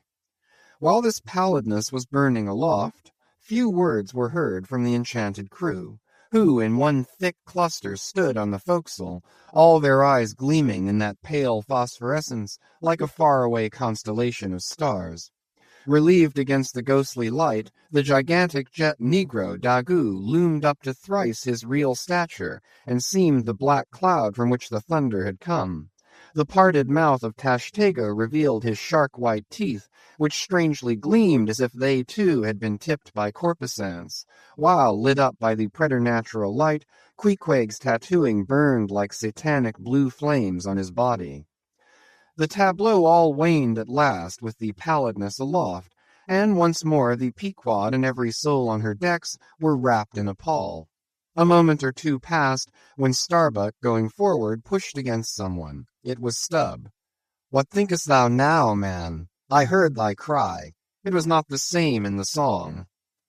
No, it wasn't. I said, the corpusants have mercy on us all, and I hope they will still. But do they only have mercy on long faces? Have they no bowels for a laugh? And look ye, Mr. Starbuck. But it's too dark for a look. Hear me, then. I take that masthead flame we saw for a sign of good luck. For those masts are rooted in a hold that is going to be chock-a-block with sperm oil, do you see? And so all that sperm oil will work up into the mast, like sap in a tree. Yes, our 3 masts will yet be as 3 spermaceti candles. That's the good promise we saw. At that moment Starbuck caught sight of Stubb's face slowly beginning to glimmer into sight. Glancing upwards, he cried, See! See! And once more the high, tapering flames were beheld with what seemed redoubled supernaturalness in their pallor. The corpusants have mercy on us all! Cried Stubb again. At the base of the mainmast, full beneath the doubloon and the flame, the Parsee was kneeling in Ahab's front, but with his head bowed away from him, while nearby, from the arched and overhanging rigging, where they had just been engaged in securing a spar, a number of the seamen, arrested by the glare, now cohered together, and hung pendulous, like a knot of numbed wasps from a drooping orchard twig. In various enchanted attitudes, like the standing or stepping or running skeletons in Herculaneum, others remained rooted to the deck, but all their eyes upcast. Aye, aye, men, cried Ahab. Look up at it. Mark it well. The white flame but lights the way to the white whale. Hand me those mainmast links there. I would fain feel this pulse, and let mine beat against it. Blood against fire. So. Then, turning, the last link held fast in his left hand, he put his foot upon the Parsee, and with fixed upward eye and high-flung right arm, he stood erect before the lofty, tri-pointed trinity of flames. Oh, thou clear spirit of clear fire, whom on these seas I as Persian once did worship, till in the sacramental act so burned by thee, that to this hour I bear the scar. I now know thee, thou clear spirit, and I now know that thy right worship is defiance. To neither love nor reverence wilt thou be kind, and e'en for hate thou canst but kill, and all are killed. No fearless fool now fronts thee. I own thy speechless, placeless power, but to the last gasp of my earthquake life will dispute its unconditional, unintegral mastery in me. In the midst of the personified impersonal, a personality stands here, though but a point at best, whencesoever I came, whencesoe'er I go. Yet while I earthly live, the queenly personality lives in me, and feels her royal rights. But war is pain, and hate is woe. Come in thy lowest form of love, and I will kneel and kiss thee, but at thy highest come as mere supernal power. And though thou launchest navies of full-freighted worlds, there's that in here that still remains indifferent. O thou clear spirit, of thy fire thou madest me, and like a true child of fire I breathe it back to thee. Sudden repeated flashes of lightning, the 9 flames leap lengthwise to thrice their previous height. Ahab, with the rest, closes his eyes, his right hand pressed hard upon them. I own thy speechless, placeless power. Said I not so? Nor was it wrung from me, nor do I now drop these links. Thou canst blind, but I can then grope. Thou canst consume, but I can then be ashes. Take the homage of these poor eyes and shudder hands. I would not take it. The lightning flashes through my skull. Mine eyeballs ache and ache. My whole beaten brain seems as beheaded, and rolling on some stunning ground. Oh, oh! Yet blindfold, yet will I talk to thee. Light though thou be, thou leapest out of darkness. But I am darkness leaping out of light, leaping out of thee. The javelins cease. Open eyes, see or not. There burn the flames. O thou magnanimous, now I do glory in my genealogy. But thou art but my fiery father. My sweet mother I know not. O cruel, what hast thou done with her? There lies my puzzle, but thine is greater. Thou knowest not how came ye, hence callest thyself unbegotten.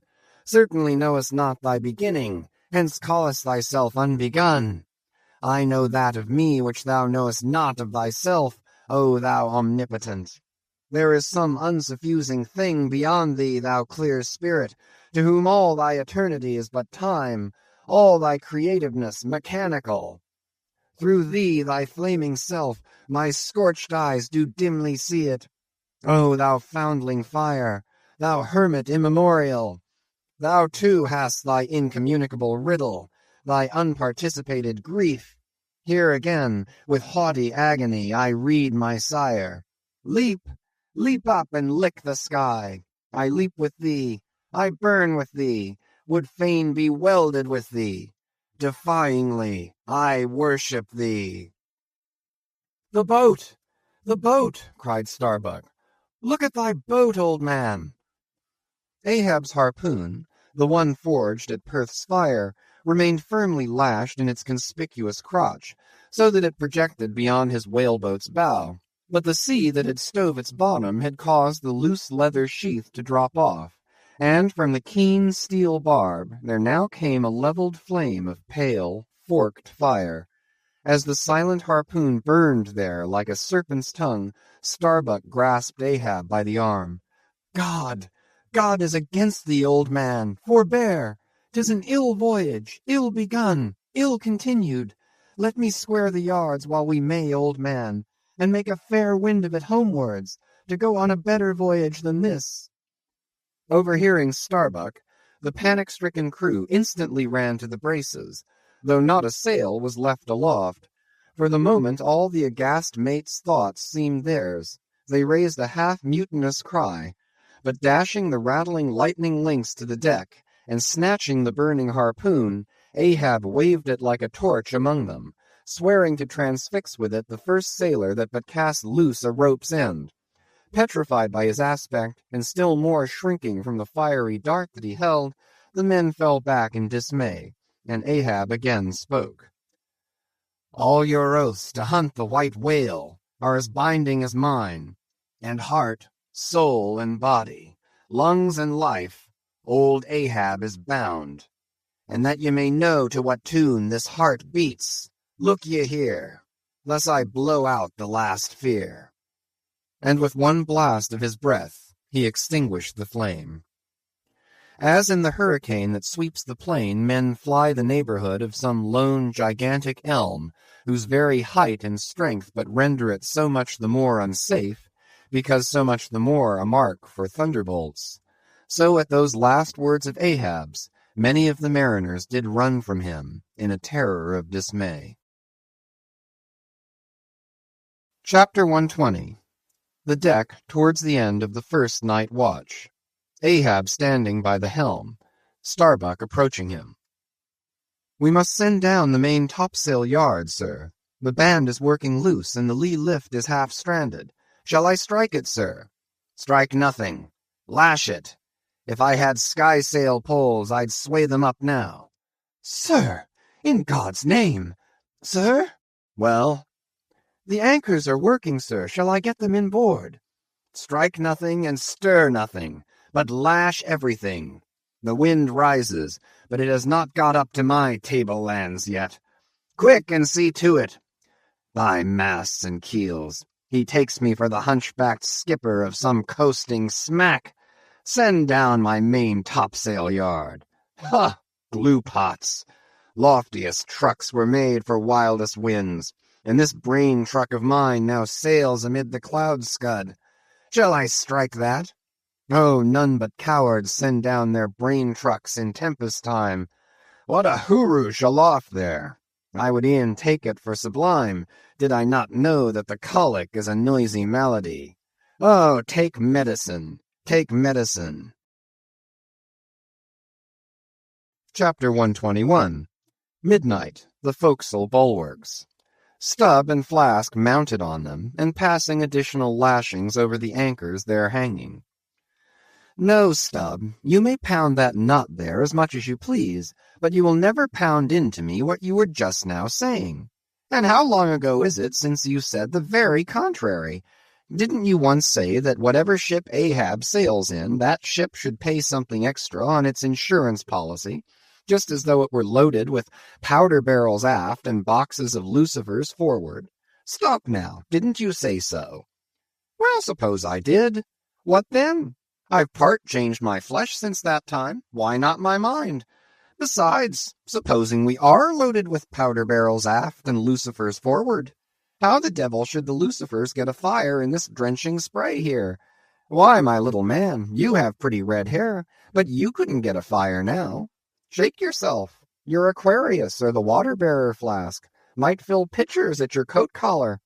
Don't you see, then, that for these extra risks the marine insurance companies have extra guarantees? Here are hydrants, Flask. But hark again, and I'll answer you the other thing. First take your leg off from the crown of the anchor here, though, so I can pass the rope. Now listen. What's the mighty difference between holding a mast lightning rod in the storm and standing close by a mast that hasn't got any lightning rod at all in a storm? Don't you see, you timberhead, that no harm can come to the holder of the rod unless the mast is first struck? What are you talking about, then? Not one ship in 100 carries rods, and Ahab, I, man, and all of us, were in no more danger then, in my poor opinion, than all the crews in 10,000 ships now sailing the seas. Why, you, King Post, you, I suppose, would have every man in the world go about with a small lightning rod running up the corner of his hat, like a militia officer's skewered feather, and trailing behind like his sash. Why don't you be sensible, Flask? It's easy to be sensible. Why don't you, then? Any man with half an eye can be sensible. I don't know that, Stubb. You sometimes find it rather hard. Yes, when a fellow's soaked through, it's hard to be sensible, that's a fact. And I am about drenched with this spray. Never mind. Catch the turn there and pass it. Seems to me we are lashing down these anchors now as if they were never going to be used again. Tying these two anchors here, Flask, seems like tying a man's hands behind him. And what big, generous hands they are, to be sure. These are your iron fists, eh? What a hold they have, too. I wonder, Flask, whether the world is anchored anywhere. If she is, she swings with an uncommon long cable, though. There, hammer that knot down and we're done.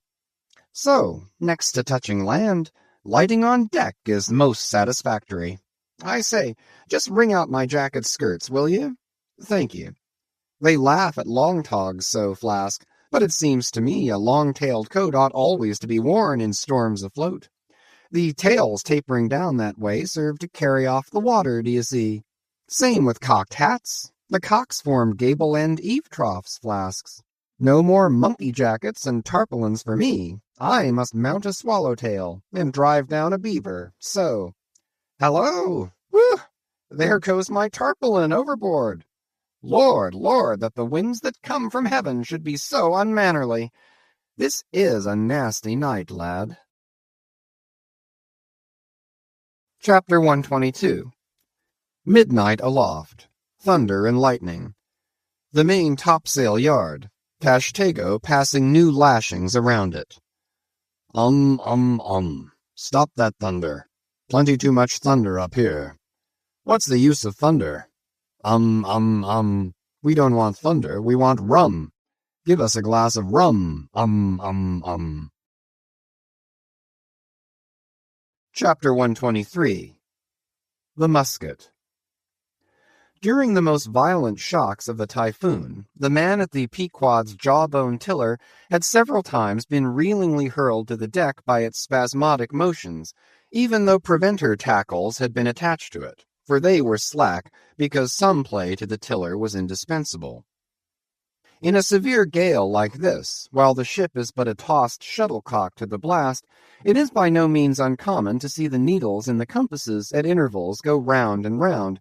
It was thus with the Pequods. At almost every shock the helmsman had not failed to notice the whirling velocity with which they revolved upon the cards. It is a sight that hardly anyone can behold without some sort of unwonted emotion. Some hours after midnight the typhoon abated so much that through the strenuous exertions of Starbuck and Stubb, one engaged forward and the other aft, the shivered remnants of the jib and fore and main topsails were cut adrift from the spars, and went eddying away to leeward like the feathers of an albatross, which sometimes are cast to the winds when that storm-tossed bird is on the wing. The three corresponding new sails were now bent and reefed, and a storm trysail was set further aft, so that the ship soon went through the water with some precision again, and the course, for the present east-southeast, which he was to steer, if practicable, was once more given to the helmsman, for during the violence of the gale he had only steered according to its vicissitudes. But as he was now bringing the ship as near her course as possible, watching the compass needle meanwhile, lo, a good sign, the wind seemed coming round astern. Aye, the foul breeze became fair. Instantly the yards were squared. To the lively song of Ho the fair wind, O ye ho cheerily, men, the crew singing for joy, that so promising an event should so soon have falsified the evil portents preceding it.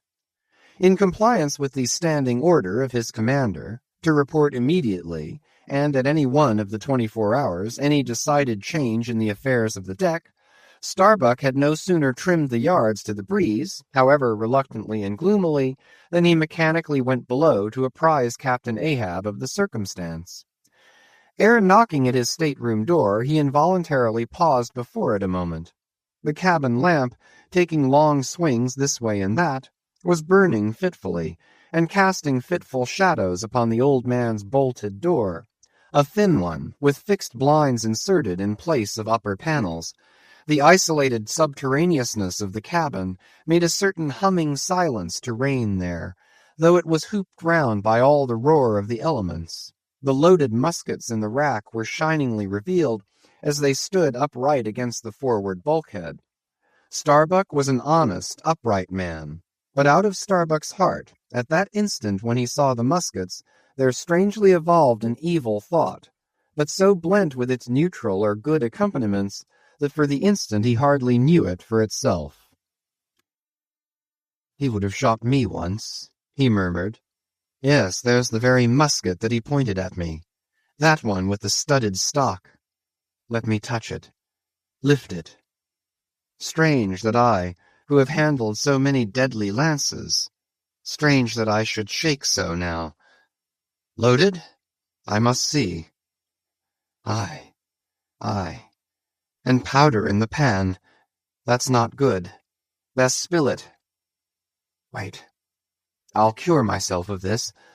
I'll hold the musket boldly while I think. I come to report a fair wind to him. But how fair? Fair for death and doom. That's fair for Moby Dick. It's a fair wind that's only fair for that accursed fish. The very tube he pointed at me, the very one. This one. I hold it here.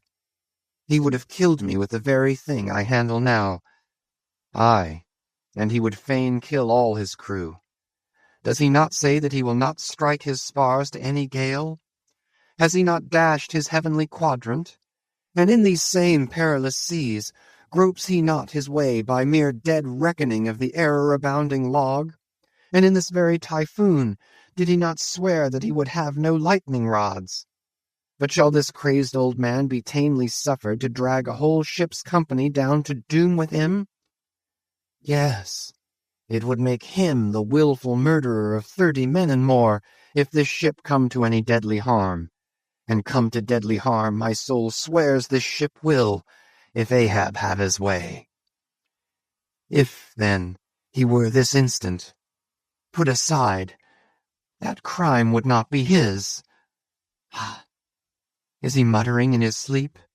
Yes, just there. In there he's sleeping.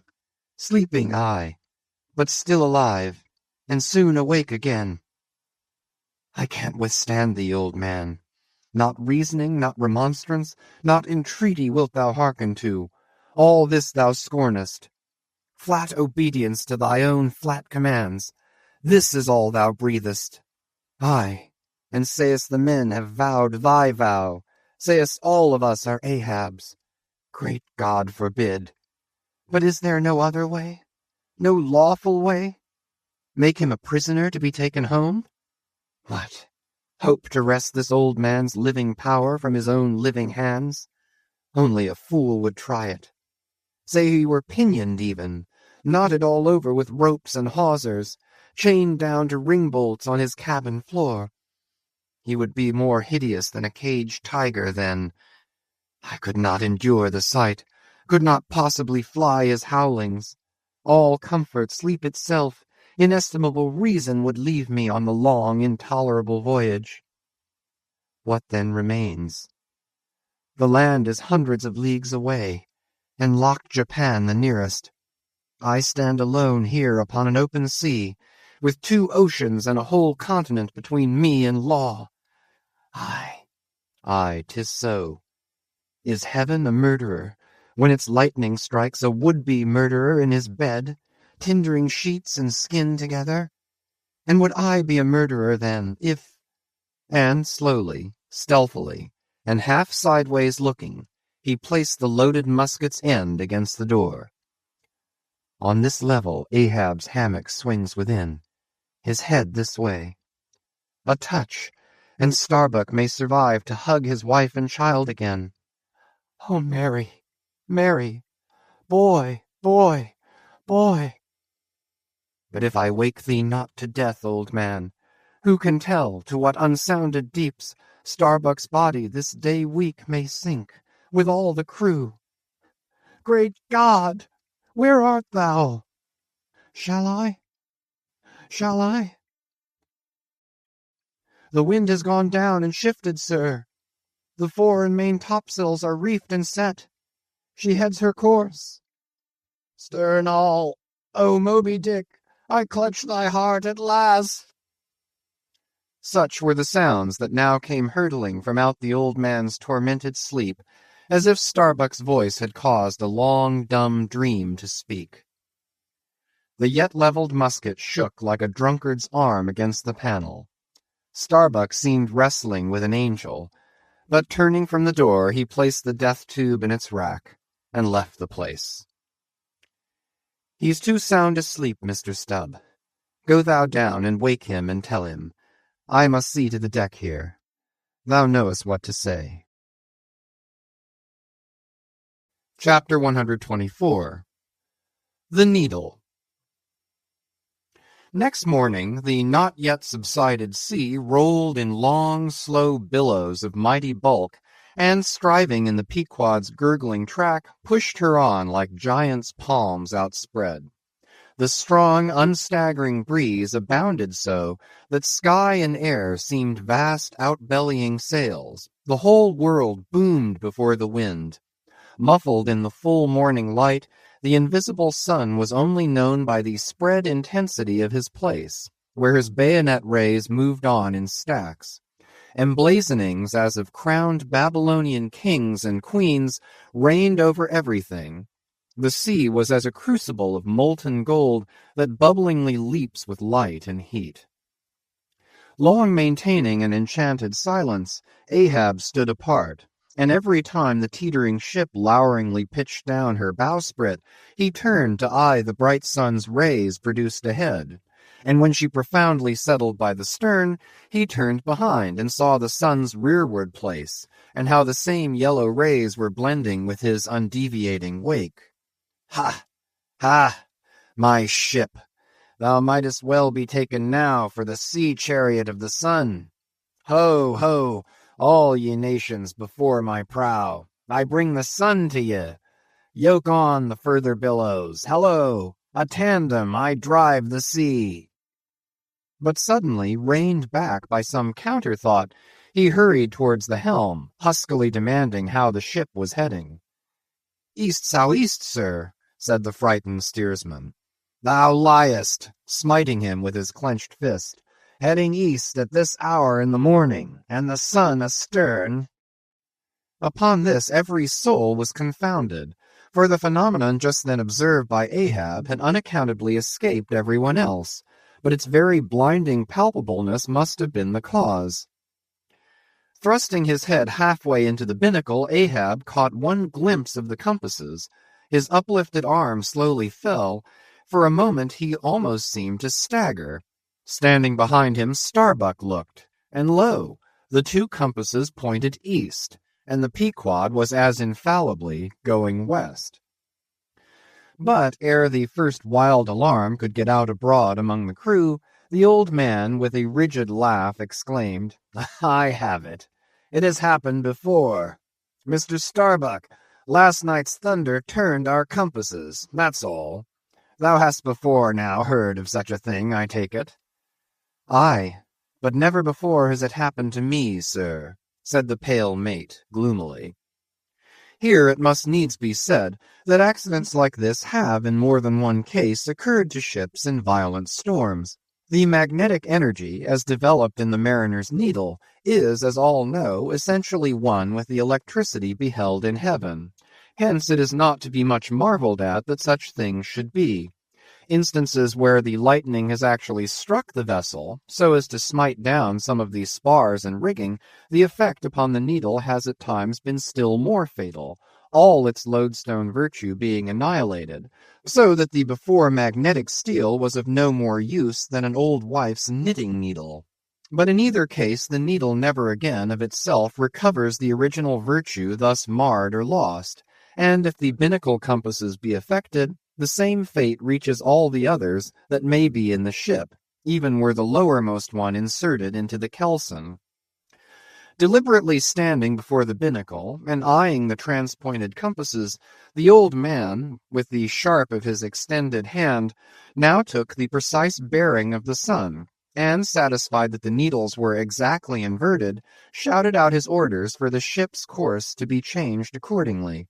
The yards were hard up, and once more the Pequod thrust her undaunted bows into the opposing wind, for the supposed fair one had only been juggling her. Meanwhile, whatever were his own secret thoughts, Starbuck said nothing, but quietly he issued all requisite orders. while Stubb and Flask, who in some small degree seemed then to be sharing his feelings, likewise unmurmuringly acquiesced. As for the men, though some of them lowly rumbled, their fear of Ahab was greater than their fear of fate. But as ever before, the pagan harpooneers remained almost wholly unimpressed, or if impressed, it was only with a certain magnetism shot into their congenial hearts from inflexible Ahab's. For a space the old man walked the deck in rolling reveries, but chancing to slip with his ivory heel, he saw the crushed copper sight tubes of the quadrant he had the day before dashed to the deck.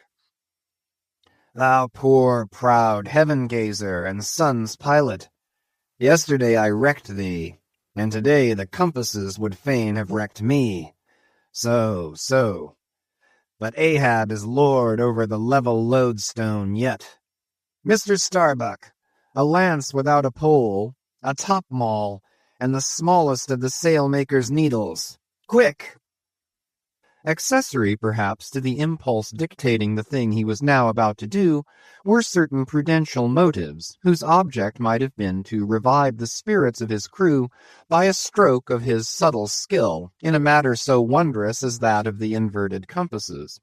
Besides, the old man well knew that to steer by transpointed needles, though clumsily practicable, was not a thing to be passed over by superstitious sailors without some shudderings and evil portents.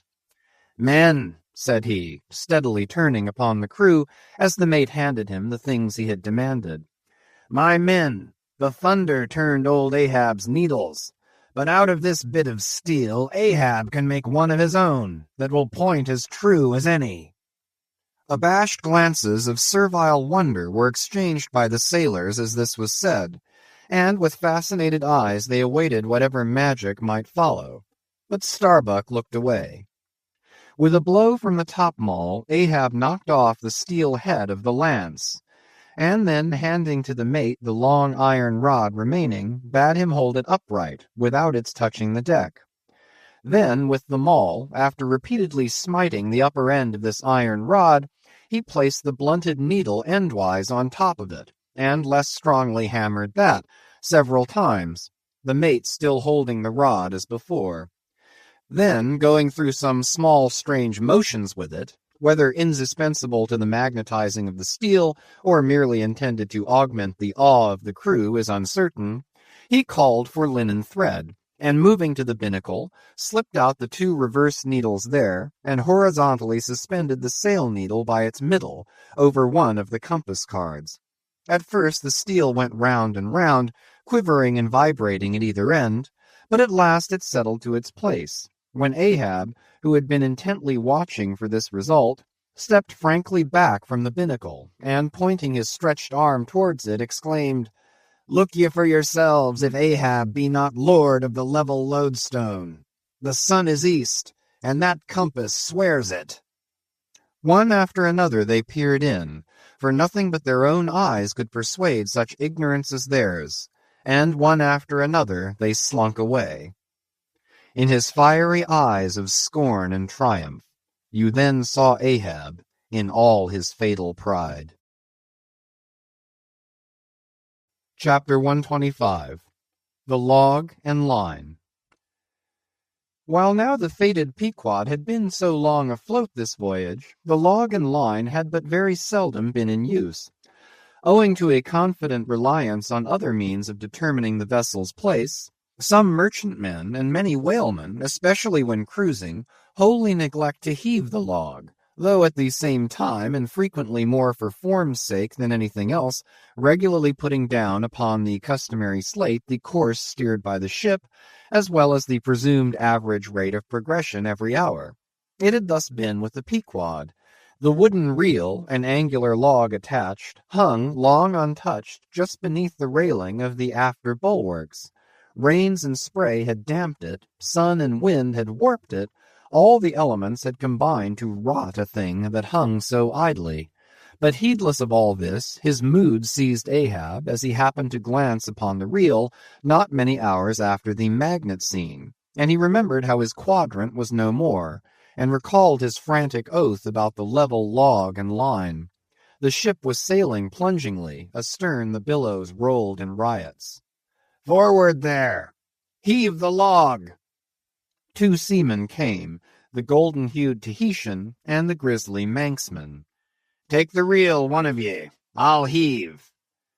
They went towards the extreme stern on the ship's lee side, where the deck, with the oblique energy of the wind, was now almost dipping into the creamy, sidelong rushing sea. The Manxman took the reel, and holding it high up by the projecting handle ends of the spindle, round which the spool of line revolved, so stood with the angular log hanging downwards, till Ahab advanced to him. Ahab stood before him, and was lightly unwinding some 30 or 40 turns to form a preliminary hand-coil to toss overboard, when the old Manxman, who was intently eyeing both him and the line, made bold to speak. "Sir, I mistrust it. This line looks far gone. Long heat and wet have spoiled it." "'Twill hold, old gentleman. Long heat and wet, have they spoiled thee? Thou seemst to hold. Or truer, perhaps, life holds thee, not thou it." "I hold the spool, sir. But just as my captain says, with these grey hairs of mine 'tis not worth while disputing, specially with a superior who'll ne'er confess." "What's that? There now's a patched professor in Queen Nature's granite-founded college, but methinks he's too subservient. Where wert thou born?" "In the little rocky Isle of Man, sir." "Excellent. Thou'st hit the world by that." "I know not, sir, but I was born there." "In the Isle of Man, eh? Well, the other way, it's good. Here's a man from man, a man born in once independent man, and now unmanned of man, which is sucked in. By what? Up with the reel. The dead, blind wall butts all inquiring heads at last. Up with it, so." The log was heaved.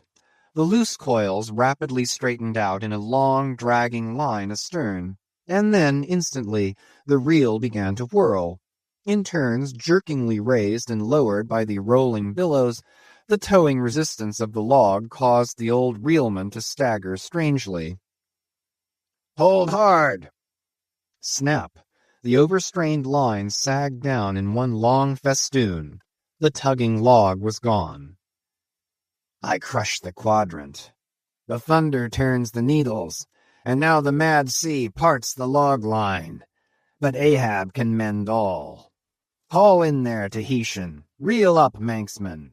And look ye, let the carpenter make another log, and mend thou the line. See to it." There he goes now. To him nothing's happened, but to me the skewer seems loosening out of the middle of the world. Haul in, Tahitian. These lines run whole and whirling out, come in broken and dragging slow. Ha, Pip! Come to help, eh, Pip? "Pip? Whom call ye Pip? Pip jumped from the whaleboat. Pip's missing. Let's see now if you haven't fished him up here, fisherman. It drags hard. I guess he's holding on. Jerk him, Tahiti. Jerk him off. We haul in no cowards here. Ho! There's his arm just breaking water. A hatchet! A hatchet! Cut it off. We haul in no cowards here. Captain Ahab, sir, here's Pip, trying to get on board again." "Peace, thou crazy loon!" cried the Manxman, seizing him by the arm. "Away from the quarter-deck." "The greater idiot ever scolds the lesser," muttered Ahab, advancing. "Hands off from that holiness. Where sayest thou Pip was, boy?" "Astern there, sir, astern. Low, low." "And who art thou, boy? I see not my reflection in the vacant pupils of thy eyes. Oh, God, that man should be a thing for immortal souls to sieve through. Who art thou, boy?" "Bellboy, sir. Ship's crier. Ding, dong, ding. Pip, Pip, Pip. 100 pounds of clay reward for Pip. 5 feet high. Looks cowardly. Quickest known by that. Ding, dong, ding. Who's seen Pip, the coward?" There can be no hearts above the snow line. Oh, ye frozen heavens, look down here. Ye did beget this luckless child, and have abandoned him, ye creative libertines. Here, boy, Ahab's cabin shall be Pip's home henceforth, while Ahab lives. Thou touchest my innermost center, boy.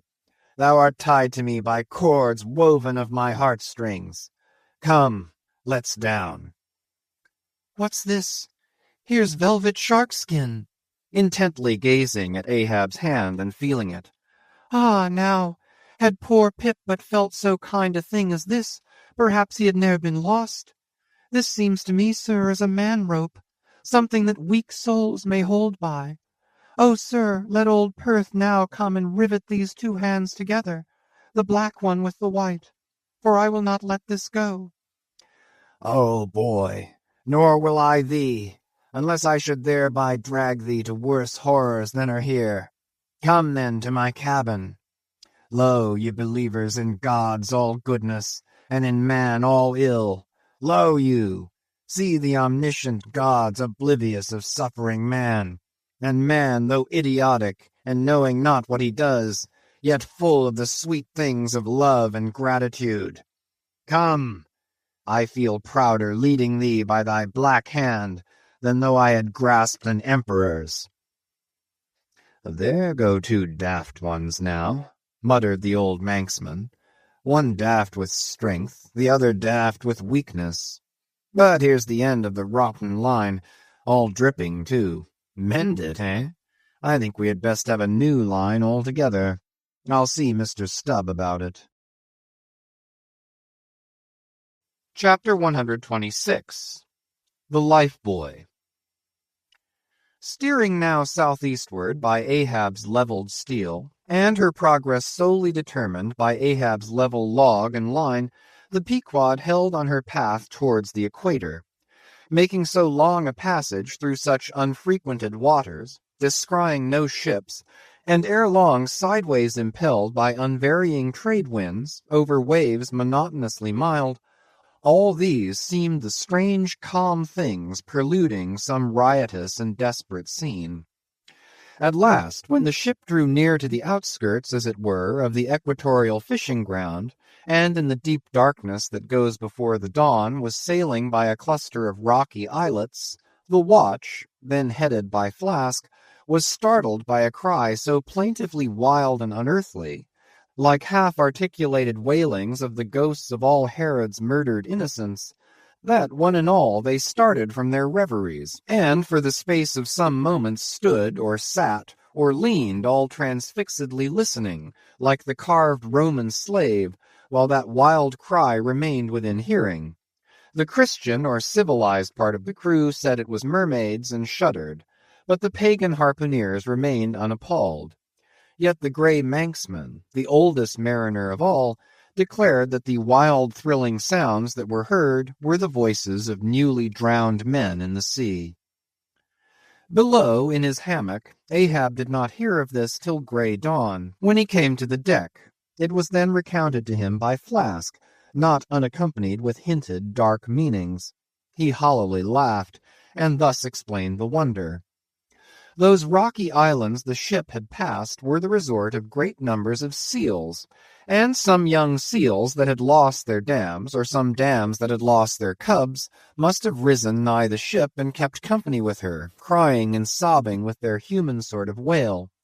But this only the more affected some of them, because most mariners cherish a very superstitious feeling about seals, arising not only from their peculiar tones when in distress, but also from the human look of their round heads and semi-intelligent faces, seen peeringly uprising from the water alongside. In the sea, under certain circumstances, seals have more than once been mistaken for men. But the bodings of the crew were destined to receive a most plausible confirmation in the fate of one of their number that morning. At sunrise, this man went from his hammock to the masthead at the fore, and whether it was that he had not yet half waked from his sleep, for sailors sometimes go aloft in a transition state, whether it was thus with the man, there is now no telling, but be that as it may, He had not been long at his perch when a cry was heard, a cry and a rushing, and looking up they saw a falling phantom in the air, and looking down, a little tossed heap of white bubbles in the blue of the sea. The life-buoy, a long, slender cask, was dropped from the stern, where it always hung obedient to a cunning spring, but no hand rose to seize it, and the sun having long beat upon this cask, it had shrunken, so that it slowly filled, and that parched wood also filled at its every pore, and the studded, iron-bound cask followed the sailor to the bottom, as if to yield him his pillow, though in sooth but a hard one. And thus the first man of the Pequod that mounted the mast to look out for the white whale, on the white whale's own peculiar ground, that man was swallowed up in the deep. But few perhaps thought of that at the time. Indeed, in some sort they were not grieved at this event, at least as a portent, for they regarded it not as a foreshadowing of evil in the future, but as the fulfillment of an evil already presaged. They declared that now they knew the reason of those wild shrieks they had heard the night before, but again the old Manxman said nay. The lost life-buoy was now to be replaced. Starbuck was directed to see to it, but as no cask of sufficient lightness could be found, and as in the feverish eagerness of what seemed the approaching crisis of the voyage, all hands were impatient of any toil but what was directly connected with its final end, whatever that might prove to be, therefore they were going to leave the ship's stern unprovided with a buoy, when by certain strange signs and innuendos, Queequeg hinted a hint concerning his coffin. "A life-buoy of a coffin?" cried Starbuck, starting. "Rather queer, that, I should say," said Stubb. "It'll make a good enough one," said Flask. "The carpenter here can arrange it easily." "Bring it up. There's nothing else for it," said Starbuck, after a melancholy pause. "Rig it, carpenter. Do not look at me so. The coffin, I mean. Dost thou hear me? Rig it." "And shall I nail down the lid, sir?" moving his hand as with a hammer. "Aye." "And shall I caulk the seams, sir?" moving his hand as with a caulking iron. "Aye." "And shall I then pay over the same with pitch, sir?" moving his hand as with a pitch-pot. "Away! What possesses thee to this? Make a life-buoy of the coffin, and no more. Mr. Stubb, Mr. Flask, come forward with me." Off he goes in a huff. The whole he can endure, at the parts he balks. Now I don't like this. I make a leg for Captain Ahab, and he wears it like a gentleman. But I make a bandbox for Queequeg, and he won't put his head into it. Are all my pains to go for nothing with that coffin? And now I'm ordered to make a life-buoy of it. It's like turning an old coat, going to bring the flesh on the other side now. I don't like this cobbling sort of business. I don't like it at all. It's undignified. It's not my place. Let tinkers' brats do tinkerings. We are their betters. I like to take in hand none but clean, virgin, fair and square mathematical jobs, something that regularly begins at the beginning, and is at the middle when midway, and comes to an end at the conclusion. Not a cobbler's job that's at an end in the middle and at the beginning at the end. It's the old woman's tricks to be giving cobbling jobs. Lord, what an affection all women have for tinkers. I know an old woman of 65 who ran away with a bald-headed young tinker once. Man, that's the reason I never would work for lonely widow old women ashore when I kept my job shop in the vineyards. They might have taken it into their lonely old heads to run off with me. But hi-ho, there are no caps at sea but snow-caps. Let me see. Nail down the lid, caulk the seams, pay over the same with pitch, batten them down tight, and hang it with the snap-spring over the ship's stern. Were ever such things done before with a coffin? Some superstitious old carpenters now would be tied up in the rigging ere they would do the job. But I'm made of knotty aroostook hemlock. I don't budge. Cruppered with a coffin, sailing about with a graveyard tray. But never mind. We workers in woods make bridal bedsteads and card tables, as well as coffins and hearses. We work by the month, or by the job, or by the profit. Not for us to ask the why and wherefore of our work, unless it be too confounded cobbling. Then we stash it if we can. Hem. I'll do the job now, tenderly. I'll have let's see, how many in the ship's company, all told, but I've forgotten. Anyway, I'll have 30 separate Turk's-headed lifelines, each 3 feet long, hanging all around the coffin. Then, if the hull go down, there'll be 30 lively fellows all fighting for one coffin, a sight not seen very often beneath the sun. Come, hammer, caulking iron, pitch pot, and marling spike. Let's to it. Chapter 127. The Deck. The coffin laid upon 2 line tubs between the vice bench and the open hatchway, the carpenter caulking its seams, the string of twisted oakum slowly unwinding from a large roll of it placed in the bosom of his frock. Ahab comes slowly from the cabin gangway and hears Pip following him. "Back, lad. I will be with you again presently." He goes. Not this hand complies with my humor more genially than that boy. Middle aisle of a church. What's here? A life boy, sir. Mr. Starbuck's orders. Oh, look, sir, beware the hatchway. Thank ye, man. Thy coffin lies handy to the vault. Sir? The hatchway. Oh, so it does, sir, so it does. Art thou not the leg maker? Look, did not this stump come from thy shop? I believe it did, sir. Does the ferrule stand, sir? Well enough. But art thou not also the undertaker? Aye, sir. I patched up this thing here as a coffin for Queequeg, but they've set me now to turning it into something else. Then tell me, art thou not an errant, all-grasping, intermeddling, monopolizing, heathenish old scamp, to be one day making legs, and the next day coffins to clap them in, and yet again life-buoys out of those same coffins? Thou art as unprincipled as the gods, and as much of a jack of all trades. But I do not mean anything, sir. I do as I do. The gods again. Hark ye. Dost thou not ever sing working about a coffin? The Titans, they say, hummed snatches when chipping out the craters for volcanoes, and the grave-digger in the play sings, spade in hand. Dost thou never? Sing, sir. Do I sing? Oh, I'm indifferent enough, sir, for that. But the reason why the grave-digger made music must have been because there was none in his spade, sir. But the caulking mallet is full of it. Hark to it. Aye, and that's because the lid there's a sounding board. And what in all things makes the sounding board is this: there's naught beneath. And yet a coffin with a body in it rings pretty much the same, carpenter.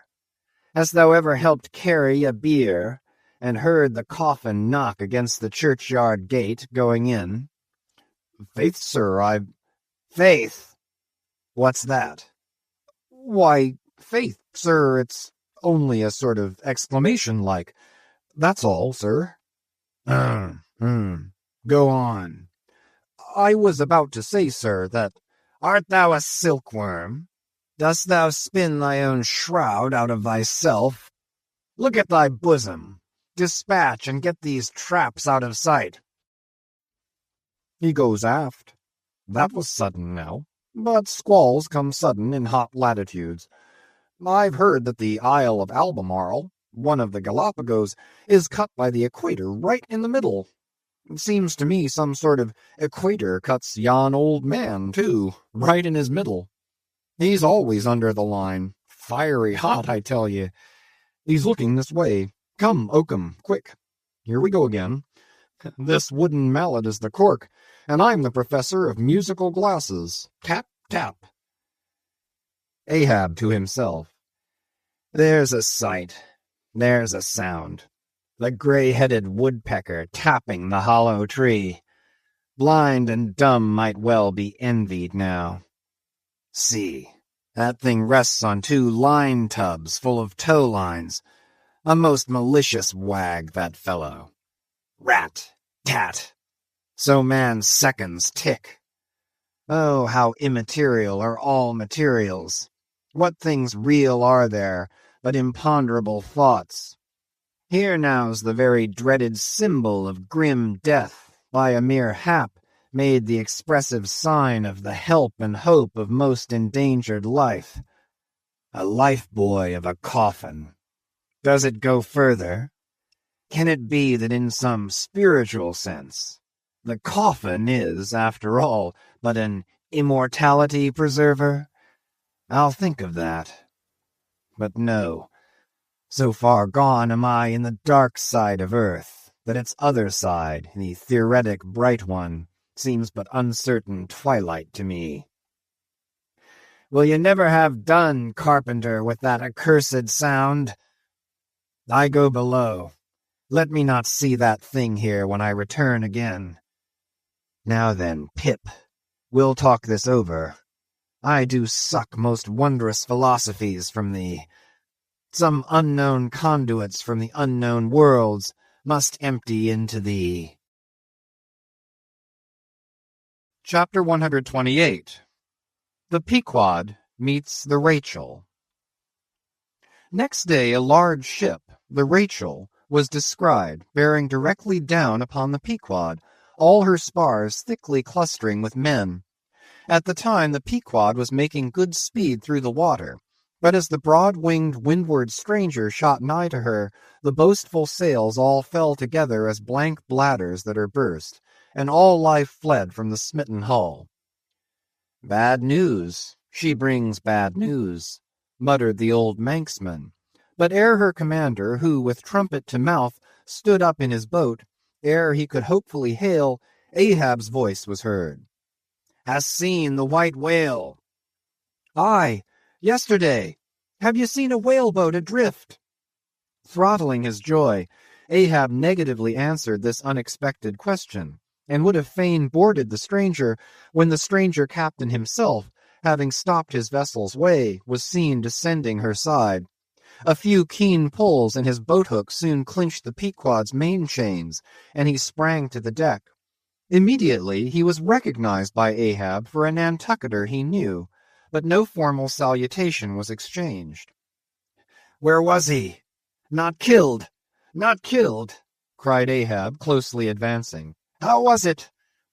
It seemed that somewhere late in the afternoon of the day previous, while 3 of the stranger's boats were engaged with a shoal of whales, which had led them some 4 or 5 miles from the ship, and while they were yet in swift chase to windward, the white hump and head of Moby Dick had suddenly loomed up out of the water, not very far to leeward, whereupon the 4th rigged boat, a reserved one, had been instantly lowered in chase.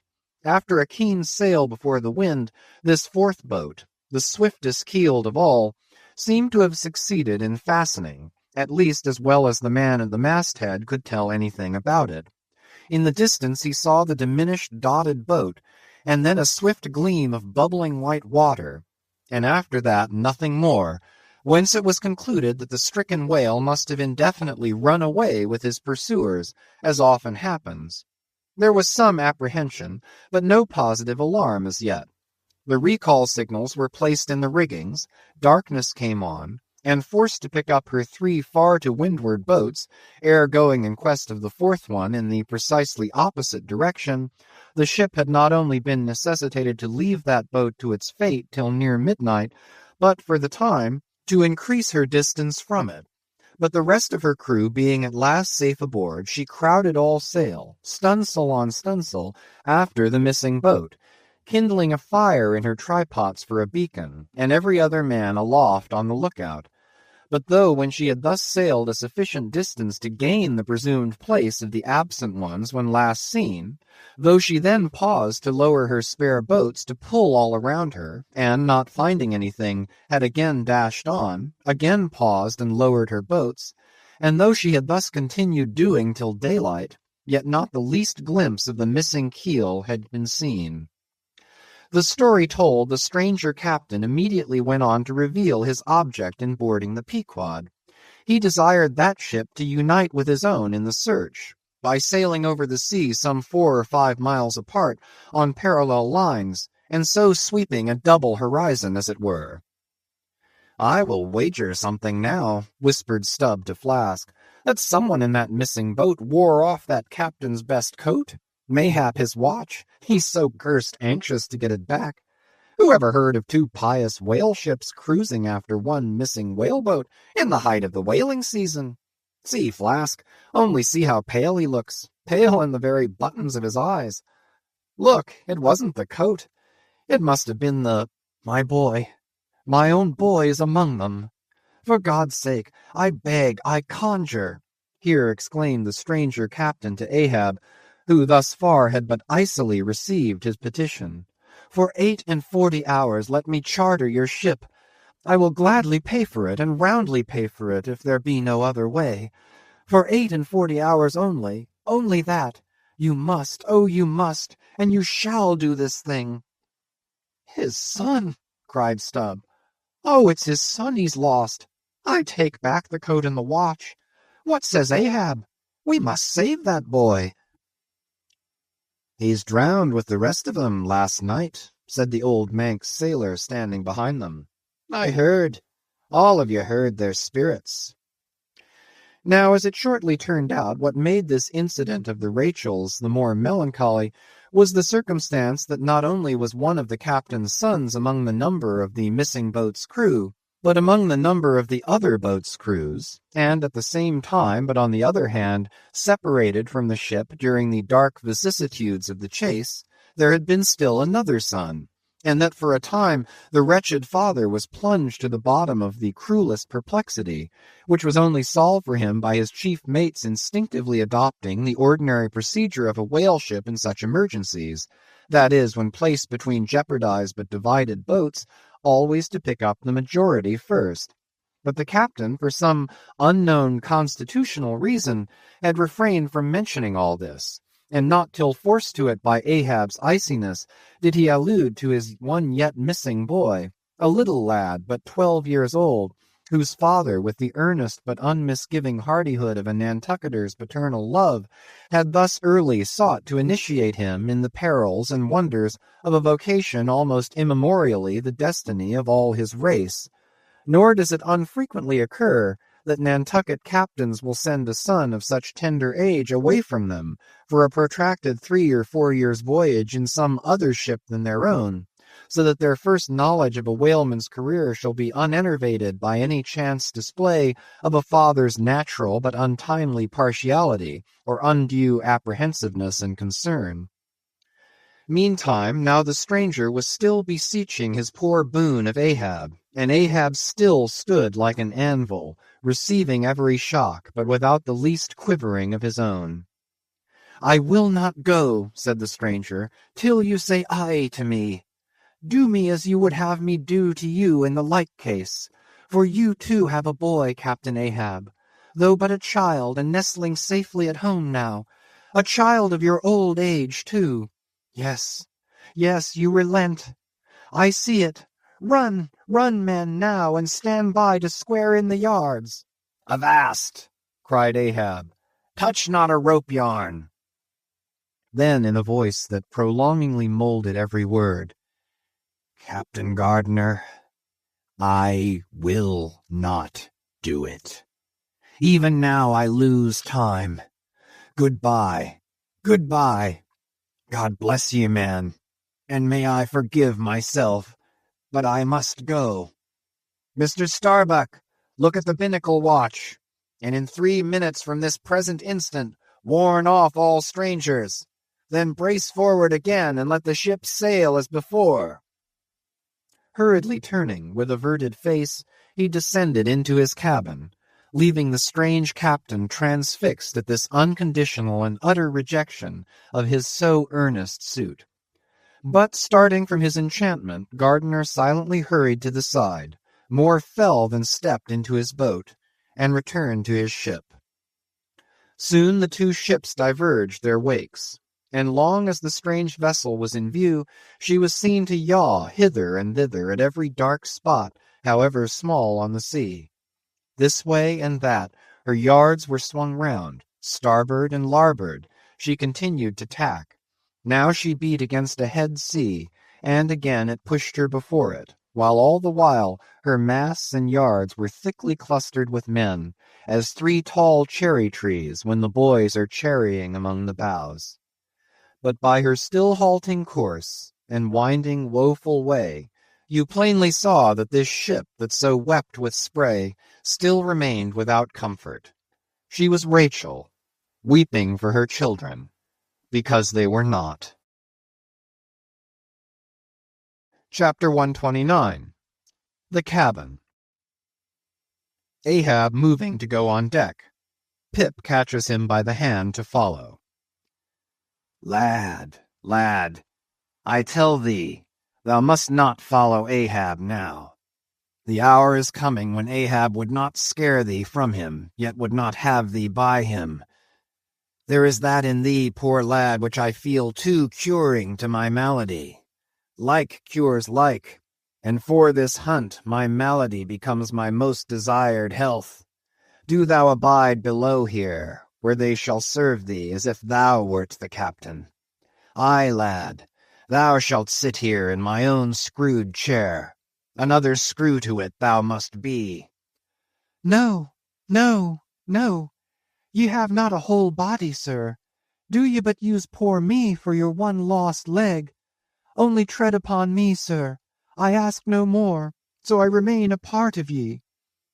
Oh, spite of million villains, this makes me a bigot in the fadeless fidelity of man, and a black, and crazy.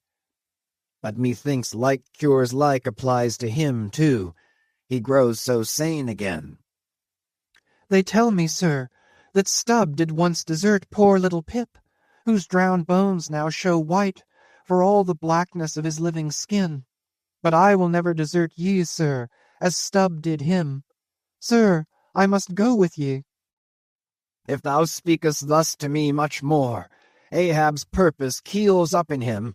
I tell thee no, it cannot be.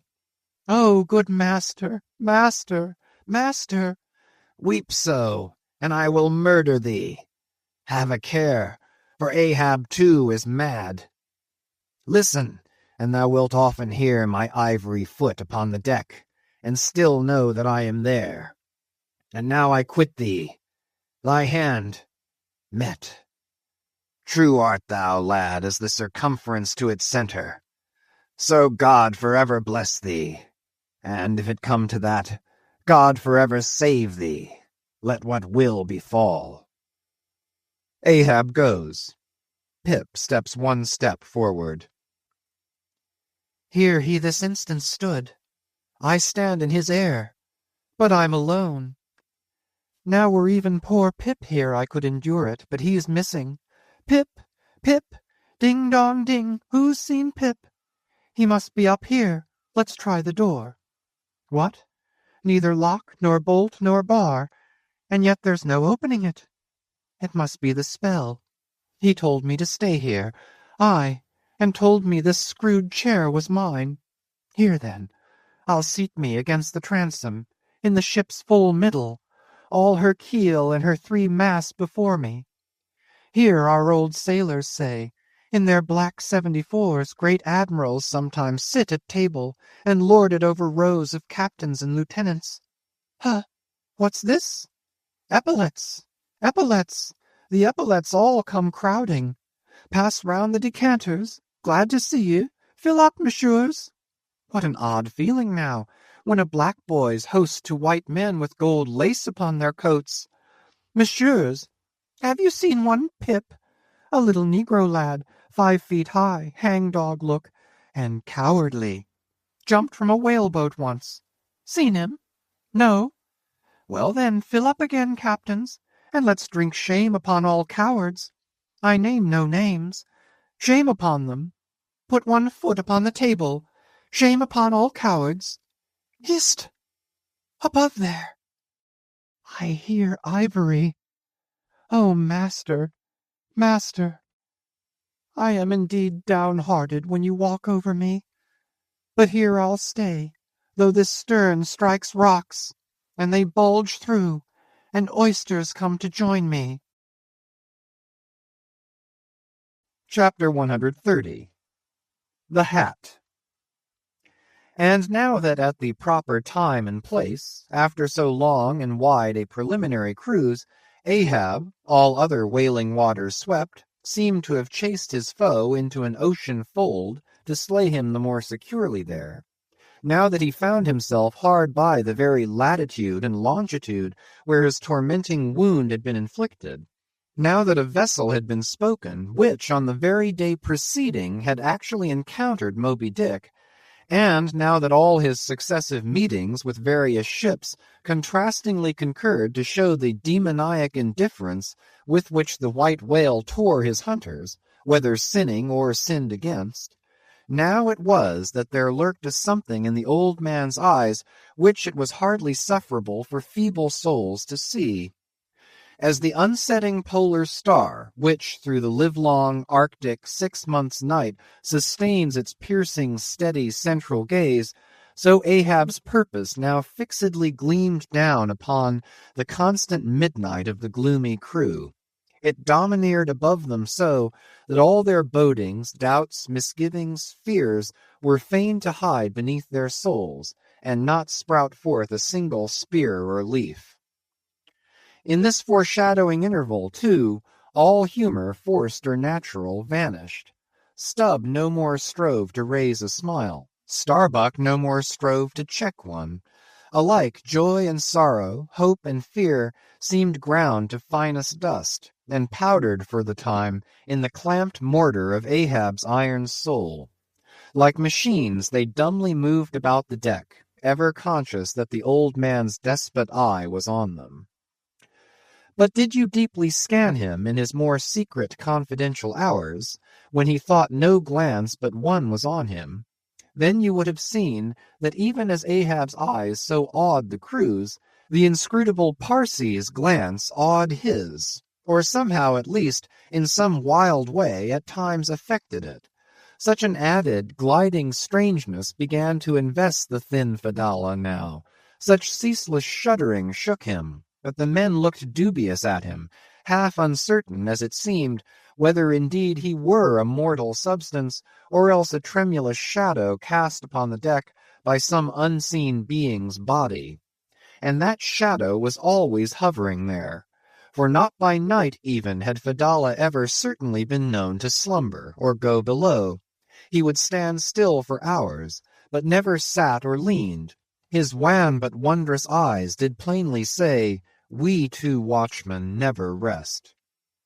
Nor at any time, by night or day, could the mariners now step upon the deck, unless Ahab was before them, either standing in his pivot hole, or exactly pacing the planks between two undeviating limits, the mainmast and the mizzen, or else they saw him standing in the cabin scuttle, his living foot advanced upon the deck as if to step, his hat slouched heavily over his eyes, so that however motionless he stood, however the days and nights were added on that he had not swung in his hammock, yet hidden beneath that slouching hat, they could never tell unerringly whether, for all this, his eyes were really closed at times, or whether he was still intently scanning them.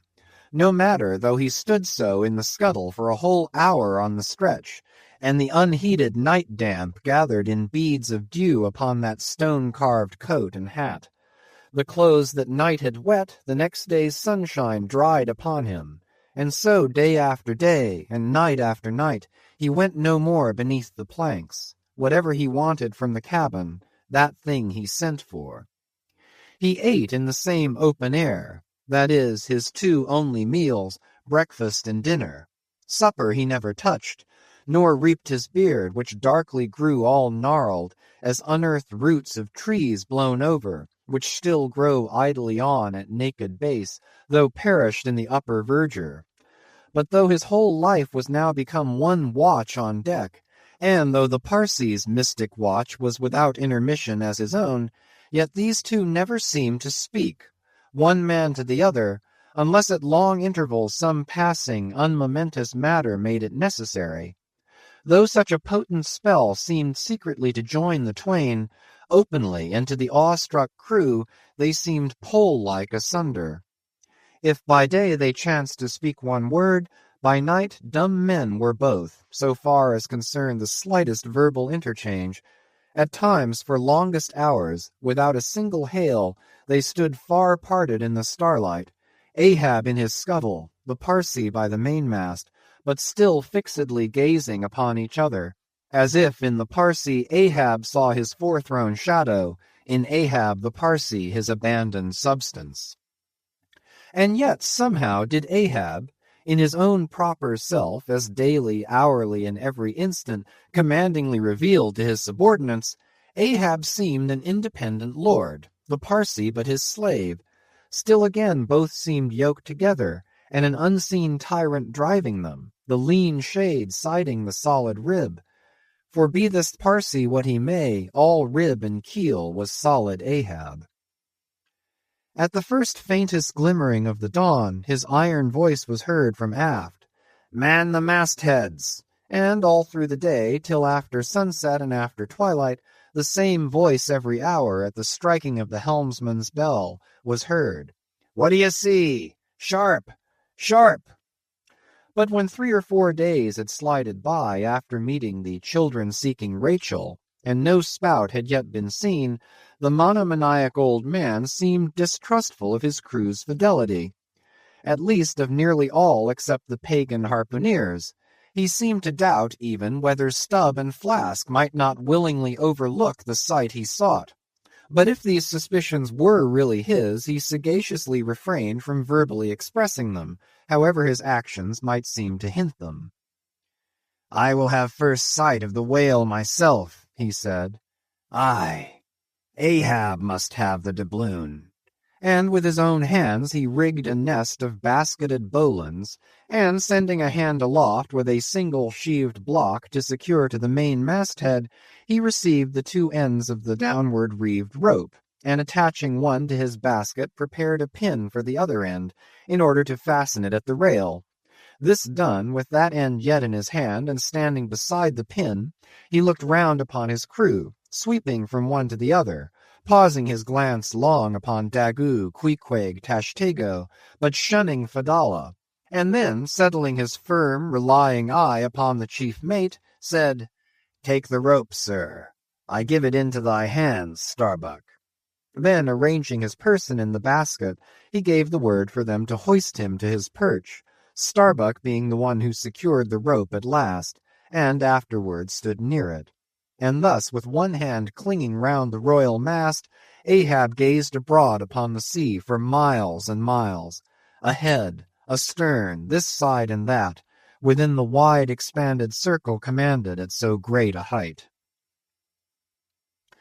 When, in working with his hands at some lofty, almost isolated place in the rigging, which chances to afford no foothold, the sailor at sea is hoisted up to that spot, and sustained there by the rope, under these circumstances its fastened end on deck is always given in strict charge to some one man who has the special watch of it, because in such a wilderness of running rigging, whose various different relations aloft cannot always be infallibly discerned by what is seen of them at the deck, and when the deck ends of these ropes are being every few minutes cast down from the fastenings, it would be but a natural fatality if, unprovided with a constant watchman, the hoisted sailor should, by some carelessness of the crew, be cast adrift and fall all swooping to the sea.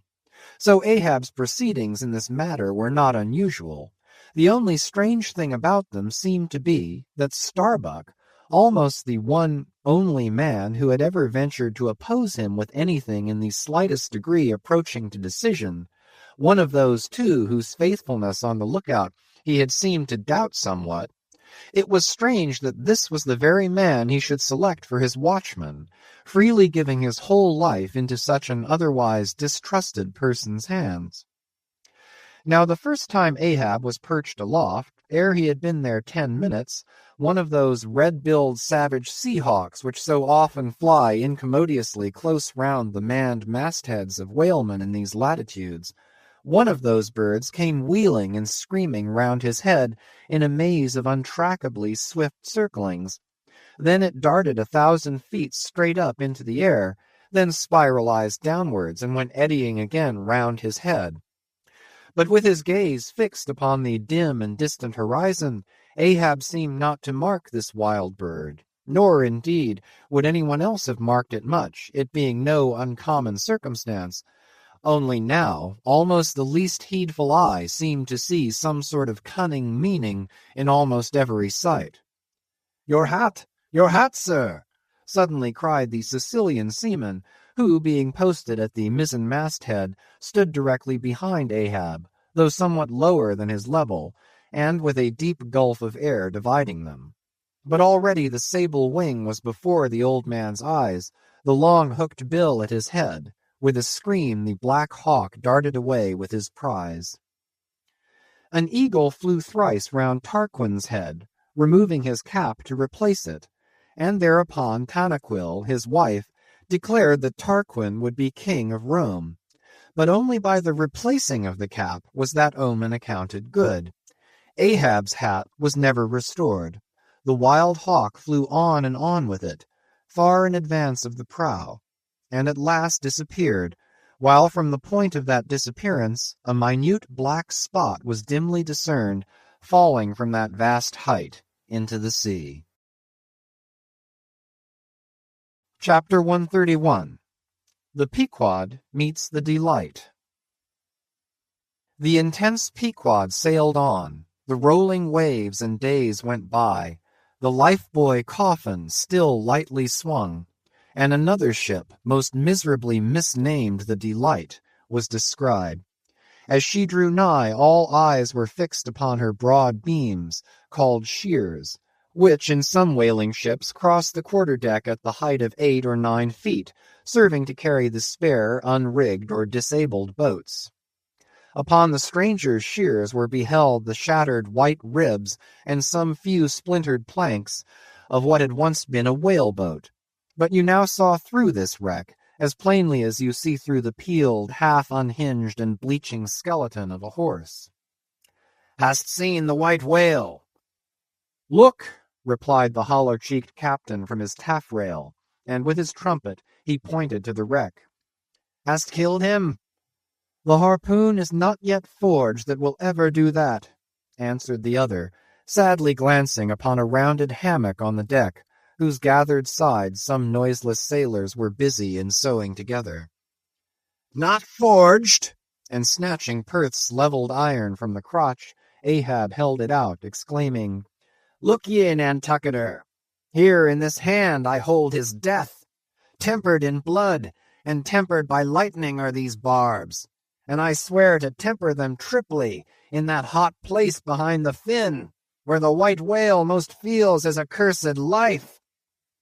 "Then God keep thee, old man. Seest thou that?" pointing to the hammock. "I bury but one of 5 stout men, who were alive only yesterday, but were dead ere night. Only that one I bury. The rest were buried before they died. You sail upon their tomb." Then turning to his crew, "Are you ready there? Place the plank then on the rail and lift the body. So then. O God," advancing toward the hammock with uplifted hands, "may the resurrection and the life—" "Brace forward! Up helm!" cried Ahab like lightning to his men. But the suddenly started Pequod was not quick enough to escape the sound of the splash that the corpse soon made as it struck the sea. Not so quick, indeed, but that some of the flying bubbles might have sprinkled her hull with their ghostly baptism. As Ahab now glided from the dejected Delight, the strange lifebuoy hanging at the Pequod's stern came into conspicuous relief. "Ha! Yonder! Look yonder, men!" cried a foreboding voice in her wake. "In vain, O ye strangers, you fly our sad burial. You but turn us your taffrail to show us your coffin." Chapter 132. The Symphony. It was a clear, steel-blue day. The firmaments of air and sea were hardly separable in that all-pervading azure. Only the pensive air was transparently pure and soft, with a woman's look, and the robust and man-like sea heaved with long, strong, lingering swells, as Samson's chest in his sleep. Hither and thither, on high, glided the snow-white wings of small, unspeckled birds. These were the gentle thoughts of the feminine air, but to and fro in the deeps, far down in the bottomless blue, rushed mighty leviathans, swordfish, and sharks, and these were the strong, troubled, murderous thinkings of the masculine sea. But though thus contrasting within, the contrast was only in shades and shadows without. Those two seemed one. It was only the sex, as it were, that distinguished them. Aloft, like a royal czar and king, the sun seemed giving this gentle air to this bold and rolling sea, even as bride to groom. And at the girdling line of the horizon, a soft and tremulous motion, most seen here at the equator, denoted the fond, throbbing trust, the loving alarms with which the poor bride gave her bosom away. Tied up and twisted, gnarled and knotted with wrinkles, haggardly firm and unyielding, his eyes glowing like coals that still glow in the ashes of ruin, untottering Ahab stood forth in the clearness of the morn, lifting his splintered helmet of a brow to the fair girl's forehead of heaven. O immortal infancy and innocency of the azure, invisible winged creatures that frolic all round us, sweet childhood of air and sky, how oblivious were ye of old Ahab's close-coiled woe! But so have I seen little Miriam and Martha, laughing-eyed elves, heedlessly gambol around their old sire, sporting with the circle of singed locks which grew on the marge of that burnt-out crater of his brain. Slowly crossing the deck from the scuttle, Ahab leaned over the side and watched how his shadow in the water sank and sank to his gaze, the more and the more that he strove to pierce the profundity. But the lovely aromas in that enchanted air did at last seem to dispel, for a moment, the cankerous thing in his soul. That glad, happy air, that winsome sky, did at last stroke and caress him. The stepmother world, so long cruel, forbidding, now threw affectionate arms round his stubborn neck, and did seem to joyously sob over him, as if over one that, however wilful and erring, she could yet find it in her heart to save and to bless. From beneath his slouched hat Ahab dropped a tear into the sea. Nor did all the Pacific contain such wealth as that one wee drop.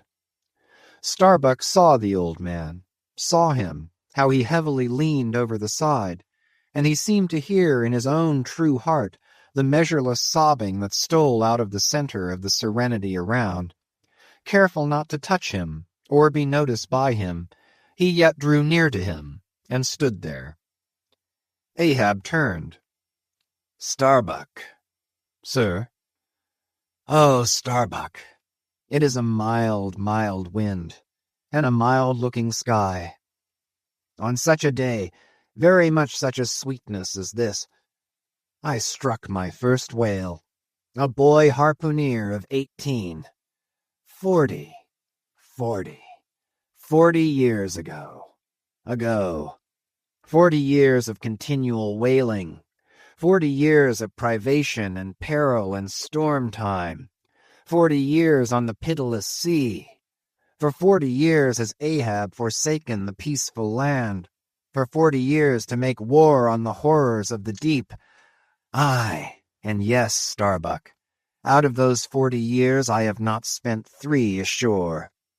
When I think of this life I have led, the desolation of solitude it has been, the masoned, walled town of a captain's exclusiveness, which admits but small entrance to any sympathy from the green country without. Oh, weariness, heaviness, Guinea Coast slavery of solitary command. When I think of all this, only half suspected, not so keenly known to me before, and how for 40 years I have fed upon dry salted fare, fit emblem of the dry nourishment of my soul, when the poorest landsman has had fresh fruit to his daily hand, and broken the world's fresh bread to my mouldy crusts. Away, whole oceans away from that young girl wife I wedded past 50, and sailed for Cape Horn the next day, leaving but one dent in my marriage pillow. Wife, rather a widow with her husband alive. I widowed that poor girl when I married her, Starbuck. And then the madness, the frenzy, the boiling blood and the smoking brow with which for 1,000 lowerings old Ahab has furiously, foamingly chased his prey, more a demon than a man. Aye, what a 40 years fool. Old fool has old Ahab been. Why this strife of the chase? Why weary and palsy the arm at the oar, and the iron and the lance? How the richer or better is Ahab now? Behold! O Starbuck, is it not hard that with this weary load I bear one poor leg should have been snatched from under me? Here, brush this old hair aside. It blinds me that I seem to weep. Locks so gray did never grow, but from out some ashes. But do I look very old? So very old, Starbuck? I feel deadly faint, bowed and humped, as though I were Adam staggering beneath the piled centuries since paradise. God, crack my heart, stave my brain. Mockery, bitter, biting mockery of gray hairs. Have I lived enough joy to wear ye, and seem and feel thus intolerably old? Close. Stand close to me, Starbuck. Let me look into a human eye. It is better than to gaze into sea or sky, better than to gaze upon God. By the green land, by the bright hearthstone, this is the magic glass, man. I see my wife and my child in thine eye. No, stay on board. Lower not when I do, when branded Ahab gives chase to Moby Dick. That hazard shall not be thine. No, not with the faraway home I see in that eye. Oh, my captain, noble soul, grand old heart after all. Why should anyone give chase to that hated fish? Away with me. Let us fly these deadly waters. Let us home. Wife and child, too, are Starbuck's. Wife and child of his brotherly, sisterly, playfellow youth, even as thine, sir, are the wife and child of thy loving, longing, paternal old age. Away! Let us away! This instant let me alter the course. How cheerily, how hilariously, O my captain, would we bowl our way to see old Nantucket again! I think, sir, they have some such mild blue days, even as this in Nantucket. They have. I have seen them. Some summer days in the morning. About this time. Yes, it is his noon nap now. The boy vivaciously wakes, sits up in bed, and his mother tells him of me, of cannibal old me, how I am abroad upon the deep, but will yet come back to dance him again. 'Tis my Mary herself. She promised that my boy every morning should be carried to the hill to catch the first glimpse of his father's sail. Yes, no more. It is done. We head for Nantucket. Come, my captain, study out the course, and let us away. See, the boy's face from the window, the boy's hand on the hill. But Ahab's glance was averted. Like a blighted fruit tree he shook, and cast his last cindered apple to the soil. What is it? What nameless, inscrutable, unearthly thing is it? What cozening hidden lord and master, and cruel remorseless emperor commands me, that against all natural lovings and longings I so keep pushing and crowding and jamming myself on all the time, recklessly making me ready to do what in my own proper natural heart I durst not so much as dare. Is Ahab, Ahab? Is it I, God, or who that lifts this arm? But if the great sun move not of himself, but is as an errand boy in the heaven, nor one single star can revolve but by some invisible power, then how can this one small heart beat, this one small brain think thoughts, unless God does that beating, does that thinking, does that living, and not I? By heaven, man, we are turned round and round in this world, like yonder windlass, and fate is the handspike. And all the time, lo, that smiling sky and this unsounded sea. Look, see yon albacore? Who put it into him to chase and fang that flying fish? Where do murderers go, man? Who's to doom when the judge himself is dragged to the bar? But it is a mild, mild wind and a mild-looking sky, and the air smells now as if it blew from a far-away meadow. They have been making hay somewhere under the slopes of the Andes, Starbuck, and the mowers are sleeping among the new-mown hay. Sleeping! Aye, toil we how we may, we all sleep at last on the field. Sleep, aye, and rust amid greenness, as last year's scythes flung down and left in the half-cut swaths. Starbuck! But blanched to a corpse's hue with despair, the mate had stolen away. Ahab crossed the deck to gaze over on the other side, but started at two reflected, fixed eyes in the water there. Fedallah was motionlessly leaning over the same rail. Chapter 133. The Chase. First Day. That night, in the mid-watch, when the old man, as his wont at intervals, stepped forth from the scuttle in which he leaned, and went to his pivot-hole, he suddenly thrust his face out fiercely, snuffing up the sea air as a sagacious ship's dog will, in drawing nigh to some barbarous isle. He declared that a whale must be near. Soon that peculiar odor, sometimes to a great distance given forth by the living sperm whale, was palpable to all the watch.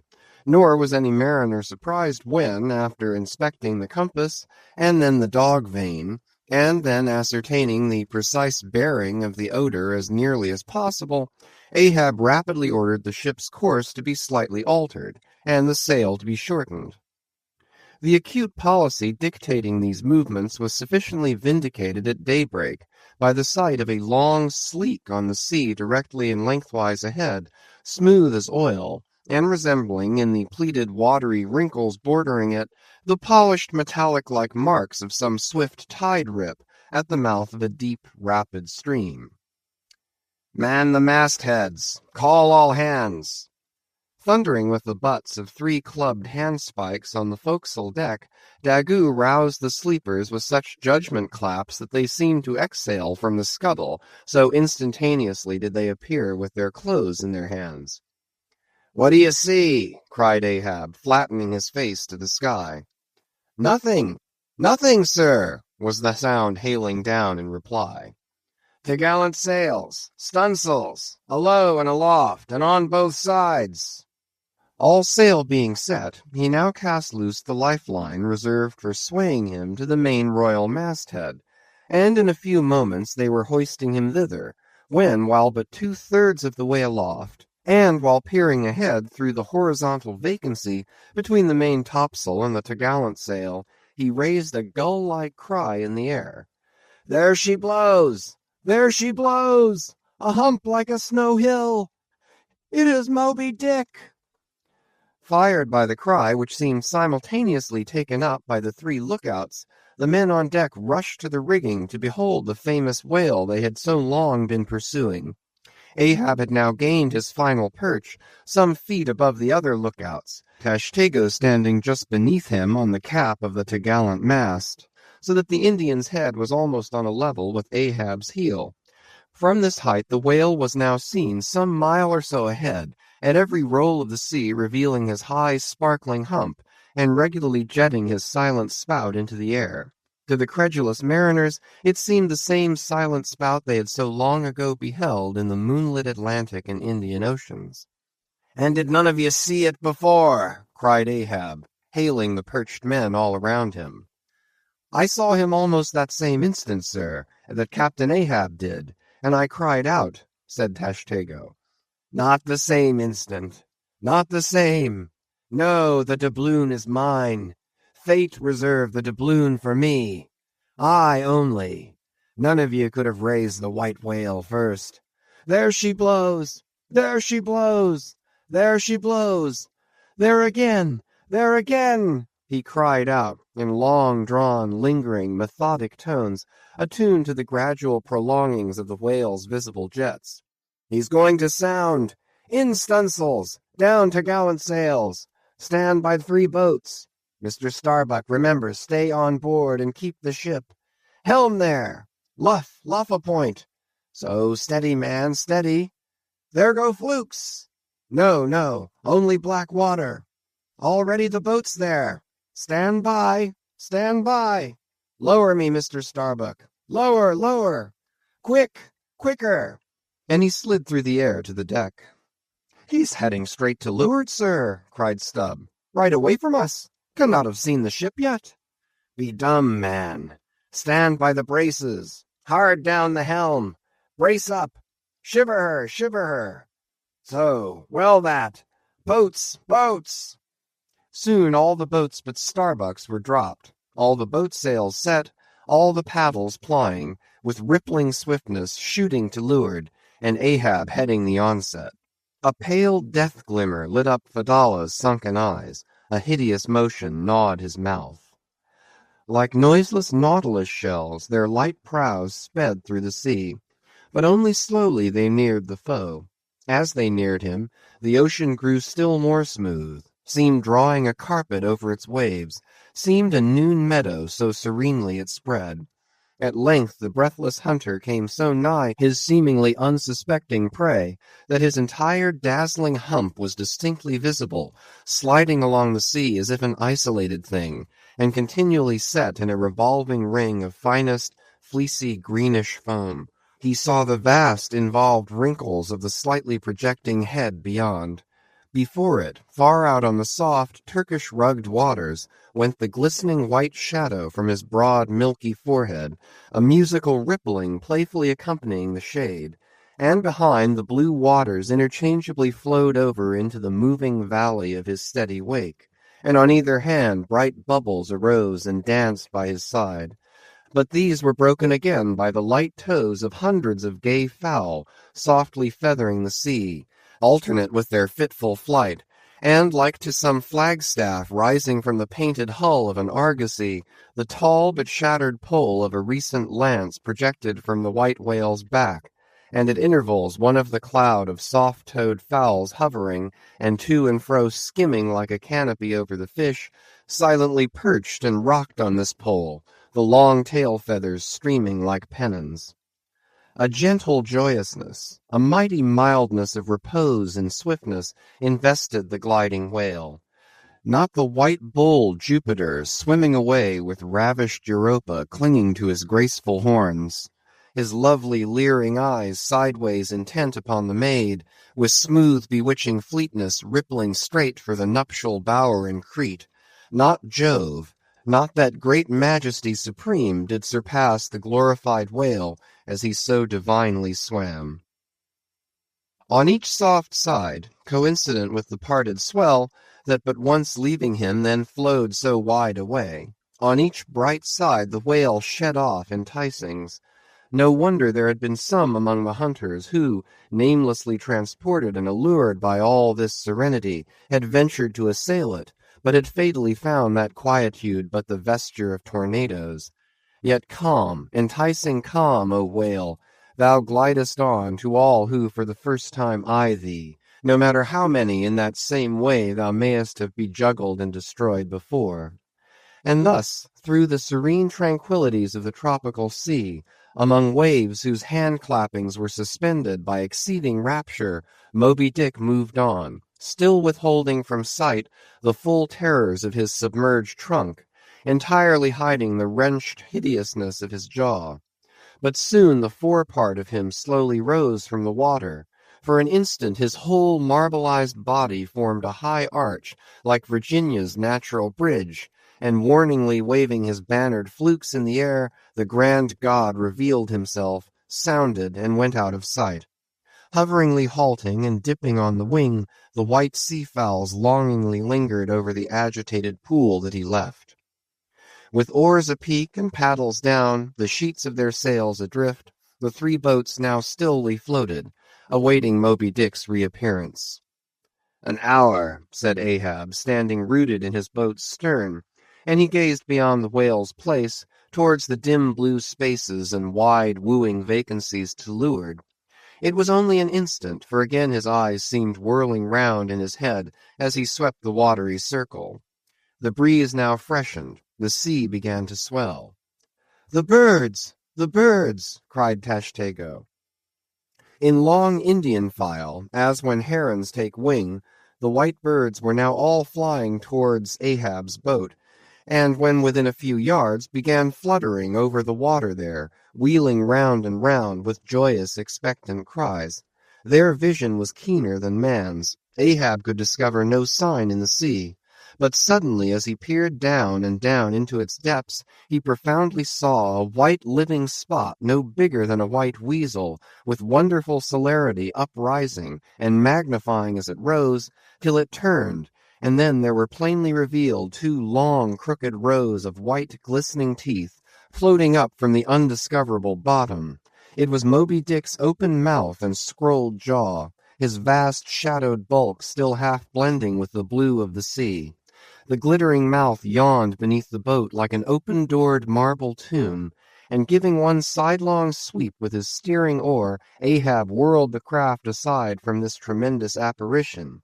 Then, calling upon Fedallah to change places with him, went forward to the bows, and, seizing Perth's harpoon, commanded his crew to grasp their oars and stand by to stern. Now, by reason of this timely spinning round the boat upon its axis, its bow by anticipation was made to face the whale's head while yet under water. But as if perceiving this stratagem, Moby Dick, with that malicious intelligence ascribed to him, sidlingly transplanted himself, as it were, in an instant, shooting his pleated head lengthwise beneath the boat.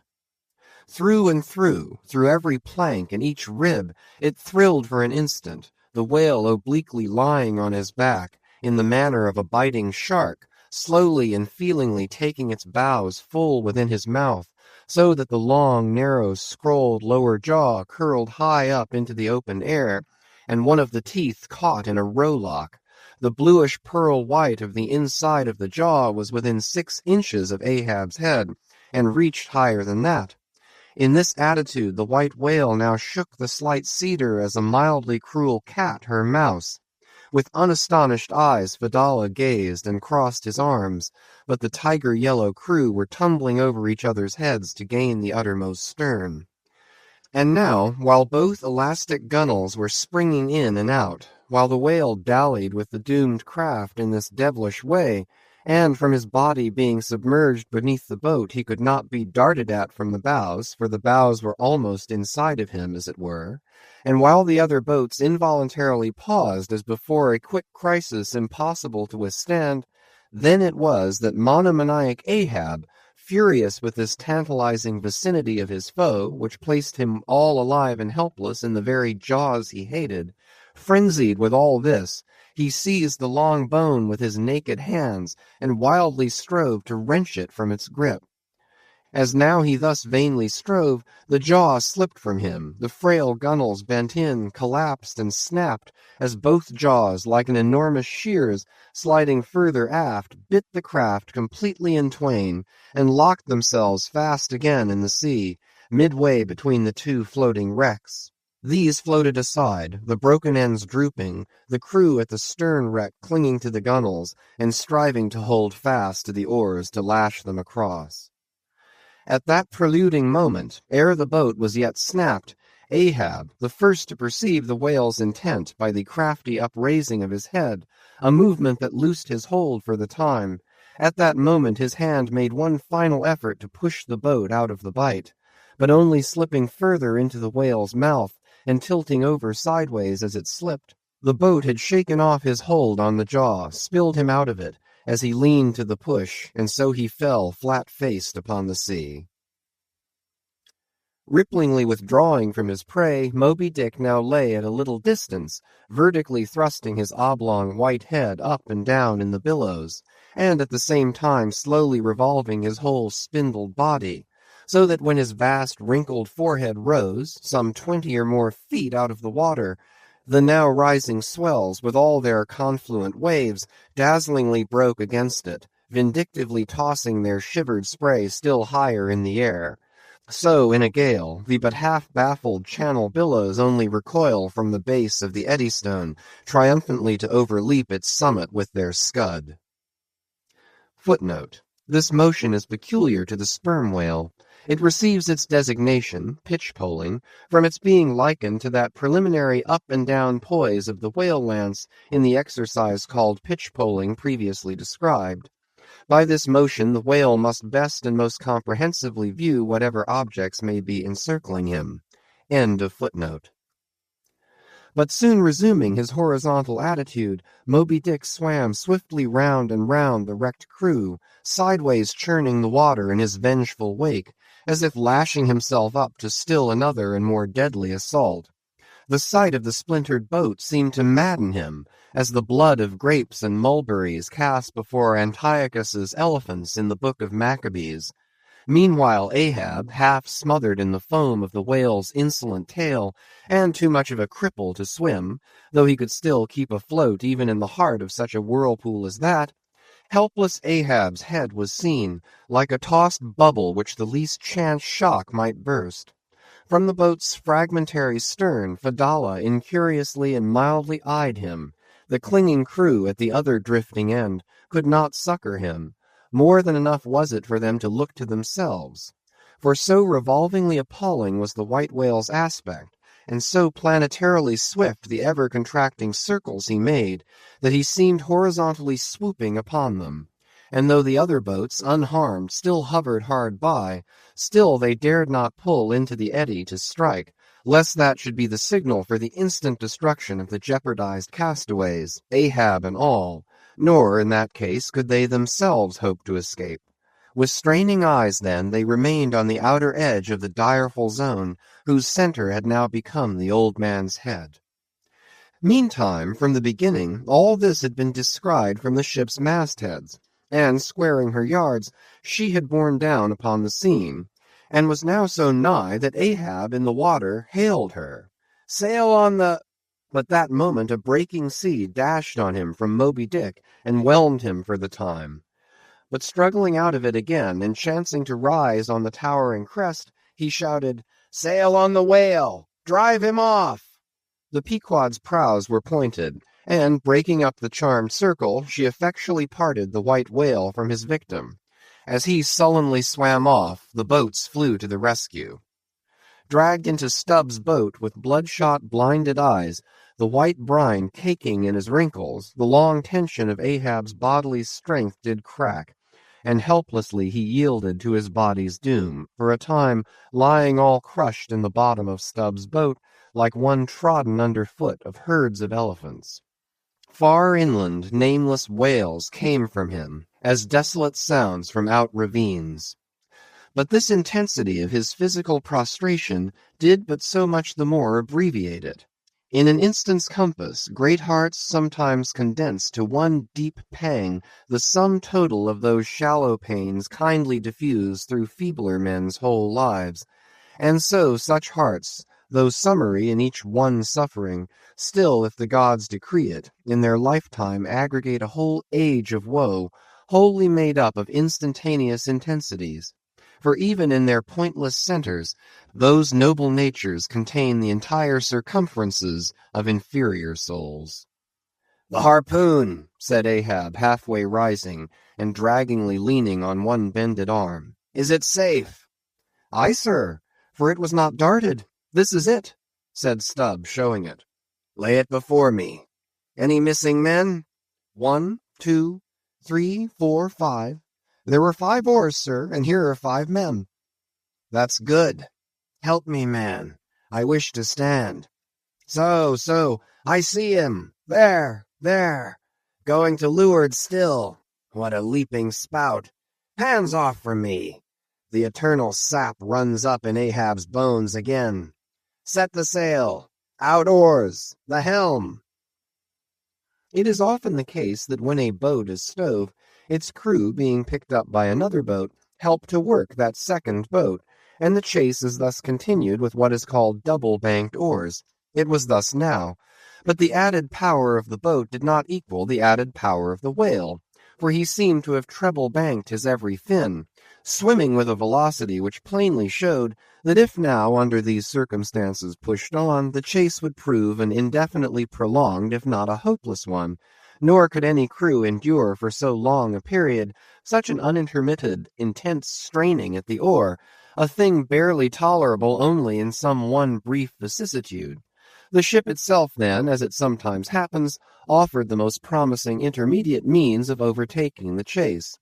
Accordingly, the boats now made for her, and were soon swayed up to their cranes, the 2 parts of the wrecked boat having been previously secured by her, and then hoisting everything to her side, and stacking her canvas high up, and sideways outstretching it with stunsails like the double-jointed wings of an albatross, the Pequod bore down in the leeward wake of Moby Dick. At the well-known, methodic intervals, the whale's glittering spout was regularly announced from the manned mastheads, and when he would be reported as just gone down, Ahab would take the time, and then, pacing the deck, binnacle watch in hand, so soon as the last second of the allotted hour expired, his voice was heard. "Whose is the doubloon now? D'ye see him?" And if the reply was, "No, sir," straightway he commanded them to lift him to his perch.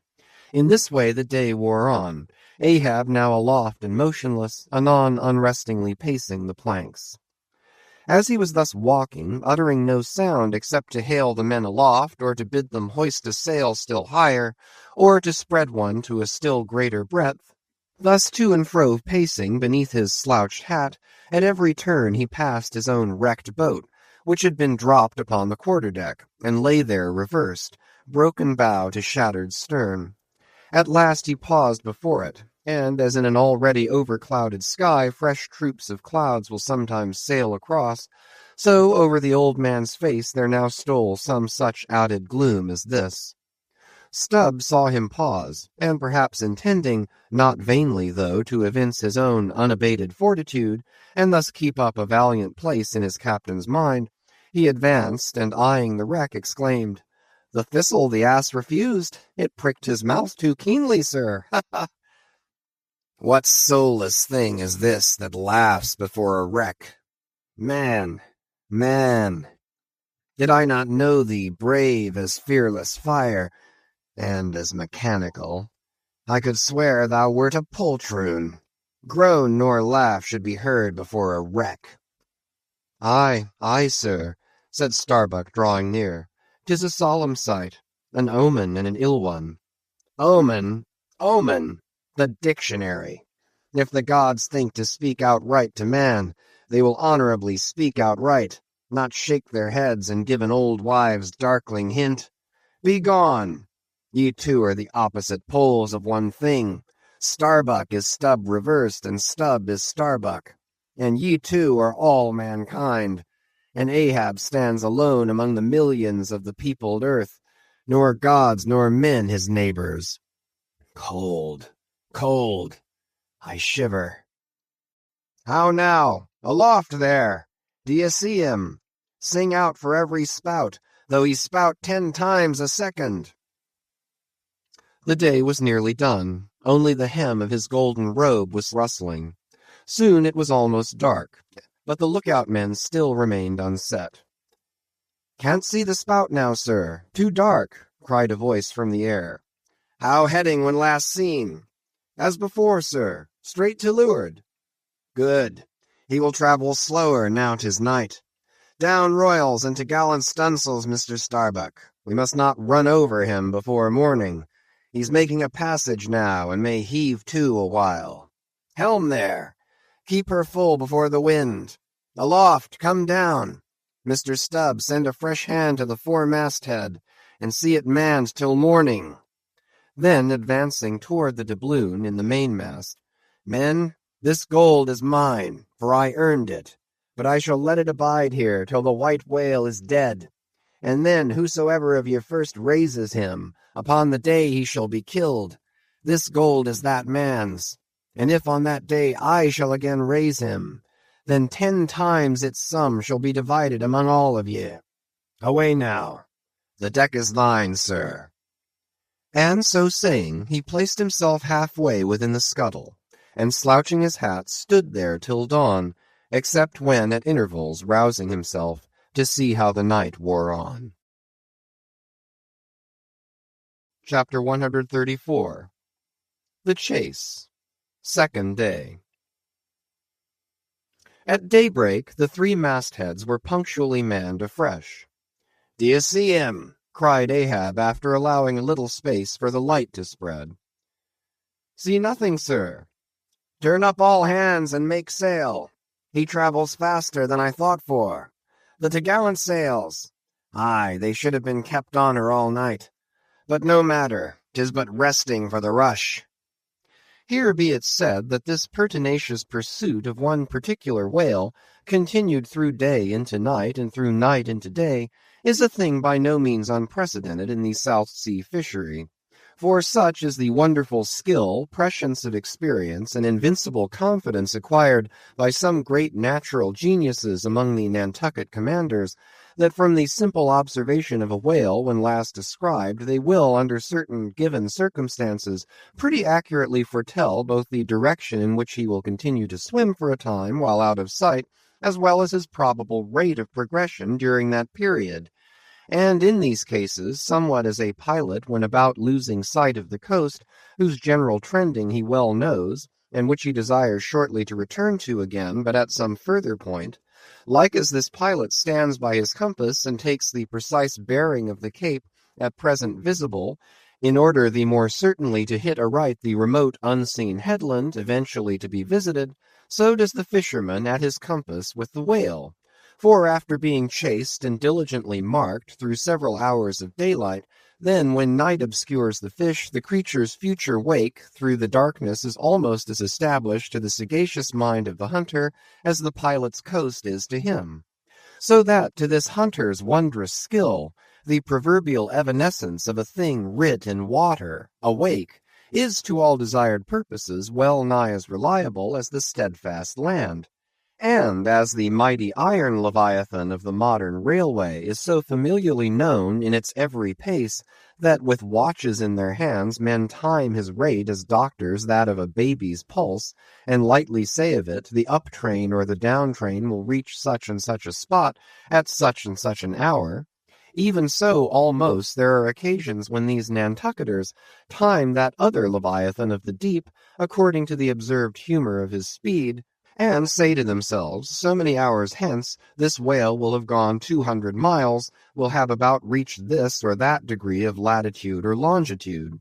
But to render this acuteness at all successful in the end, the wind and the sea must be the whaleman's allies. For of what present avail to the becalmed or windbound mariner is the skill that assures him that he is exactly 93 leagues and a quarter from his port? Inferable from these statements are many collateral subtle matters touching the chase of whales. The ship tore on, leaving such a furrow in the sea as when a cannon-ball missent becomes a ploughshare and turns up the level field. "By salt and hemp," cried Stubb, "but this swift motion of the deck creeps up one's legs and tingles at the heart. This ship and I are 2 brave fellows, ha ha!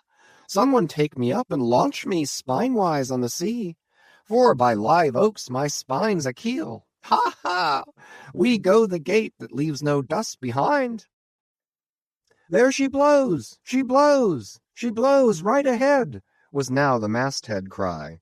Aye, aye, cried Stubb. I knew it. You can't escape. Blow on and split your spout, O whale. The mad fiend himself is after you. Blow your trump, blister your lungs. Ahab will dam off your blood as a miller shuts his water gate upon the stream.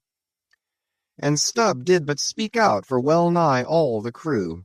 The frenzies of the chase had by this time worked them bubblingly up, like old wine worked anew. Whatever pale fears and forebodings some of them might have felt before, these were not only now kept out of sight through the growing awe of Ahab, but they were broken up and on all sides routed, as timid prairie hares that scatter before the bounding bison. The hand of fate had snatched all their souls, and by the stirring perils of the previous day, the rack of the past night's suspense, the fixed, unfearing, blind, reckless way in which their wild craft went plunging toward its flying mark, by all these things their hearts were bowled along. The wind that made great bellies of their sails, and rushed the vessel on by arms invisible as irresistible, this seemed the symbol of that unseen agency which so enslaved them to the race. They were one man, not 30.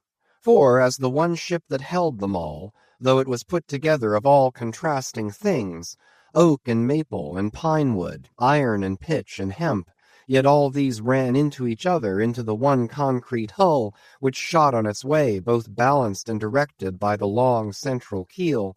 Even so all the individualities of the crew, this man's valor, that man's fear, guilt and guiltiness, all varieties were welded into oneness, and were all directed to that fatal goal which Ahab, their one lord and keel, did point to. The rigging lived. The mastheads, like the tops of tall palms, were outspreadingly tufted with arms and legs. Clinging to a spar with one hand, some reached forth the other with impatient wavings. Others, shading their eyes from the vivid sunlight, sat far out on the rocking yards, all the spars in full bearing of mortals ready and ripe for their fate. Ah, how they still strove through that infinite blueness to seek out the thing that might destroy them. "Why sing ye not out for him, if ye see him?" cried Ahab, when, after the lapse of some minutes since the first cry, no more had been heard. "Sway me up, men. Ye have been deceived. Not Moby Dick casts one odd jet that way and then disappears." It was even so. In their headlong eagerness, the men had mistaken some other thing for the whale-spout, as the event itself soon proved. For hardly had Ahab reached his perch, hardly was the rope belayed to its pin on the deck, when he struck the keynote to an orchestra that made the air vibrate as with the combined discharges of rifles. The triumphant halloo of 30 buckskin lungs was heard, as, much nearer to the ship than the place of the imaginary jet, Moby Dick bodily burst into view. For not by any calm or indolent spoutings, not by the peaceable gush of that mystic fountain in his head did the white whale now reveal his vicinity, but by the far more wondrous phenomenon of breaching. Rising with his utmost velocity from the furthest depths, the sperm whale thus booms his entire bulk into the pure element of air, and piling up a mountain of dazzling foam, shows his place to the distance of 7 miles or more. In those moments, the torn, enraged waves he shakes off seem his mane. In some cases, this breaching is his act of defiance.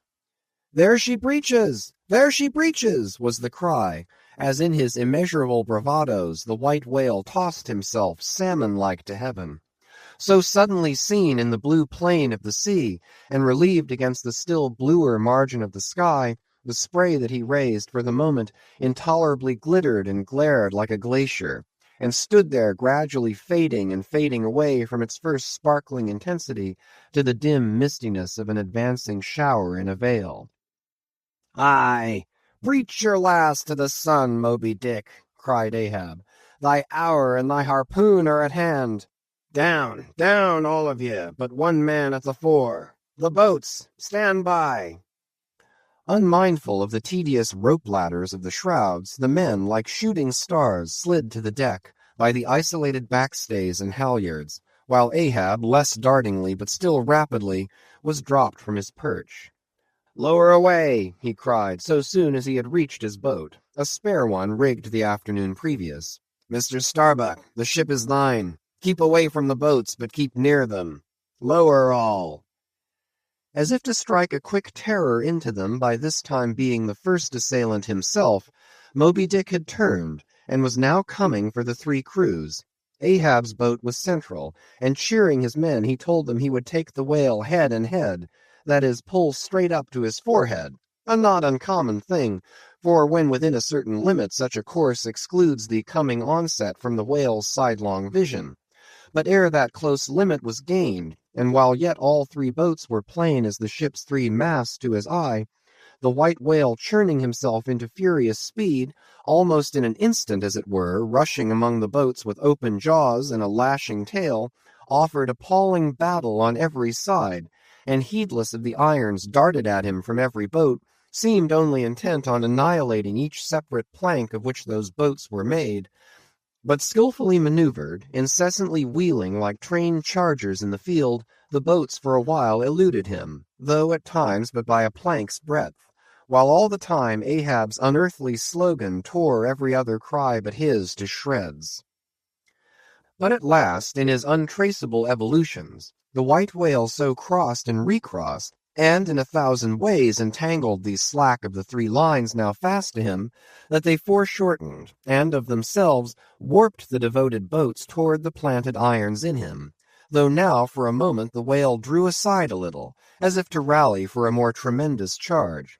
Seizing that opportunity, Ahab first paid out more line, and then was rapidly hauling and jerking in upon it again, hoping that way to disencumber it of some snarls, when, lo, a sight more savage than the embattled teeth of sharks. Caught and twisted, corkscrewed in the mazes of the line, loose harpoons and lances, with all their bristling barbs and points, came flashing and dripping up to the chocks in the bows of Ahab's boat. Only one thing could be done. Seizing the boat knife, he critically reached within, through, and then without the rays of steel, dragged in the line beyond, passed it inboard to the bowsman, and then, twice sundering the rope near the chocks, dropped the intercepted faggot of steel into the sea, and was all fast again. That instant, the white whale made a sudden rush among the remaining tangles of the other lines, by so doing irresistibly dragged the more involved boats of Stubb and Flask toward his flukes, dashed them together like two rolling husks on a surf-beaten beach, and then diving down into the sea, disappeared in a boiling maelstrom in which, for a space, the odorous cedar chips of the wrecks danced round and round, like the grated nutmeg in a swiftly stirred bowl of punch. While the two crews were yet circling in the waters, reaching out after the revolving line-tubs, oars, and other floating furniture, while a slope little Flask bobbed up and down like an empty vial, twitching his legs upwards to escape the dreaded jaws of sharks, and Stubb was lustily singing out for someone to ladle him up, and while the old man's line, now parting, admitted of his pulling into the creamy pool to rescue whom he could, in that wild simultaneousness of 1,000 concreted perils, Ahab's yet unstricken boat seemed drawn up towards heaven by invisible wires, as arrow-like, shooting perpendicularly from the sea, the white whale dashed his broad forehead against its bottom, and sent it turning over and over into the air, till it fell again, gunwale downwards, and Ahab and his men struggled from out under it like seals from a seaside cave. The first uprising momentum of the whale, modifying its direction as he struck the surface, involuntarily launched him along it to a little distance from the center of the destruction he had made, and with his back to it he now lay for a moment, slowly feeling with his flukes from side to side, and whenever a stray oar, bit of plank, the least chip or crumb of the boats touched his skin, his tail swiftly drew back, and came sideways smiting the sea. But soon, as if satisfied that his work for that time was done, he pushed his pleated forehead through the ocean, and trailing after him the intertangled lines, continued his leeward way at a traveller's methodic pace. As before, the attentive ship, having descried the whole fight, again came bearing down to the rescue, and dropping a boat, picked up the floating mariners, tubs, oars, and whatever else could be caught at, and safely landed them on her decks. Some sprained shoulders, wrists, ankles, livid contusions, wrenched harpoons and lances, inextricable intricacies of rope, shattered oars and planks. All these were there, but no fatal or even serious ill seemed to have befallen anyone. As with Fadala the day before, so Ahab was now found grimly clinging to his boat's broken half, which afforded a comparatively easy float, nor did it so exhaust him as the previous day's mishap. But when he was helped to the deck, all eyes were fastened upon him, as instead of standing by himself, he still half hung upon the shoulder of Starbuck, who had thus far been the foremost to assist him. His ivory leg had been snapped off, leaving but one short, sharp splinter. Aye, Starbuck. 'Tis sweet to lean sometimes, be the leaner who he will, and would old Ahab had leaned oftener than he has. The ferrule has not stood, sir, said the carpenter, now coming up. I put good work into that leg. But no bones broken, sir, I hope, said Stubb, with true concern. Aye, and all splintered to pieces, Stubb. Do you see it? But even with a broken bone, old Ahab is untouched, and I account no living bone of mine one jot more me than this dead one that's lost. Nor white whale, nor man, nor fiend can so much as graze old Ahab in his own proper and inaccessible being. Can any lead touch yonder floor, any mast scrape yonder roof? Aloft there, which way? Dead to leeward, sir. Up helm, then. Pile on the sail again, shipkeepers. Down the rest of the spare boats and rig them. Mr. Starbuck, away, and muster the boat's crews. Let me first help thee towards the bulwarks, sir. Oh, how this splinter gores me now. Accursed fate, that the unconquerable captain in the soul should have such a craven mate. Sir! My body, man, not thee. Give me something for a cane. There, that shivered lance will do. Muster the men. Surely I have not seen him yet. By heaven, it cannot be. Missing? Quick, call them all. The old man's hinted thought was true. Upon mustering the company, the Parsee was not there. The Parsee, cried Stubb. He must have been caught in the black vomit wrench thee. Run, all of ye, above, alow, cabin, forecastle. Find him. Not gone. Not gone. But quickly they returned to him with the tidings that the Parsee was nowhere to be found. Aye, sir, said Stubb. Caught among the tangles of your line. I thought I saw him dragging under. My line! My line! Gone! Gone! What means that little word? What death knell rings in it, that old Ahab shakes as if he were the belfry? The harpoon, too. Toss over the litter there. Do you see it? The forged iron men, the white whales. No, no, no. Blistered fool. This hand did dart it. 'Tis in the fish. Aloft there. Keep him nailed. Quick. All hands to the rigging of the boats. Collect the oars. Harpooneers, the irons, the irons. Hoist the royals higher. A pull on all the sheets. Helm there. Steady, steady for your life. I'll 10 times girdle the unmeasured globe. Yea, and drive straight through it. But I'll slay him yet. Great God! But for one single instant show thyself, cried Starbuck. Never, never wilt thou capture him, old man. In Jesus' name, no more of this. That's worse than devil's madness. 2 days' chase, twice stove to splinters, thy very leg once more snatched from under thee, thy evil shadow gone, all good angels mobbing thee with warnings. What more wouldst thou have? Shall we keep chasing this murderous fish till he swamps the last man? Shall we be dragged by him to the bottom of the sea? Shall we be towed by him to the infernal world? Oh, impiety and blasphemy to hunt him more. Starbuck, of late I felt strangely moved to thee. Ever since that hour we both saw, thou know'st what, in each other's eyes. But in this matter of the whale, be the front of thy face to me as the palm of this hand, a lipless, unfeatured blank. Ahab is forever Ahab, man. This whole act's immutably decreed. 'Twas rehearsed by thee and me 1,000,000,000 years before this ocean rolled. Fool! I am the fate's lieutenant. I act under orders. Look thou, underling, that thou obeyest mine. Stand round me, men.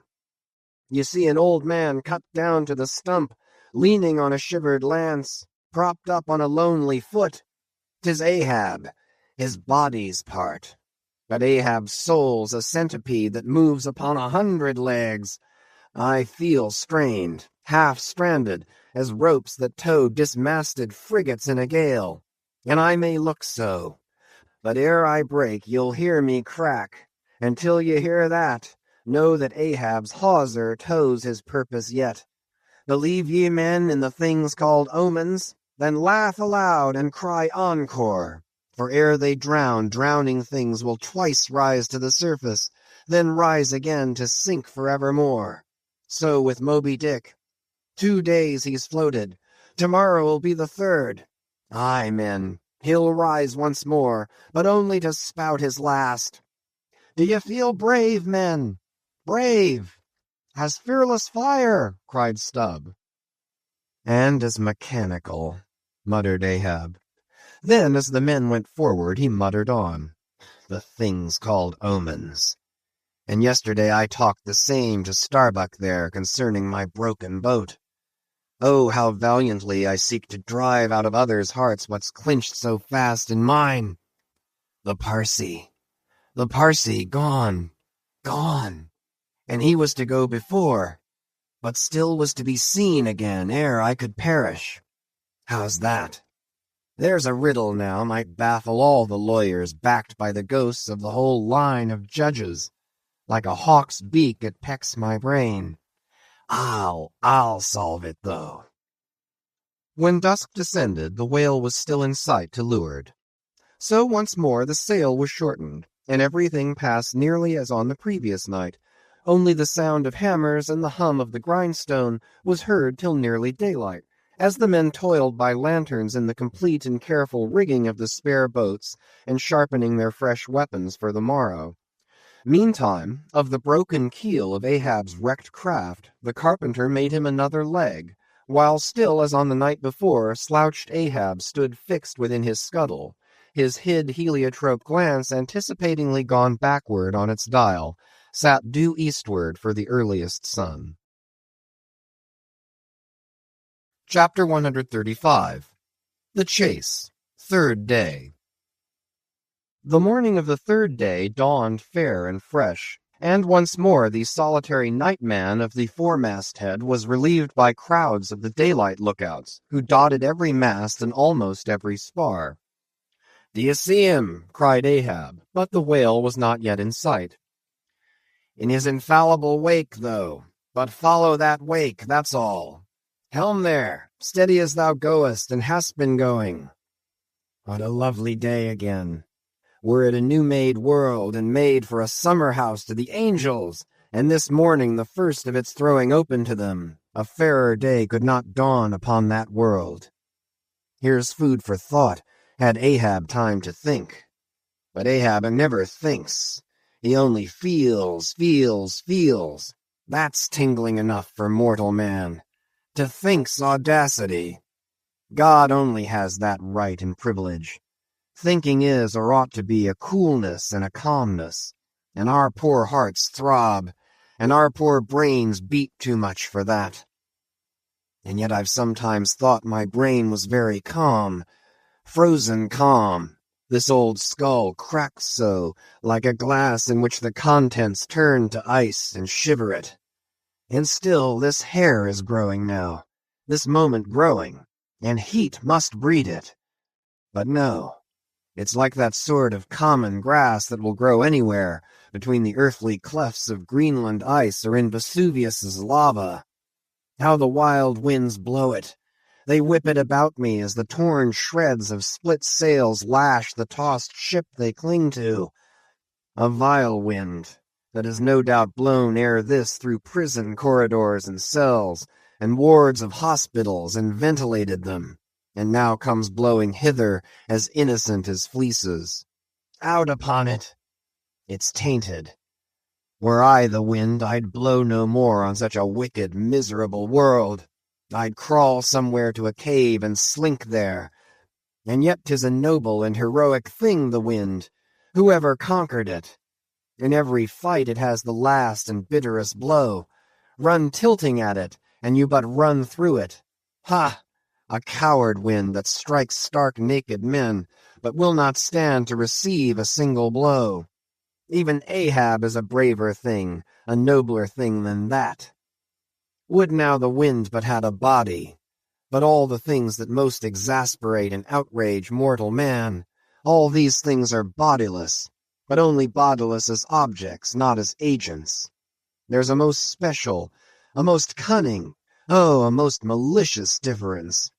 And yet I say again, and swear it now, that there's something all glorious and gracious in the wind, these warm trade winds at least, that in the clear heavens blow straight on, in strong and steadfast vigorous mildness, and veer not from their mark, however the baser currents of the sea may turn and tack, and mightiest Mississippis of the land swift and swerve about, uncertain where to go at last.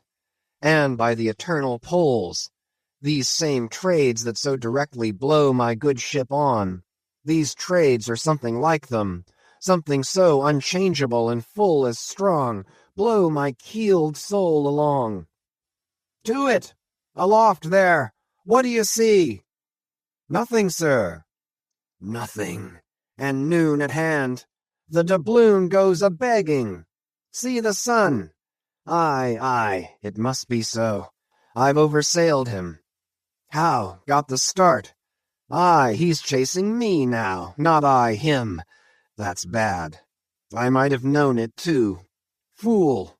The lines! The harpoons he's towing!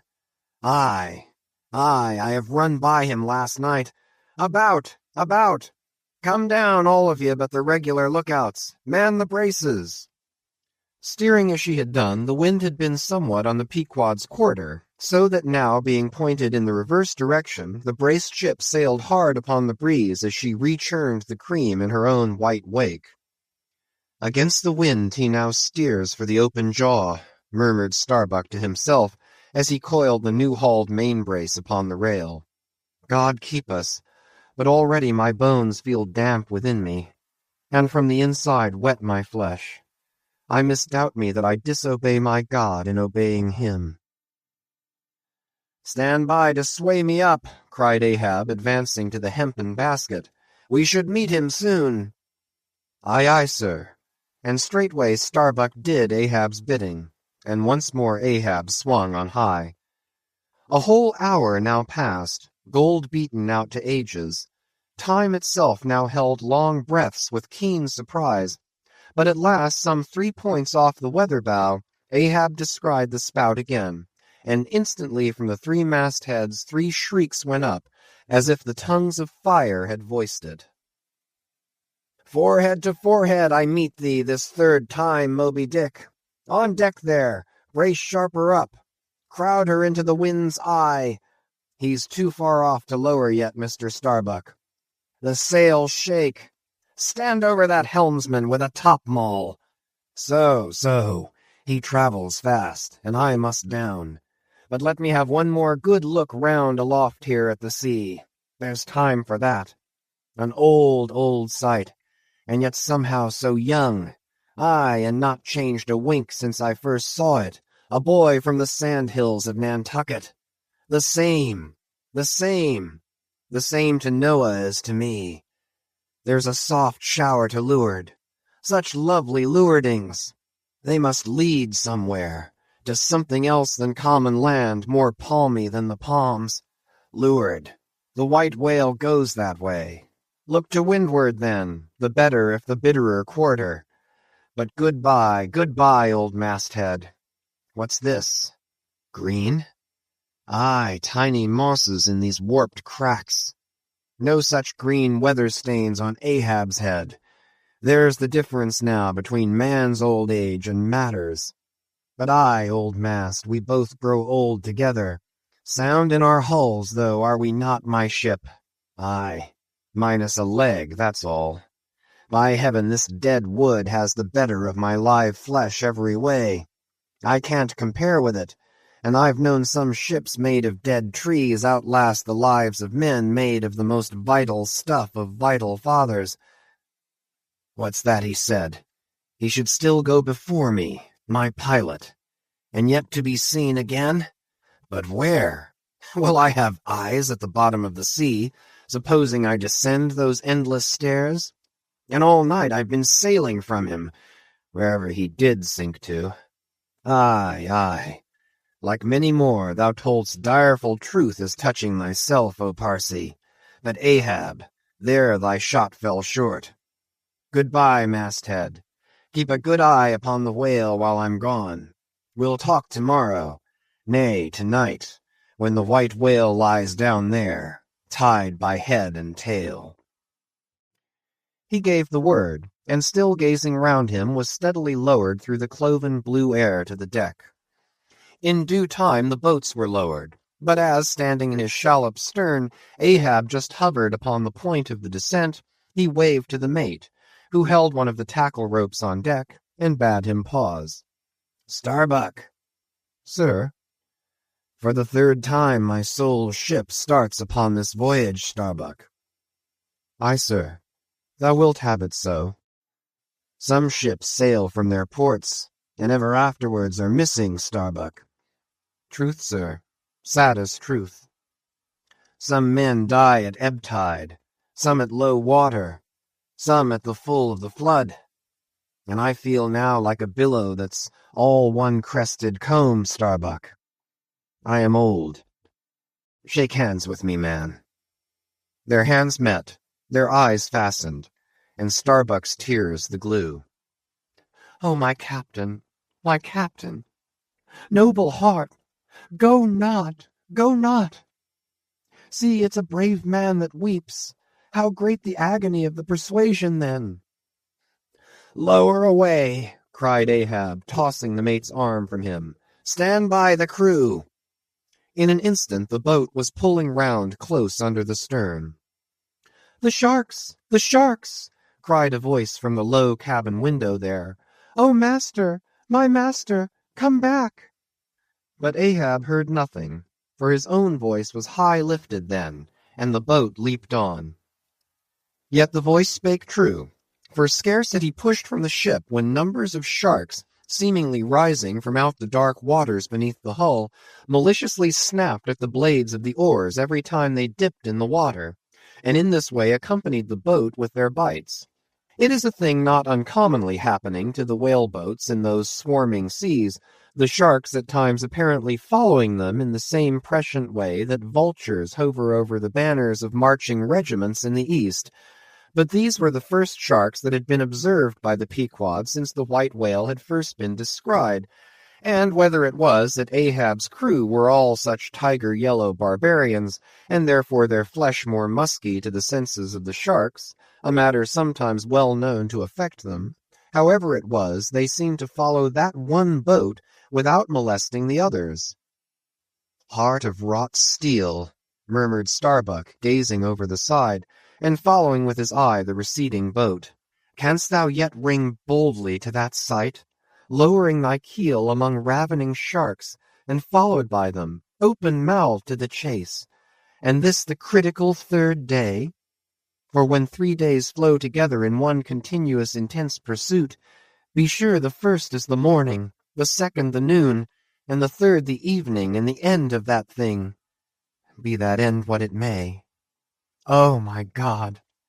What is this that shoots through me, and leaves me so deadly calm, yet expectant, fixed at the top of a shudder? Future things swim before me, as in empty outlines and skeletons. All the past is somehow grown dim. Mary, girl, thou fadest in pale glories behind me. Boy, I seem to see but thy eyes grown wondrous blue. Strangest problems of life seem clearing, but clouds sweep between. Is my journey's end coming? My legs feel faint, like his who has footed it all day. Feel thy heart. Beats it yet? Stir thyself, Starbuck. Stave it off. Move, move. Speak aloud. Masthead there. See you my boy's hand on the hill. Crazed. Aloft there. Keep thy keenest eye on the boats. Mark well the whale. Ho, again, drive off that hawk. See, he pecks. He tears the vane. Pointing to the red flag flying at the main truck. Ha! He soars away with it. Where's the old man now? Seest thou that sight, O Ahab? Shudder! Shudder! The boats had not gone very far, when by a signal from the mastheads, a downward-pointed arm, Ahab knew that the whale had sounded, but intending to be near him at the next rising, he held on his way a little sideways from the vessel, the becharmed crew maintaining the profoundest silence as the head-beat waves hammered and hammered against the opposing bow. Drive, drive in your nails, O ye waves! To their uttermost heads drive them in! Ye but strike a thing without a lid, and no coffin and no hearse can be mine, and hemp only can kill me! Ha! Ha! Suddenly the waters around them slowly swelled in broad circles, then quickly upheaved, as if sideways sliding from a submerged berg of ice, swiftly rising to the surface. A low rumbling sound was heard, a subterraneous hum, and then all held their breaths, as bedraggled with trailing ropes and harpoons and lances, a vast form shot lengthwise but obliquely from the sea. Shrouded in a thin, drooping veil of mist, it hovered for a moment in the rainbowed air, and then fell swamping back into the deep. Crushed 30 feet upwards, the waters flashed for an instant like heaps of fountains, then brokenly sank in a shower of flakes, leaving the circling surface creamed like new milk round the marble trunk of the whale. "Give way!" cried Ahab to the oarsmen, and the boats darted forward to the attack. But maddened by yesterday's fresh irons that corroded in him, Moby Dick seemed combinedly possessed by all the angels that fell from heaven. The wide tiers of welded tendons overspreading his broad white forehead, beneath the transparent skin, looked knitted together, as head-on he came churning his tail among the boats, and once more flailed them apart, spilling out the irons and lances from the two mates' boats, and dashing in one side of the upper part of their bows, but leaving Ahab's almost without a scar. While Daggoo and Queequeg were stopping the strained planks, and as the whale swimming out from them turned and showed one entire flank as he shot by them again, at that moment a quick cry went up. Lashed round and round to the fish's back, pinioned in the turns upon turns in which, during the past night, the whale had reeled the involutions of the lines around him, the half-torn body of the Parsee was seen, his sable raiment frayed to shreds, his distended eyes turned full upon old Ahab. The harpoon dropped from his hand. "Be fooled, be fooled," drawing in a long, lean breath. "Aye, Parsee, I see thee again. Aye, and thou goest before, and this, then, is the hearse that thou didst promise. But I hold thee to the last letter of thy word. Where is the second hearse? Away, mates, to the ship. Those boats are useless now. Repair them if ye can in time, and return to me. If not, Ahab is enough to die. Down, men! The first thing but offers to jump from this boat I stand in, that thing I harpoon. Ye are not other men, but my arms and legs, and so obey me. Where's the whale? Gone down again?" But he looked too nigh the boat, for as if bent upon escaping with the corpse he bore, and as if the particular place of the last encounter had been a stage in his leeward voyage, Moby Dick was now again steadily swimming forward, and had almost passed the ship, which thus far had been sailing in the contrary direction to him, though for the present her headway had been stopped. He seemed swimming with his utmost velocity, and now only intent upon pursuing his own straight path in the sea. "Oh, Ahab!" cried Starbuck, Not too late is it, even now the third day, to desist? See, Moby Dick seeks thee not. It is thou that madly seekest him. Setting sail to the rising wind, the lonely boat was swiftly impelled to leeward by both oars and canvas. And at last, when Ahab was sliding by the vessel, so near as to plainly distinguish Starbuck's face as he leaned over the rail, he hailed him to turn the vessel about and follow him, not too swiftly, at a judicious interval. Glancing upward, he saw Tashtego, Queequeg, and Daggoo eagerly mounting to the 3 mastheads, while the oarsmen were rocking in the 2 staved boats which had but just been hoisted to the side, and were busily at work in repairing them. One after the other, through the portholes as he sped, he also caught flying glimpses of Stubb and Flask, busying themselves on deck among bundles of new irons and lances. As he saw all this, as he heard the hammers in the broken boats, far other hammers seemed driving a nail into his heart. But he rallied, and now, marking that the vane or flag was gone from the main masthead, he shouted to Tashtego, who had just gained that perch, to descend again for another flag and a hammer and nails, and so nail it to the mast. Whether fagged by the 3 days' running chase and the resistance to his swimming in the knotted hamper he bore, or whether it was some latent deceitfulness and malice in him, whichever was true, the white whale's way now began to abate, as it seemed, from the boat so rapidly nearing him once more, though indeed the whale's last start had not been so long a one as before. And still as Ahab glided over the waves, the unpitying sharks accompanied him, and so pertinaciously stuck to the boat, and so continually bit at the plying oars, that the blades became jagged and crunched, and left small splinters in the sea at almost every dip. Heed them not. Those teeth but give new rowlocks to your oars. Pull on. 'Tis the better rest, the shark's jaw, than the yielding water. But at every bite, sir, the thin blades grow smaller and smaller. They will last long enough. Pull on. But who can tell, he muttered, whether these sharks swim to feast on the whale or on Ahab. But pull on. Aye, all alive. Now, we near him. The helm. Take the helm. Let me pass. And so saying, 2 of the oarsmen helped him forward to the bows of the still flying boat. At length, as the craft was cast to one side and ran ranging along with the white whale's flank, he seemed strangely oblivious of its advance, as the whale sometimes will, and Ahab was fairly within the smoky mountain mist which, thrown off from the whale's spout, curled round his great Monadnock hump. He was even thus close to him, when, his body arched back, and both arms lengthwise high lifted to the poise, he darted his fierce iron, and his far fiercer curse into the hated whale. As both steel and curse sank into the socket, as if sucked into a morass, Moby Dick sideways writhed, spasmodically rolled his nigh flank against the bow, and without staving a hole in it, so suddenly canted the boat over that had it not been for the elevated part of the gunwale to which he then clung, Ahab would once more have been tossed into the sea.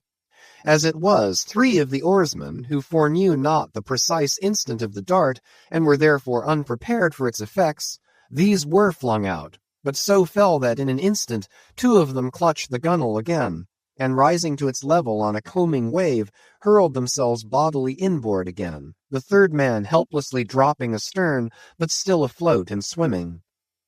Almost simultaneously, with a mighty volition of ungraduated, instantaneous swiftness, the white whale darted through the weltering sea. But when Ahab cried out to the steersman to take new turns with the line, and hold it so, and commanded the crew to turn round on their seats, and tow the boat up to the mark, the moment the treacherous line felt that double strain and tug, it snapped in the empty air. What breaks in me? Some sinew cracks. 'Tis whole again. Oars! Oars! Burst in upon him!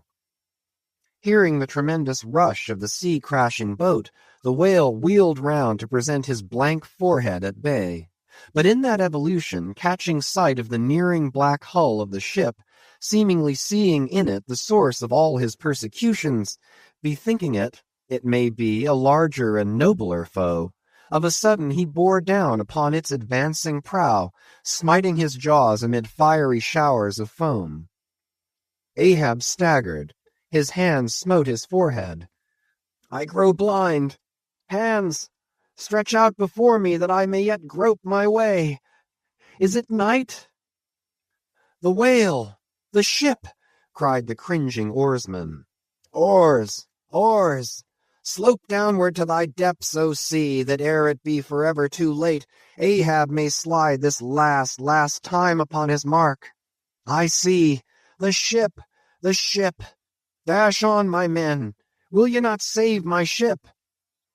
But as the oarsmen violently forced their boat through the sledge-hammering seas, the before whale-smitten bow ends of two planks burst through, and in an instant almost the temporarily disabled boat lay nearly level with the waves, its half-waiting, splashing crew trying hard to stop the gap and bail out the pouring water. Meantime, for that one beholding instant, Tashtego's masthead hammer remained suspended in his hand, and the red flag, half wrapping him as with a plaid, then streamed itself straight out from him, as his own forward-flowing heart, while Starbuck and Stubbs, standing upon the bowsprit beneath, caught sight of the down-coming monster just as soon as he. The whale! The whale! Up helm! Up helm! Oh, all ye sweet powers of air, now hug me close. Let not Starbuck die, if die he must in a woman's fainting fit. Up helm, I say! You fools! The jaw! The jaw! Is this the end of all my bursting prayers? All my lifelong fidelities? Oh, Ahab, Ahab, lo thy work! Steady, helmsman! Steady! Nay, nay! Up helm again! He turns to meet us! Oh, his unappeasable brow drives on toward one whose duty tells him he cannot depart. My God, stand by me now. Stand not by me, but stand under me, whoever you are that will now help Stubb. For Stubb, too, sticks here. I grin at thee, thou grinning whale. Whoever helped Stubb or kept Stubb awake but Stubb's own unwinking eye? And now poor Stubb goes to bed upon a mattress that is all too soft. Would it were stuffed with brushwood. I grin at thee, thou grinning whale. Look ye, sun, moon, and stars. I call ye assassins of as good a fellow as ever spouted up his ghost. For all that, I would yet ring glasses with ye, would ye but hand the cup. Oh, oh, oh, oh, thou grinning whale, but there'll be plenty of gulping soon. Why fly ye not, O Ahab? For me, off shoes and jacket to it. Let Stubb die in his drawers. A most mouldy and over-salted death, though. Cherries, cherries, cherries. Oh, Flask, for one red cherry ere we die. Cherries. I only wish that we were where they grow. Oh, Stubb, I hope my poor mother's drawn my part pay ere this. If not, few coppers will now come to her, for the voyage is up. From the ship's bows nearly all the seamen now hung inactive, hammers, bits of plank, lances, and harpoons mechanically retained in their hands, just as they had darted from their various employments, all their enchanted eyes intent upon the whale, which from side to side strangely vibrating his predestinating head, sent a broad band of overspreading semicircular foam before him as he rushed. Retribution, swift vengeance, eternal malice were in his whole aspect, and spite of all that mortal man could do, the solid white buttress of his forehead smote the ship's starboard bow, till men and timbers reeled. Some fell flat upon their faces. Like dislodged trucks, the heads of the harpooneers aloft shook on their bull-like necks. Through the breach they heard the waters pour, as mountain torrents down a flume. The ship! The hearse! The second hearse! Cried Ahab from the boat. Its wood could only be American! Diving beneath the settling ship, the whale ran quivering along its keel, but turning under water, swiftly shot to the surface again, far off the other bow, but within a few yards of Ahab's boat, where, for a time, he lay quiescent. I turn my body from the sun. What ho, Tashtego! Let me hear thy hammer! O ye three unsurrendered spires of mine, thou uncracked keel, and only God-bullied hull, thou firm deck and haughty helm, and pole-pointed prow, death-glorious ship, must ye then perish, and without me? Am I cut off from the last fond pride of meanest shipwrecked captains? O lonely death on lonely life! Oh, now I feel my topmost greatness lies in my topmost grief. Ho, ho! From all ye furthest bounds, pour ye now in, ye bold billows of my whole foregone life, and top this one-piled comber of my death. Towards thee I roll, thou all-destroying but unconquering whale. To the last I grapple with thee. From hell's heart I stab at thee. For hate's sake I spit my last breath at thee. Sink all coffins and all hearses to one common pool. And since neither can be mine, let me then tow to pieces, while still chasing thee, though tied to thee, thou damned whale. Thus I give up the spear. The harpoon was darted. The stricken whale flew forward. With igniting velocity the line ran through the grooves, ran foul. Ahab stooped to clear it. He did clear it, but the flying turn caught him round the neck, and voicelessly as Turkish mutes bowstring their victim, he was shot out of the boat, ere the crew knew he was gone. Next instant, the heavy eye-splice in the rope's final end flew out of the stark, empty tub, knocked down an oarsman, and, smiting the sea, disappeared in its depths. For an instant the tranced boat's crew stood still, then turned. The ship! Great God, where is the ship? Soon they, through dim, bewildering mediums, saw her sidelong fading phantom, as in the gaseous Fata Morgana, only the uppermost mass out of the water, while fixed by infatuation, or fidelity, or fate, to their once lofty perches, the pagan harpooneers still maintained their sinking lookouts on the sea. And now concentric circles seized the lone boat itself, and all the crew, and each floating oar, and every lance-pole, and spinning, animate and inanimate, all round and round in one vortex, carried the smallest ship of the Pequod out of sight. But as the last whelmings intermixingly poured themselves over the sunken head of the Indian at the mainmast, leaving a few inches of the erect spar yet visible, together with long streaming yards of the flag, which calmly undulated, with ironical coincidings, over the destroying billows they almost touched. At that instant, a red arm and a hammer hovered backwardly uplifted in the open air, in the act of nailing the flag faster and yet faster to the subsiding spar. A skyhawk that tauntingly had followed the main truck downwards from its natural home among the stars, pecking at the flag, and incommoding Tashtego there, this bird now chanced to intercept its broad fluttering wing between the hammer and the wood, and simultaneously feeling that ethereal thrill, the submerged savage beneath, in his death grasp, kept his hammer frozen there. And so the bird of heaven, with archangelic shrieks, and his imperial beak thrust upward, and his whole captive form folded in the flag of Ahab, went down with his ship, which, like Satan, would not sink to hell till she had dragged a living part of heaven along with her, and helmeted herself with it. Now small fowls flew screaming over the yet yawning gulf. A sullen white surf beat against its steep sides, then all collapsed, and the great shroud of the sea rolled on, as it rolled 5,000 years ago. Epilogue.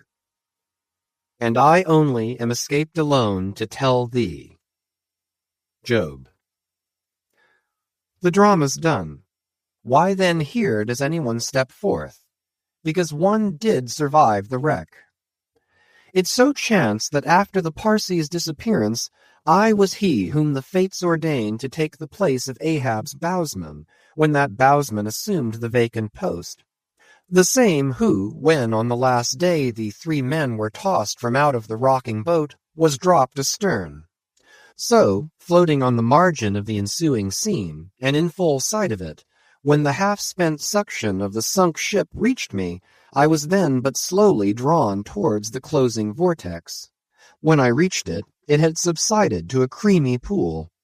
Round and round then, and ever contracting towards the button-like black bubble at the axis of that slowly wheeling circle, like another Ixion did I revolve, till, gaining that vital center, the black bubble upward burst, and now, liberated by reason of its cunning spring, and owing to its great buoyancy rising with great force, the coffin life-buoy shot lengthwise from the sea, fell over, and floated by my side. Buoyed up by that coffin, for almost one whole day and night, I floated on a soft and dirge-like main. The unharming sharks, they glided by as if with padlocks on their mouths. The savage sea-hawks sailed with sheathed beaks. On the second day, a sail drew nearer, and picked me up at last. It was the devious cruising Rachel, that in her retracing search after her missing children, only found another orphan. The end of Moby Dick.